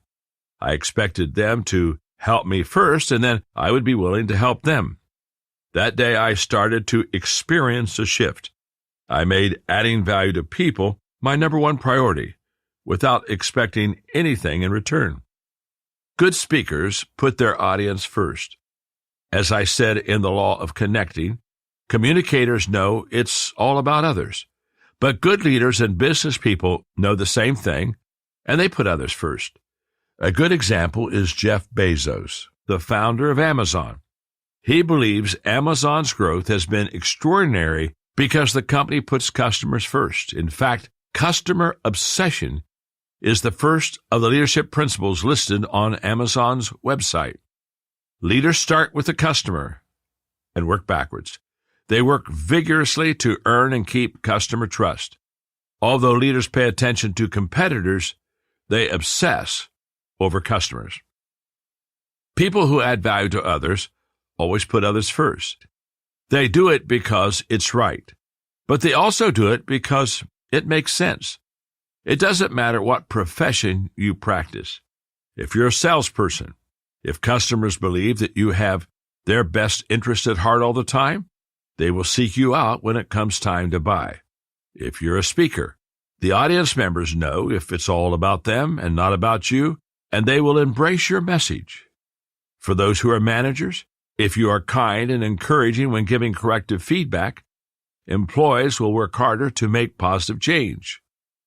For writers, if your words are filled with hope and help, readers will seek out your advice and keep turning the pages. For leaders, if you build trust and make people feel important, they will help you accomplish your goals and lift your leadership load. The values lesson I learned from Zig is this: always put others first. Always. If you want to practice the law of adding value, you need to put other people first. Number 3, my hot stove lesson. In Following the Equator, Mark Twain wrote, "We should be careful to get out of an experience only the wisdom that is in it and stop there, lest we be like the cat that sits down on a hot stove lid. She will never sit down on a hot stove lid again, and that is well. But also she will never sit down on a cold one anymore." Now that's great advice, but it's sometimes hard to embrace. When I was in my 20s, I had a hot stove experience with a member of my staff. I was a young leader, and I had poured myself into developing this staff member. I mentored him, and I loved him. But then I had to fire him. It was so traumatic for me. Afterwards, I said to myself, that will never happen to me again. I continued leading, but I kept everyone at arm's length. I built walls to protect myself from further hurt, and as a result, I stopped investing in people. After a few months, I realized that through this process of disconnecting, I valued and loved people less. I was distancing myself because I had experienced trauma. But if I stayed on the same course, my life would have become a tragedy. I had to get over my hot stove experience and began to love and value people again. It took some time, but I regained my trust in others. The values lesson I learned was not to allow a bad experience to become a lifetime experience. You must allow others to get close to you and add value to them. Number 4 was my Enron lesson. In 2000, a lot of companies went under when it was discovered that their leaders had lied about their company's success and had engaged in unethical accounting practices. The headliner was Enron, an organization that trumpeted its great values while at the same time deceiving employees and investors. The company lost $74 billion in value, bankrupting investors, and many of whom were employees with their life savings invested in Enron stock. In the wake of these scandals, my publisher asked me to write a book on business ethics. I wasn't sure I could do it. First, I believe there is no such thing as business ethics. There's just ethics. Second, I had built everything in my life on my faith. How could I write a book on ethics without faith and deliver it to a culture that didn't believe in truths or absolutes? Exploring the issue caused me to discover the enduring value of good values. They are also the foundation on which ethical people build their lives. Without a foundation of good values, people ignore rules and break laws. But with good values, they not only obey laws, but they value others. The key was the golden rule of value present in every culture and religion. Treat others as you would want others to treat you. With that conviction, I wrote Ethics 101. And years later, I created the Maxwell Leadership Foundation to teach good values, because when people learn and live good values, they are better able to add value to their communities, their families, and even to themselves. The values lesson I learned is that good values are more powerful than any rule or law for helping other people. If you want to practice the law of adding value, build your life on a foundation of good values. Number 5, my walk with Jesus. I don't want to offend anyone who isn't a person of faith, but I do feel compelled to write about the final source of the lessons I learned on good values. If talk about faith offends you, then just please skip ahead. But let me first tell you this. You don't need to be a believer in Jesus to learn from his life. One of the things that always stood out to me from reading the Gospels was how Jesus valued everyone. He valued people who were not valued by others. He loved a cheating tax collector named Zacchaeus. He loved a Samaritan woman whom other Jews would have never spoken to. He loved a woman caught in adultery whom the law said she should be stoned. He loved lepers and other outcasts. He loved the thief who died next to him on the cross. And while religious people wrote all of them off, Jesus wrote them into his story. While the traditional leaders built religious walls to exclude people, Jesus built relational bridges to include them. Learning from Jesus, I realized I can't be like him unless I love everyone. That includes people who don't look like me, act like me, think like me, or believe like me. As a result, I try to love everyone every day. And when I speak, I try to show my audience how much I value them and care about them. The values lesson I learned from Jesus: value everyone. If you want to add value to people in such a way that they never forget how you made them feel, then you need to value everyone too. Practices for adding value to others. I hope understanding my journey has helped you. Each of the lessons I learned helped change my heart and my attitude toward people. If you embrace them, you will want to embrace people. But you need to do more than want to add value to people. You must also take action. Here are 6 ways you can get started practicing the law of adding value. Number 1, focus on sowing, not reaping. Human beings are all selfish by nature. It takes effort to change our focus from receiving to giving. Most people begin their day wondering, what will I receive today? People who add value to others instead ask, what will I give today? They focus on the seeds that they will sow, not on the harvest they hope to reap. If you have any experience with farming or gardening, you know sowing is all about planting seeds now so that there will be a harvest in the future. If every day I focus on sowing by adding value into the lives of others first, then reaping a harvest will become automatic. But it often comes later. For a half a century, I have intentionally added value to others, thinking in terms of sowing, hoping for a return someday for them, their families, and their communities. What I didn't expect was to be the beneficiary myself of that sowing. I'll tell you about that later in this chapter. Number 2, be aware that how you view things is how you do things. Everything we do in life is colored by our point of view. Our perspective influences our beliefs, and our beliefs determine our behavior. For example, if we possess a scarcity perspective, we think in terms of, what can I spare? Which tends to make us stingy. But if we possess an abundance perspective, we think, what can I share? And we are more likely to be generous. Similarly, how we view people affects how we treat people. If you don't see people positively, you won't treat them well. If you think a particular group is unpleasant or difficult, you won't value them. For example, when I speak on leadership at companies, if a Q&A is part of the session, I am sometimes asked, how can we work with millennials? Often I can sense the questioner's attitude toward the millennial generation isn't positive. It's not unusual for there to be a perspective gap between generations of workers, so you have to find a way to bridge it. My answer to the question is to value them. Value their differences and embrace them, because how you view them determines what you will do with them.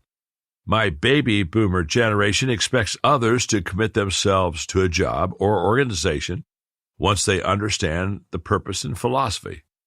Millennials commit once they feel understood and not before. And the only way to make them feel understood is to listen to them and value them. Recently, I did a session about millennials to help an organization work more effectively with them. Here in part is the message. 1. Millennials don't just work for a paycheck, they want a purpose. 2. Millennials are not pursuing job satisfaction, they're pursuing development. 3. Millennials want responsibility faster than you want to give it. 4. Millennials don't want bosses, they want coaches. 5. Millennials don't want annual reviews, they want ongoing conversations. I think all of these desires are valid and reasonable. They have the potential to improve the work environment. When I consider them, I like millennials. In fact, I think I may even become one. Seriously, though, if you can find common ground with people and appreciate their differences, it becomes easier to see them in a positive light. And you're more likely to treat them well and add value to them. Number 3, put a 10 on people's heads. Perhaps the most effective action I take in valuing people is to put a 10 on everyone's head. By that I mean, I assume every person is a 10 out of 10 when I meet them. Why? Because everyone deserves a good start.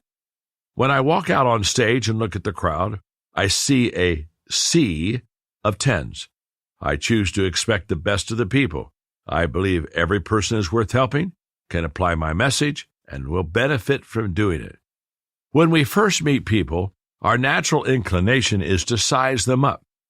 We tend to rate their abilities and measure their liabilities. Unfortunately, once we've evaluated them and give them a score in our minds, we often hold on to those assumptions and are reluctant to revise them. But that means we can miss the talents of people we have evaluated based on superficial information. It's better to believe in people and give them the benefit of the doubt than to judge them.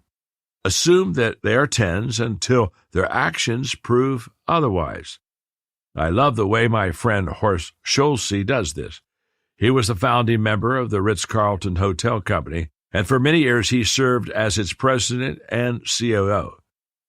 As a young apprentice hotelier, he developed this philosophy. We are ladies and gentlemen serving ladies and gentlemen, which eventually became the motto of the Ritz-Carlton Hotel Company. I admire that the phrase reflects the respect Horst has and for the value of dignity of both his employees and his guests. That perspective had created a foundation for an organization's exceptional service and business success. You cannot go wrong treating everyone with dignity and respect, believing they're 10s when you meet them, or with adding value to people. You have nothing to lose and a lot to gain. Number 4, lift your likability level. People are reluctant to receive anything from people that they don't like, so it's important to be likable as a communicator.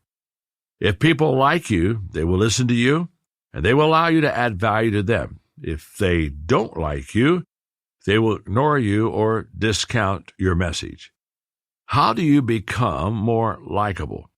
By caring about people and serving them, by wanting more for them than you want from them. People can tell if you're there for them or just for yourself. As author and speaker Simon Sinek says, people don't buy what you do, they buy why you do it. I tell leaders they need to love their people before they try to lead them, because that helps them get their motives right. The same is true for speakers. Think about your favorite teacher, your closest friend, or the best boss that you've ever had. What qualities do they have in common? I'll bet one of them was a willingness to put your interest ahead of their own. They focus on you, not just themselves. And that's what it takes to be likable. That's the reason I always try to sign books at public appearances. It's a chance to add value. It gives me a moment to have a personal touch with people. My guess is that I've signed nearly 1 million books over 40 years of writing. And while people may forget what I say to them as we interact, I hope they feel valued and the memory of that lasts. Number 5, express disappointment when you can't add value to people. As I've said, I always try to add value to people when I speak or host an event. But I don't always succeed in accomplishing my vision. For example, in 2019, the Maxwell Leadership Organization hosted Exchange in London. Exchange is an annual 3-day intensive leadership event where I teach 130 leaders and give them leadership experiences to broaden their horizons and improve their leadership. The location changes each year, and we choose the experiences based on the city. We always pull out all the stops. For example, in and around London, here are things our attendees enjoyed. A tour of London via the Thames River, with a stop at the famous recreation of Shakespeare's Globe Theatre, where we met its director and were able to ask him questions. An interview with former Prime Minister Tony Blair, a private tour of the Churchill War Rooms, followed by a Q&A with Winston Churchill's grandson, Sir Nicholas Soames, who served as a member of Parliament for 35 years. A surprise trip to Windsor Castle via the Bellman British Pullman train while enjoying tea, which included entry through the quad and the coat of arms room, a reception in the Waterloo Chamber hosted by Prince Michael of Kent, Queen Elizabeth's first cousin, and dinner in St. George's Hall, complete with entertainment by the opera singer who performed during the procession at the royal wedding. An after-hours reception at the Tower of London with a private viewing of the crown jewels, and a discussion of the Tower's history with its protectors, the Beefeaters. A surprise dinner at the top of the Tower Bridge, offering unparalleled views of the city's skyline at night. I know that sounds incredible, and it was. The attendees were blown away. But on our last day, as we gathered for my final lesson, I felt disappointed. Why? Because the leadership experience I most wanted to give them was one that we were unable to pull off. An experience featuring John Wesley, the transformational leader, who was a catalyst for making slavery illegal in England. Wesley was a mentor of William Wilberforce, who spent his life in Parliament dedicated to ending the slave trade. I wanted to take the group to the Wesley Museum to show them the desk where he wrote his books that influenced the way many people in England thought. I wanted them to sit at the organ where Charles Wesley, John's brother, had played some of the thousands of hymns that he wrote. I wanted to teach them about transformation from Wesley's pulpit and challenge them to live a life of significance. I thought this would be the most transformative experience that I could give them. But we simply could not make it happen. The museum would not accommodate a group our size. We begged, pleaded, and offered financial donations, but they rejected every request.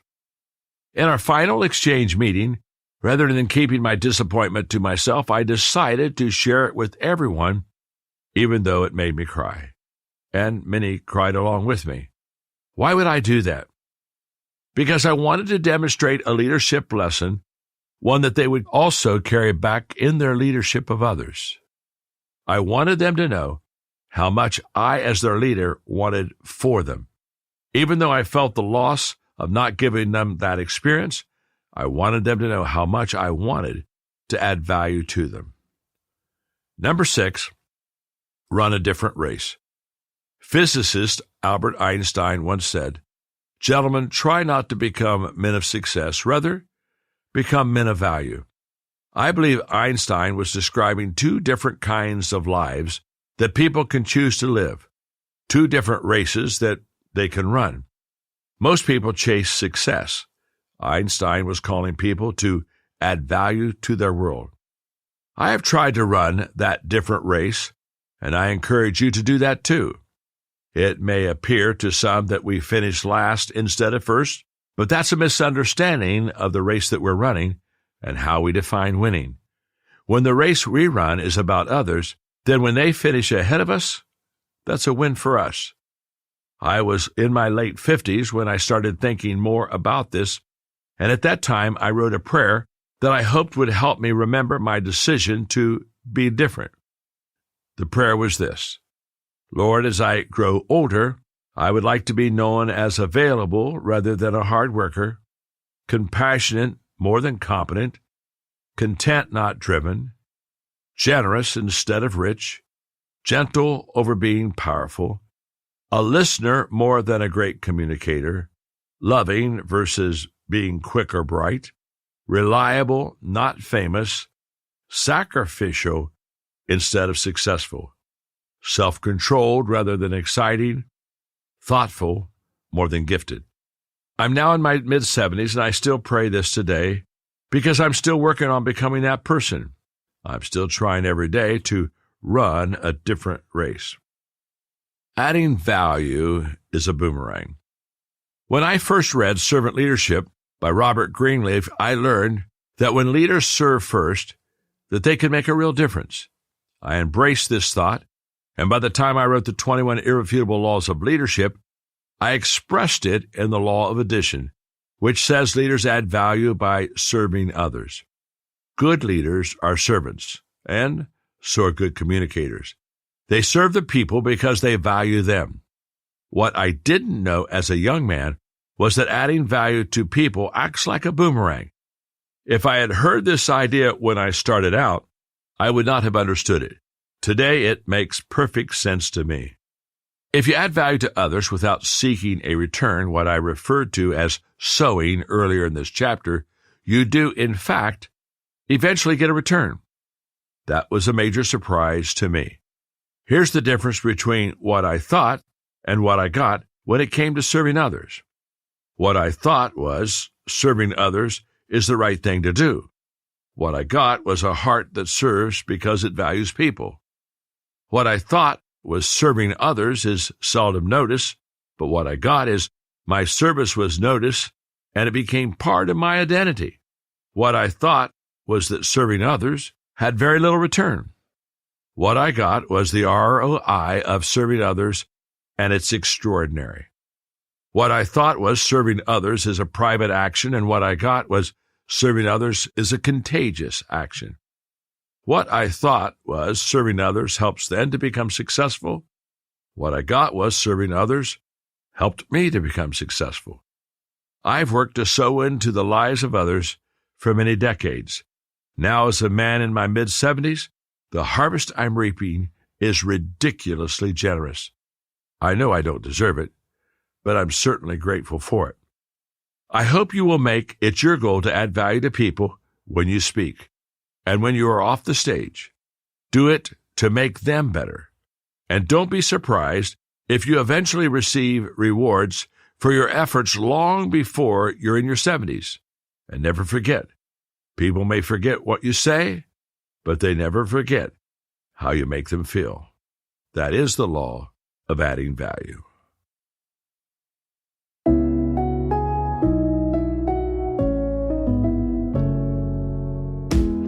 Of all the 16 laws in my book on communication, the law of adding value would be the one that I would say has changed my life the very most. I had no idea when I was young and heard Zig talk about putting other people first, what that really meant as far as my life and my career. All I knew was this: it made sense that if I really added value to people, basically the things that I wanted and needed would eventually come to me. So I quit keeping score. You know, a person that keeps score is basically saying, I did this for you, so you need to do this for me. And they become quite miserable, to be honest with you, because they're trying to always kind of play what I call an even game. We both kind of help each other, but we certainly don't give generously above what the score would indicate. What I found and realized was quit keeping score, just help people and add value to them. That helped me to become transformational instead of transactional. There's a world of difference between those two. And when you're transformational, you understand that in the big picture, when you add value to people, everyone wins. To be honest with you, if you come to the table and every time we get together I win, how many times are you going to come to the table before you say, I don't like being with John and losing every time? But if every time we come to the table, I work hard on adding value to you and you work hard on adding value to me, and we don't keep score, we begin to have these meetings that bring us great joy, fulfillment, meaning, and significance. And adding value to people is the significance road. It's putting people first. It's caring for them. It's wanting more for them than wanting from them. So when you speak, when you communicate, it's not about you, it's about them. Give them your very best every time. What you'll discover is your communication skills will develop, and people will love to hear you because they know when you speak, you change their lives.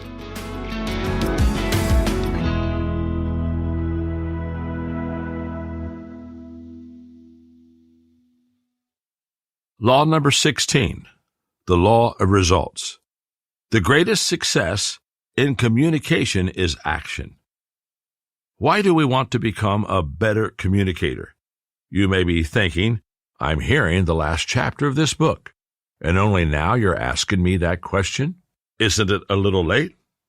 My answer is no. The big misses in communication occur when people speak for the wrong reasons, so it's never too late to think about why you want to speak.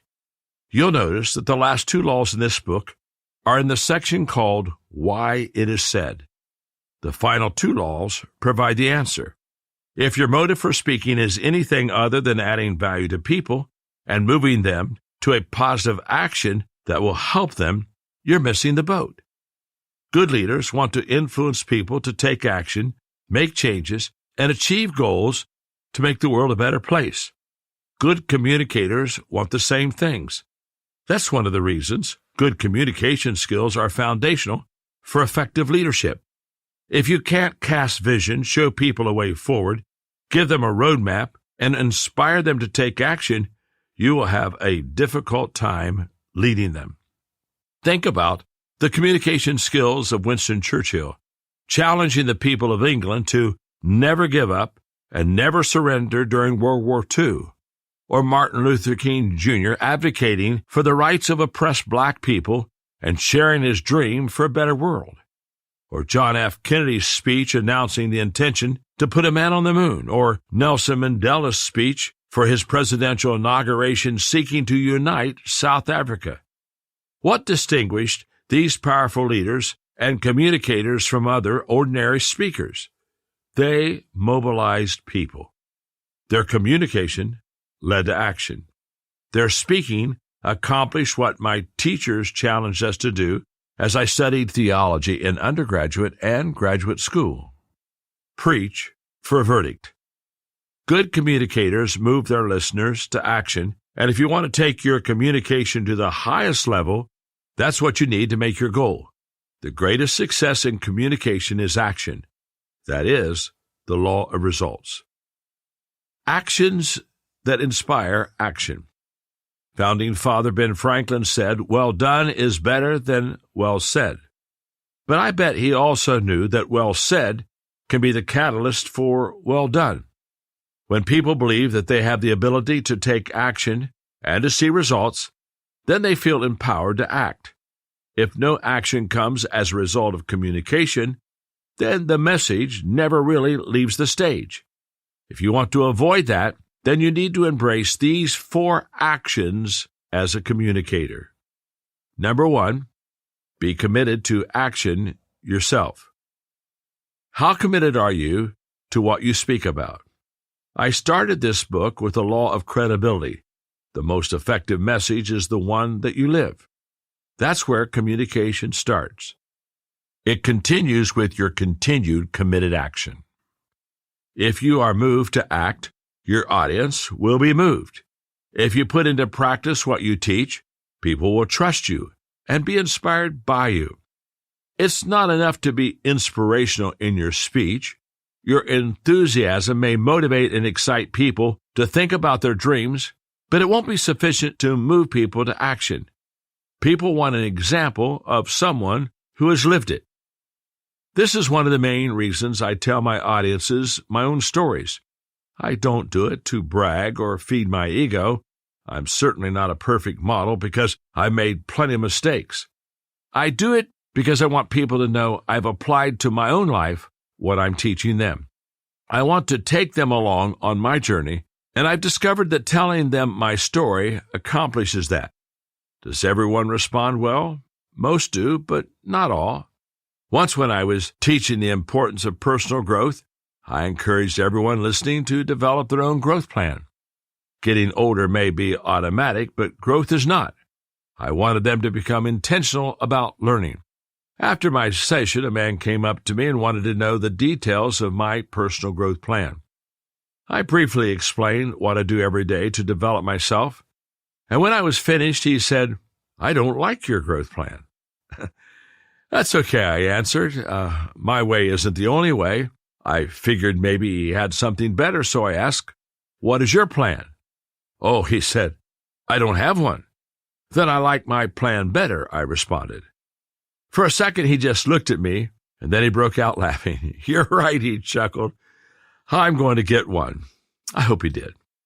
Your credibility as a communicator comes from backing up with actions the words that you say for inspiration. You can teach anything you know, but you reproduce only who you are. Number 2, reframe the way people think. Most people have good intentions, but many do not take action, and that inaction often leads to regret. Psychologists surveyed a random group of adults and asked them this question. When you look back on your experiences in life and think of the things that you regret, what would you say you regret more? Those things that you did but wish you hadn't? Or those things that you didn't do but wish you had? They discovered that 75% of the people had more regrets for actions that they had not taken than for the ones that they had. As a communicator, one of your goals should be to help people reframe their thinking so that they shift their mindset from good intentions to intentional actions. Intentionality and commitment are essential for anyone who wants to achieve something of value. Have you ever asked someone to do something and their response was, "I'll try"? It's a wishy-washy answer, isn't it? The implication is that they'll give it some effort.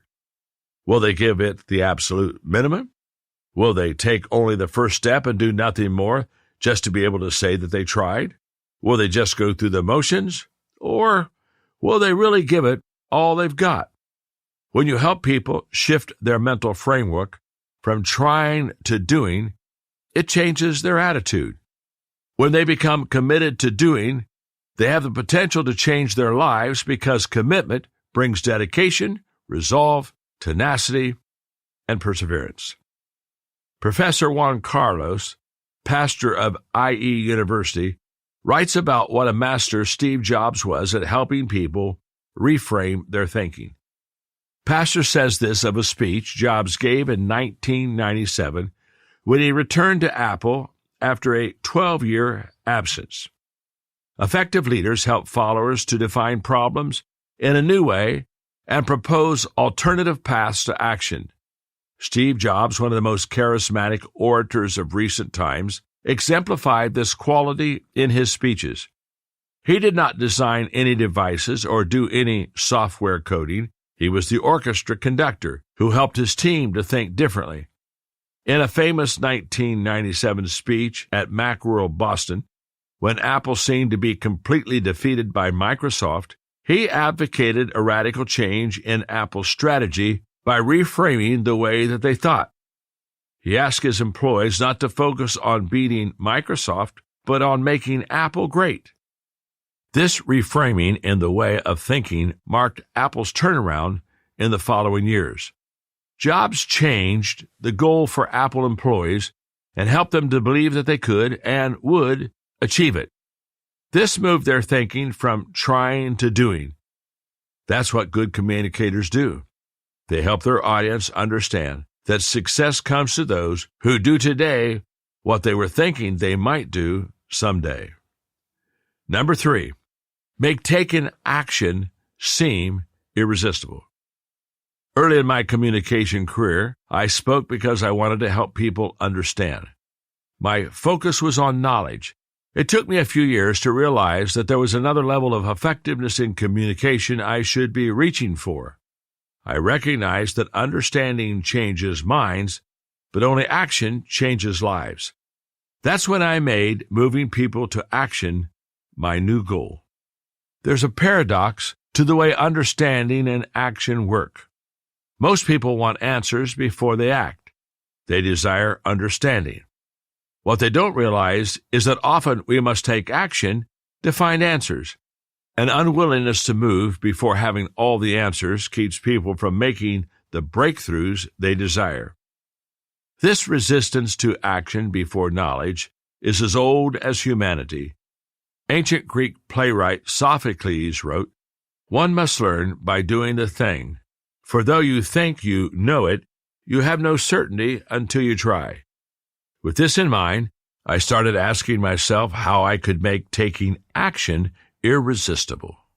I wanted to create an appetite for it, to help people overcome what author and medical doctor Michelle May calls the when-then lie. When something happens, then I'll do, feel, or be something different. I wanted to create urgency in my audience to do something before they had all the answers. Appealing to what motivates people in an audience requires more than a simple call to action. It requires you to paint a picture of the positive outcome that they will experience once they take the suggested action. If you put them in the picture and help them see themselves succeeding, they can imagine how good it will make them feel to take action. That's one of the things I do as I communicate for my nonprofit organizations, Equip and the Maxwell Leadership Foundation.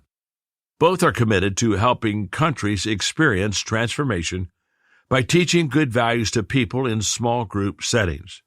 One of my responsibilities as a communicator for these organizations is to inspire people to become facilitators of these values-based transformation tables. You already know from reading the Law of Preparation that I want people to see their possibilities, know their value, feel empowered, and desire to act.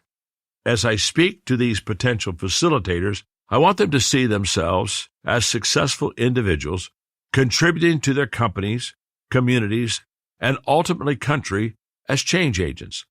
I want them to know they have value and can add value to others around them.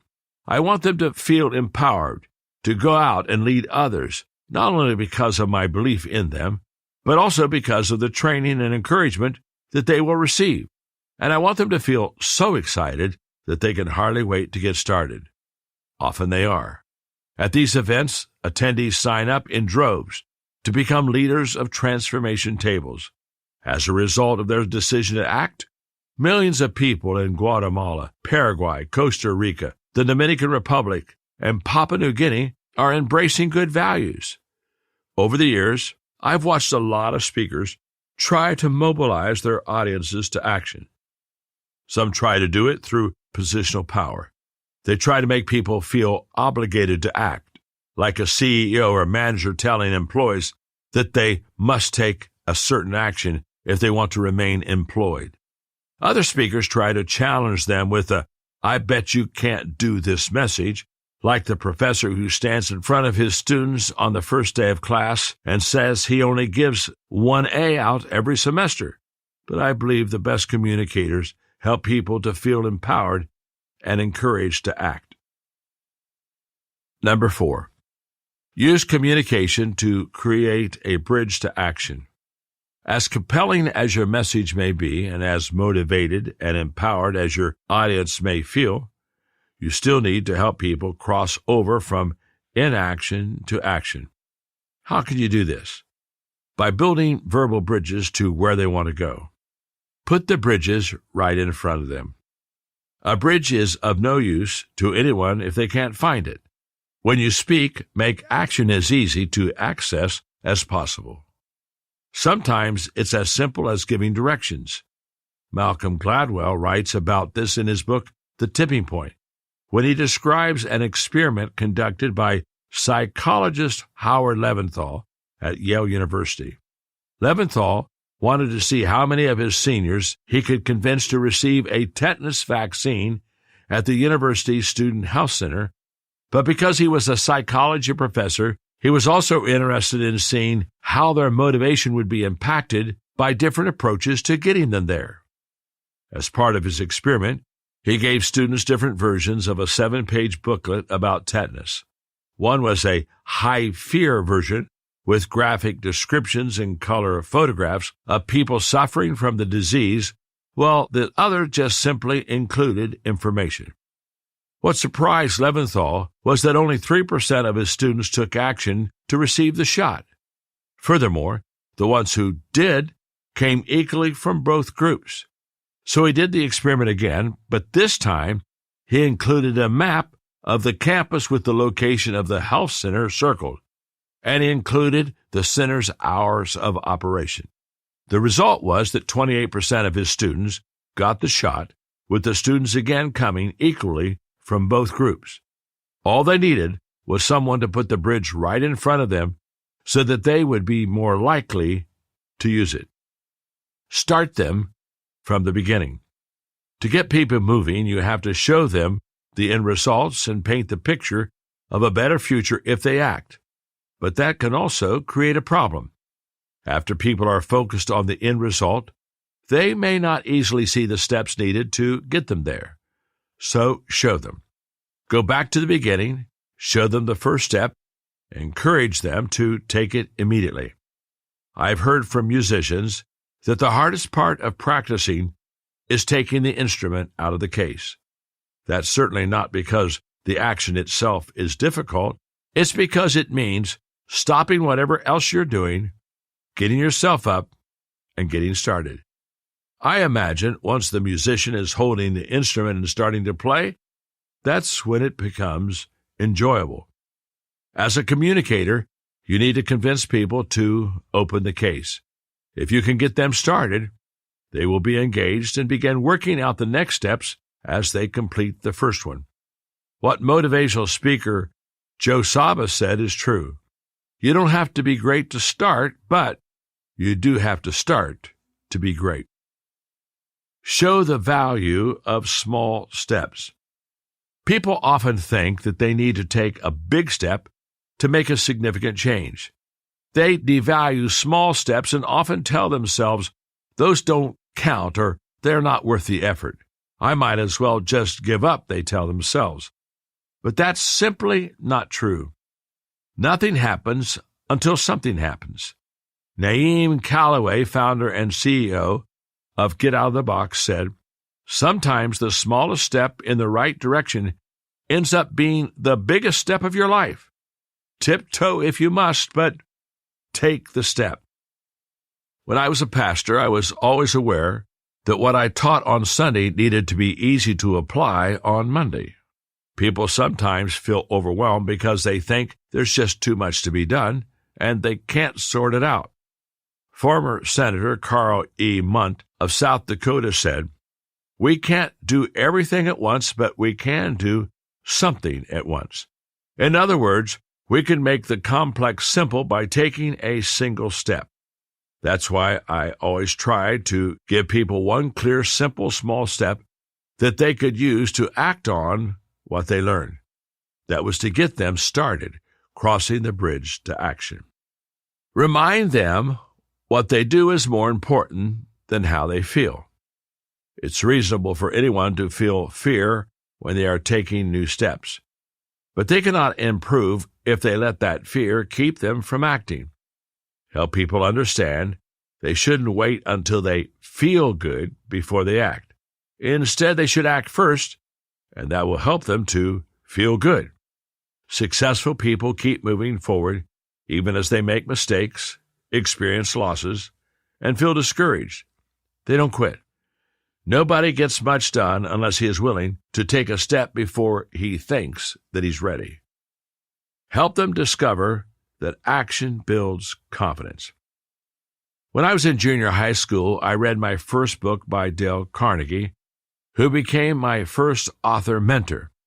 I learned so many great principles from how to win friends and influence people, and one of them was that inaction breeds doubt and fear, while action breeds confidence and courage.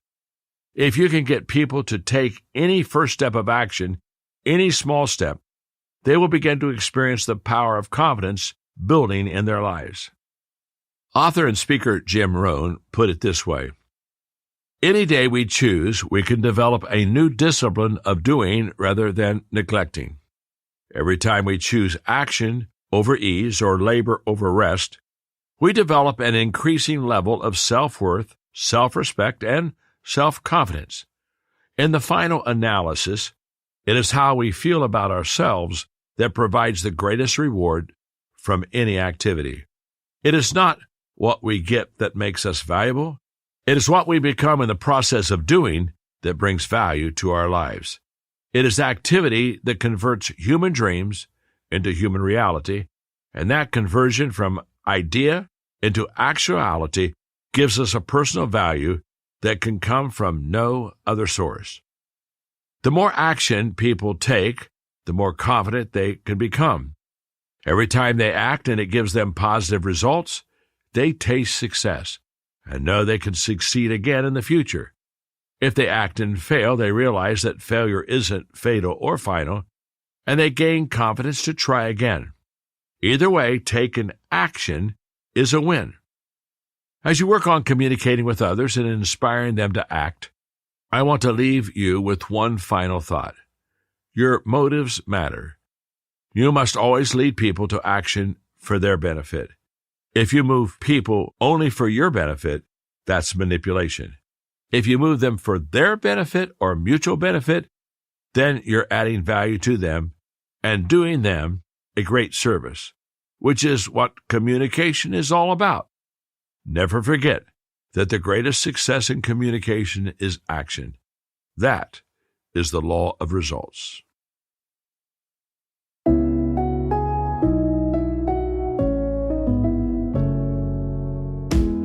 In the law of results, in my book on the 16 laws of communication, what I want the reader to understand is that there is no success without action. I mean, think about it for a moment. Do you know anyone that is successful that didn't act? I have a lecture that I teach sometimes called Action Attraction. It's a simple teaching, but it's profound. Action Attraction basically says that really nothing happens until we move. You see, so many times we say, when something happens, I'll move. Well, what we forget is nothing happens until somebody creates action. But Action Attraction says that the moment that I take action, all of a sudden my mind will begin to think things it's never thought before, and my eyes will begin to see things that they have never seen before, and my ears will begin to hear things that they've never heard before, and my mouth will begin to say things that it's never said before, and my heart, it will begin to feel things that it's just never felt before. Now, when does all this happen? It only happens when we take action. So if you're a person that hesitates and has a tendency to say, I've got to see it before I believe it, I'm going to tell you, you have to believe it before you see it. If you're a person that basically says, I want to wait until the right time comes, I'm telling you, for you it will never come. Because opportunities wait for no one. My mentor John Wooden would say to me many times, John, when opportunity comes, it's too late to prepare. What was he saying? Prepare now. Take action now. And when you see the opportunity, guess what? You can seize that opportunity. In the 16 Laws of Communication, the book that I have just read to you, I just want you to know that these laws work. Trust me, I've lived them, I've practiced them, and I, with great confidence and excitement, turn them over to you. I can hardly wait to see your progress. Take one law at a time and begin to build it into your communication growth. It won't take long, my friend, not long at all, until you can begin to see progress. And that's why I do what I do. My name is John, and I'm your friend.